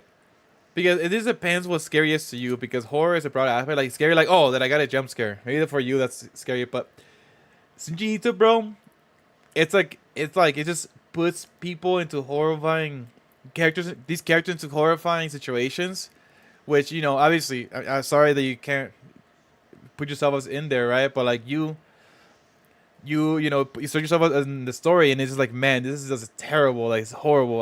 I hope this never happens in real life, right? Because this is a terrible situation to be in. Tongue. But just how that is depicted is very specific and brings us to the next item on our list, which is how Ito creates motion in his comics. Another quick crib from Scott McCloud here. There are in general two ways that comics, a static medium, can simulate motion. One is within a panel. This includes things like speed lines, motion blur, split images, and a bunch of other creative techniques. The other approach to motion in comics is by having two panels next to each other, in which the reader is invited to create the motion by connecting those panels in their mind. Or in the case of Ito, the reader is forced, probably against their will, to create that motion in their mind. Because look at this tongue sequence again. I imagine many artists staring at a blank page and conceiving how to illustrate a scene of a guy sticking his tongue out in a spiral would just slap this panel down and call it a day. Not Ito. He wants to hijack your brain's need to connect these panels. And so he breaks that single action down into 4 distinct panels. It's like the comic equivalent of slow motion, forcing you to linger and create in your own mind the pace, the sound, the feel of that tongue. So we know how Ito uses detail, motion, beauty, and ugliness to create terror, but to bring it all together, Ito turns to a manga artist who's sadly largely been forgotten in America, Hideshi Hino. Today, Hino may be most well known for directing a horror film so realistic that after a friend lent him a VHS copy, Charlie Sheen thought he watched a real... I can see that. It's definitely very, for me, it was very somber. Or like, very like, you know, like this empty places where like you're kind of alone. I can see like the. I mean, for me, it was never scary. It was more like somber to me. Murder on tape and called the authorities, prompting an FBI investigation. But weird trivia aside, Hino is actually an incredibly gifted manga artist, part of the horror manga boom that followed in Umeza's wake, and someone Ito likely would have been reading as he began his career as a dental technician. But Hino is kind of Umeza's opposite. Where something like The Drifting Classroom is psychological and existential, Hino's work is much more yucky. Ito has said that Hino's use of shockingly cruel images inspired him, but what really jumps out at me is not the images themselves, but how they are presented. Let's take a look at one of Hino's more well-known stories, at least in America, called Hell Baby. On the first page of this sequence, the doctor is telling a father that something is wrong with his newly born daughter. If you know Hino, you know he's going to show us something disgusting. So then you turn the page, only for more buildup. Then the father says, "Take me to see her now," and you turn the page expecting to see something horrific, but still, Hino draws it out. Then 2 pages later, we see the father walk in, and the doctor says, "In this room, we have your second-born child." The final panel is a reaction shot, and we turn the page to see another page of build-up. Oh my god, this build-up is crazy. A little closer, and we turn, zooming in on the father's face, and finally we turn the page to see a double-page spread of the baby. And yes, that's it's good. disgusting, That's really good. but it's been turned from a gross image into horror because Hino has manipulated our emotions, playing with the fact that we know something terrible is coming, increasing our dread of turning each page, creating horror in a way that only the comic medium can. So let's turn back to Uzumaki once again to see how Ito has made Hino's approach to horror part of his own. Ito begins the final sequence of this chapter with an ominous delivery arriving at Shuichi's house, and then flashes to his father's funeral, with Shuichi telling Kiri that his father had finally died from his obsession with spirals. For a moment, we think maybe we're out of the woods. Ito isn't going to show us anything terrifying. No, of course not. Ito even ends one page with a fake-out reaction shot that could have been leading into a horrific image, only to subvert it, just like Hino does. And then on this page, he uses dense composition to slow down time, a full 6 panels in which only a few moments pass, and then we look up from inside the tub at the growing fear in those relatable faces, and then finally, we turn the page.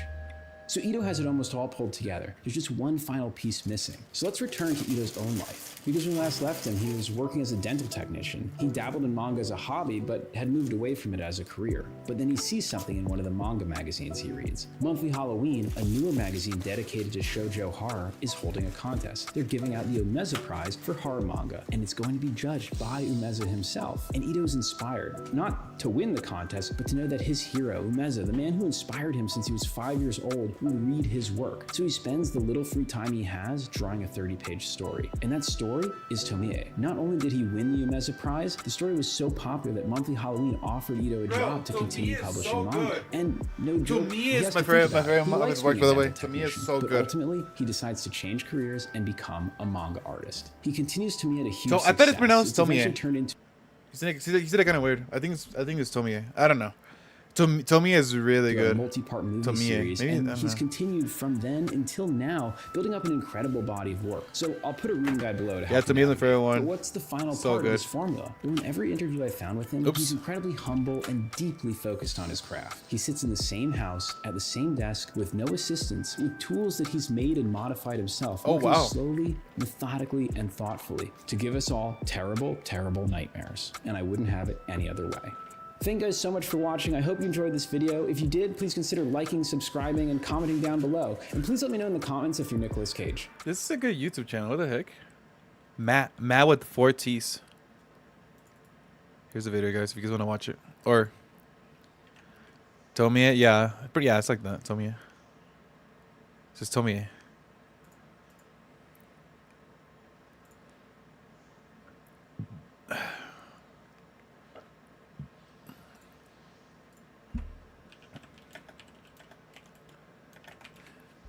You know what's funny though? If I can find it.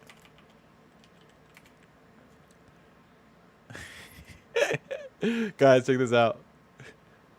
Same guy who makes horror, by the way. Oh, you're gonna load.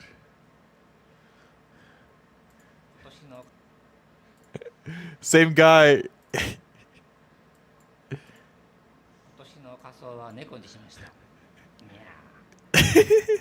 Happy Halloween.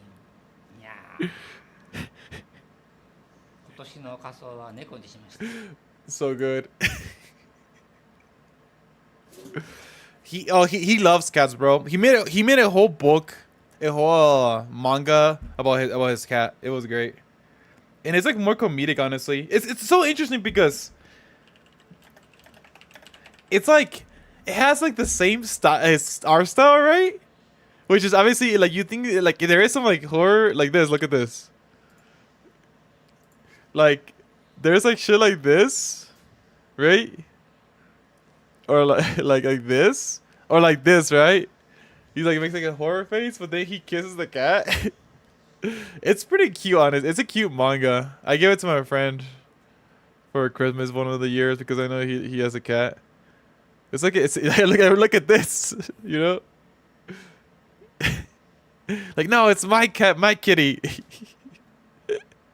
It's funny. Yeah. Yeah, Jujutsu. It's pretty good. Alright guys, let's go back to our game, yeah? Let's continue our mystery hunting.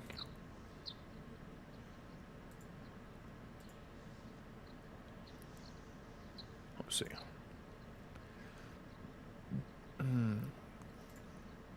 Let me close a couple of tabs here that I have open for no reason.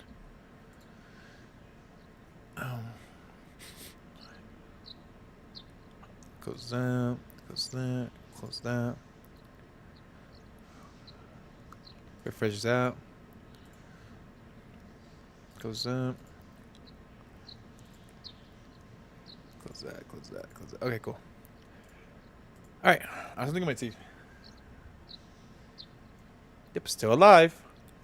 He's like, thank you, yeah, you didn't kill me. I couldn't dispel the curse echo or learn the identity of who used it, but I managed to at least get away. But in this situation, it's the best you can hope for. I'm sorry I got you involved in something so dangerous. I meant to look for you as soon as the sun rose, but I was just so sleepy. I can't even remember when I fell asleep. Uh-oh. That's not good. She mentioned it herself that whenever the curses gets on her, like she forgets things. Oh, so maybe she did kill the teacher. Oh no. It's okay, it's only natural to be exhausted after what you went through. Besides, I also feel bad that you've been wrapped up in all this. It's supposed to be my job to prevent that from happening. Oh yeah, you said something about that last night. So who are you exactly, Mio? The truth is I've been trained in things having to do with supernatural. Huh? You mean you can learn that kind of stuff like you would with flower arranging? I had quite the eventful childhood. That sounds like it must have been tough. Yes, it would take a long time to explain, so let's leave it at that for now. As fate would have it, I ended up as an apprentice, or maybe more like assistant, to a notable paranormal expert.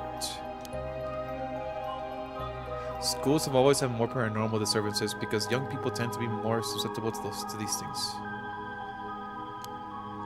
I sent to schools that may experience something paranormal and put a stop to it before it happens. Wow, that's amazing. It's like a part-time job you do while also being a student. Well, I do help maintain public order, but it's all part of my training, so I don't get any money. RIP? What? That's terrible. Oh, yeah, it's rough then. Still, that really is amazing. Most of my points. You should have let my stream on. You should have been a bot. Nah, I was kidding. None of that. How's it going, Death? You should have notifications on. What happened? You should turn notifications on. You should have notifications and like whenever have it set up so whenever that happens, like an alarm goes off on your phone to wake you up. Oh, you're working? You could have put on your phone. You could have put it there in the background, farming. That's not my fault. You can say, hey, Adrian, I got you on my phone at work. Bam. Oh, like that. You're so cool. Thanks for the lurk, man. What? You don't have pockets? Just put on the stream and put on your pocket. Nah, I'm just messing with you. I'm just messing with you, dude. Well, at least now you're here, right? How you been? The strict self, but really? Naive? You don't have it on your phone either?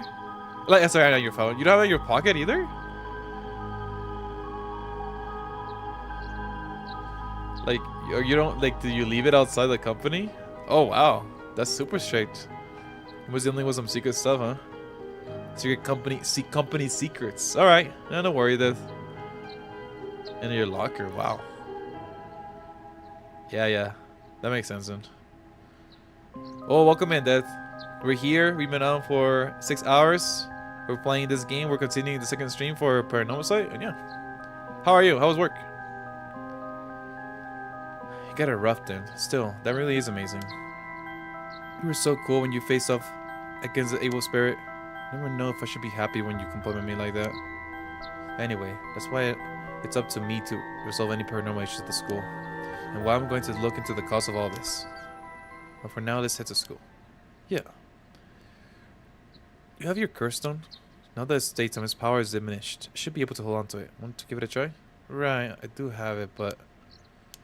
Yako. Is it really so wrong? Trying to bring Michiyo back, I mean? I can't approve of it. The riot may seem like a dream come true, but it involves taking the lives of other people then. Strict phone rule in my last job, and there weren't any secrets. They just didn't want people using their phones. That's stupid. Not even like for music? Come on. But shitty company is what it sounds like. Damn, really? Damn. Shitty company. Especially not music. That's stupid. What about like when there's no customers? Right? Well, if you work for, like, you know. If I know what job you're talking about, Kai. I'm talking more to you. Unless I'm thinking of, unless you're talking about a different job. His safety hazard because it was a small store. I guess. However, at least I can use it as a break. Oh, that's good.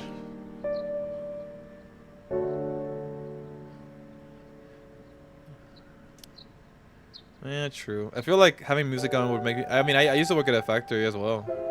And I feel music would help me work. Can't hear if you're getting robbed. Hey, take out all the cash from your register!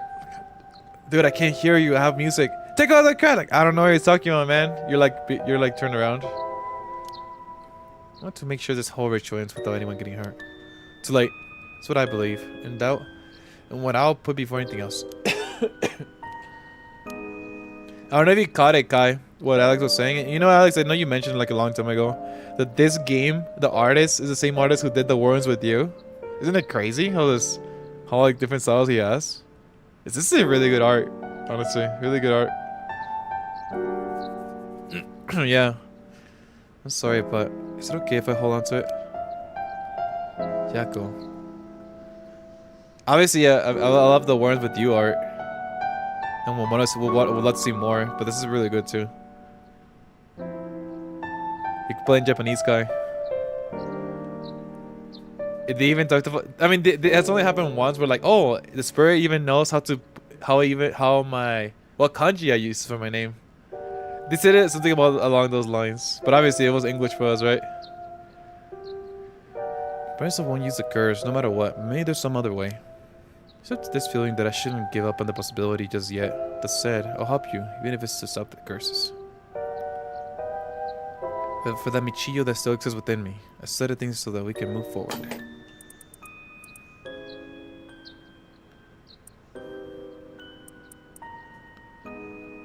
That's kind of sus. A screenplay? Ah, I gotcha. Damn, the fate. Oh, I keep forgetting I gotta watch that. This thing that's one of the greatest anime, and I gotta watch it. Okay, but if you ever feel in danger, you can give me the curse stone at any point. Guys, at some point, I'm telling you now, at some point, I'm gonna just pick a day out of my weekend, and we're just gonna watch anime. I'm gonna watch this anime on Discord, alright? If you ever want to join me, you can always come in. I don't know when I'm gonna start it, but I'm gonna start it at some point. Got about 10 hours in. Oh, it's like this. Like there's only the intro, dude. Isn't it Fate like 70 hours or something, or like 100 hours, more than 100? Which one? I say. Well, I say I don't know which anime, but multiple anime I want to watch.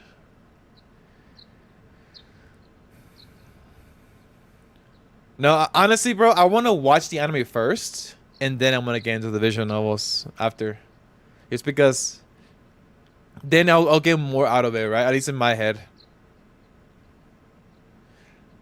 At least the Fate visual novels are long. I know, like, obviously depending on the visual novel, there's some short ones, there's some long ones. Thank you, Mio. Okay, then let's go. Candy Shop Sonoya. An old-fashioned candy shop located at the street corner in Honjo. It has been in Yako Sakazaki's family for 3 generations. On the weekends, you can spot Yako watching over the store, cooking monjaki, and playing traditional tops and cardigans with the local children. Oh, wow. Okay. Damn, she has fun. The traditional candy shops are known for selling cheap treats for kids. It is not uncommon to see these largely privately owned businesses becoming something for more like general stores, selling food, drinks, utensils, and other daily necessities. Many families operate candy shops on the third ground floor of their home, known as Doma. They have a lot of those in Mexico. At least they used to whenever I used to live there for a bit. Obviously, we don't have a fancy word for it. I think we used to just call them like corner stores in Spanish. Quince. I forgot. How do you say them? Like there was like a specific word called something like corner store. Kind of cutesy. That's me, guys. With space in the back where customers can eat monjaki, as well as arcade games and a capsule toy machine in the front. Such facilities make them attractive places for children to gather and play. However, the harsh reality is that traditional candy shops, which thrive during the period of high economic growth when many confectionery manufacturers enter the market, are experiencing a steady decline due to the rise of convenience stores and children's interest in spaces.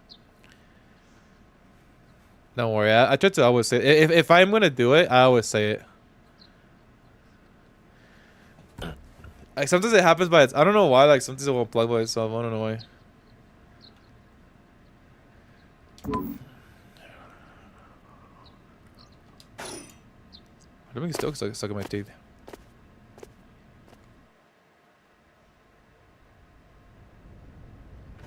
Let me get a teeth pick or whatever.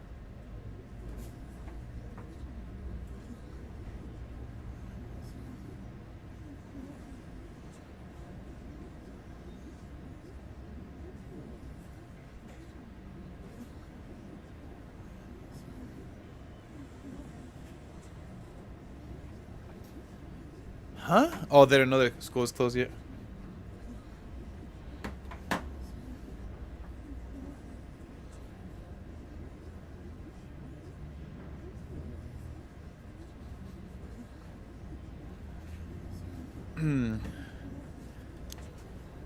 I thought initially nicey. There's a big group of people and police in front of the school.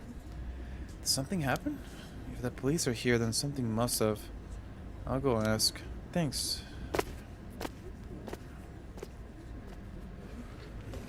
Mio, this isn't good.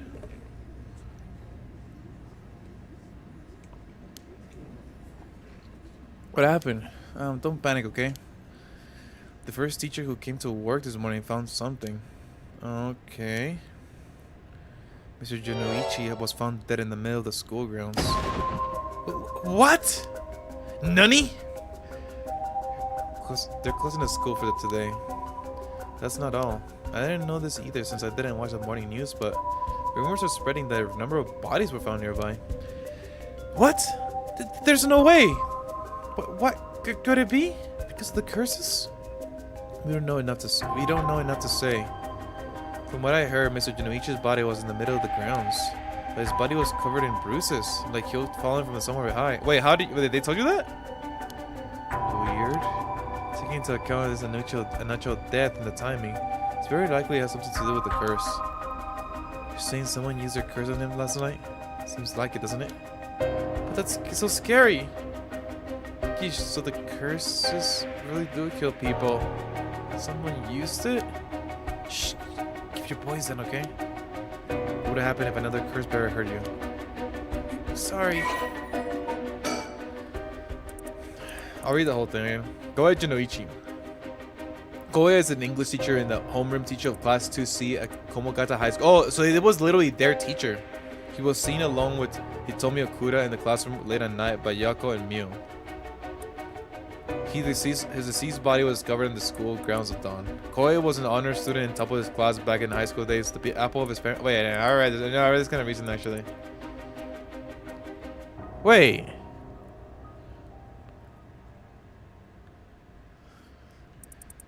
I've read this already. Oh, maybe they just added his deceased body was covered. Okay. Wish we had a little more information, but they locked up the front gate. Maybe we could sneak in through the back entrance. Hmm? Person over there. Isn't that Hitomi Okuda? You're right, that's unusual. She was at the school last night too. She must know something about Mr. Jinoichi. Let's see what she has to say. Mia, wait for me! Damn, she ran straight for her, huh?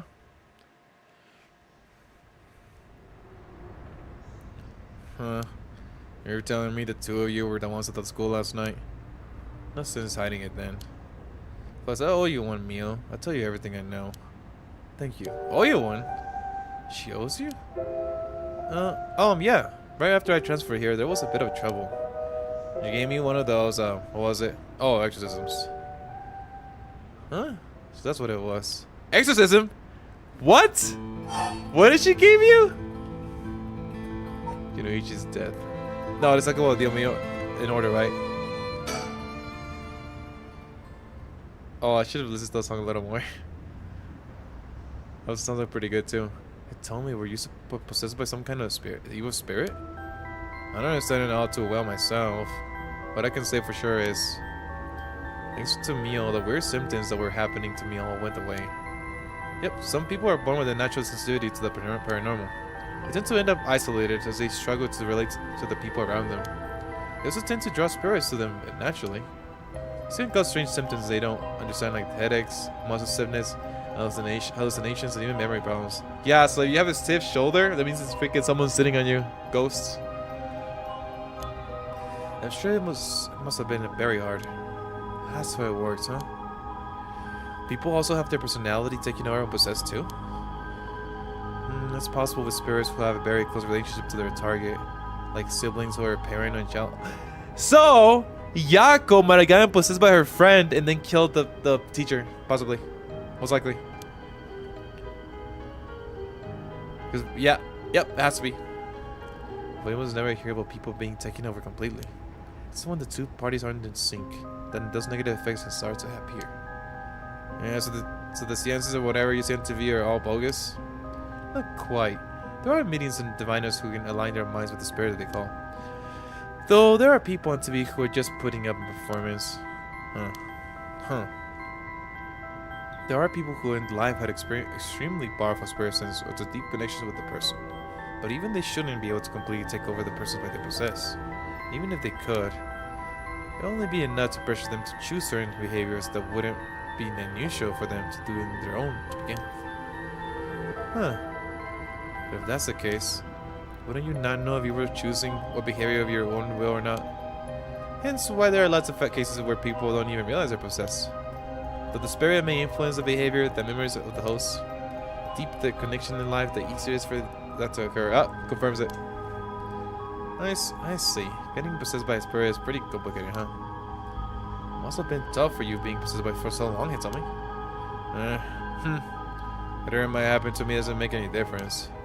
Me being able to see spirits and stuff has nothing to do with how things ended up like this. Yeah, it's not like being able to see them is your fault either. Same goes for me. Maybe it's just something we have to live with. You have the knack for it yourself, Yako. I bet you could see them too with a little training. I think I may pass.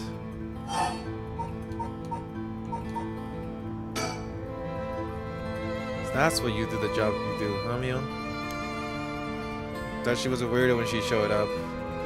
All of a sudden saying she was gonna exercise me. If I didn't have to say anything, I probably would have knocked your lights out. You tried to perform exorcism on her without telling her anything? You see, in my experience, most people don't understand no matter how much I explain. They only accept my explanation after they see the results. Does that make sense? Jinoichi's dead. Did you hear about Mr. Jinoichi? Jinoichi? Heard about it. I've known about it since last night. Saw that asshole bite it on the school grounds myself. What? You saw it happen? Tell us about it. What happened exactly? I don't really know myself. It was a pitch black. But I can tell you. It was almost dawn, probably around 3. He started freaking out all of a sudden. Ran out of the ground. Ran out on the ground like something was chasing him. Then screamed. Somebody help me. Forgive me, Michiyo. Or something like that while he was running around. Michiyo? He mentioned Michiyo? Is there anyone else on the grounds? It was so dark to see from where I was. But for just a second, I think I saw a girl in a school uniform with her hair in braids. Oh? In braids, huh?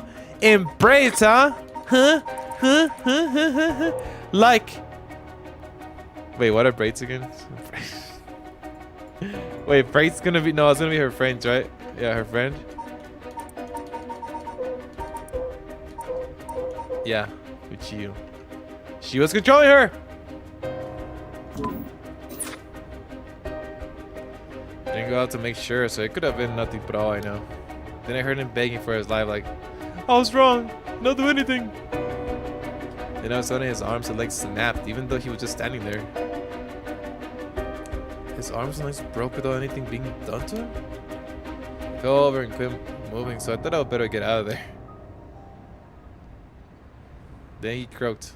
That's all I saw. I see. From what you told us, it almost seems like Michiyo's ghost chased down Mr. Jinoichi and killed him. If I didn't know anything about that, I'm just telling you what I heard him say. Oh, she's looking at her. Zeus! The classroom last night. You told me last night, before you witnessed Mr. Jinoichi's collapse, can I ask what he and you were doing in the classroom? You're gonna tell the cops? Oh, alright, with everything that happened with Mr. Jinoichi. I suspect you if we told them we saw you with him last night. Anytime something happens with someone like me, all those shitty adults start jumping to conclusions. I understand, I won't tell them. You wouldn't have been able to kill him anyway. If you say so, I don't mind telling you about it. So last night, the piece of shit Jinoichi called me over here acting like he was gonna attack me or something. What? How terrible! Whatever. I'm glad he's dead. Got it coming. Telling people Warders and a cancer of society when he doesn't even know shit about him. I also was the one who was acting like a scum, you asked me. Is that so? Can you tell us in more detail why he called you in the middle of the night? It's hard to explain. Where to start? Jinoichi's misdeeds. What do you mean by Mr. Jinoichi's acting like scum? What was he doing? Was he doing something bad?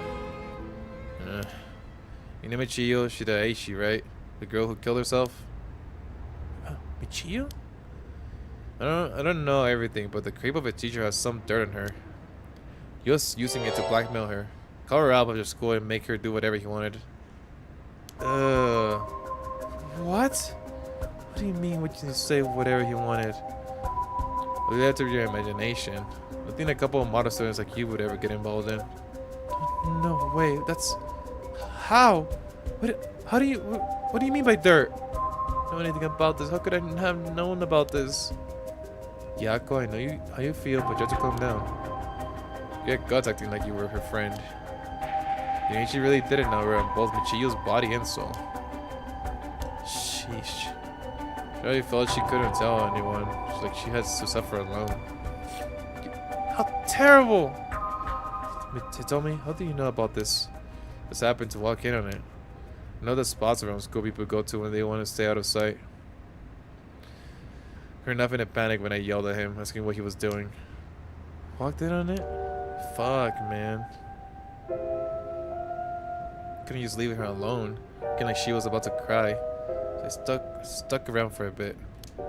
Told me everything what happened in whispers. She probably figured I wasn't the type to spread the stuff around. She never asked for my help. Told me that she was fine to keep it a secret. Gee, why? Michiyo, why? She probably thought she had to get her teeth till it was through. She wasn't naive. She had to tell her that if you give guys like that an inch, they'll take a mile. She could think about how it was her punishment. She was soft. No. Of course, Jinoichi didn't change. He kept on doing what he was doing. I don't understand either of them. I saw as much as I was involved. Then she killed herself. Nothing I can do about it now.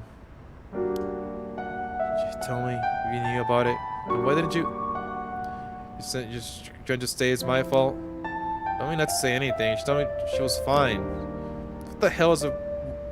So what the hell more responsibility do I have other than what I already did? Yeah, cause there's no point in blaming it, Tommy. Chiyo, why? Fuck, man. Fuck that teacher, I'm glad he's fucking dead. Did you hear what this dirt was? Nope, never heard what it was. But from the sound of it, I've been blackmailing her since about a year ago. For that long? The dick probably caught her doing something she shouldn't have been. She looked well behaved, but there's more to a person than meets the eye, you know? Must be some reason. I know, gonna have to deal with me. Start to explain where to start. Oh. Did you tell the stories to the police? Nope, I ain't gonna. I'm going to them on for shit. Not like they'll believe such an insane story anyway. Right. There must be at least one person in the police worth trusting, right? Oh! Yeah, I guess. What's this one couple? I always got to make a case about stuff. Oh no! The cut that died! What's his name? No! No! Majime Yoshimi! Why? She actually would trust him! He died just for the other day. Oh, he did? Sorry to hear that. Everyone who gets involved with me ends up dead. Don't think about it like that. Yeah, I really am cursed. Pisses me off. You got it all wrong. The spirit that possesses you wasn't that kind of spirit. Huh? It wasn't? Yeah, that was just an unfortunate coincidence.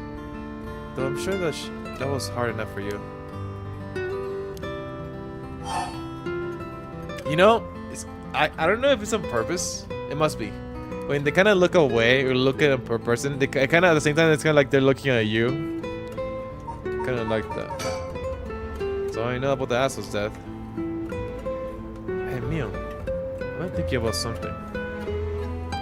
It's like they're looking at the TV screen.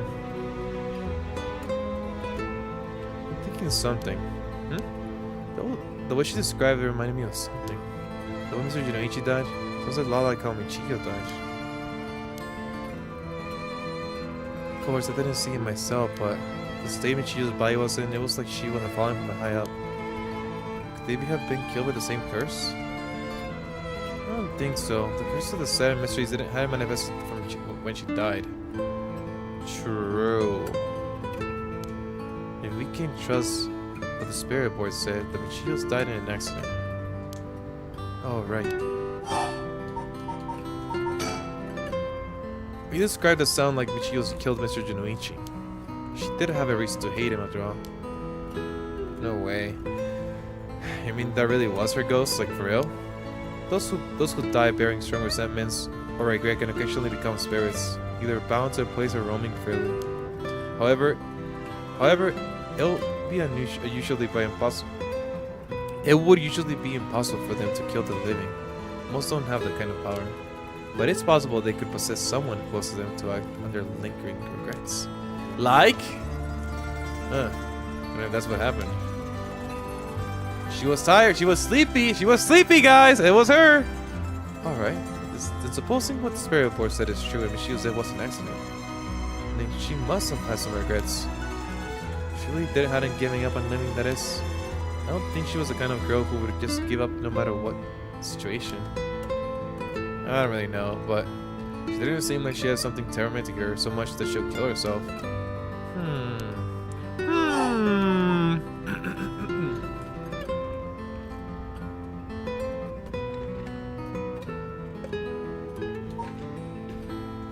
The classroom last night. So last night, how did it start? Right. Remember that nosy cop I mentioned who was always in my case? He died at the former Yasuda Gardens a couple days ago. Yoshimi was his name. He was part of a juvenile division. Didn't look like a cop at all. Real rough guy.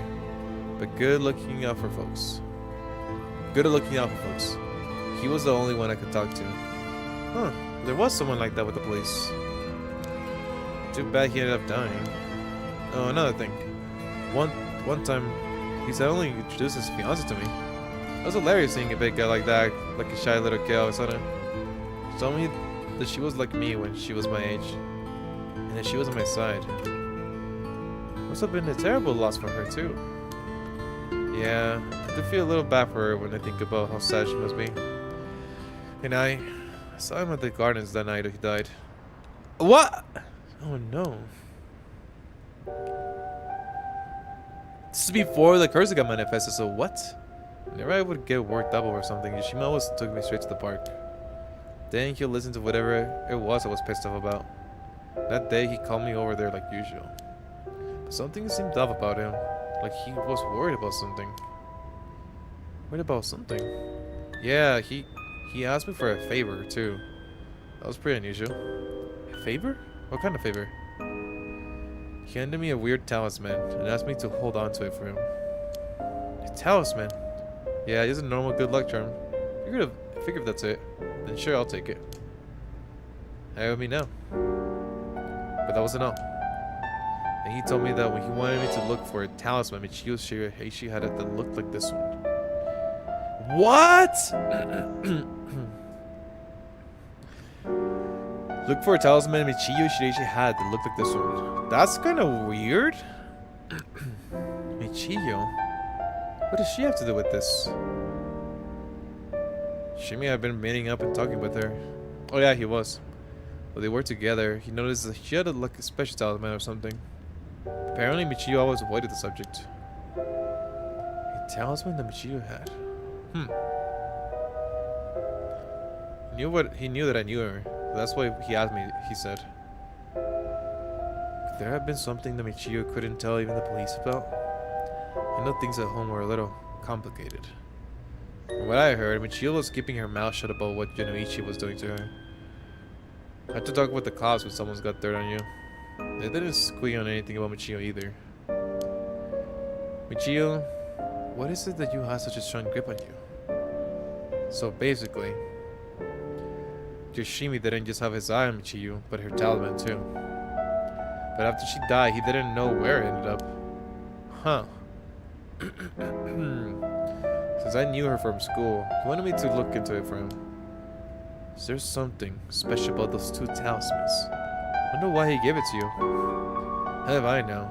And I looked inside of it, there's just a weird kind of grimy scrap of wood. It could be more of this of the 7 wonders or whatever. 7 mysteries of Honjo, right? Because they said there could be, I think there was up to 15 or something. Or there could be up to 15. But like in a weaker state, I guess maybe? So you're seen inside it. From the way he was acting, it seemed important to him somehow. To be honest, what he was asking is such a pain in the ass, I figured he had to be serious about it. Oh, and since he died right after that. Yeah, he even said to me, if anything happens to me, take those 2 talismans. Give them to a guy named Nakagoshi at the police department. Nakagoshi? Is that I don't know the last names. Oh, another new character, or is it the first name? Oh, never mind. Shogo Kie, Yuko Fukunaga, Haruo Shigima, Shuichi Shigima, Victor Kai, Tetsuo Tsutsumi, Jun Erio, Hajime Yoshimi, Mayu Chosawa, Yako Sakazaki, Mio Kurozozu, Michiyo Shiraishi, Hitomi Okura, Gohei Yonoichi, Makoto Ashimiya, Hideki Araishi, Yutaro Namigaki, Ayane Tono, Takumi Yumioka. Scott, we haven't seen him in so long. Fumi Kichiki Nejima, a storyteller. Okay. Knowing what I know now, he probably felt as though something was going to happen to him. Huh, Nakagoshi. Do you know him, Mio? No, I just heard the name, I think. So there really is Nakagoshi. That's a relief, at least. Anyway, then if you're right, is ignoring a dead guy's last request. Right. It told me, yeah? That talisman. Would you mind if I had a look at it? I'm sorry, but I don't trust you all that much yet. It's important to me. Oh, okay. Okay.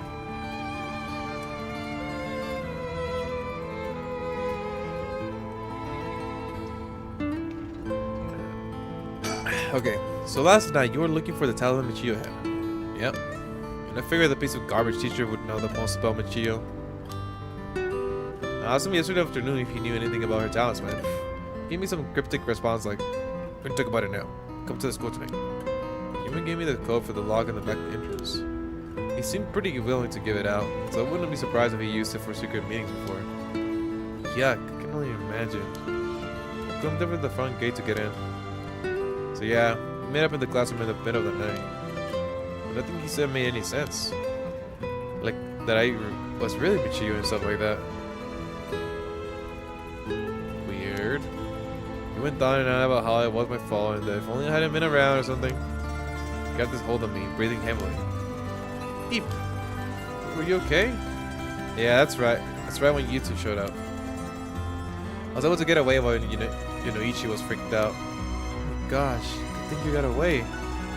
It's really hard. It's all really odd things to you two that I got away.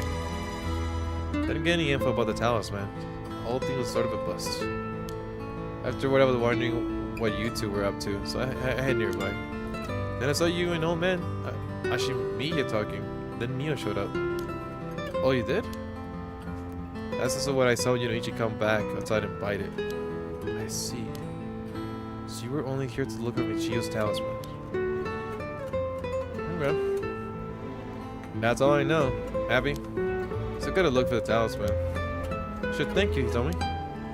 Well, if you need to find out anything about Michio's talisman, we'll be sure to let you know. Thanks. Can we get your contact info? Where can we normally find you? Right, I'm not home most of the time. Show me at a friend's place. Here's the phone number.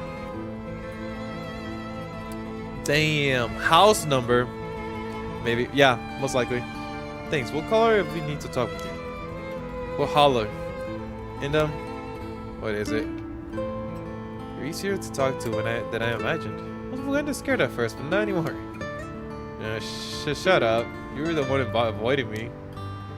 I mean, you always look angry. Let me try smiling, pressing your eyebrows a little bit. Do this, not do that. Anyway, catch you later. Don't die out there, okay? Thanks. Be careful. He's like always like. All right then. Got a lot of new information.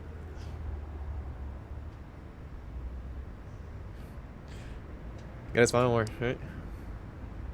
Oh, I'm hearing some thunder. A lot of new information. Looks like Mr. Ichi was killed by a curse, just as we thought. Which means there was a curse bearer at the school. Multiple, in fact. Multiple? And you think so? Yes, the curse echoed what we experienced in the school, and the one that killed Mr. Ichi seems to be different. Huh. True. People in the school at the time, other than us, were Mr. Ichi told me. Mr. Ichi told me. An old man Ashimiya who you ran into. I was thinking it would be among them, but there was one more person that told me saw a girl in school uniform with braids. What he told me was saying, it doesn't seem like she's one. Junichi's pretty suspicious though. If you were a curse bearer, it would have certainly explained why he was killed. Right. That's why I say there are multiple. I think he's deaf. If I remember correctly, he is one of them, or was. The person who killed Mr. Junichi would have to be the one too. Which means it must be either the mysterious girl or old man Ashimiya. Yeah, we should certainly be careful of them, that said. The mysterious girl in the fight that Mr. Junichi thought it was Michio that was attacking him has me wondering. Yeah, that is weird. Of course, I doubt Michio herself was actually there, but Yako, you were mind controlled. I already know it. I just remembered I also saw Mr. Araishi outside the main gate last night. Oh yeah, he had the Which one he had? Well, he didn't have it at that point, I don't think. Unless that was later. That might have been later. The one with the dark. Oh, so maybe that was him. Turning everything dark. It's like he's involved with the curses, given that he's the one doing research in the rite of resurrection. So we'll have to be careful of Old Man Shimiya and Mr. Araishi. I want to believe that not all curse bearers will be hostile, but for what to do now? I'd like to find who is responsible for the Feast of Shadows that set this off and how they did it. I don't think we'll be able to end this without stopping it at its source. That makes sense. But in which case, next we should do... What exactly? We need to talk with Mr. Araishi. He definitely knows something. He should be severed during the day, so I think we should try to look for him. Got it. I'll hop in any way I can. School is closed. I wonder where he could be. He's heading someplace somewhere someone may know where he is. Where to go then? Where to go? Where to go? Damn!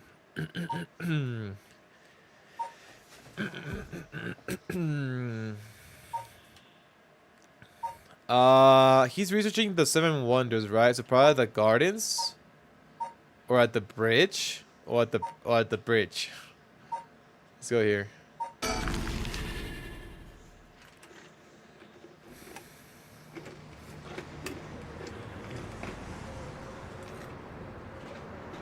Come on, got the bridge.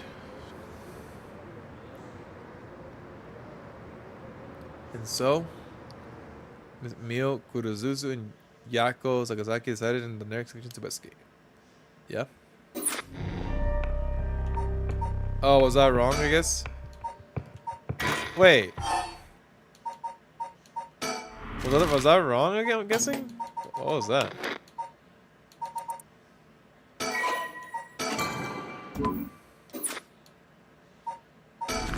That was weird. Did we just like go back to this? I forgot what the breaking thing meant.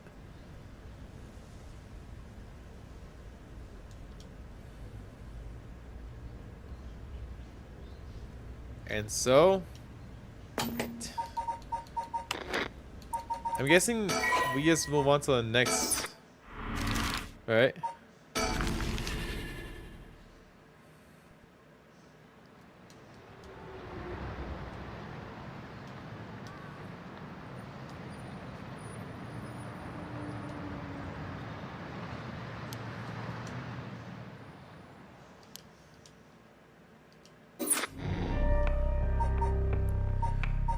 Alright.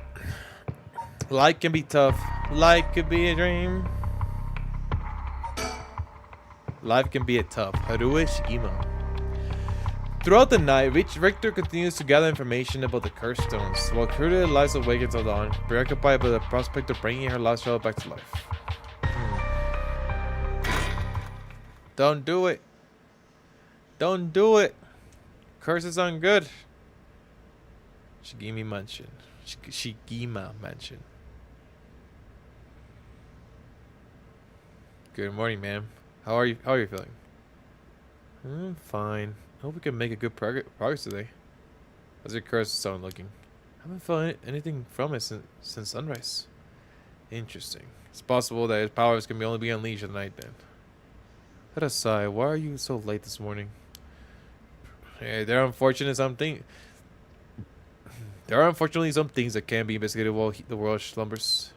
But I did get some research done in the limited time I had. Very well, let's talk. The town is beginning to wake up once more.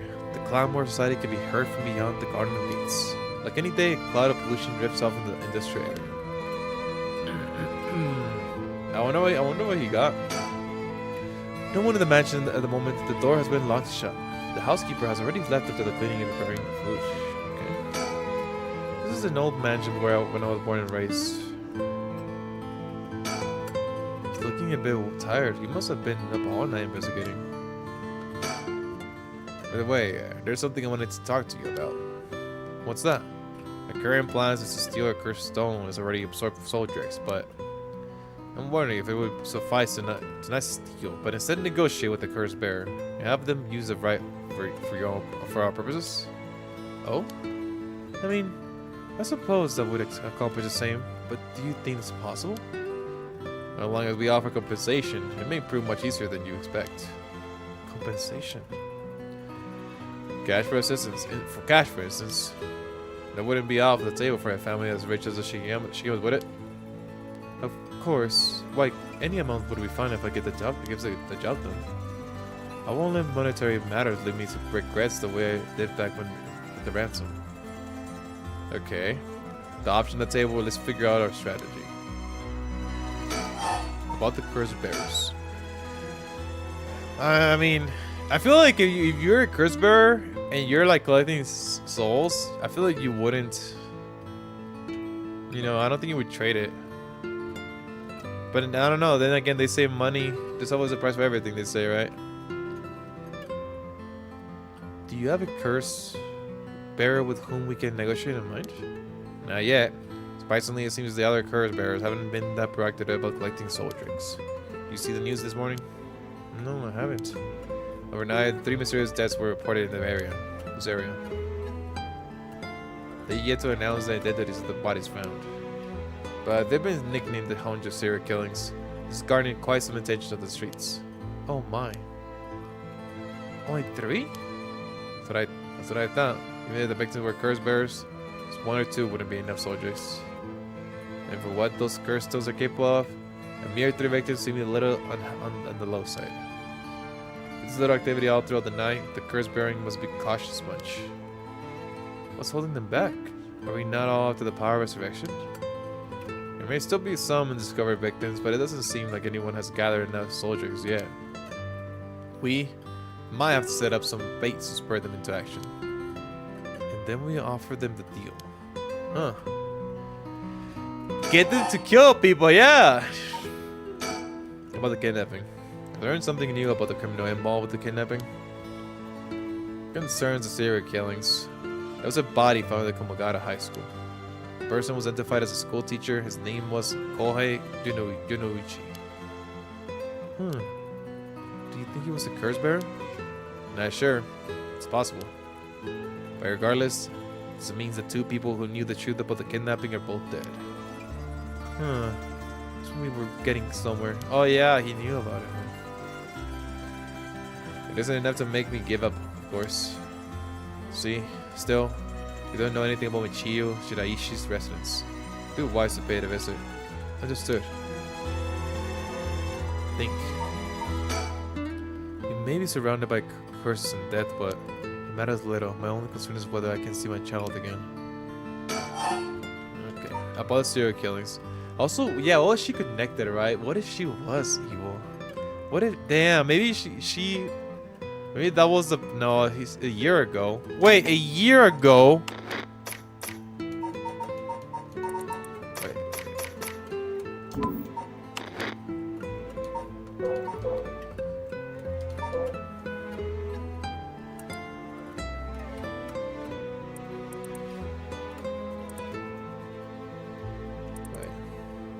A year ago! A year ago! Wait, what the fuck? What did she do? Michiyo kidnapped Shuichi? And that's what he was able to blackmail her. What the fuck? At least she was part of it, at least. She might, oh, maybe she didn't know. Damn. About serial killings. In addition to the 3 victims associated with the Honju serial killings, there's Michiyo Shiraishi, who reportedly committed suicide, and the police officer who died at the former Yasuda Gardens. If strange deaths continue occurring like so, they're bound to inspire strange rumors. But those last 2 had nothing to do with the same mysteries, no? It's true. Both occurred a week before this accursed situation began. Still, it cannot be ruled out. It's possible that the mastermind was involved even with those killings. True. How? How? If there were preliminary steps to awakening the 7 mysteries of curses, what if there were preliminary steps? Ooh. Can you really assume they're unrelated just because the timing doesn't match up? or rather, the police officer's death is so baffling that it'd be easier if it were connected to these curses. The victims wasn't the type to be caught off guard easily. They probably were. You seem to know a lot about this. I suppose we weren't strangers. My personal feelings might be wrapped up in this one too. I see. If you were to investigate this matter more, you might get a lead on the mastermind. You're right. If you wish to focus on the mastermind's identity, this would be a fine starting point. Huh.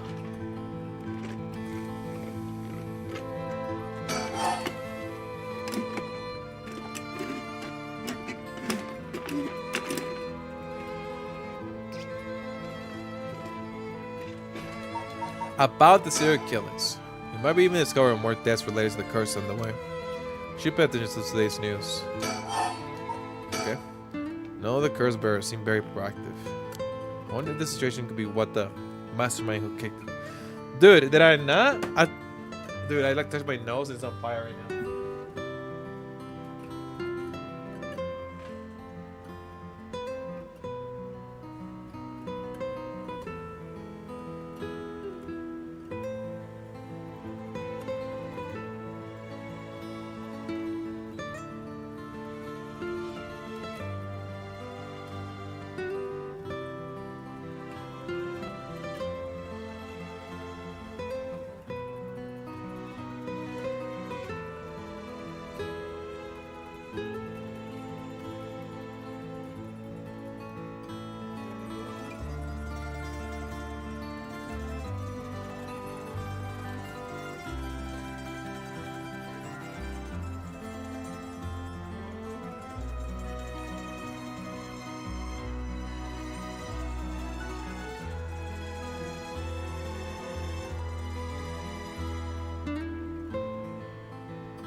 Alright. I wonder if this situation could be what the mastermind who kicked it all off intended. Now that's an interesting theory. I think there's someone behind this all? You mentioned earlier, you mentioned hearing an agonizing voice telling you to kill when you first obtained the curse stone. That doesn't sound like any coincidence to me.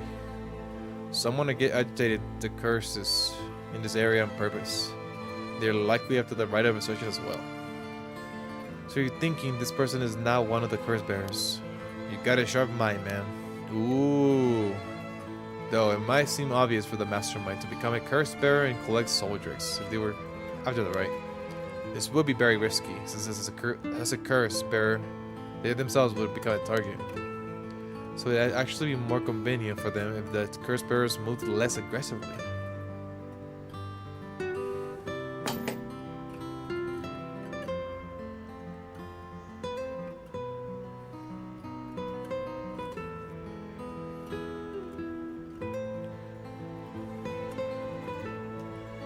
Right.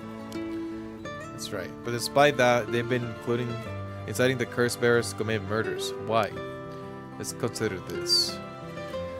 Why are the masterminds trying to collect soul drakes themselves? You mean their intention was also to steal their souls while the other curse bearers compete with each other from the start? Getting back and observing from the sidelines is a safer course of action, which is why I figured it best for us to attempt the same strategy. So how should we do it? There's still a reason to suspect the mastermind could be a curse bearer themselves. To be honest, I want to keep my distance from whatever it is. Just telling what kind of power they might possess. Whether our aim is to negotiate or steal, we have to outpace the mastermind and make contact with the other curse bearers. How do you suppose we do so? At this point, all we can do is search. That's all we can do. There's a mastermind inciting the curse bearers to collect soul drakes. Can we be sure there's even is a right of resurrection? Yeah, good question. Right of resurrection would be nothing but a myth fabricated to spur curse bearers into action. Ooh. Seeing it might be enough for now. Do you want to give it up, ma'am? Never. Understood. After all, we never know the truth unless we see it for ourselves. But we'll do it without using the curses ourselves. Smart. Smart. Victor Kai is very smart. By the way, I met a few people who seemed like potential curse bearers last night, but this is getting into all of them. I only managed to get detailed information on 2. You're quick. I suppose it would be expected from an investigator. Investigator extraordinaire. Damn, that pose. Jojo pose. Appreciates the flattery. First, there's Ayame Tono, the girl we talked to before, though she isn't a curse bearer herself. The student attending T, University of Art. She currently lives alone in an apartment near Midoricho Park. You even determined her address? You're not one to be underestimated, Mr. Investigator Extraordinaire. Got every single university with Unico A in the curriculum and pretending to be her parent. Nice. My dog is barking. Check it out.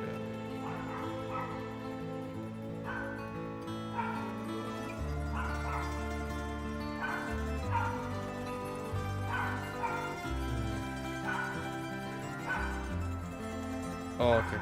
I see why. Damn, my buddy's streaming. What's he doing? Playing some Valorant, huh? I went around to check in on her place on the way here. It doesn't seem like she returned home last night. I'm worried she might be right into some trouble. Oof. Didn't you attempt to follow her last night? I embarrassed to say it, but I couldn't. She shook me. Couldn't keep track of her. Here I thought you were an investigator extraordinaire. I'd like to learn more about her, but it would take some time. She's planning to steal the curse stones, just like us. Best we act carefully around her. Seriously. Next is a tall man who was dressed in black. I met with him in Kimchicho. Stood out with the way he had dressed. I managed to get some good information from him. Oh, wait, he's talking about... Wait, he's talking about this, the weird guy? Takumi Yomioka, right? Has to be. He stood out the way he dressed. I managed to get some good information from him. Impressive. What can I say? He works as a secretary. Oh yeah, he is. Secretary Hihaku Soaps. Chairwoman. I believe the name is Takumi Yumioka. The Higaku Soaps headquarters and factories are but located in Honjo, correct? Yes, they've been here for a while. It's only in the past 10 years that the company has grown significant growth. I remember seeing the chairwoman at the news a few years back. She seemed to be very shrewd. With the increase in sales, I assume she would want her factory running at a full capacity. With the harsh restriction against industrial waste, a lot of the factories with the older equipment had to be shut down. That's right. Even 10 years ago, there were many complaints about chemical plants dumping waste into the river. Most companies back then were more concerned with making a profit than protecting the environment. I wonder what a man working for such a company would have been up to the middle of the night. On the way here, I stopped at the company's headquarters, but they hadn't started for the day. I should have better luck later. Let's hope you will. Perhaps they're interested in seeing if the ride would be beneficial for their product research into beauty and skin care. Oh, that's an intriguing thought. Oh yeah, very. I ran into one more suspicious young man last night. This one seems to be out of collecting subjects, right? Oh, indeed. I couldn't get a good look at him, though, and I couldn't gather enough intel to properly identify him. Oh, that's gonna be... I think that looks like... If I remember correctly... what's her name? Harue. Harue was talking about Fumichika. He saw him turn around, and I think it looks like him. But... it looks like Hideki as well. Maybe it was Hideki. But he's just a young man. Huh. Maybe it was Hideki. Couldn't get a good look at him though, and I couldn't gather enough intel to properly identify him. Well, that's a shame. But I can't make an educated guess. Oh. You know the researcher who discovers the ancient... Oh, yeah. So... Hideki, huh? Yeah. You know that researcher who discovered the ancient text in the Red Resurrection? The one who lives near here? His name is Hideki Araishi. The man I met was very similar in stature. Oh my, even he's involved? How awfully I suspect. Sus! Considering this background, couldn't he be the one who initiated the whole affair? I think it's possible, yes. Which is why I decided to refrain from making contact with him for the time being. Safety first. Understandable. Of course, I want to learn more, but this isn't the right time to focus on him. Whew! You're fine. He doesn't have a curse thing. Curse, what we call it? First, ascertain who else is a curse bearer. First, I'll return to Hihaku Soaps to see the men in black. Their headquarters are down on South Warigasui Street. Well, that's all I have to report. Should we continue with our investigation? What do you want to do? You still can't use a curse stone. Taking a walk should be a fine place to start. Right, let's go together. I want to see what's going on for myself. In that case, I trust you decides on where we should go, man. Where should I go to begin my search? Which place have stood out to me the most so far?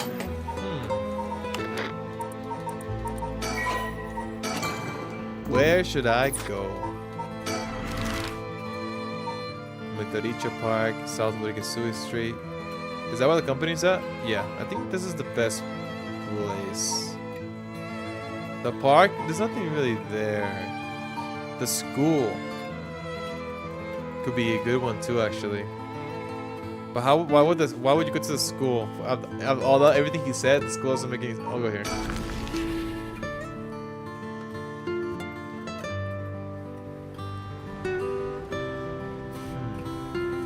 Yakuso's headquarters are on the other side of South Warigasui Street. They were closed when I visited this morning, but it appears things are up and running now. Think a small soap making company could grow so much in such a short time. They have factories and warehouses throughout the area now. You can see what director, now chairwoman Natsue Yamamori, is called the Queen. The Queen, huh? A chemical producer that ranks 4th largest in the domestic detergent market. Detergent market? And 7th largest in the cosmetic markets.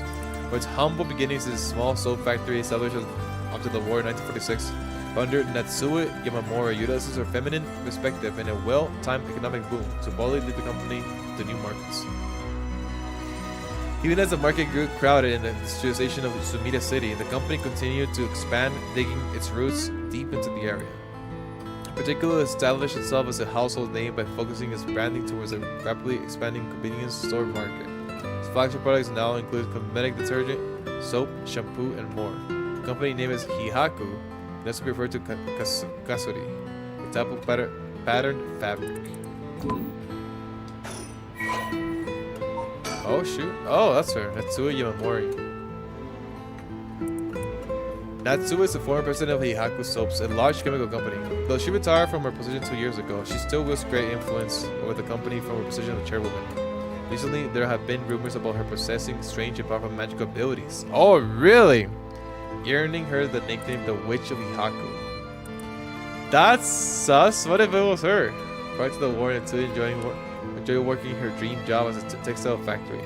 She was forced to face a bitter reality of the world, however, when the factory was destroyed by a fire during the war. She was ordered to work the fabric she had painstakingly crafted into something more suitable for the blue-collar work. Witnessing the rise in popularity of Western-style clothing in the post-war period, Natsue left the textile industry.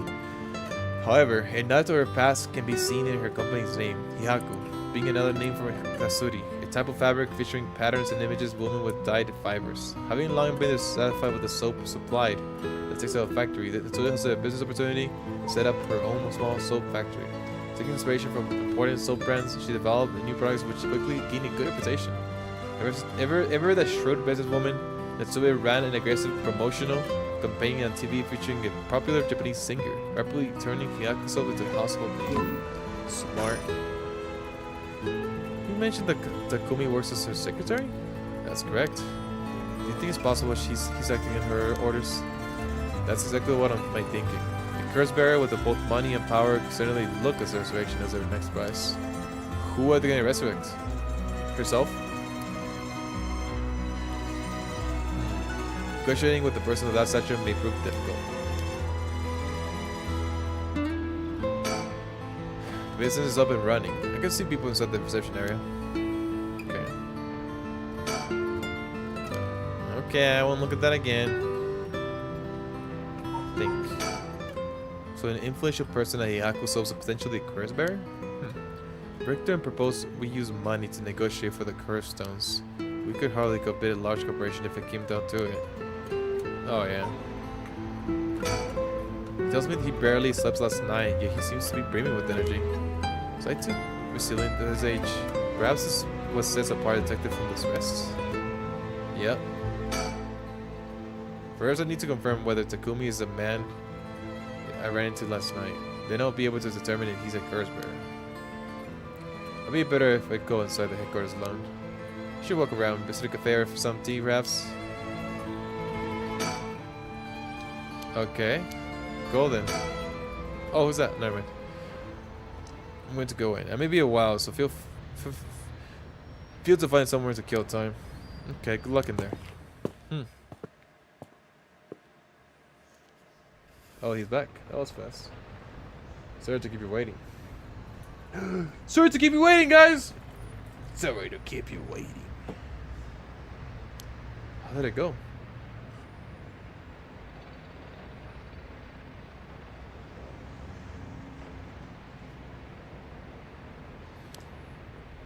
Fast forward to the conclusion. I met with Takumi. There's no doubt that's the same man I saw last night. It doesn't seem like he's a curse bearer. Doesn't mean he has no connection to the recent curses. He knew about the same mysteries. He even guessed we have a curse stone of our own. Excuse me? How did that happen, dude? How did you reveal your hand like that? I tried to approach Takumi about the following item after I ran into him last night. However, you said your name was Victor, right? Correct. I have a favor I'd like to ask of you. I'm hoping you would hand over the curse stone in your possession. Curse stone? What are you talking about? What are you on about? You don't need to play dumb with me. In fact, there's no time for it. I had all the same reason you did to think you were a curse bearer last night. And your arrival here only confirms it. You are a curse bearer now. You're right. We lack time. I'll confess, I'm a curse bearer. Who says the curse stone of the hunting clappers? I'm glad to hear the truth. Finally, collisions of well. It is a dangerous item you hold. Give it to me. The company will take the responsibility to dispose of it. They didn't know that soap business specializes in scrubbing because it's clean. It is a prerogative of Miss Yamamori. Is that so? Assuming you obtain the curse, you understand the power it involves now. Miss Yamamori possesses supernatural powers akin to those of a god. Damn! He also has a deep love for this land, having transformed it from the pile of dirt it once was to the home of our headquarters. You can now tell me the fact that it's now the side of those curses run rampant. You're telling me the Queen of Hayaku is a real-life witch? You wouldn't appreciate being called that, mind you. There's a sorcerer by the name of Sugo Gamyoto, who's currently working behind the scenes, searching spirits and the like. Go on. That being so, there have already been instances of the dead coming back to life. Do you understand the urgency of this matter? There are curses we're speaking of, tools which were used by wicked beings to possess people. Oh shoot. The rare resurrection is nothing but a fabrication meant to do the curse bearers into spam action. You should surely understand that I'm talking about. You must hand over the curse stone at once. Very interesting. With that said, just how many curse stones have you acquired so far? Will you tell me it's true? Surely the company would have launched a large-scale search by now. Sus, we have 6. 6? Nope. Nope. What a freaking liar. There's no way he has 6. Where is it? Where would it be at?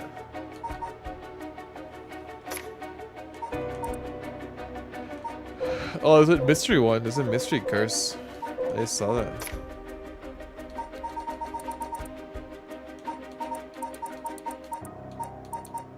I'm looking for. There should be a page where it says Arabian Beach, Curse Stone, Soul Dregs, Record of Fates. Where it shows all the curse bearers, you know? I'm trying to look for that. Nah, that doesn't make any sense. How do you have 6, dude? Nah. I mean, it's.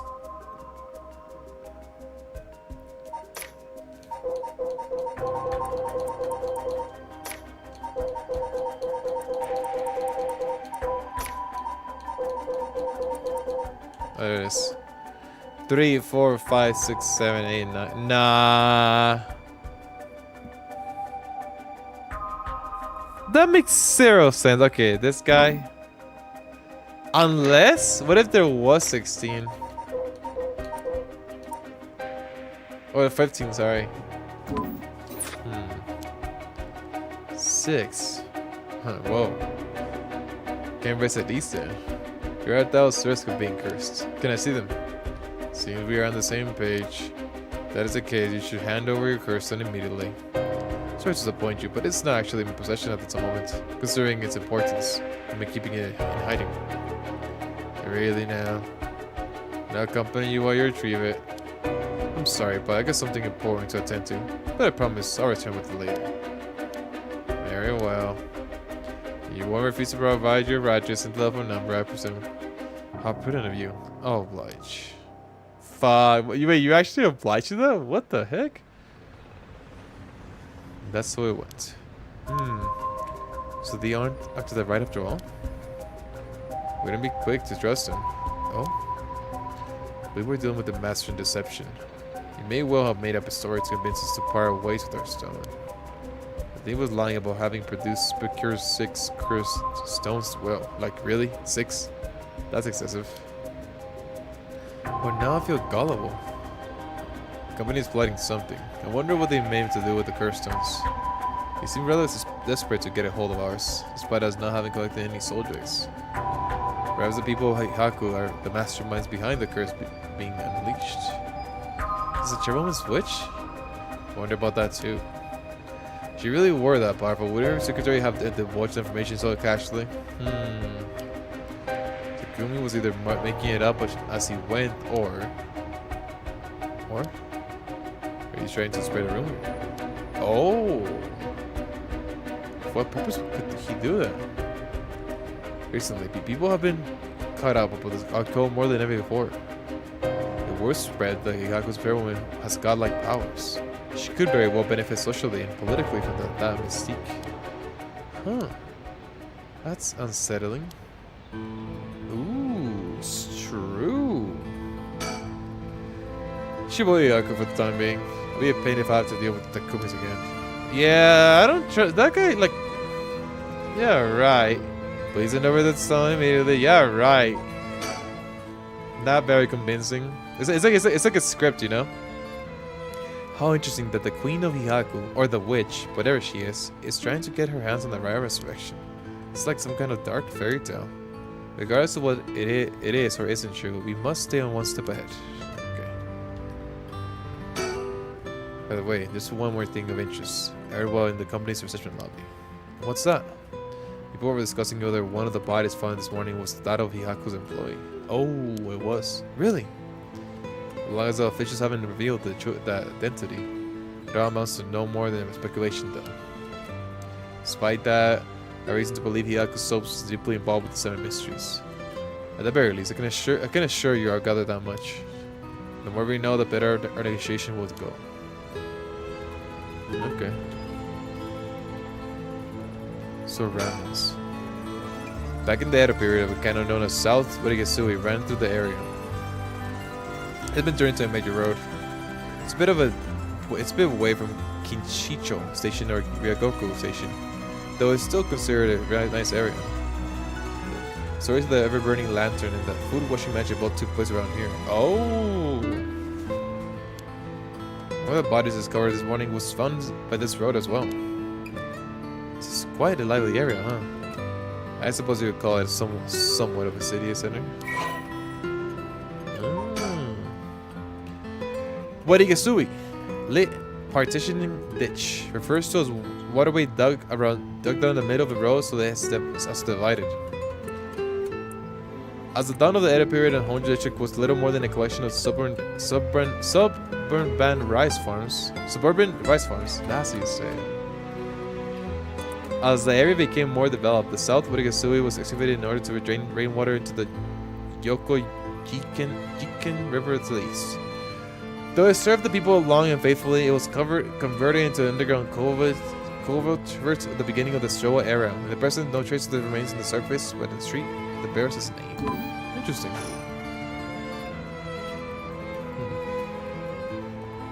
I think that's pretty much it for here, right?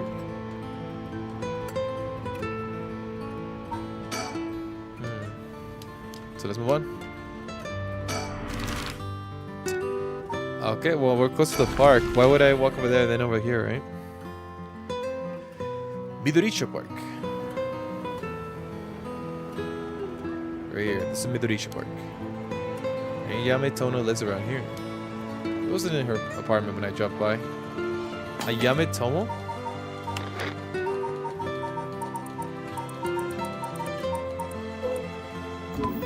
Making sure. I wonder if it's a war checker again. I don't see why not. Oh. Wait. Wasn't this the location of the 7 mysteries? I guess she could have it. The place is connected with the story of the Taiko Sugaru. Not only that, Katsushika, Hokusai's home, was also in this area.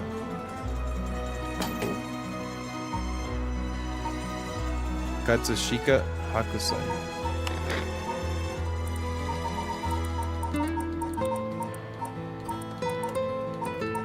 Wait, who?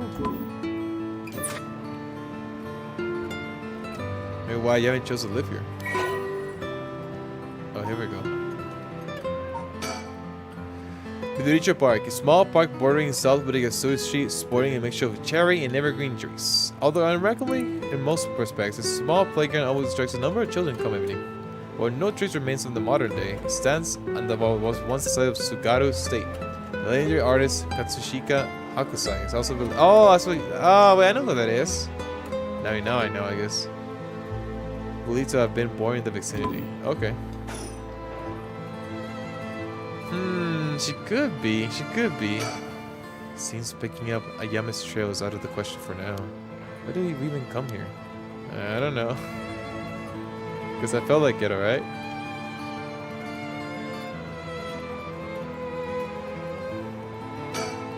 It's always heartwarming to see children playing in the park. Rachel seems to like kids, perhaps because they're the same wavelength. We won't get much done standing around here. Why don't I go and check out Yama's apartment? You don't mean to speak with her, do you? No, I prefer to get an idea of what she's been up to. I like to go see whether she's been at home or not. Just potentially get a trace on her movements. Be my guest. Alright, I should be along. Shouldn't be long.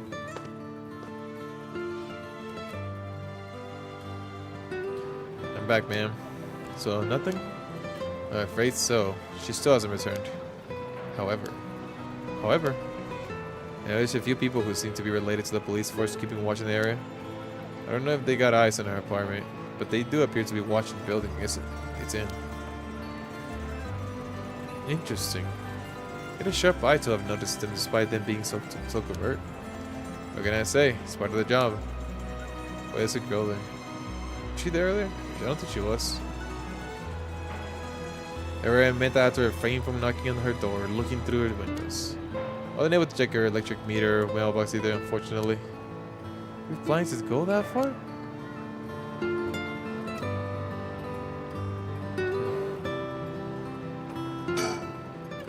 We won't make much progress sticking around here. Oh, you got a sticker!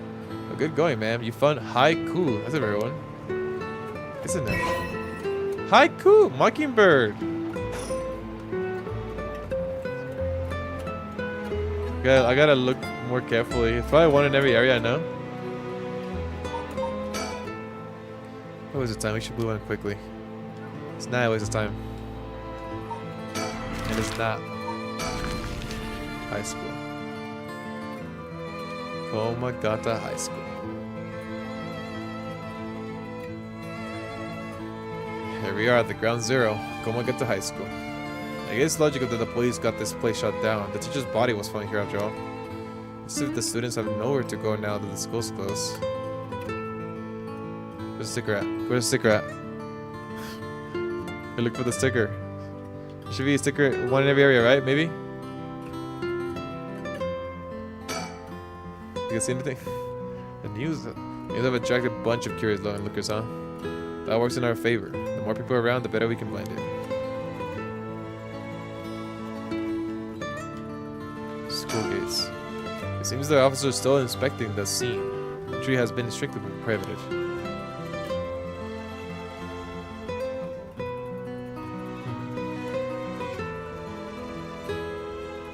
I don't see anything.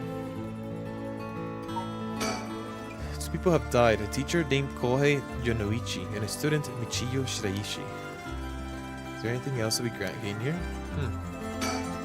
He appears to be wary of those police officers. Hey, the police really do have something against private investigators, just like in those detective novels. Maybe. This place is said to be connected with the story of the Fool's Procession. I wouldn't be surprised if a curse bearer decided to turn up. However, I need to find out if the teacher was a curse bearer or not. But the police would be baffled since they don't know about the curses. I can ask around and see what students have. Yeah. Hard to say.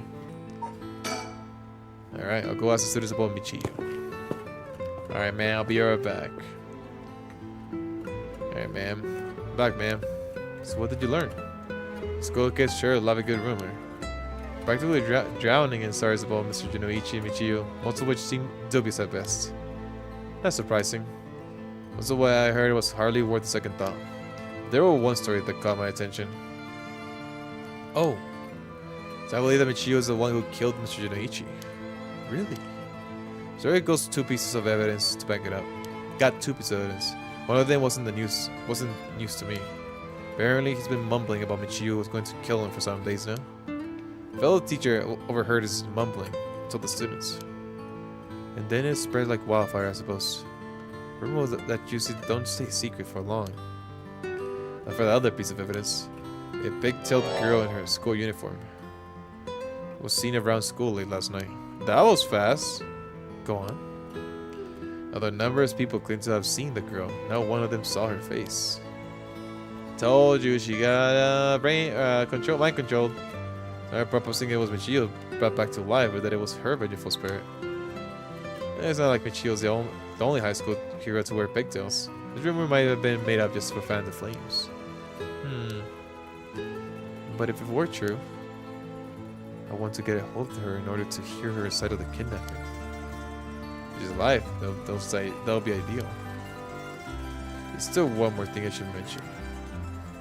I discovered where Michiyo lived. The student had a list of students' addresses on hand.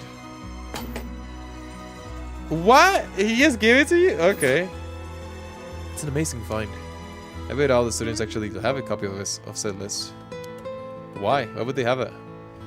That worries me how easy it was to obtain. What should be confidential information? Yeah, seriously.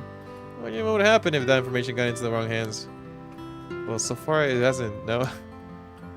Sure, let's hope it stays that way. In the meantime, it's not possible for us to visit Michiyo Shiraishi's house. Okay.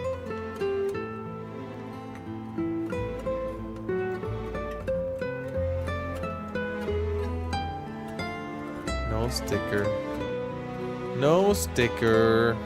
I can imagine the students are uneasy after learning of the murder. Maybe it may do them well to stay home for some time. If not for fear of their safety. The police are probably too wrapped up in solving the case to be concerned about the students' mental health. I can see that. It's important that society provides a safe environment for the benefit of our youth. Some schools' policies could use some rewriting, especially those handling the students' personal information. That's right. I don't want a student being kidnapped on their way back home ever again. I expect criminals to grow more cunning as time passes. Maybe times where the authorities can keep up. Well, that's where all less such as myself come in. What's this about? Actually, I just forget I said anything. What? What do you... What?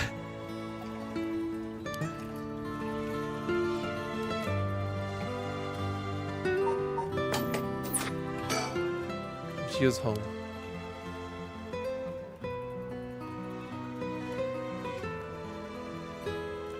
I expected her family might be able to tell us more, but it's a hard topic to bring up so soon after her suicide. However, it's normal for a high school girl to keep things hidden from her parents, especially if it involves criminal activity. Okay. Let's move on. There it is. Michiyo Shiraishi's house. Let's go see. I don't think we've ever been here. Seems quiet. How did it go? I went to visit Michiyo Shiraishi's family home, however. No one seemed to be there. I got no answer at the door, and all the lights were out. Seems to have been empty for a while now. There's a stack of newspapers out front. Out front, really? Weird? I don't understand why no one's come to this house. After Michiyo's committed suicide, I wonder if this place is okay. It's a bit quiet over here. It's a residential area after all. All these rundown row houses really scream working class, don't they? Damn, that's sad. But is there any stickers? I never liked these messy and cluttered back streets. They gave me the jitters every time. It's reassuring to have someone as strong and tall as Victor accompanying me. He looks so unfazed. I suppose a detective is used to this kind of thing, always investigating and chasing criminals who wouldn't be cut up for it. Okay. Social connections run deep in working class areas like this place, so I decided to talk to the locals. I met a few nice old ladies who were kind enough to give me the scoop. There's out that Shiraishi's reputation really went down the dumps this past year. Oh, really? Is that so? I gave you the quick summary. They moved here about 3 years ago. The previous residence was in the better part of town. Michiyo's father died in a car accident, leaving behind just the two of them. Michiyo's mom, Toshiko, now a single mother, relocated here. At first, they got along with their neighbors, many of which were in similar situations, helping and being helped in return. So far, so good. What happened? Well, as I said, their reputation began to go downhill about a year ago. A man recognized as Toshiko's common law husband had moved into the household. Common law husband. What does that mean? His name was apparently Kankichiro Iwai. Neighboring gossip is something else. Somehow everybody knew his name. So what of this Iwai character? He's apparently a vulgar fellow with a criminal record. Oh, he's probably the one who kidnapped the son and the daughter helped. He was prone to violent outbursts. Neighbors often heard screams and shouting coming from the home. The neighbors took particular notice of Chico's screams pleading with him to not hit Michiyo. Damn, that's terrible. As if it wasn't unsettling enough, every night the neighbors also began to hear an eerie chanting. Through this, Shiraishi standing in the neighborhood plummeted rapidly. Chico was often seen covered in bruises and wounds. She had stopped responding to her neighbors. She would just turn the other way when greeted. Damn, this is just depressing. They kept their storm shutters closed even during the day. Effectively shut themselves away from the entire community. That sounds horrible. Why didn't the police step in and do something? Unfortunately, under our current laws, the police aren't allowed to get involved with domestic disputes. That's off unless there's something, right? Unless like they come to talk to them, right? Michiyo, her boy, killed herself. Things only got worse with Iwai, and Toshiko was admitted to the hospital for physical and mental abuse. Ever since, Iwai hasn't returned to the home. Many locals expressed sympathy for Michiyo's circumstances, but as many were fed up with the Shiraishis entirely and seemed relieved that things finally quieted down again. Damn. Seems that they were still considered outsiders even after 3 years of living here. I don't understand it. Why would Toshiko's have gotten involved with such a brutish good for nothing in the first place? That's true. I heard many stories where one partner's personality does a complete turn of their entering a relationship. Oh yeah, there are stories like that, huh? Their first husband's death, Toshiko's financial situation had also taken a turn for the worse. She was determined to send her daughter to a good high school. Possible she fell victim to sweet promises. That can be tough, I suppose. You don't seem moved by this story, man. That's fine. People have all kinds of stories. Kan Kichiro Iwai, the common law husband of Michio Shiraishi. Mother. Toshiko Shiraishi. Kichiro started coming and going from the Shiraishi household a little over a year ago. It seems he has served some time in prison, but our details are unknown. He was the guy who kidnapped the kid! So you came here too. What is it? Detective. Oh! Can you repeat what you know one more time for me, Victor? Can you repeat one more time for me, Victor? Oh shoot. Damn, that's so cool, dude. Fancy sushi. With dusk fast approaching, they have no time to waste. With that in mind, Sumi and Edio direct their investigation towards Komagata High School in the Shiraishi residence. I'm out of water, guys, so I'm gonna go get some, alright? Especially with the reading game, I freaking need water. Be back.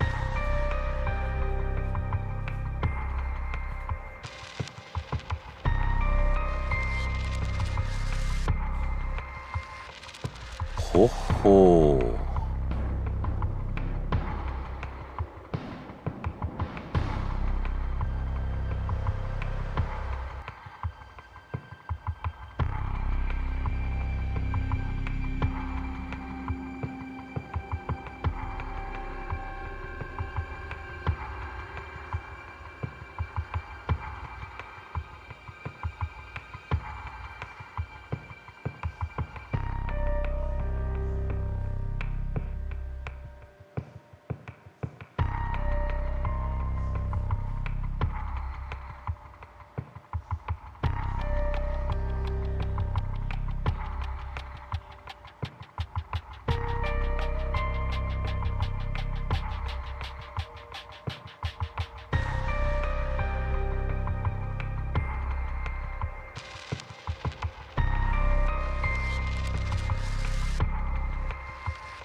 I'm here. Give me some trail mix. This is not trail mix. This is peanuts. I was lied to.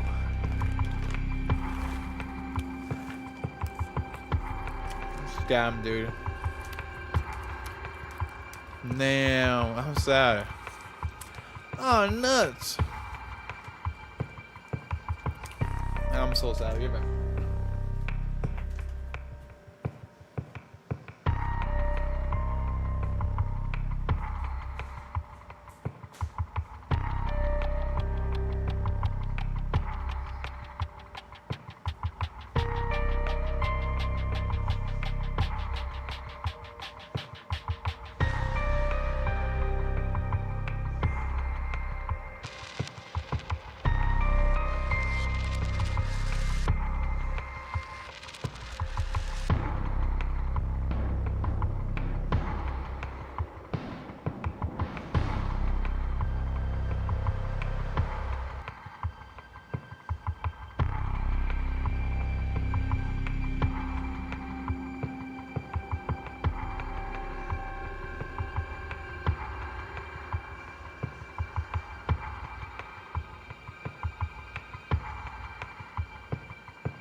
Alright, I made my own trail mix.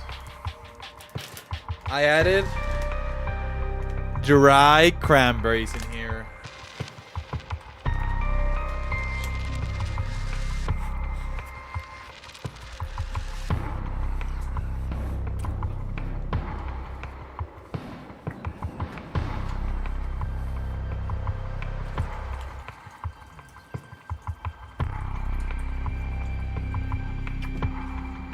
What's better?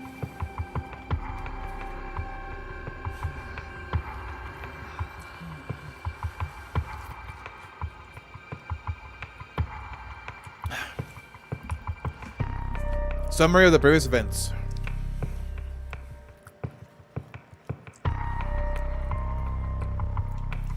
I thought of something. With the dusk fast approaching, they have no time to waste. With that in mind, Tatsumi and Erio direct their investigation towards Komagata High School in the Shiraishi residence. I said about something I just know.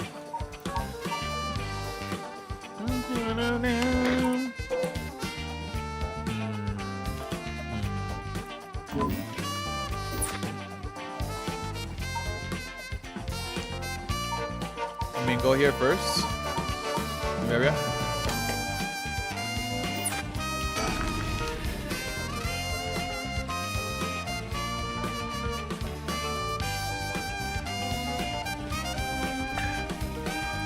Near the Shiraishi household.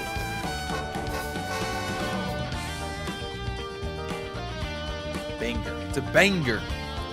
Seems like Michiyo's house at the end of this road. We don't want to intimidate them, so maybe I should go alone. The houses are really cramped to get in these narrow alleyways. Oh, strangers like us walking could definitely stand out. It really feels like old Tokyo. quiet. This place is normally pretty lively, full of people coming and going. Seems like everybody decided to stay inside because of the recent incidents. Smart. I mean, it makes sense, right? So the Shiraishi household. There's a chance that Michiyo didn't actually kill herself. Maybe for the best that we didn't find her parents. What is that? You see that? Oh, it's a vent. Yo! Mockingbird!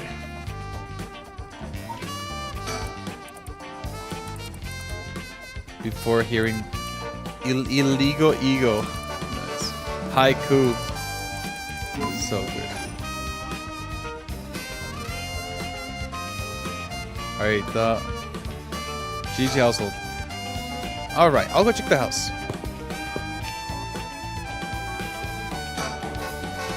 Here's up checking the Shiraishi household. I'll just wait till he gets back. Alright. We were waiting. For the Shiraishi household. There's a chance that Michiyo didn't actually kill herself. Maybe. Oh, you're back. No luck, boss. I went home. Doesn't look like it. I knocked for a while, but nobody came to the door. I glanced in the windows, but there was no sign of activity inside either. And I saw about 3 newspapers stuffed into their mailbox.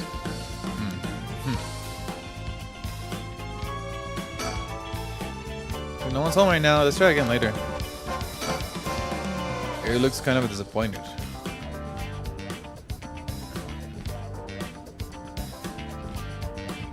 I guess I'm supposed to come after we go to the school, I guess. And then that's where you meet them, right? Ah. Komagata High School.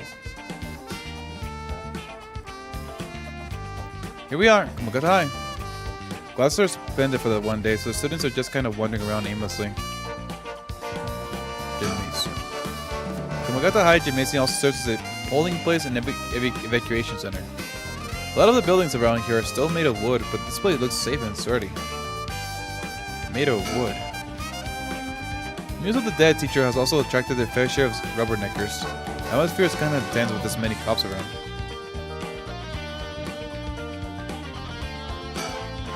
The school gates will stay locked while forensics inspect the scene of the incident.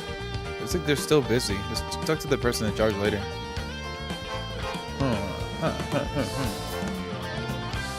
Think.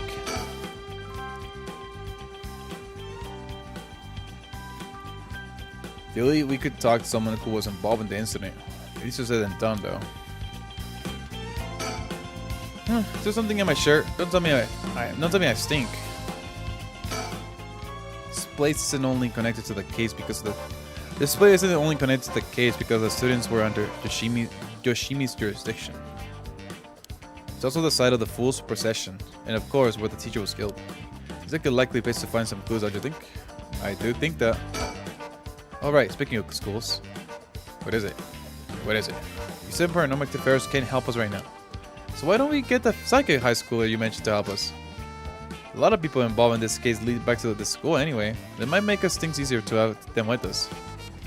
For a guy who questions me and the legality of working with them, you sure seem too eager to explain underage labor. Hey, who said anything about equating them? I just want to give our young experts the opportunity to shine. He becomes such a smooth talker. Anyway, I'm afraid I don't know where they are. Oh, I see.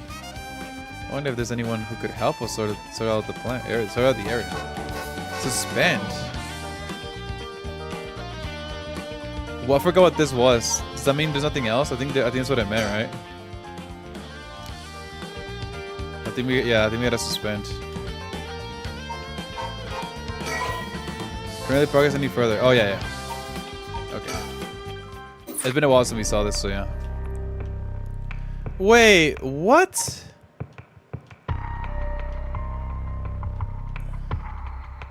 I guess we do this now?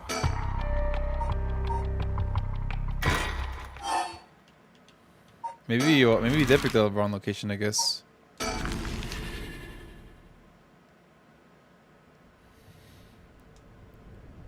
Sonoya.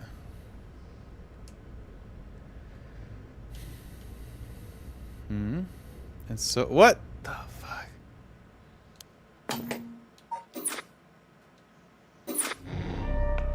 What the fuck?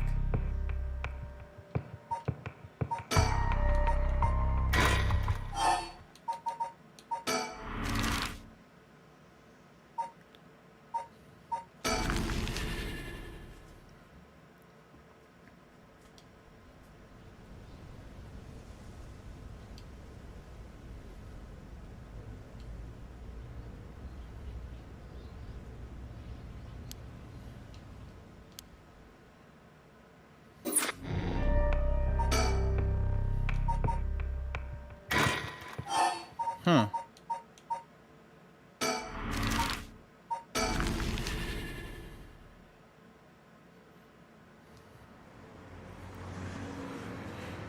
Hi.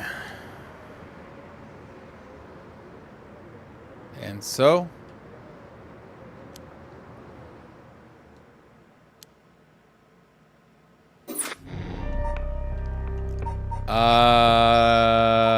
what? Let's see.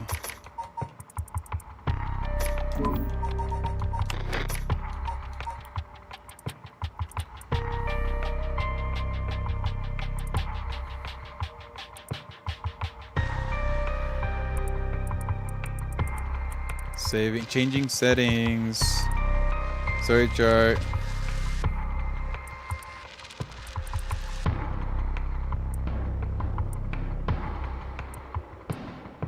Fell asleep? Welcome back, Luna. Well, I'm still here. Welcome back.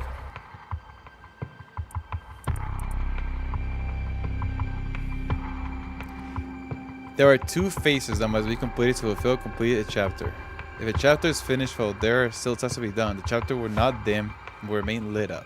So that means there is stuff to do, huh? So I reset the whole... This one too.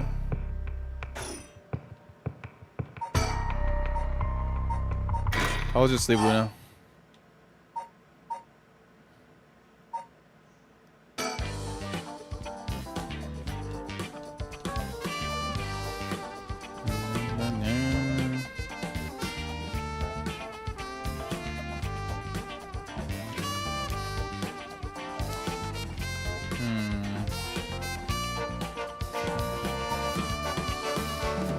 Surroundings.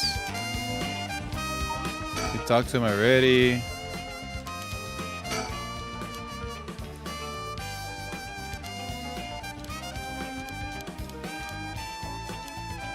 Okay. I wonder if there's anyone who could help us scout this area. School gates. Gymnasium. It's strange. It was strange. It feels like I was more or less awake the entire time, but I know it wasn't. What? Interesting. Like listening to what?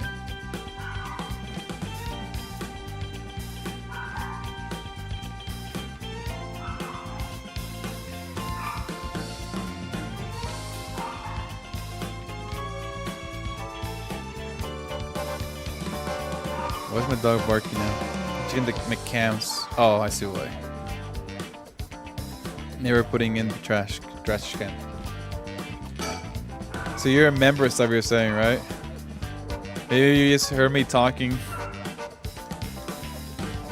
Juvenile delinquency has been a growing problem for years now. This school is no exception. Oh, nothing new! Juvenile delinquency. The midpoint of the Showa area saw a marked increase in delinquency among young people. The wave of violent incidents targeting teachers as well as the students, and often involving weapons, consumed the nation's middle and high schools. Bozozoko. Motorcycle gangs also enjoyed the heyday around this time. Japanese arrest rates reached a historical peak during this period. Babutori Yankees and female Sukuban delinquents became a common sight of the streets. The youth rebellion is often framed as a reaction to a universal education policy of their pressure of highly competitive entrance exams. Its causes are likely manifold, extending far beyond the deficiencies of the educational systems. Huh. Yeah, that was a new one. Because it didn't look like a school building, I guess.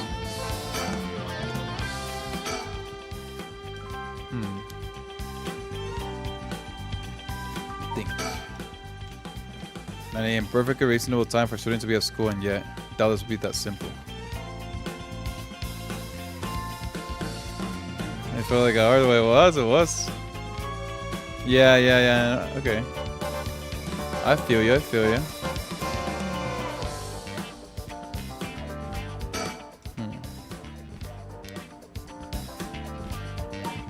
And this could help us sort out this area.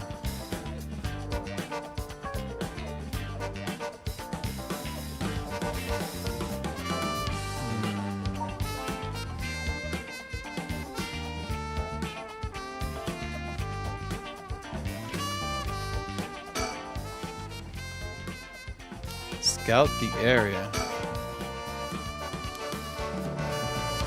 Might be something, right? Or else it would have been like, gotta get out of here.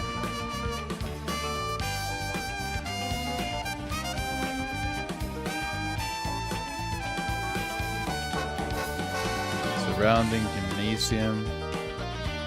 School gates. Contact the cop. There's nothing here.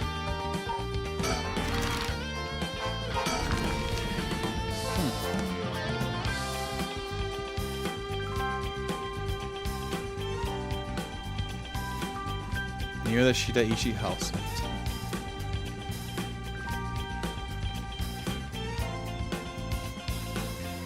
Okay. Yeah, so I've seen this already. The chairs at the end of the road. The street's real narrow, so two big guys like us will stick like a pair of sore thumbs. You're checking the... Okay. Can't talk to him, huh? Shidaishi household. There's a chance that we chose this. Okay. Surroundings. Surrounding.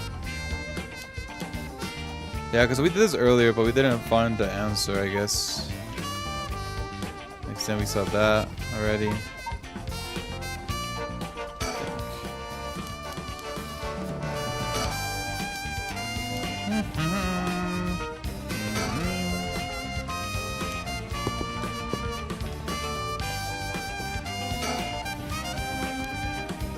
Can we think? I'm pretty sure.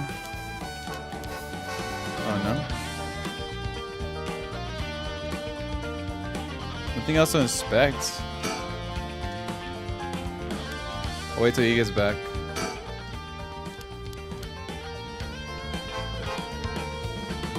Leave him?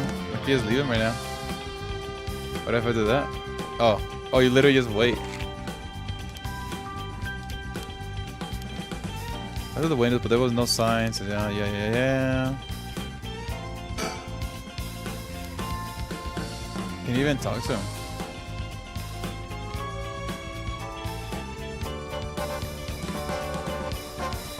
Think we can do. They're not home. Let's go somewhere else for now.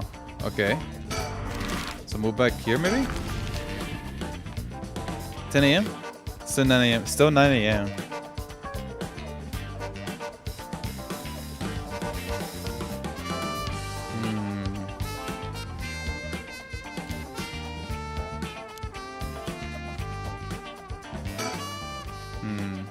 Who could help us scout out the area?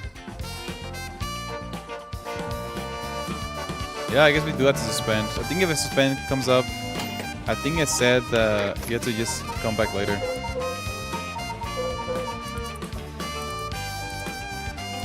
Please return to story tribe using suspend. Alright, we'll suspend. So that means we missed something over here. But where do I restart? Oh, fuck. I just press restart. That's not good.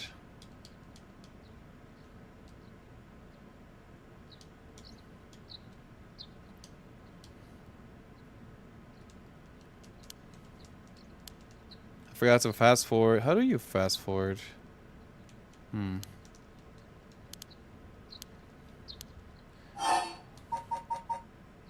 I am Michiyo Shiraishi.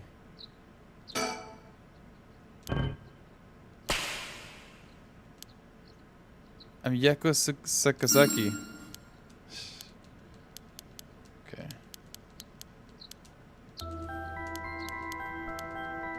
And then we did this already.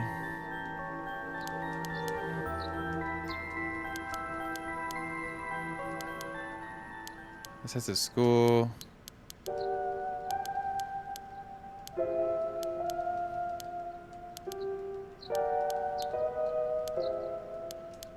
Okay, she feels sleepy. Sorry. Yeah.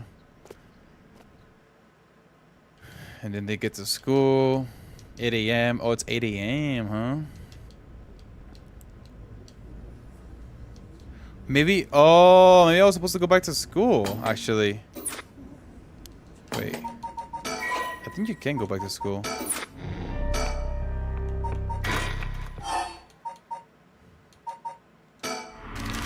You can. I think that's what you're supposed to do. 9 a.m. That makes sense.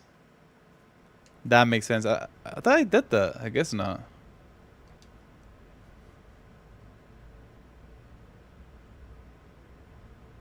And then you go there. And you go there, right? So, yeah, you go there, right? 9 a.m. And then you'll go back here. And then you go to the school. And they're gonna be there.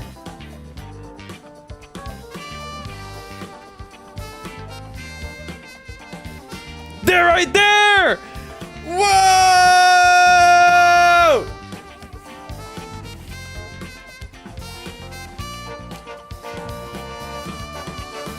Big braining. What's that look like? Maybe we could talk to somebody who was involved in this incident. Easier said than done, though. But that's... Boss, what is it? You want to talk to those girls? I do! I do. This is divine intervention. We were brought here for a reason. Come on, I do. Huh, what? What are the odds?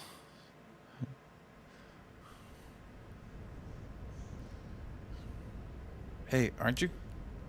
You must be the high schools guarding the child labor laws who've heard so much about. What? Wait, what was that sentence? Say that again? Say it again? Sorry about that. He's with me. Mr. Satsumi, that's how you feel. Maybe you should look into improving my working conditions. Some of those Hellblade 2 and man, the puzzle shit is so lame. Hellblade? Oh, gotcha. Is that as lame as the first one? I prefer not to work for free, to be honest. Don't you worry about that. You want to help us out, you can have whatever you want. Boss treat. Alright. Really? Thank you so much. I always wanted to go to the fancy sushi place. Oh yeah, like one of those places in Ginza. I've never been. Let's go. We got ourselves a deal, right, boss? The girls are at our service. Hold on now. What just happened? I never said sushi. That face. Even lamer. Damn, dude, that sucks. That's so sad. Yeah, like I feel like the action and obviously the schizophrenic part of the game is pretty amazing. It looks really beautiful, really pretty, right? But like the puzzles kind of, if it's lame, kind of like it puts you at a standstill. Looking forward to it, boss. Wait, since when were you included? You guys are funny. You should do stand-up. What are the odds? Sushi, huh? Well, that's also the case. Small price to pay. Just expense it to Paranormal Affairs later. That's smart. This is one hell of a coincidence, huh? That's this random girl you know is already involved with the case. What are the odds? Usually easy to let Ariel do the talking when it comes to young people, but we only have a day. I'll be great if I take the reins this time. But you did manage to win them over with the promise of food. Let's see how this plays out. Yako. Well, I guess we'll talk to Mio first. Mio Kurozuzu. She's like a disciple of the Paranormal Affairs chief. I heard that she helps solve with the investigations free of charge under the guise of training. That's what a bunch of scam makes. She's my old boss's protege. She helped me out plenty while I was in the Paranormal Affairs. You may look meek, but she's got a strong spirit sense, sharpened instincts, and courage, plus quite the brain to back it up. That said, I can't help but think there's some kind of darkness following her around. Uh-oh. This is Yako Sakazaki. She goes with Mio. Could she be a friend? Did Mio finally make a friend? She did. It would do this old man's heart good. But I better not say that out loud. I don't want to make her look bad. Oh no! You're really well versed in the paranormal. I just can't get over the darkness. Okay, tough. How much have you been able to figure out? Well, I know what happened around midnight last night. Someone's invoked the Feast of Shadows, which boosts the power of curses, then brought forth the 7 mysteries of Hanjo. That allows even those who do not have the power to cast curses to gather soul drakes for the rite of resurrection. At least, that's my hypothesis. Sounds about right so far. And I'm sure you know, there are actually 9 mysteries, not 7. When the Feast of Shadows was cast, the cursed stones appeared before those who wanted to write the locals of the 7 mysteries. We managed to gather 3 cursed stones so far, including the one I got first, the Evergreen Beach. You get 3 already? Wow. You have the cursed stone of the Fool's Procession. Well, Yako, the girl standing behind me, does. That's me, Yako, the girl standing behind you. Does she? Is she alright? You could take it off your hands. Well, the Feast of Shadows is not affected during the day. It's still something I want to find out. Alright, I'll leave the Fool's Procession with you two then. Yeah, she suspects it already. Straight off the bat. Thank you. Please keep collecting the other curse stones. I'll be looking for a way to stop the Feast of Shadows. Okay, got it. This should make things go more smoothly. What about the other curse bearers? Have you run into any of them? Well, last night at school. You were here last night? Yes, you see. Huh. You two are using a spirit board? That's so cool! That's when you ran into the curse echo. I'm glad you survived the encounter. Somehow, you managed to get away without accidentally setting it off. The curse echo we saw took the shape of a woman missing an arm and a leg. Oh. What? A woman missing an arm and a leg. That's the Taiko Zugato. No, it's oh yeah, it's the worst one actually. Oh, it is the worst one actually. It's the freaking the one-sided read. Right? One-sided read. This is bad. What's so bad about that one? You idiot! Think the curse bearer of the one-sided read is Michiyo. It's how's his name? I think his name is Jonuichi. Kohei Jonuichi. Oh, sorry, Fumichika Nejima. Wait, what other? Chika Renejo. He admitted himself that's this curse.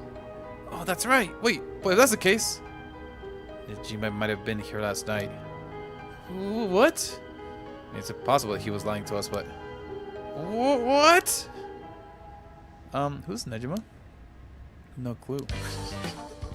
For there, I was like, what are they doing?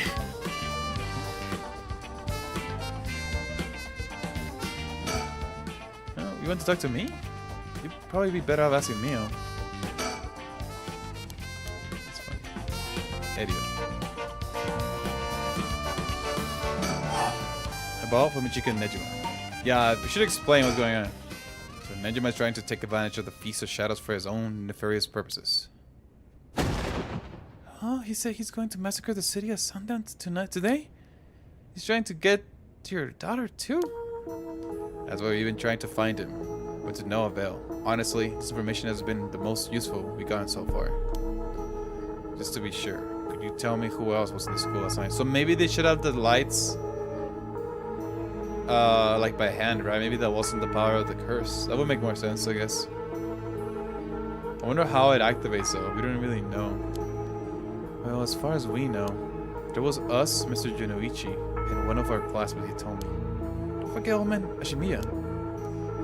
Wait, Hitomi. You mean Hitomi Okuda, second year student? Oh, you mean Hitomi, second year student? Well, yes, why? Boss, he was here last night. Somebody told me earlier though, and she didn't seem like a curse bearer to me. You did? Did you talk to her? Yes. Do you mind if we ask you a few questions about that? Tommy said she didn't want to talk to the police because she was afraid she'd become a suspect. So I can't tell you anything unless you swear you won't drag her into this. I see. Don't worry, this is about a different matter. Different matter? You mean about the police officer, Mr. Yoshimi? You know about that? Did Tommy say something about him? Well, she did. Yes, she did, actually.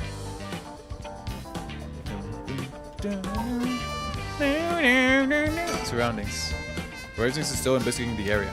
They didn't really want to bring these kids to a place like this, though, but there were too many onlookers outside for us to speak confidently. Besides, it would be good to have Mio look around the scene too.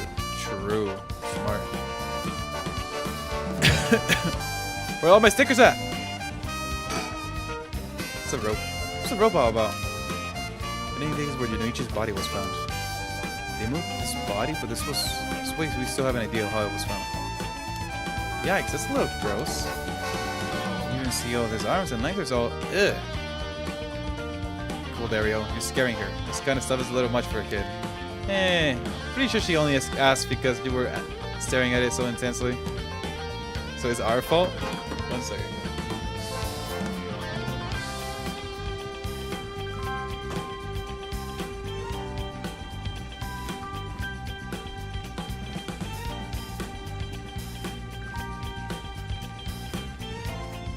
My door open, but it was getting cold, so I turned on my AC. Close the door. Alright, did I say it was getting cold? I said it's getting hot. Alright, that's enough. Neil, what do you think? I knew it the second I looked at the scene. You're right. Traces of curse still lingers here. Wait, what? Oh, anyway. I figured as much. Does that mean Yonoichi was killed by one of the curses of the Center Mysteries? Yeah, a strong curse like that always leaves behind a trace. Wow, Mio, you're so calm. Are you used to this kind of thing? I mean, I wouldn't say I'm used to it. It just comes with experience, I guess. No, I heard some stories about you. Didn't you basically get a gruesome scene where someone had been killed by paranormal attack without even breaking a sweat? Stop it, Mrs. Tatsumi. You're going to get the wrong idea. Oh, that's amazing. You're a professional. You think? Totally, you're cool even in the face of death. That's awesome. Put it like that, I'm not sure how awesome it is. The curse was used here, which means the curse bearer must have been in the scene too.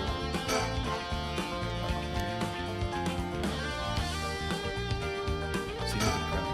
Oh.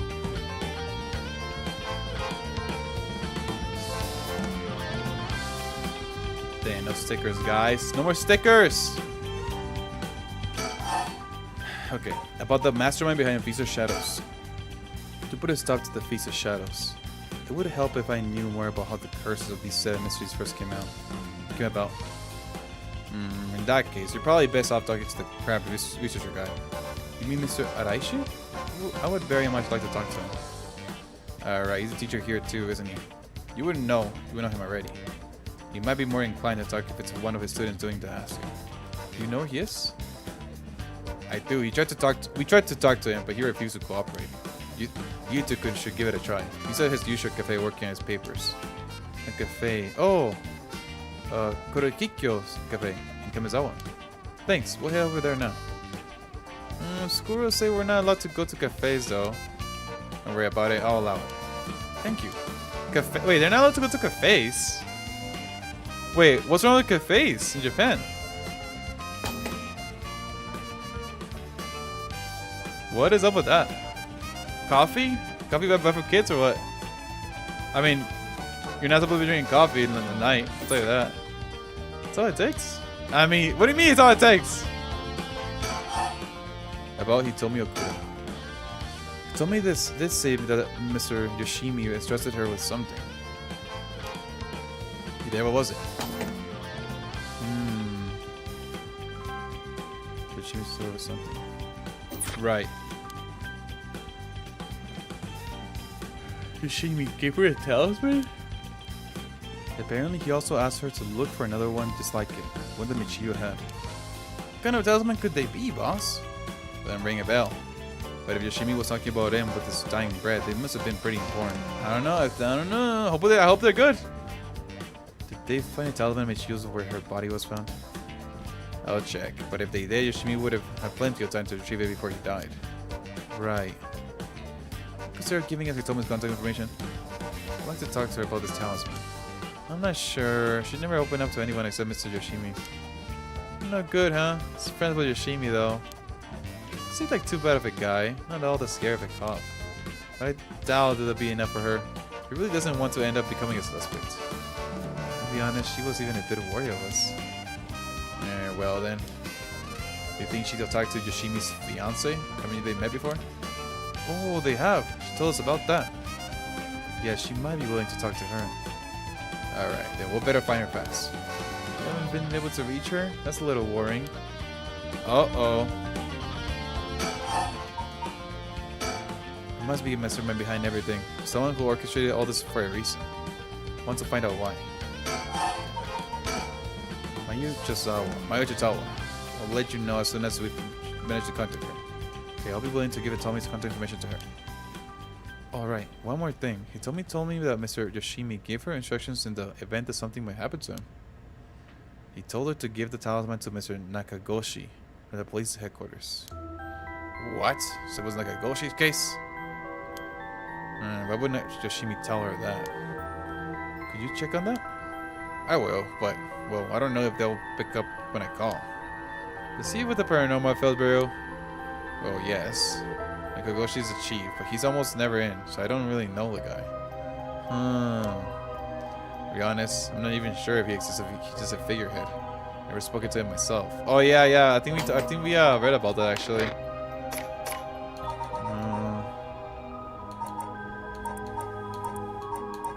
Let's see.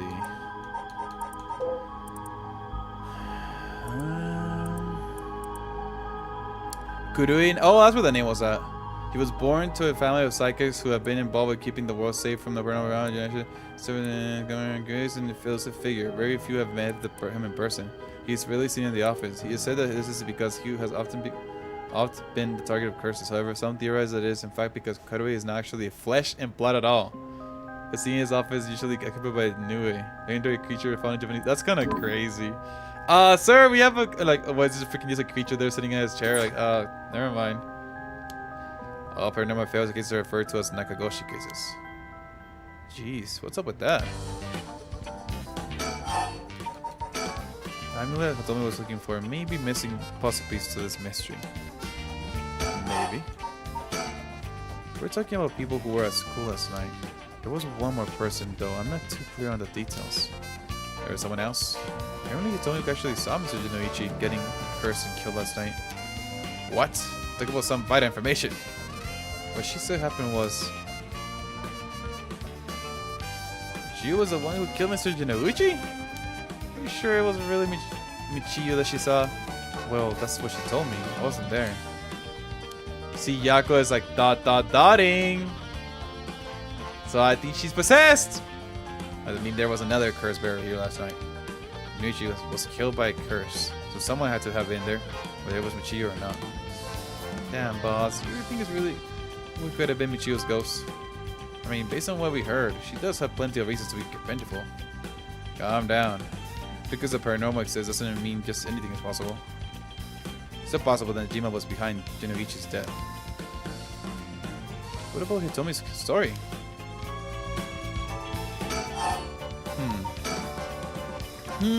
I'm not looking at you, Yako. I'm looking at you right there. But the janitor, Shimiya, was it? How old is he? Do you know how long he worked here? Why are you so interested in him all of a sudden? Well, he's transferred to this school though, so I have no idea. He's around 50 years old. That's sus! He came to our school about half a year ago. No one knows what he did before. So there are all kinds of rumors about him.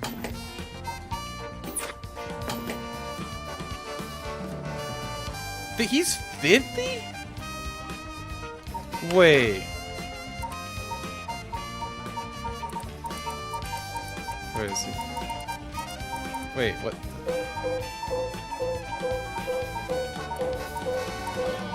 That's Jimiya.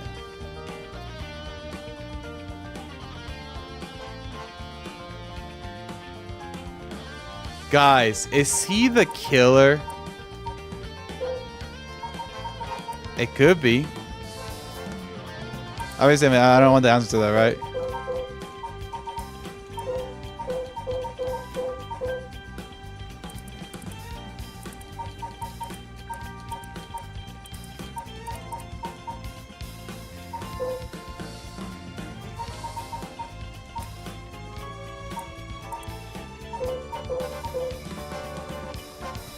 The eyebrows are there, for sure. The eyebrows are there. The nose. The nose is also there.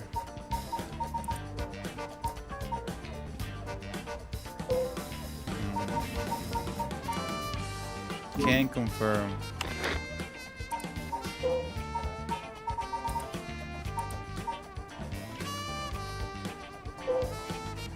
The skin tone is a little different. But it could be, I mean, there's shadows on his face, so it could be different.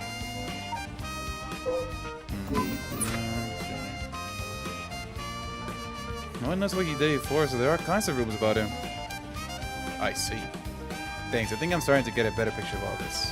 And I know, fuck, what is it?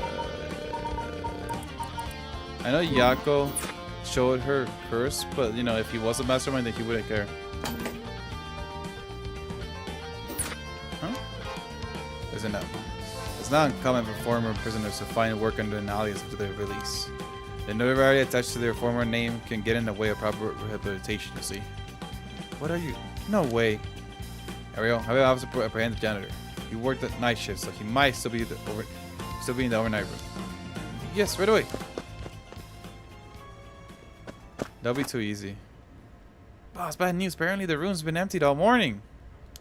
I was like, they've been looking to question Shima too, but couldn't find him anywhere. No. Tapa confirms it. There's one more thing to check. Are there any photos of this Hashimiya? The old man seriously hated getting his picture taken. He always avoided it. Ariel, Current Urgent Research for Makoto Hashimiya. We can't let him get away. Yes, sir. I'll contact HQ right away. Damn, he looks so chill too. But you were gonna kill her? Oh man, I like the guy. Lame. I hope they're wrong. Well, I didn't expect this at all. Yeah, how could that old man have been some problem? It's not confirmed yet. Calm down, guys. Have been some criminal mastermind. I can't believe it. And of course, Bear on top of that. I think he was so close to us this whole time. It gives me chills. Kind of like that really shouldn't have been allowed to work at a high school. It's so bad isn't it already too late? Oh, I may have shown Hashimiya my curse stone last night. What? I don't like this one bit. Yuma did say he wasn't specifically targeting curse bearers, but I'm glad nothing happened to you.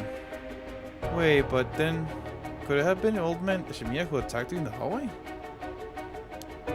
Oh, I almost told him when you were still in the building too. Oh, wait, what the fuck? So when you tell him that she's there, she dies. That makes sense. Yeah, damn, he's a killer. Fuck. Okay, I hate him now. What, you did? Yeah, it's a good thing I didn't say anything. You might have gotten very lucky there, kid. Damn. It's too much. I hope they find him soon. Come on, long arm of the law. Help us. That's a long arm. What was that thing you mentioned about Michiru earlier? Something about a grudge? Do you know anything about her? What's your relation? Her friend. I was actually planning to resurrect her at first. Ah, I see. At first, huh? Getting quite a lot of information from you two. It's only fair we share as well. Tell her, Ariel. Alright. Keep in mind that this is just a theory, though. Okay. After re-examining the crime scene, Yoshimi concluded that Michiru's death wasn't a suicide, but a bigger collision. Wait, what? An accident? Being hit by a speeding truck or a van would have resulted in similar injuries. The investigation was ordered by Yoshimi, so it would seem to have it is doubtable that it being a suicide. But it Van? Speeding? Oh no. What's wrong? Are you okay? Oh no. No way! Ah!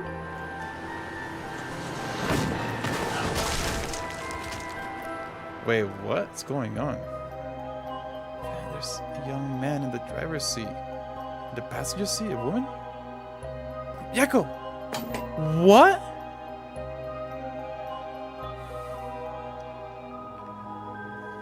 She's being possessed. Calling a spirit to her. Huh. Yes! Wait, was I? You're back now? How do you feel? You're covered in sweat. Yeah, I'm okay, I think. Sorry, I went a little crazy there. It's no problem. As long as you're okay, that was quite a surprise though. Okay, now I was gonna talk about that. Shimi talked to you about Michiyo, didn't he? Well, he didn't give me any specifics if you're wondering about that. A young man, huh? A young man was driving. I don't know what would truly on Michiyo's mind either. Right. Do you have any idea what Noichi was so scared of Michiyo? Well, about that. Exactly sure. Exactly how to put this, but... See, well, I have expected it was something like that. Thank you for telling me. So it's hard to explain. Wonder what he got his hands on the table to blackmail her like that. Michiyo, what happened?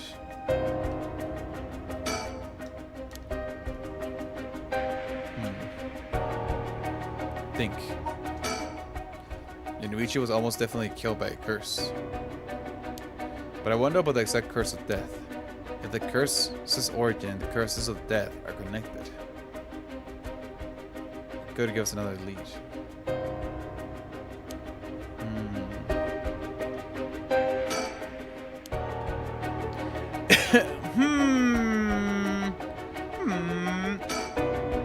Hey boss, Ferris is calling. I'll go see what they have to say. Sure, thanks. Boss, they found this in the ground a short distance away from the scene. What is that? A ribbon. A ribbon? The kind you used to tie up your hair. Ooh. What? I've seen that ribbon before. You have gone then. That's a ribbon that Michiyo always used to wear. What? Does that mean that Michiyo was here? Or he kept it? Are you sure? Definitely have the same one at home. They bought them together.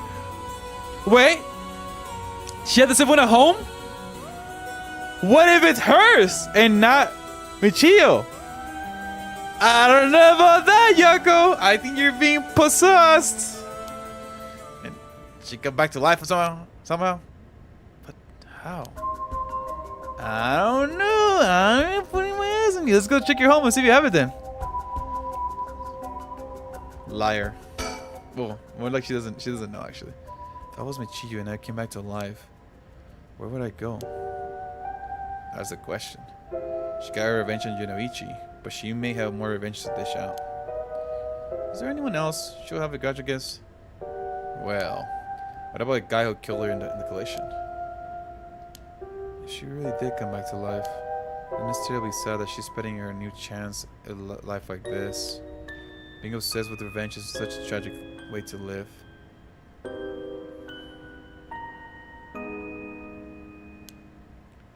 Oh, see, dotting.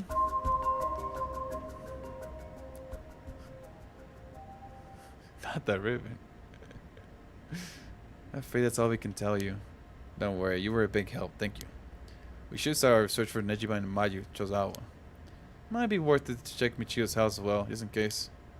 Use the school as our base of operations. If anything happens, go to one of the officers hanging around here. Got it. Thank you, and good luck. We'll go to talk with Mr. I should be about a way to lift the curse. Alright, boss. Let's get going whenever you're ready.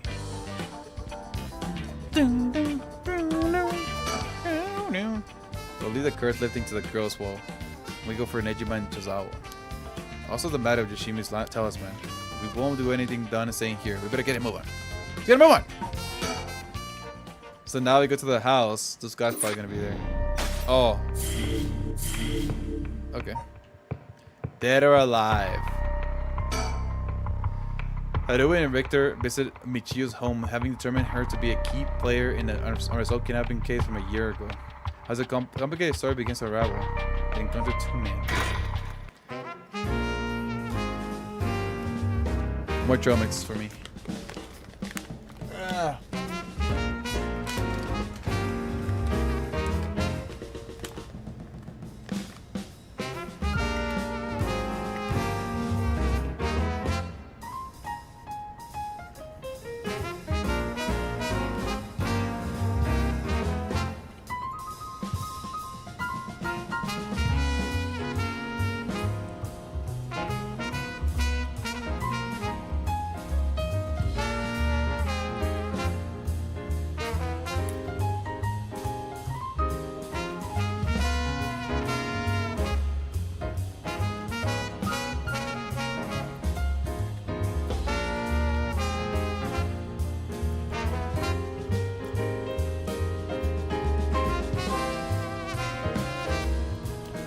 Is it water?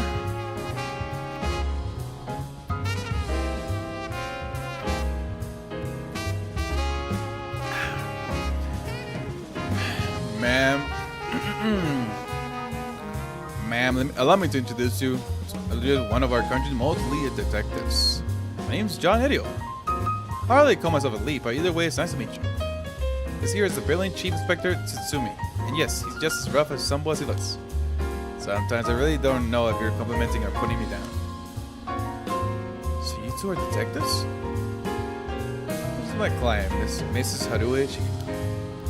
Her father's a big deal in police himself. Remember to mind your manners. Big wig named Shima? Boss, you know this guy? Shit, I heard the name, but you know I don't keep track of who's in the upper echelons. No need to worry, I am my own person after all. My father has nothing to do with any of this. Oh, did you hear that, boss? Looks like you're getting up easy again this time. Make it sound like I'm involved in some shady business. Ain't like that. These guys. Both seem rather jovial despite being detectives. How rare. All the police officers I've met have always been so dull. Well, you won't find any dull cops here. We'll round up all your criminals with a smile. That's our motto. How lovely. Keep it up. Yeah, it's been a second. This is the first I'm hearing of that. Right about them not having your typical detectives. Wait, so who are we playing as? Oh, we're playing as a chick. Yeah. Haruo, right? These detectives are out here because of the recent strings of strange deaths. Best we keep quiet about our involvement with the curses. Seems they were acquainted, but also like they haven't talked in a long time. Young and energetic detective, he seems to have a strong sense of justice. If my son had the chance to grow older, perhaps he would have become an officer just like him. Dan said, he seems like that he got a lot of experience working in the streets. Most of the officers I know are bureaucratic, desk jockey types. The contrast is rather striking. I guess knowing how to deal with cause is also part of an investigations job. Not quite. The two of us are us to become armors is all. Comrades. That's right. Victor used to be part of the police force himself. He quit a few years ago to go solo. Is that so? Sure, give it a try, Hideo. There's more freedom in working as a private investigator. I can't say much about the quality of life, though. It's been 2 years, right? I hadn't heard of you since you quit. Oh, then your visit would last, but here you are. Do you don't want to return to the force? We'll take you back with open arms. What, sit on my ass and watch the birds fly? I'll take it fast. It'll belong in the world. Come on, Victor. We need your talent. The public needs you. No, you don't. This is my calling. Police will manage it just fine without me. Keep on trying up all your loose ends, saving the little birdies you abandoned. Damn. He didn't let the post. He did not hesitate to talk to you. By the way, man, this might be sudden, but there's something I'd like to confirm with you. And that is? You happen to know anything about the sudden mysteries of Honjo? Sorry, Chief, but that's hardly... Yeah, without the respect, investigator, I think my question was addressed to the lady. You insist. What do you say, ma'am? Can you tell us anything?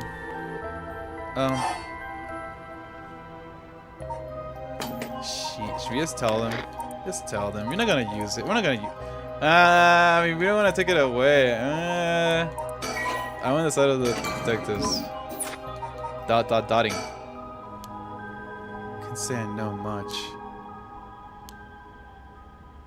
Is that so? Well, I'm sorry for that intrusion. Ooh, we almost put the beans. I believe you were actually part of the police force once. There's a story behind everything, ma'am. I don't regret my time in the force. Wouldn't have the connections I have today without it. Brings you here, Richter. You in the case? That's right, I'm picking up the police's slack. I try to remember the kidnapping and murder case from last year. Oh, I remember now. How do I check him out from the kidnapping case? Oh, did I miss something? I'd be an idiot. It was a case where Minnesota Shikima's grandson was kidnapped. Which must have been your son, ma'am. Indeed, the story was spread by the news. And in the end, it was considered a huge failure on the police department's part. Most of the investigation was conducted in secret. Unfortunately, the department is willing to reopen the case. And investigating carried out afterwards turned up nothing at all, which is why I'm now on the job. You never caught the culprit, huh? That's rough. So your findings have brought you to this place then. That's right. An individual connected to the case used to live around here. Used to. That's right. After last week, they're deceased. We hope to talk to the family. No one was home when I checked last time, so I figured we'll try again. Interesting. I think of it. I heard some things about this area last night.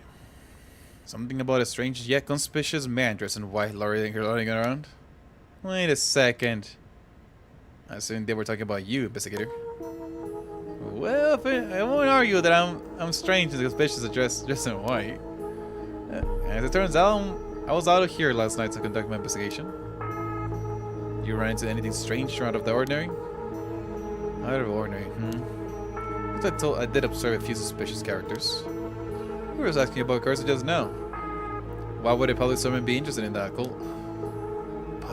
Boss, Victor's a smart man. He can help us if we tell him what we know. Can't promise I'll be any help to you, but I'm interested in hearing what you got to say. Something's happening in Honjo, isn't there? Probably something big if they're got you head of office guys on it.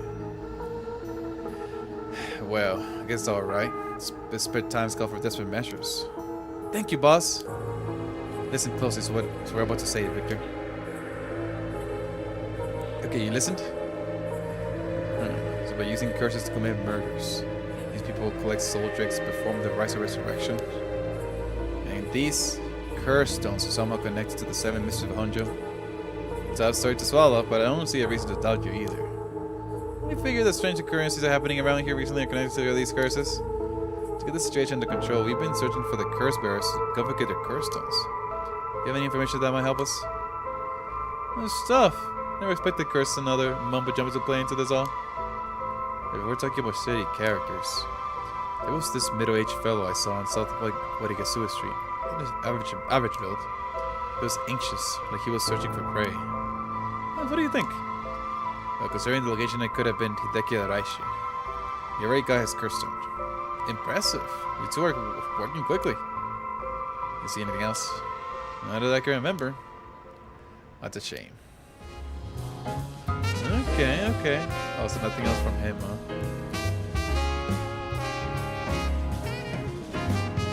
Surroundings. I thought that we might cause trouble standing in the middle of the street talking like this, but as far as we haven't drawn any attention. But so far we haven't. Okay. And again, that might just be because nobody wants to get involved in the case. Right? It's blocking the whole street. Sure doesn't look good on the police to be mishandling cases like this. If there really was a culprit, it should be our responsibility to bring this to justice. Well, we have to consider the police my people. So you consider that a blame to be shared. You get a stern side as well, I see. Damn, stern side as well. You see any character who looked like they might be carrying a curse stone? It would be a huge help if you let us know. Absolutely. I'll let you know if I find anything. Richter, perhaps you could lend us a hand in our case too. There's a number of people we can't track, and finding missing persons happens to be your specialty, no? I disappoint you, but I'm busy enough with this case. The faith of my clients is what keeps me afloat. I have to prioritize the requests by the order in which they come. I see. Well, you can say that's not fair.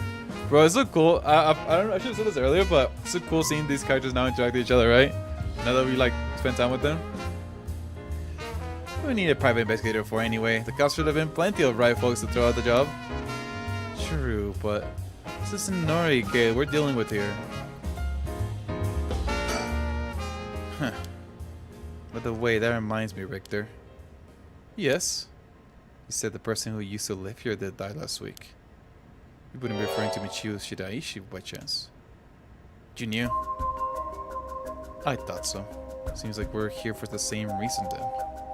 Seriously? Michio was involved with curses and magic? Strictly speaking, the curse part isn't our concern. We're looking into Yoshimi's case. Yoshimi?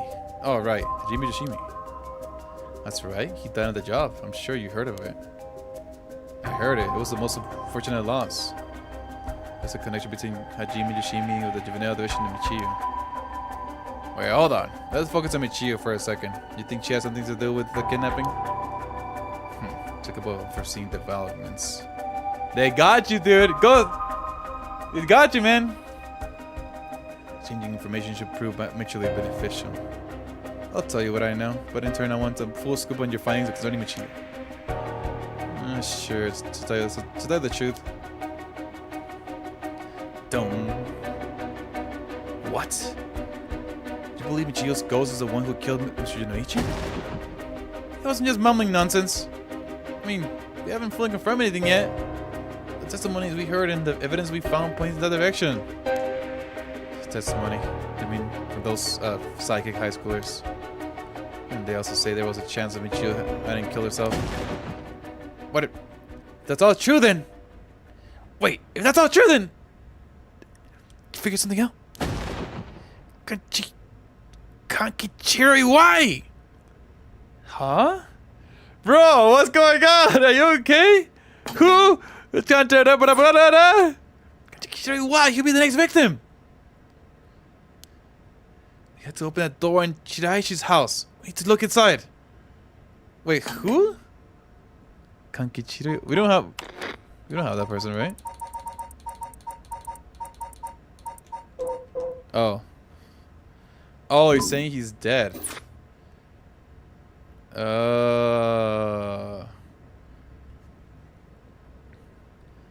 Okay, I see. What's getting into you, boss? I'm sure the landlord would have given us a key we asked. Screw that, you know how long it could take. We can ask for permission later. Richter? Hey, Richter, calm down. We can't just... It's okay, he's not a cop, so he can do it. Take that, you shitty door. That's how you do it. Richter, get a hold of yourself. Damn, so maybe she is alive. Oh, shit. Maybe. Or she's being possessed. You know, Yako's being possessed. So she's still the same as always. Everyone, come quick. Look at this. Fuck. He looks like he fell off. I fell off, right? Well, what's up with this room, boss? There's a dead body here. Well, could that be Michio's dad? Nah, he's her stepdad at best of that. Let's get the body of a Kankichiri. Why? Don't talk about it. This man's a goner. Kind of real messed up. Looks like he's been like this for a while. Like you say it happened last night. Elio, did you find Yonoichi's body in the same state? Well, did you mention it? Because of the Kohei Yonoichi had died from a number of heavy blows. You say as an investigator. It's Michio Shiraishi. She's alive! She used the power of the curse to get back at that man who ruined her life. That's ridiculous. So you think she actually revived? Nah, I think she... Bro! Well, I guess they don't know what Yaku's curse does. Because that's Yaku's curse. It's got to be that, and she's alive then. Wait, what's up with those pictures? My apologies for interrupting. I know you just arrived at an interesting plot point. Do you really think a dead girl is going to around taking your revenge from the beyond the grave? Nope. Considering this, what is Michio Shiraishi? She never died. What if she never dies? Oh. Then who did die? Being as you comes this far, I'm sure you already know the truth, don't you? Oh yeah. And so what would have been? I'll have you answer me quick question. Where in Honjo was Michiyo Shiraishi at the hour of 8 o'clock this morning? Oh, she is alive?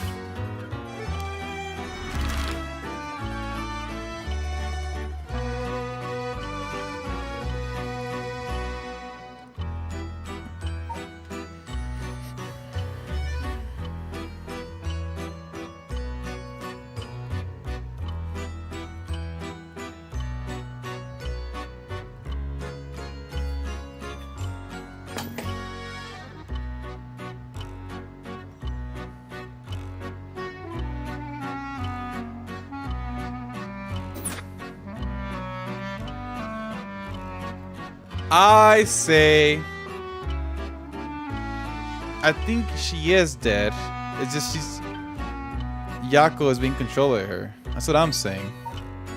That's something that makes sense to me, especially because the curse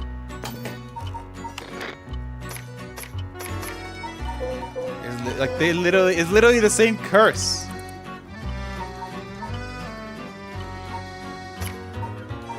The fool's position. No way.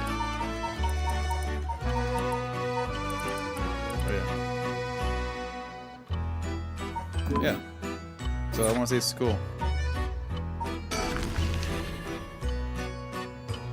I see. So that's what you think. Let's take a moment to consider what you know and choose to again, shall we? Oh, what? Oh, 8. Oh, 8 is the candy shop.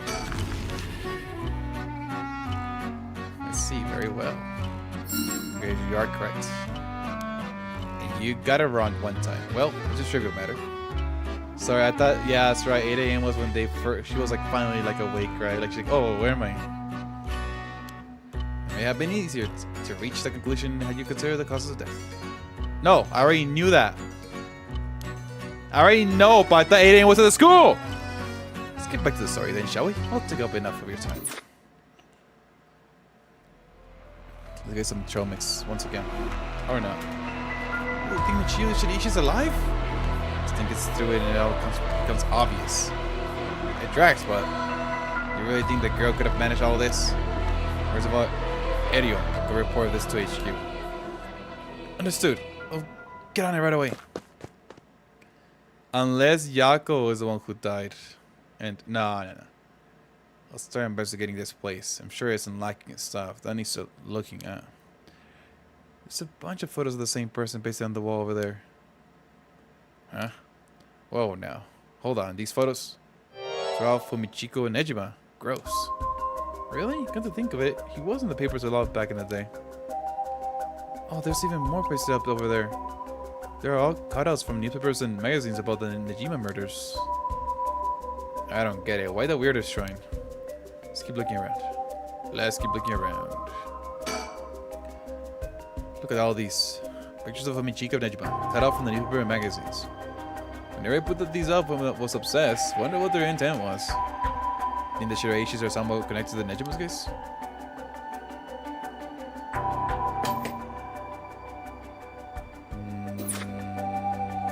I mean, it looks like it might be, I guess.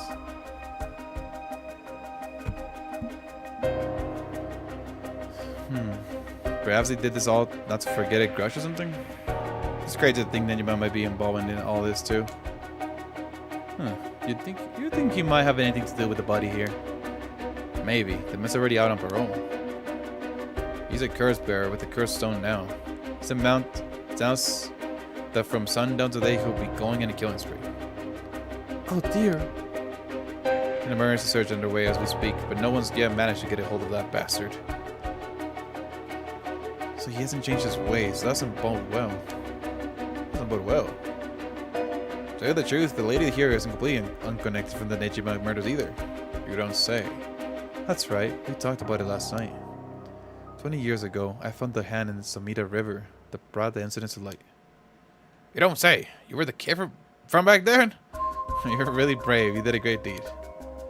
Were you the detective that spoke with? I had no idea. You two have met before. Fancy that. I've been worried about Fumichiko and Nejima. My bare resentment towards you, ma'am. Turn all the girls' camera effects off? Maybe. I think so, but I like it like this actually. I like the old time feel. I actually do really like it.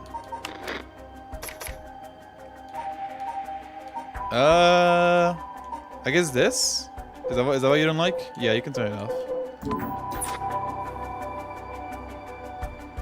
I'm worried about Michiko Nejima might be very sentiment towards you, man. You might be right. Unfortunately, the asshole is quite the resentful type. Oh dear. That asshole. I wonder who put the idea into his head. Now he's got the one-sided reading too. Threatening a massacre the people of Honjo and Sundown. Seriously? On top of that, he's been itching to get revenge on me as well. Of all things, the man's gone and threatened to kill my daughter. Damn, that's quite a threat. Apparently you can't afford to stay put here. That fucker wants to get us all antsy. And finally get arresting him, I'll be the cool head. I'm not gonna give him the pleasure, huh? Why and Fumichika and Nejima have anything to do with each other? This room might hold a clue into Nejima's location. Let's hope so. Sliding door. Sliding door leads to the kitchen. It barely fits the frame. Okay. Old books. There are old books scattered everywhere. Wonder what they're all about. Many of them are written in foreign languages. Give me a page to look through all these. Let's save them for later and continue to look around. Where are the stickers at? No stickers, dude. Window. The window and storm shutter closed. No one like it's in here at all. It's pitch black. Heroes mentioned they started to keep the house shut like this long ago. Door. This door is really old. Chief Inspector, do you mind if I look inside? Huh? I mean, in normal cases, only the police would be allowed to touch things, right? Right. Area's in here, so let me take a look at it. Just close in here, not much variety either. Can't say they were big spenders. Well, I was hoping to find a kind of talent here, but guess we're not so lucky. I say thank you anyway. Look more at this. The person we put all these photos up must have been obsessed with Nejima. Might have had some in relation to Nejima's victims. Or perhaps it was the opposite. The opposite? It wasn't loathing, but admiration? But then, same man in every picture. Is that Fumichika Nejima? Wow, this is quite the spectacle. I don't think I ever managed to erase this from my mind. Don't worry, Victor. You're quite a spectacle yourself. You mean to compare me with that likes of a bizarre criminal? These aren't just cut from publications. They even snapped a number of shots of their own. They must have admired him. Why else would they have collected so many pictures? Whatever the case, certainly they were obsessed. We have pain to look through all these. Oh, okay. So save them for. I guess we're doing it later. This place is disgusting. Does Michio Shiraishi really live here? Also, what about the wife? It's off-putting to look at, but I can't help but wonder what in the world this is. There are magic rooms. There's use of Western black magic rituals. Although these times their use is imitations. Though I wouldn't get too excited about it. Oh my! Who knew the chief inspector was to be such an expert on the cult? Just gonna chance upon the information. That girl with the spirit sense we mentioned, she's pretty informed on the subject. Someone was attempting to perform Western black magic in this place. Pretty absurd if you ask me. Of course, the person in question was dead serious about it all. Oh shit. Western black magic. Well, black magic is often classed as a branch of mysticism, or may variously refer to the likes of witchcraft or astrology. Herein refers specifically as to Western black magic. Interesting. Astrology too. I forget that's supposed to be like kind of like, you know, the stars or whatever. In the Middle Ages, the line between science and magic was blurred, but the pursuit of the supernatural considered a legitimate academic discipline. Astrology was regarded akin to astronomy, while alchemy was accepted as scientific fact and would eventually evolve into what it is known today as chemistry. Oh, really? Oh, I actually had no idea about that. One discipline, however, was considered wicked and shunned Accordingly, black magic, the practice of using magical knowledge to strike a bargain with demons. In contrast to the socially acceptable subjects studied by the intelligentsia, black magic was most prolific among the lower classes. It was the common people who suffered the most from the ills of the day, war, famine, and sickness. Perhaps led them to seek aid from unholy powers. As here say, these rituals and spells were nowhere to be found in the orthodox models and modes of teachings, but instead were reporting the tomes of dubious credibility. Okay. Looks like the things spread around here have been like this for a while now. This rich or whatever, it was something we had up to recently.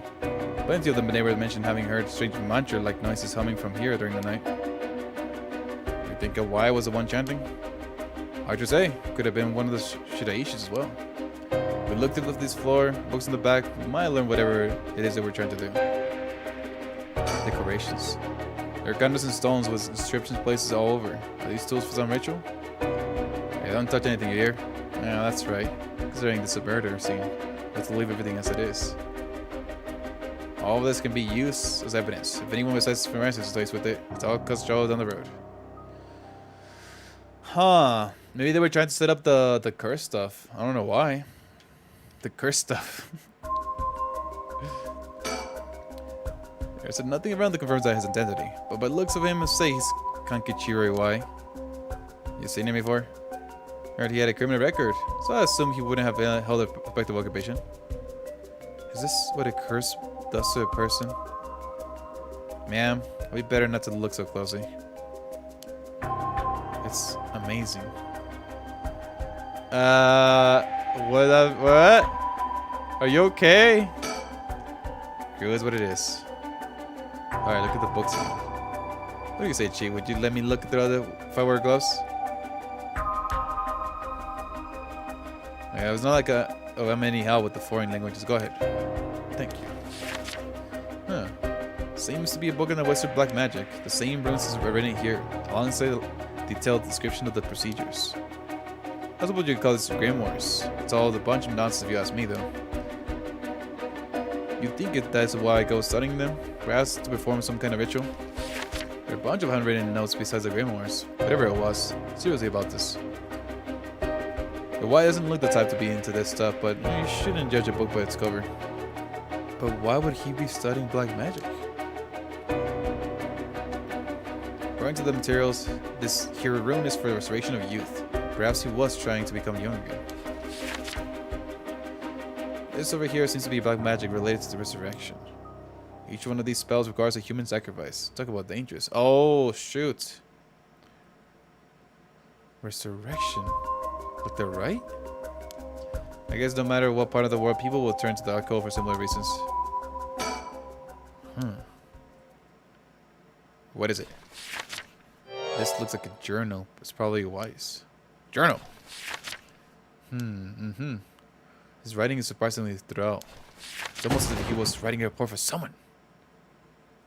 Really? Oh wow, now this is something. What is it? What do you write? It's quite defined. Let me give you a summary. This Kankichiro Iwai fellow, he's been searching for a spell to restore youth for years. He was into black magic from the start. He believed he could successfully perform the spell. He could then use it to earn a fortune. To tell you the truth, it seems he was already getting founded after he acquired this grimoire. You don't say. It's funded? Starting to sound kind of familiar. Oh no, that's why he kidnapped the kid. Uh-oh. But first, let's find out how he got his hands on the grimoire. Seems that Najima told him where he could obtain the book when they were both in prison. Oh. What? It's really too much of a coincidence. Luckily not a coincidence. Seems like Iwai took an interest in the Najima murders after it made the news. He admired him rather passionately. Yeah, more than that. Might even say he worshipped the man. Worship Najima? Wow, people! It was a time when a student were itching to rebel.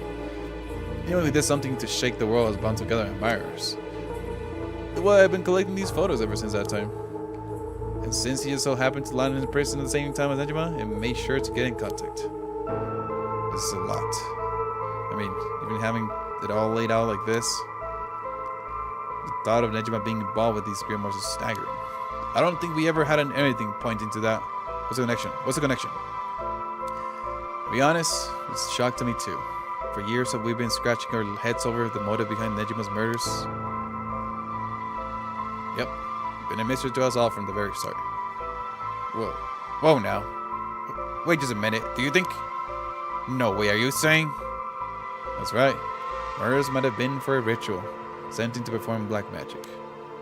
The instructions written here down there, the sacrificial offering, much up exactly, was with the axe carried by the Nejima. You gotta be kidding me. That's such a sadistic crap he was doing was all for black magic. That's what the evidence suggests. However, Nejima tried to do some type of resurrection ritual, but Iwai had different motives. Chief Inspector, you might think this is all the stuff of fantasy, but that doesn't refute that Nejima and Iwai were both acting in earnest. This is batshit insane. You're telling me that Nutjob did this all for some hokey pokey resurrection? Shit, resurrection. That means there must have been someone Nejima wanted to bring back to life. Who could have that been? Damn, that's it! That has to be it! Fucking hell, it all makes sense now! What is it? Fucking hell, it's about Nejima murders. There's some information that's been kept from the public. Go on. We broke into his house and arrested him. We also found a baby. A baby? That was a girl. Looked to be about 6 months old. She was covered in filth. She looked so weak and sickly. We called the medics right away. If we were a second later, I'm sure the girl would have died. Oh no. Okay, so she's alive. So wait. 20 years old. So was Nejima her father? No, wasn't Nejima the father? He told us he found her under a bridge. He found her? She was abandoned?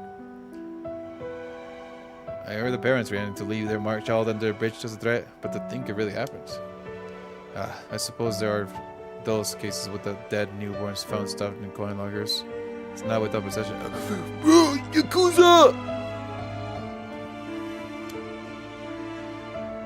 Whatever the case, we never found out the truth. There's one rumor from back then that I could never get out of my mind. It's starting to sound more like my life with me.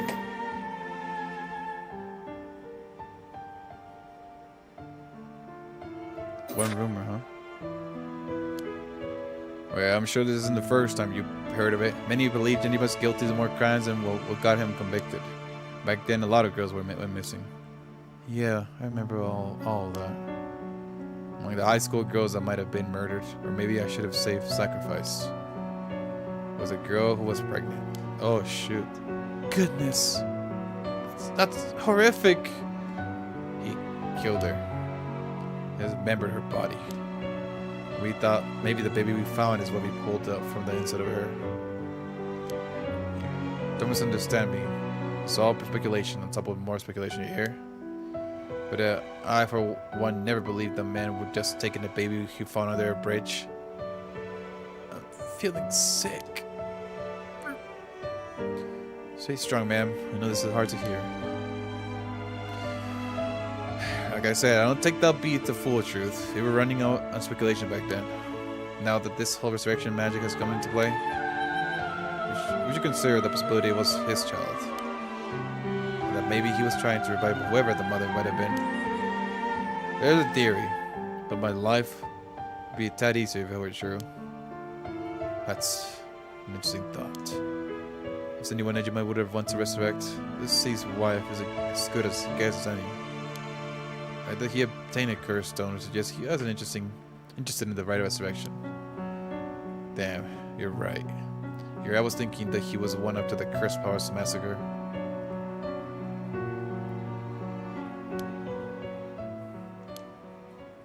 Chief Inspector? Yeah? What happened to the child? Without a birth registration on file, best we could do was find the girl some suitable foster parents. We decided to keep the circumstances secret for the sake of the child's future. Is it gonna be his daughter, maybe? I'm glad she was taken care of. Someone who's 20, huh? They don't say the age of the people. It might be her, which I'm guessing is the daughter. Don't mention the real the conversation, but there's still more written in the Wise Journal. That's my guess. You know why I managed to obtain the grimoire thanks to that advice he got from his idol, Najima, while in prison. With conducting research and gathering more information, he determined he had a chance to get rich quick. Right? He thought he could make some money. He could successfully use regeneration magic. Correct. Turns out someone gave him that idea. And get this. It was the wonderful and only queen of chairwoman Hyaku soap herself, Natsuo Yamamori. Wait, the chairwoman of Hyaku soaps? That's where this leads. Here, let me read what he wrote. The queen of Hyaku has a strange fear of growing old. Her fear of death is even worse. If she does die, she wishes to be revived. And she will spend whatever it takes to preserve her beauty. Magic, rituals, and rites. She'll use whatever means necessary. Her tenacity is unbelievable. She was apparently investing money into the resurrection, the restoration of youth, and the like. She would even not throw her money at that cult. The places agreed will take you. Well then, that brings us to Hideki Aishi. She presumably founded his research into right resurrection as well. Okay. That's what it all points towards. I wouldn't be surprised if the witch of Hihaku pounds to the other rumors of the right resurrection. Starting to sound likely. But also be why she's spreading the rumor about having godly powers. It's a convenient way to cover for it she become young again. Godly powers? What's that all about? You can ignore that. Either way, I think Iwai took the payments he was getting for his research to seduce the family into taking him into the keep low profile. The Shiraishi family, Michiyo and her mother, Chichiko, were just as unlucky marks. This is where you get involved. You're getting feeling steady, man. Huh? Oh no! He's gonna tell her. Has something to do with me? Are you saying that? No, you can't mean. You realize then. Perhaps. Can Kichiko your wise? Magic? Living sacrifice? No. Michiyo.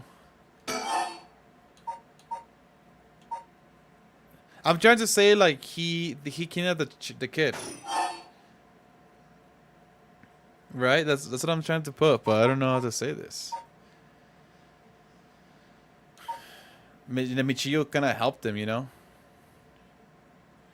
I heard that it was a company that changed large sums of money to freeze dying people so they could be right later, and then they went back and just dumped the frozen people somewhere. Damn. I know about that. I knew about that. Like, you could, like, they charge you more, right? If it's your whole body or just a head. I didn't know about the dumping part, but I heard that, like, sometimes, like, the machines would, like, stop working. So, like, their bodies would just freeze and they would rot. And, yeah, that was, like, you know, obviously that's against the will, right? I mean, they pay for it and they're not going to the task of doing it. And if they went bankrupt, that's pretty terrible for the family, you know, for the family of the people who was there. Because it's pretty much, in a way, that's kind of like their coffin, right? Like, bro, they just dumps their body some random place. Like, what the fuck is wrong with you, you know? At least bury them.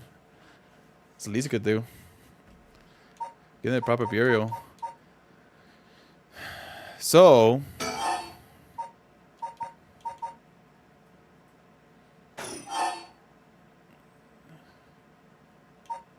wait, that's kind of weird. Why is he?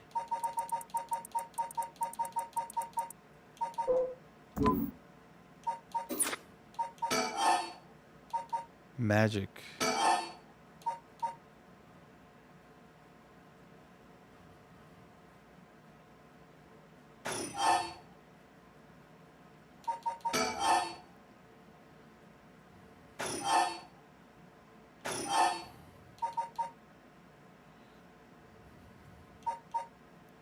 Let's do it. Yoshiko.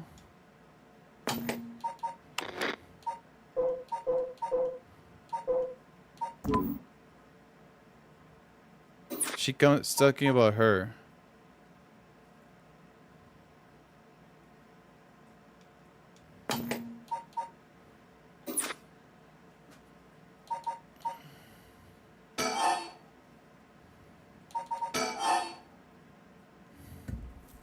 Oh. Okay, so it's not Sui. Or I guess we could say Kankichiro's Iwai's magic was the was a child. Living sacrifice was a child. Kichiro's Iwai's living sacrifice was a child? That's exactly it.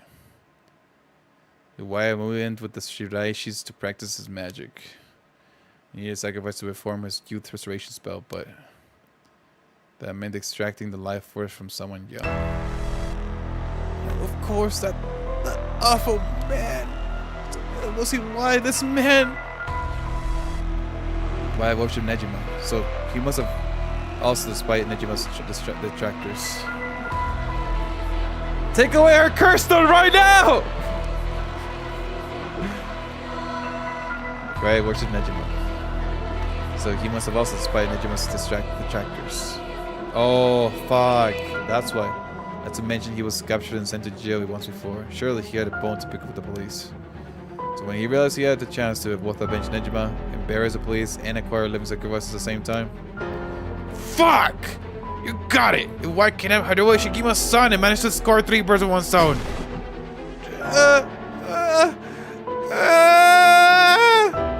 Telling me that horrid man never had the intention of returning my child?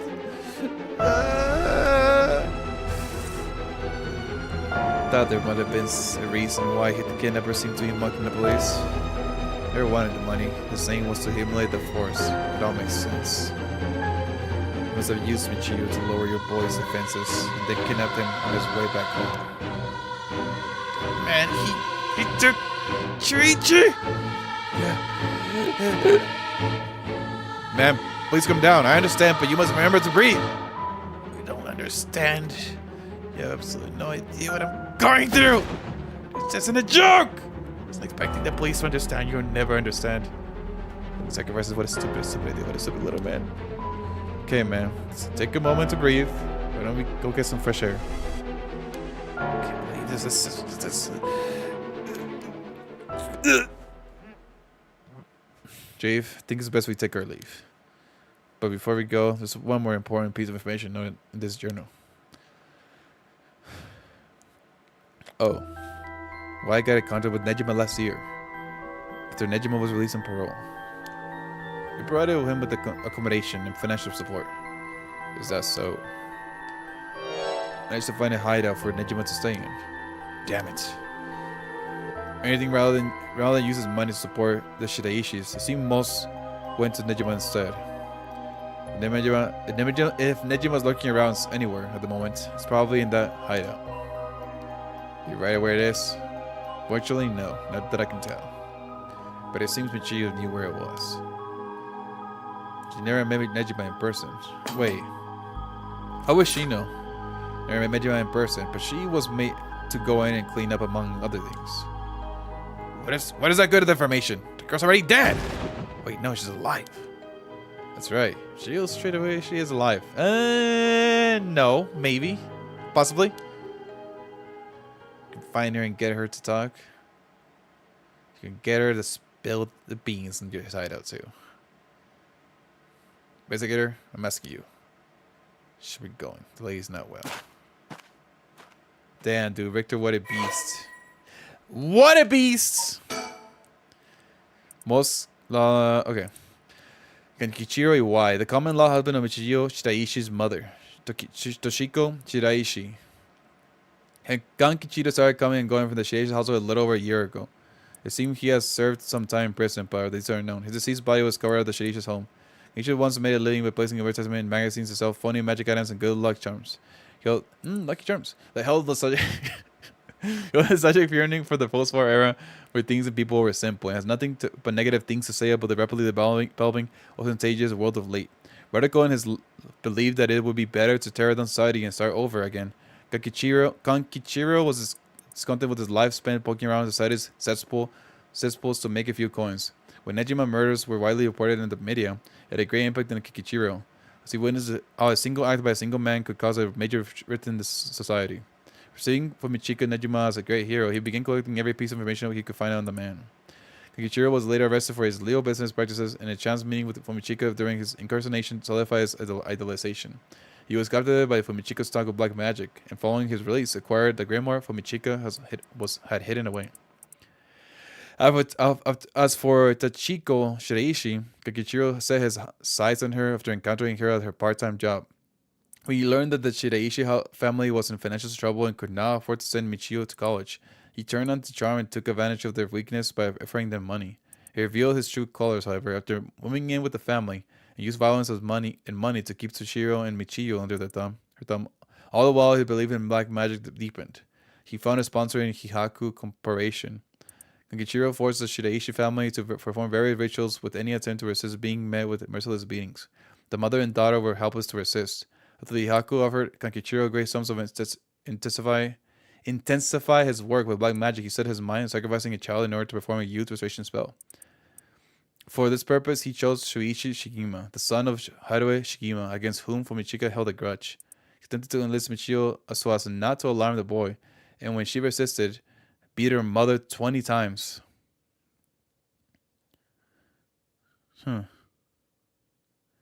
With Michio's assistance, Kankichiro kidnapped Shuichi and locked him up in the Shiraishi household, and told the young and courageous boy that he'll kill Michio if he tried to run. While his actions were motivated by a personal grudge against the police, it was first and foremost an attempt to create a societal uproar and breakdown in public order. Kankichiro painted the crime as a regular kidnapping, demanding a ransom from the family. However, because of an embargo on the press, the kidnapping did not cause a public outcry akin to that of the Nejima murders. Infuriating, Kakichiro had Toshiko perform a sacrificial ritual by threatening to kill Michio if she refused. Damn. Toshiko killed Shuichi in his sleep. But the spell failed, for which Kakichiro blamed her. Warning Michio to keep silent about the murder to avoid incriminating her mother, Kakichiro dumped the boy's body in a nearby river. The tiny corpse was found a week later in the Sumida River after floating through the several channels in Honjo. Having drifted for days in the polluted waters, little evidence remained.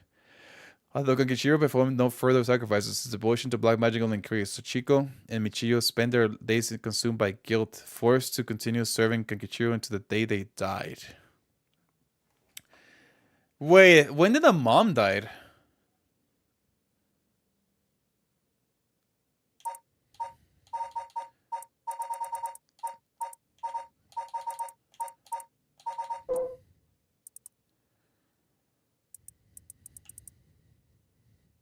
It remained so until Kankichiro Iwai determined the culprit during the okay.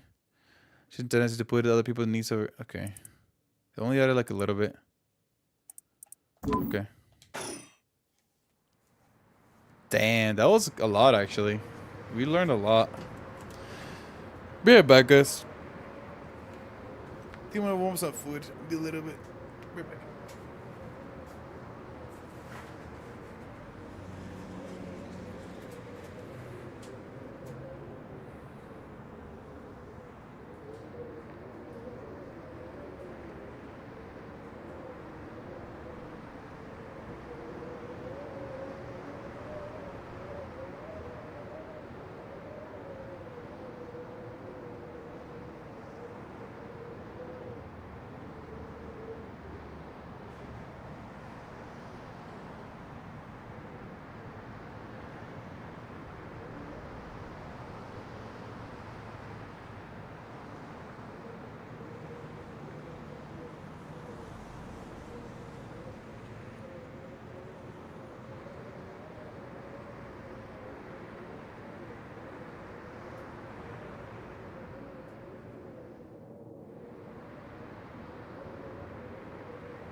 All right. I got me some food. I'm gonna watch a video or something. Let's see. Before then, though, let me check this out first.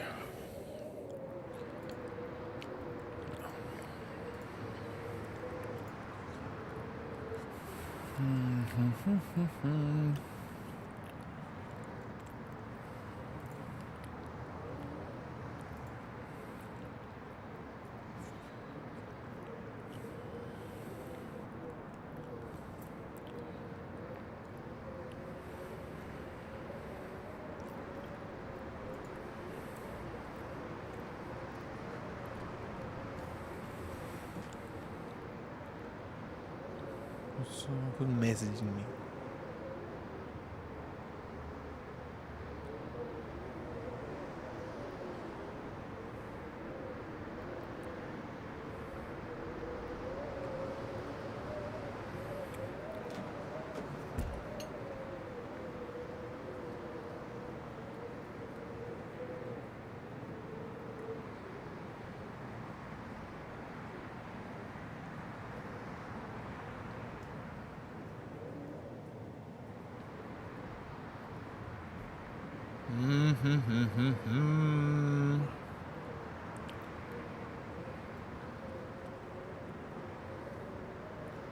Looking for something to watch here.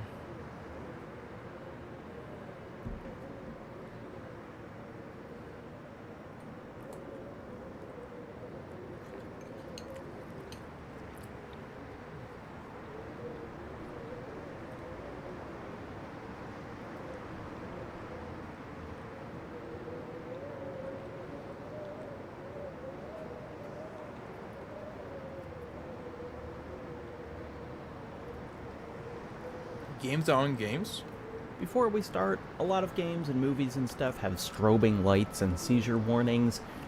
Take this one seriously. That's good to know. Some of these games are going to seem like they're challenging you to not have a seizure. Also, if you can, watch this one on Nebula, because there's a big chunk of this video centered on licensed music I can't play on YouTube, and you'll get a whole bonus essay as well. Thanks! You know, it's kind of miraculous that LSD Dream Emulator is named something as obvious as LSD Dream Emulator. I say this because almost nothing else about the game is self-evident. There is no clear progression, there is little predictable navigation. So they are games. I consider those games, dude. Get out of here. Those are games.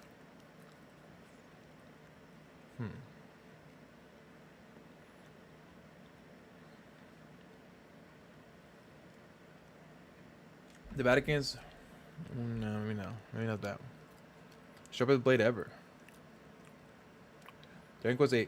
No.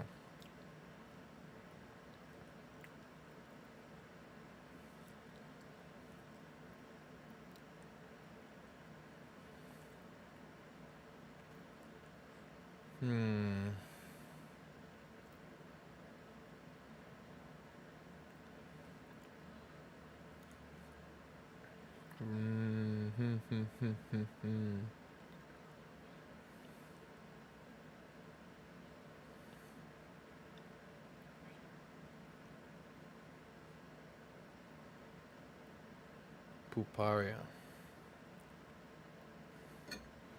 The more I look, the more my fries get cold.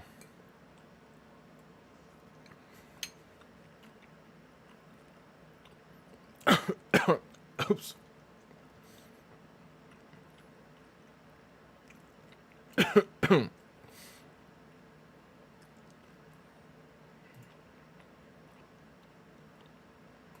See a bunch of rivers, and no matter how hard I look, none of them, and I mean none of them, connect in any way to the ocean. Have you ever noticed that? I'm serious. No. There's tons of water in this game, but every place on the edge of the map that looks like it might be the end of a river, it's not. Not this place, not this place, not that place, or this place. This is an interesting question because all of this water has to go somewhere. Even if it just goes off the It's map a game, or dude. disappears, there I mean, I will know. be an end to it. But if it doesn't go to the ocean, where does it go? And maybe ground. more interestingly, On the how? ground. does it go? Figuring out the answers to those questions Underground, is simple. We're going to find a river and follow it all the way from where it begins to where it ends, mapping out every pond, lake, I haven't stream, played and Tears, other though. river that touches it, as well as marking which direction each one flows and how they all connect, and also how the landscape has changed from Breath of the Wild to Tears of the Kingdom. And maybe just... Maybe I shouldn't have watched this.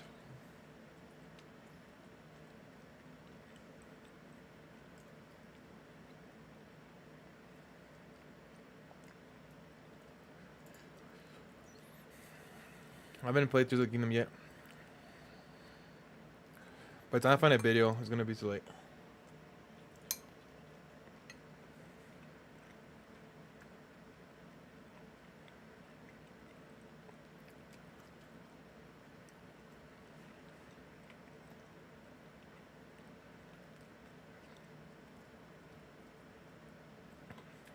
Bug theory. This video is brought to you by Squarespace. When it comes to websites, online stores, etc., there's no place to build a beautiful online presence like Squarespace. You might have heard about this theory before. I'm pretty sure most of you have at the very least heard of the 2009 stop-motion animated It's a good classic movie. Coraline. Every time I watch Coraline, I get something new out of it, and I seem to gain a new sense of appreciation once, for though. just how much this film was doing. Obviously, there's the creepiness and the beautiful animation, Very but creepy. there were storytelling elements that went above and beyond what most films cared to incorporate. I say films and not just animated films because that's just the truth. Many have theorized the details within Coraline and what their darker meaning was, and it's frustrating to hop into a Coraline video over 10 years after its release and try to say something new. But there is an aspect of the film that I feel hasn't been fully touched on, and that's the use of bugs. Coraline is littered with bugs. A lot of people will immediately think back to the iconic final web scene, but then there's also the bug room, aka the room where the door is. Within that room you got bugs for furniture, bug wallpaper, Other Mother eats a bug at one point, but that's not the end of it. In this alternative universe, the dad rides a giant mechanical praying mantis. Coraline's bed has dragonfly decorations on top of it that later come alive. Her bedside table has a praying mantis to hold up her picture frame. There are bugs in the shower. At one point there are mosquitoes. She has a small bug hairpin that is worn consistently throughout the film. Ladies and gentlemen, the only car in the film is a Volkswagen Bug. I'll admit, this sounds a little jokey, which it is. I'm pretty sure adding a Volkswagen Bug was a very subtle way of having some fun with the material. But at the same time, for a film like this that puts in this level of detail, I just know all of this was placed here for a reason.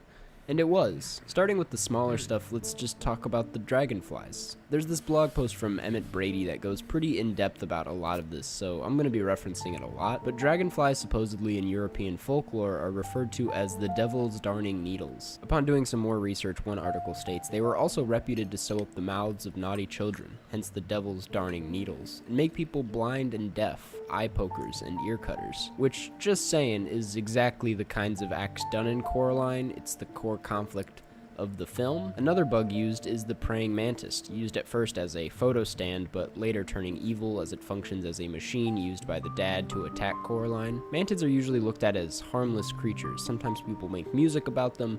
They're pretty wise. Just look at Kung Fu Panda. But Coraline turns that idea on its head for the sake of horror, using the trustworthiness of a mantis as a means of control, putting other father in a violent position. Then there are the beetles and the cockroaches, which simultaneously play such a big role and such a small role at the same time. They function as most of the furniture in this bug room, almost like henchmen for Other Mother. Brady's explanation for this is that cockroaches and beetles are often always around, but we don't see them, which I guess is why they make for great furniture replacements. Furniture is also lifeless, giving it a sense of immortality, which lines up with cockroaches and the idea that you can't kill them, which also lines up with Other Mother's intentions of trying to live forever. And lastly, there is of course the spider, which is kind of the core of this entire thing I'm getting at. Anyone who has seen the movie remembers the web scene, like I mentioned earlier, and that this entire time Other Mother was a spider, or a monster spider, or she's a spider, that's the point. It doesn't take much research to find that the meaning of spiders in folklore is not at all far away from what they are meant to represent in Coraline.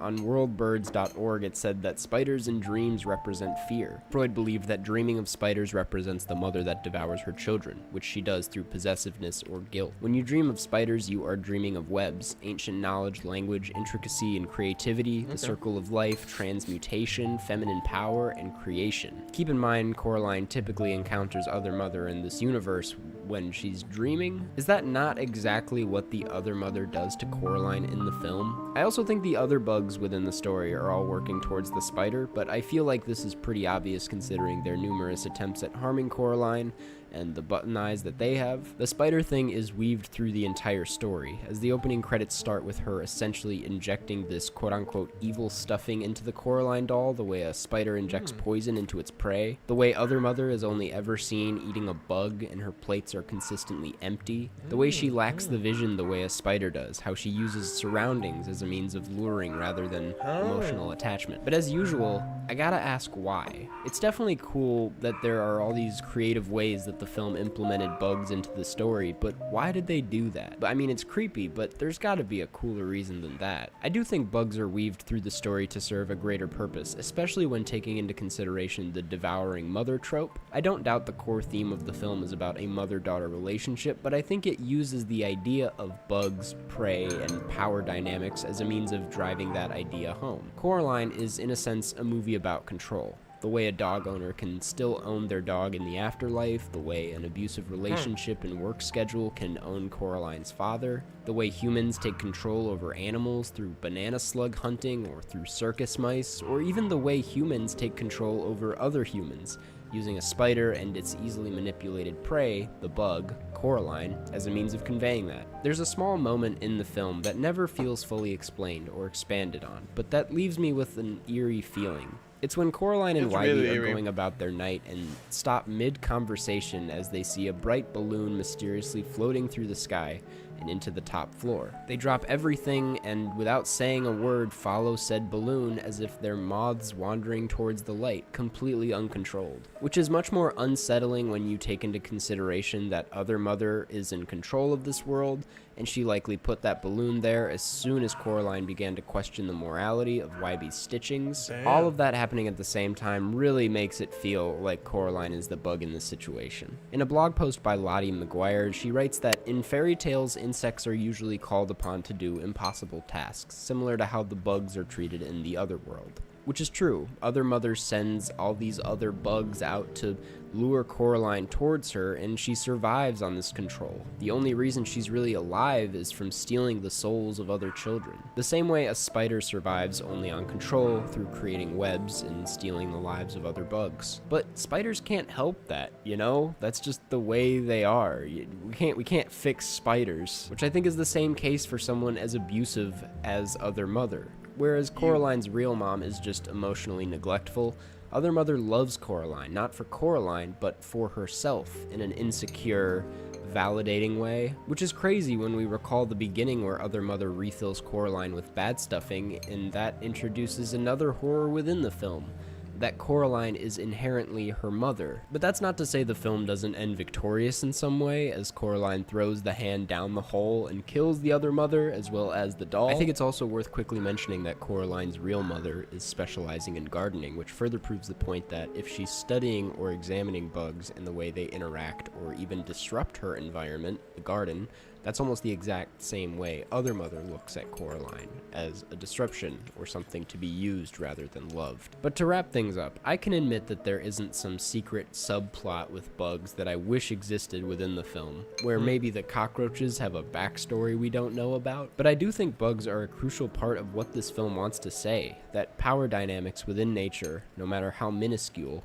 also exist in a form just as violent within households. And that's all I have to say about it. Thanks for watching. Make sure to check out Coraline and form your own opinion. And before you head out, I want to give a quick thank you to this week's sponsor, Squarespace. Now, Squarespace, if you didn't already know, is a place where you can go online to build your brand, whether that be through an online store, a blog, a portfolio, you name it. They have a wide array of award-winning designer templates to make whatever you do make look amazing, and they have 24-hour customer service to walk you through any issues you run into.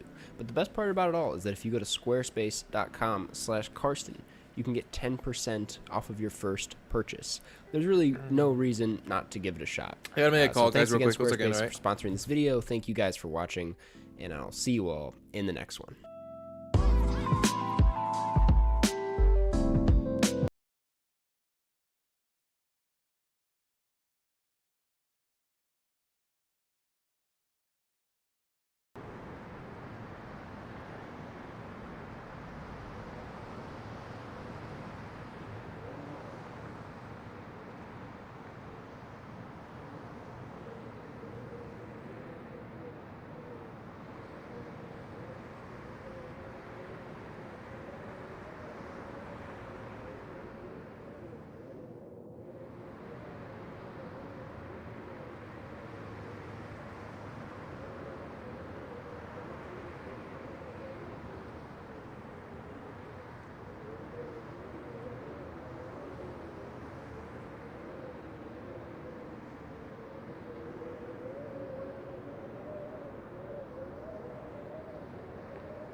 Is it actually eye poker? That's pretty funny.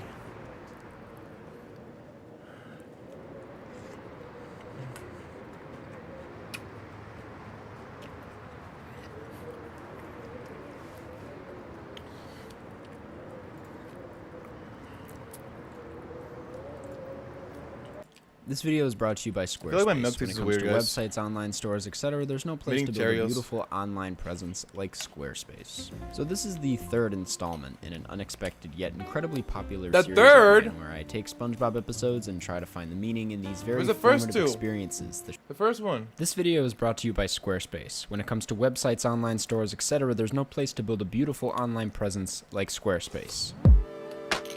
I don't know what it is about SpongeBob that I can't stop talking about. At this point, we're on, what, the 5th video, and I don't see it being the What? last. Make up your mind. Which is the first one?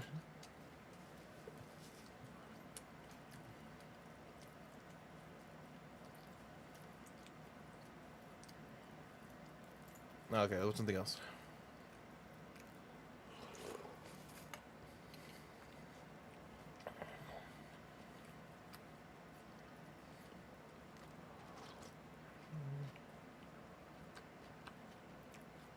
So my brain dead videos, dude.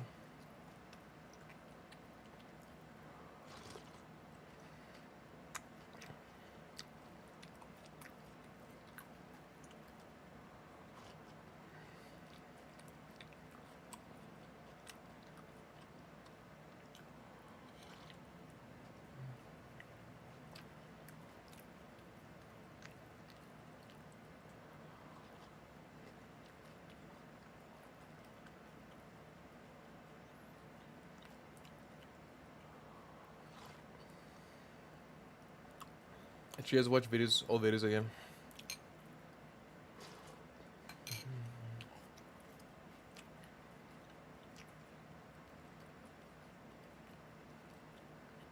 Maybe I refresh.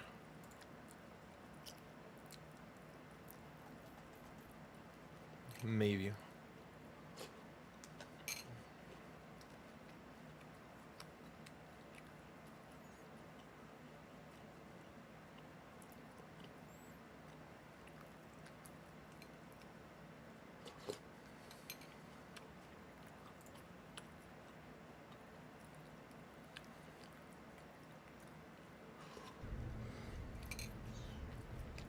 Come on, come on.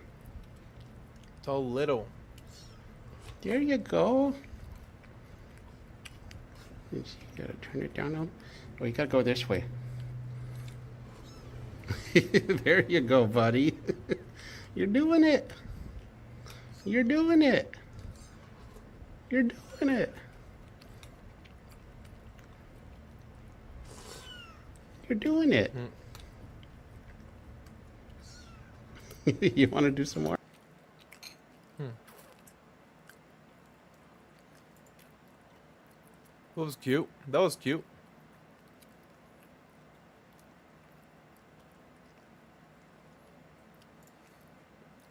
My favorite video. Drinking water loudly.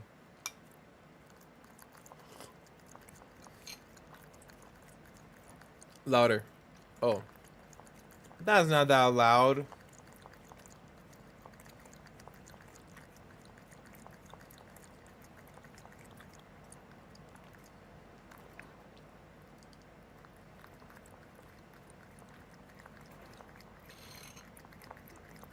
Yeah, they're allowed to play tag. Wait, this is interesting. Albert. This is Kai. How does that work?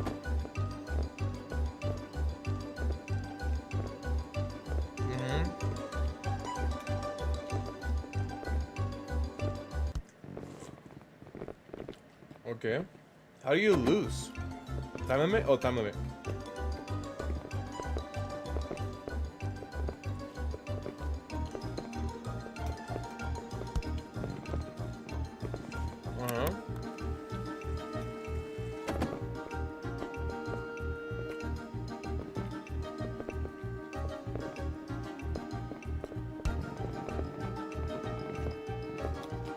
You'd have to tag him in the last second.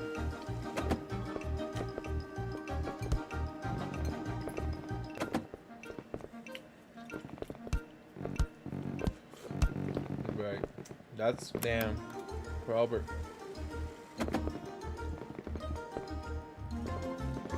Damn, dodging. Oh, that's good, huh?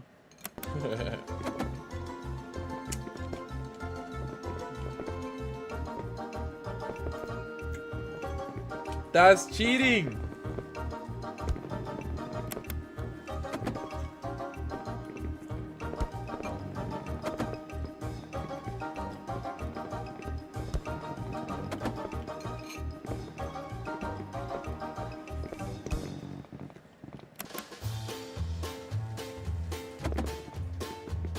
I like these AI learning videos. I don't watch them all the time, but it's really interesting. Yeah, yeah. Oh, he was about to get there.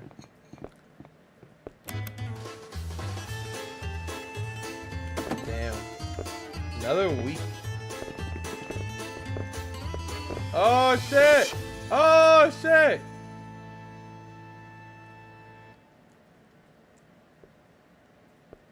So should you? Oh, okay.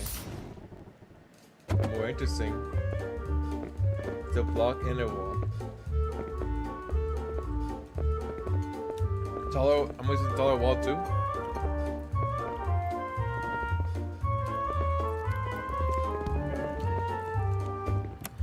I'll check it out in a bit. Wunkus. Sounds familiar though.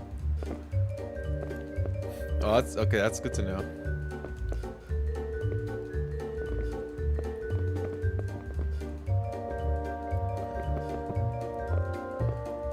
Oh, they can pick it up.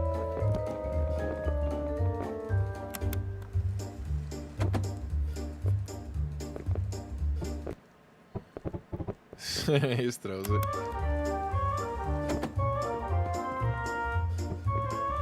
Yeah, yeah. Oh shit.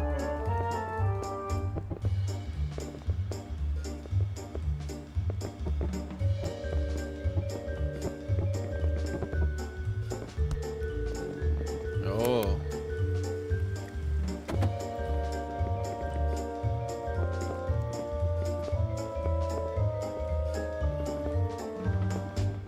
Run, run, run, run, run.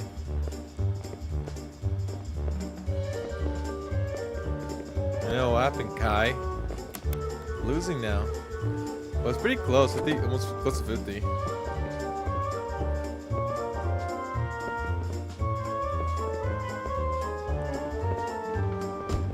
Damn.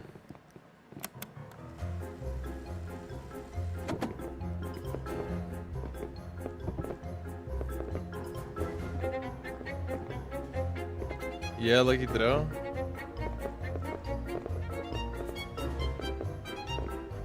Huh. Confused him, that's weird. Bro, this guy probably watched every single one too, dude. See what's you know what's interesting. Dude, how long this took.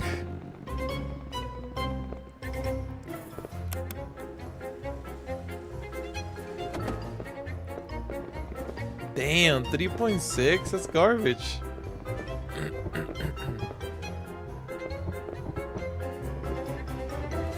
3% win rate?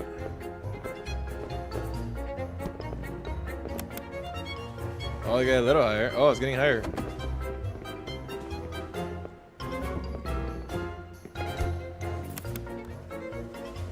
Oh, if you tag in one, you win. You can't tag it back. Damn, he just threw it.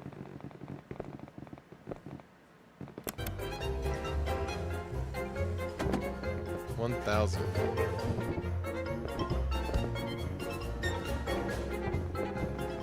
Sheesh. Ooh. Damn, wait, just make the wall taller, dude. Unless he wants to be that part of the strategy, right?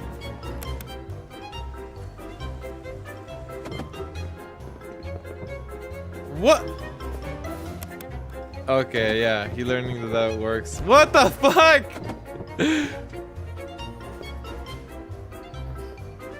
Oh, yeah, so yeah, he left it on purpose then.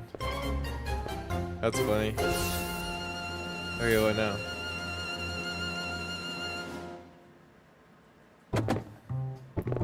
Oh, that was multiple blocks. I mean, he'll break the game again.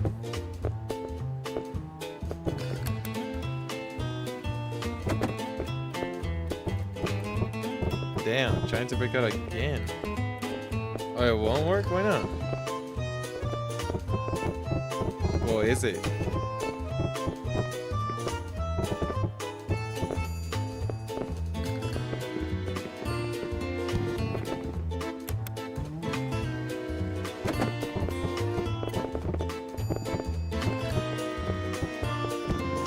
Damn.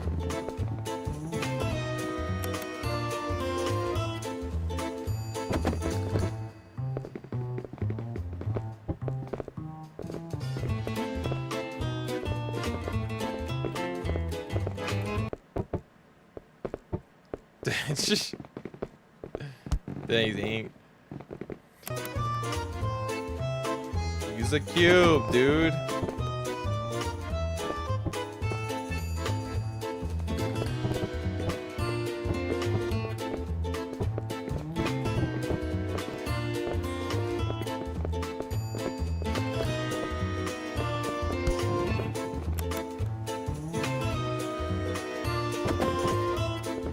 Damn.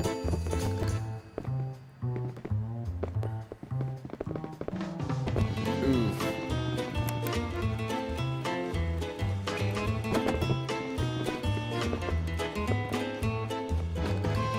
What the heck? We're underneath him.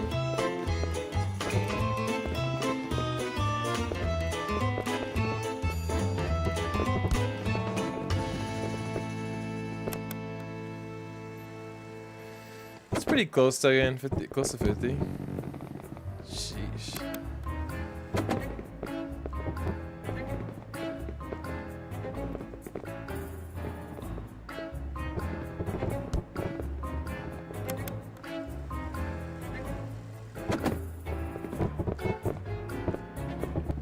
Damn. That could work. Throwing shit.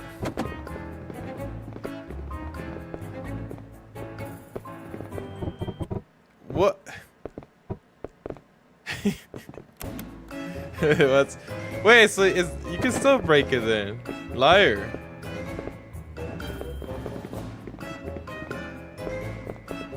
Oh, he's trying to throw at him again.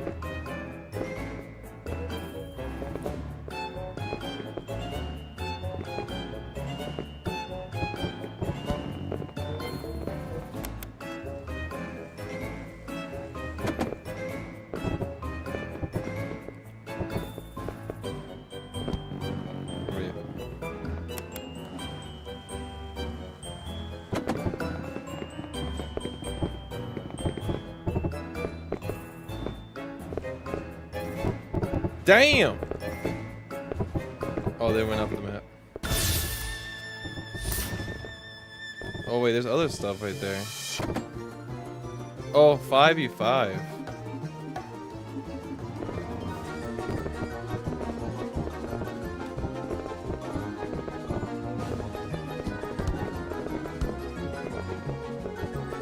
Wouldn't, I mean...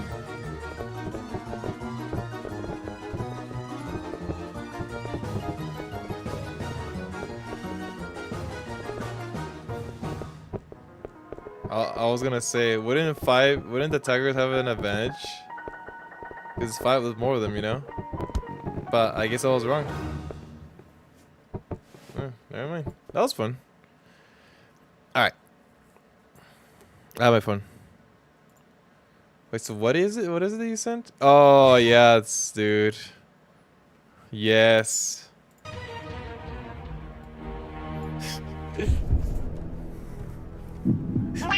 Where?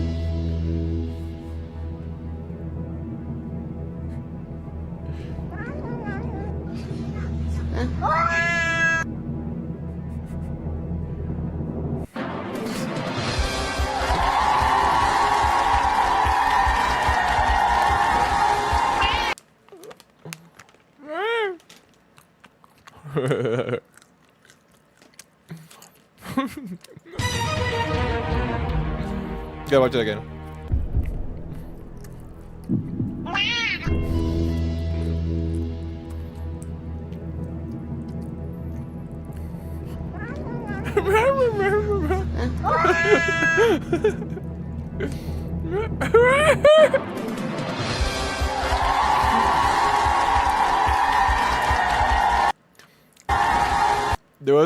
There was a meme video I gotta show you that I found recently.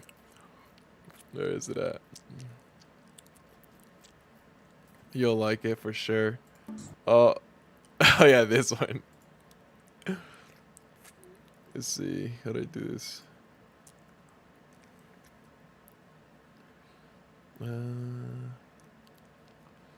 Where are you at? Where are you at?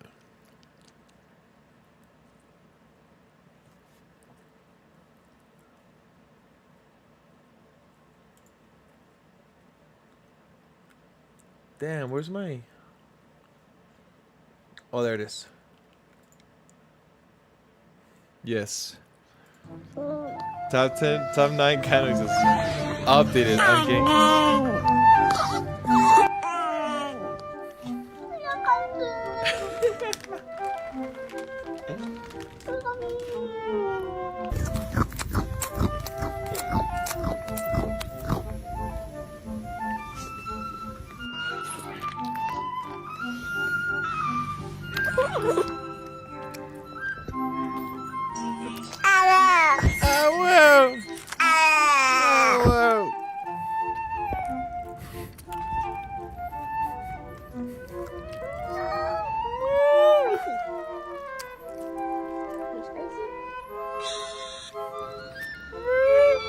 Buddy, quit your yammering.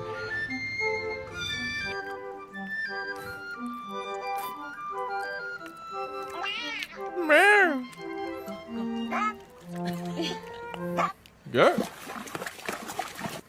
What's going, man?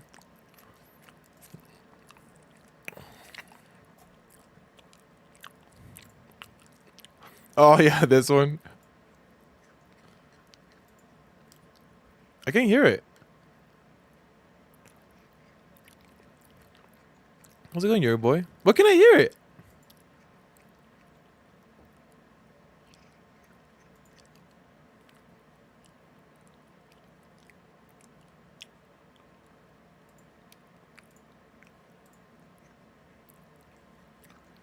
What you been up to, your boy? What's good? Welcome in. I seen this video and I heard it. I don't know why I can't hear it on this one.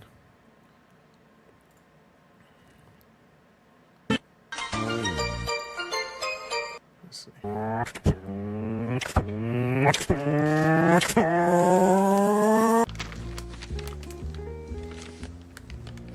Oh no, this can't be. Damn! It was when you open it? That's weird. Maybe. What's that?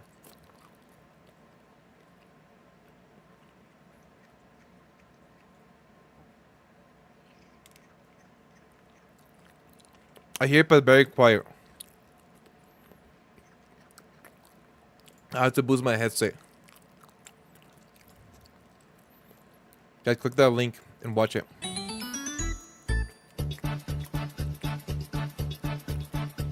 Grace, nice.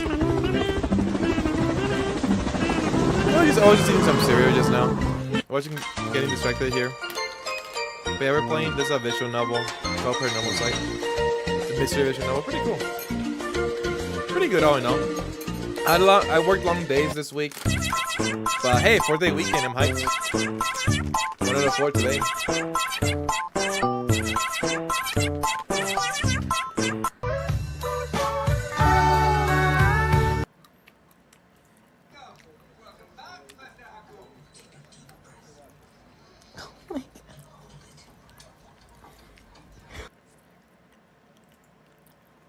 I have to go share some memes, man. Let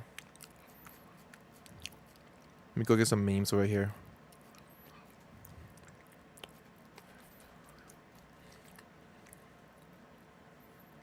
Have you seen this video, Low Cook? My cat smelling the candle that replaces your brain with the block of lead. I love that one, dude.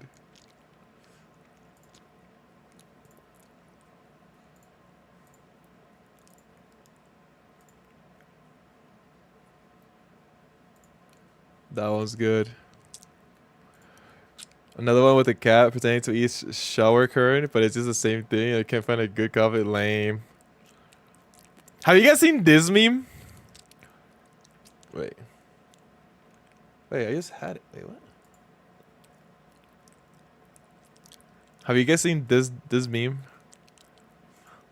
I mean, I feel like who has it at this point? I guess we're doing medieval now.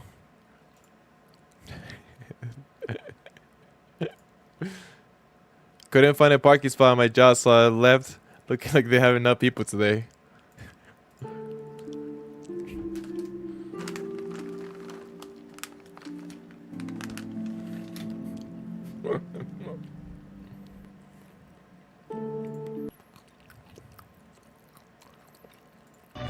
Oh, this is great. This video is great.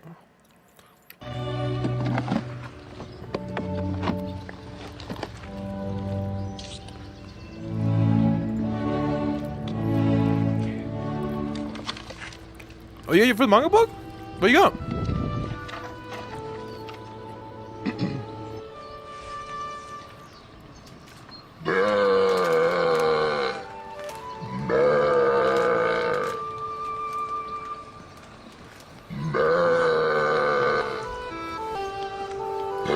Dude, that guy can pull hard.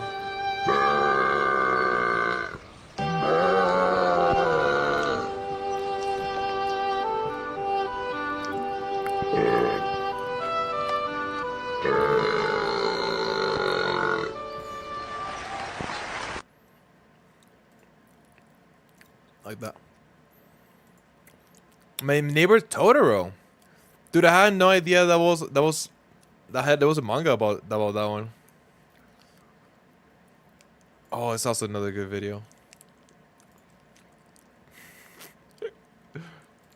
This is the best basketball game. Yo, I'll help you ready here, boy. Manga's a whole other rabbit hole. Yeah, dude, I love manga. I should read more than I watch now. Have you read it yet, or you just got it?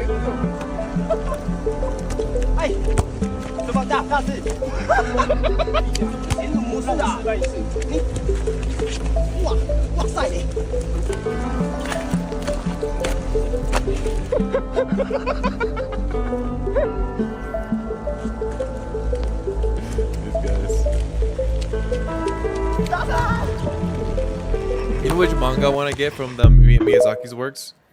I want to get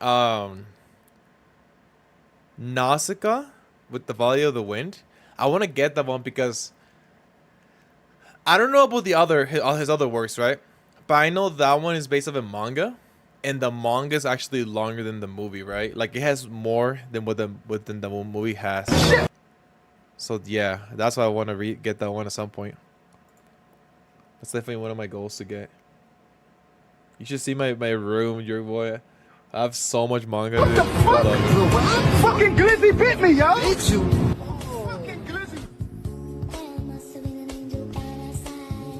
Fucking Glizzy bit me, bro.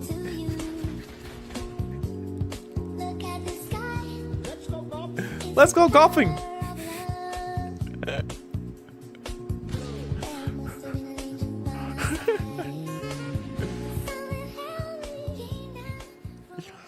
A little bit of brain rot is good for the day.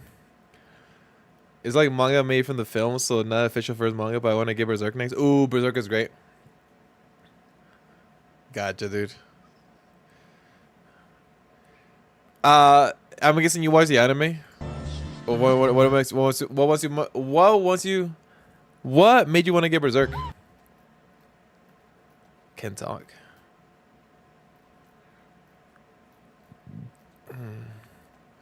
Yeah, bro, I'm like, I have like all the manga Berserk. At least, you know, everything that I can get in English. Yeah, Berserk is like... it's always hard for me to pick. One Piece, I think, is my... I think just Seinen is my favorite Seinen, for sure. Right? But I think, you know, One Piece is my number one, but Berserk is like a really close second. Yeah, it's an amazing read. Right? I recommend it. Obviously, I always recommend it only if you can handle, right, like horror, like freaking. There's some demented stuff that happens in that one. So if you can handle that, I mean, it's freaking amazing.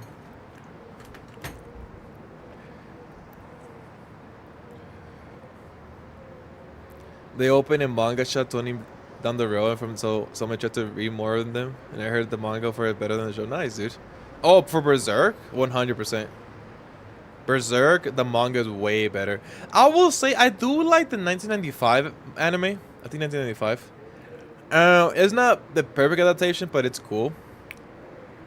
They made like a trilogy movie. Those are fine. The newest anime 2016, 2017 Berserk are terrible. I will say the openings are good though. The openings are at least good. But yeah, dude, the manga is like one of the best. They also sell anime wife statues, and I might start getting some. Nice. If you have any recommendations, well, it depends what you like, right? Also, it depends on your budget. Depends what anime you like. What waifus you like, right? Because, you know, we all have different tastes. Dude, make sure... Obviously, I don't know what this store looks like. But be careful out there, dude, because there's a lot of counterfeits. There's a lot of people... Like, there's even stores... Like, I go to, like, my local mall, bro, and they sell counterfeit, like, figures, right? So be careful on that.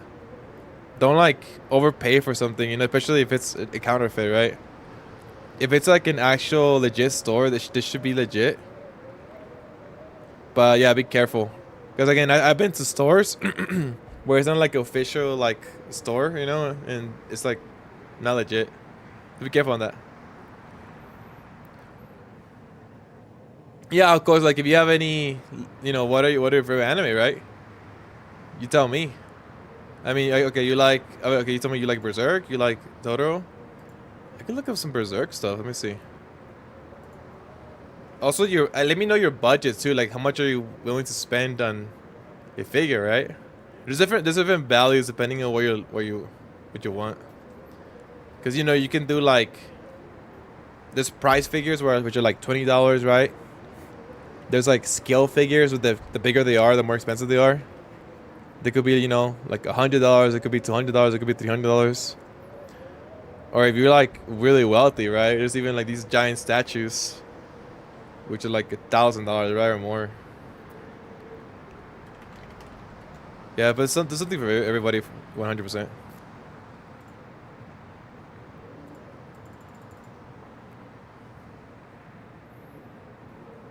Like, for example, right? Oh man, this statue right here.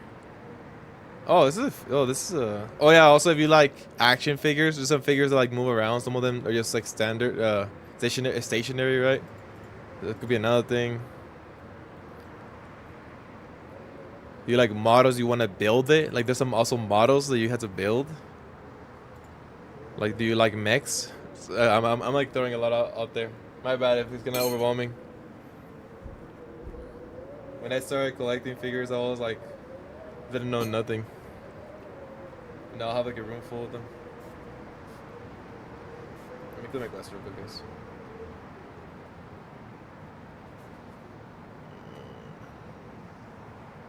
And then we can keep going with the story.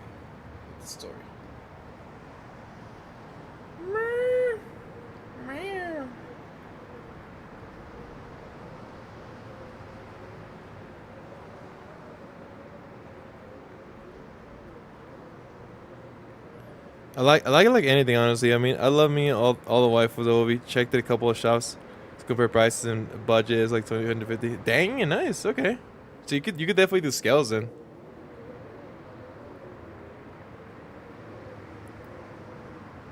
Like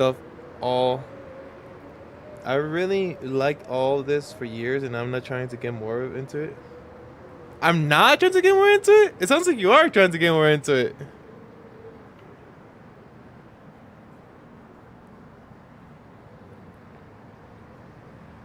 How long have you been gone, Alex? Oh, you are. Gotcha. Oh, no worries, dude. I'm probably interrupting your gaming. Well, I can show you. I got show you my newest Miko I got. You probably weren't here for that. Which honestly, I just recently got it, but it's probably became one of my favorites right now. Wait, let me bring her.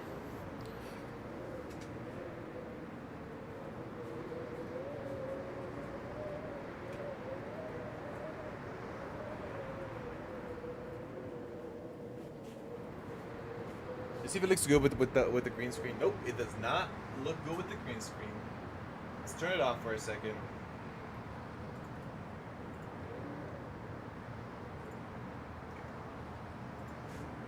So this is I got her recently. I literally got her this month actually.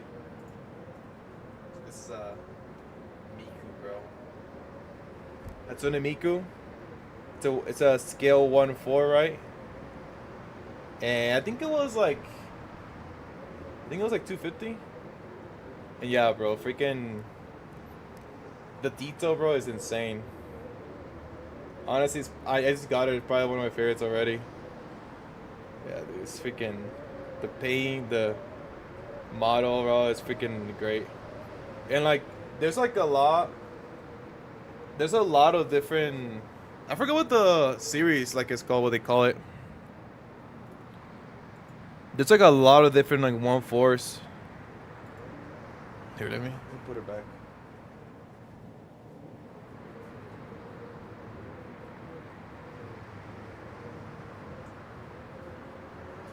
So obviously the theme is like bunny girls, right? That is the theme of it. So like, yeah, I can show you what, because I buy them online. I buy them straight for Japan, right? So I do have to pay the shipping bill, which kind of sucks, but usually depending on where you're getting it, it could be cheaper. So here, let me see.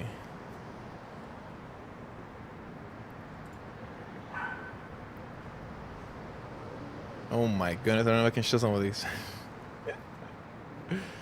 So I don't know if you like there's even like freaking Chun-Li, bro. Chun-Li bunny is the same I'll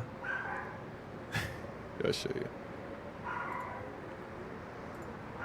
Bro, Chun-Li, check this out, guys. Chun-Li as the 266 for this one. I'm not a big fan of Street Fighter, but if I was, I would definitely get this. This Chun-Li. This is like the newest one they have right here. They have actually a Miko, right? I don't know if you like Dragon Maid. Oh, this one's actually on sale, 133. Damn, this one didn't do too well. I like Dragon Maid, but for some reason I didn't really like this figure particularly. I feel like they could have done more with it. That, like her tail is missing. Well, T-Tech doesn't have it all the time, but yeah, they probably did not do well because it's going on sale pretty low. 133 is actually a steal.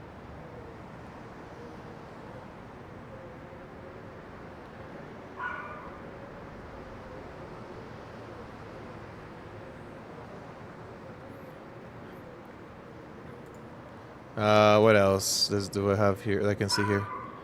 Danganronpa. I actually have this one.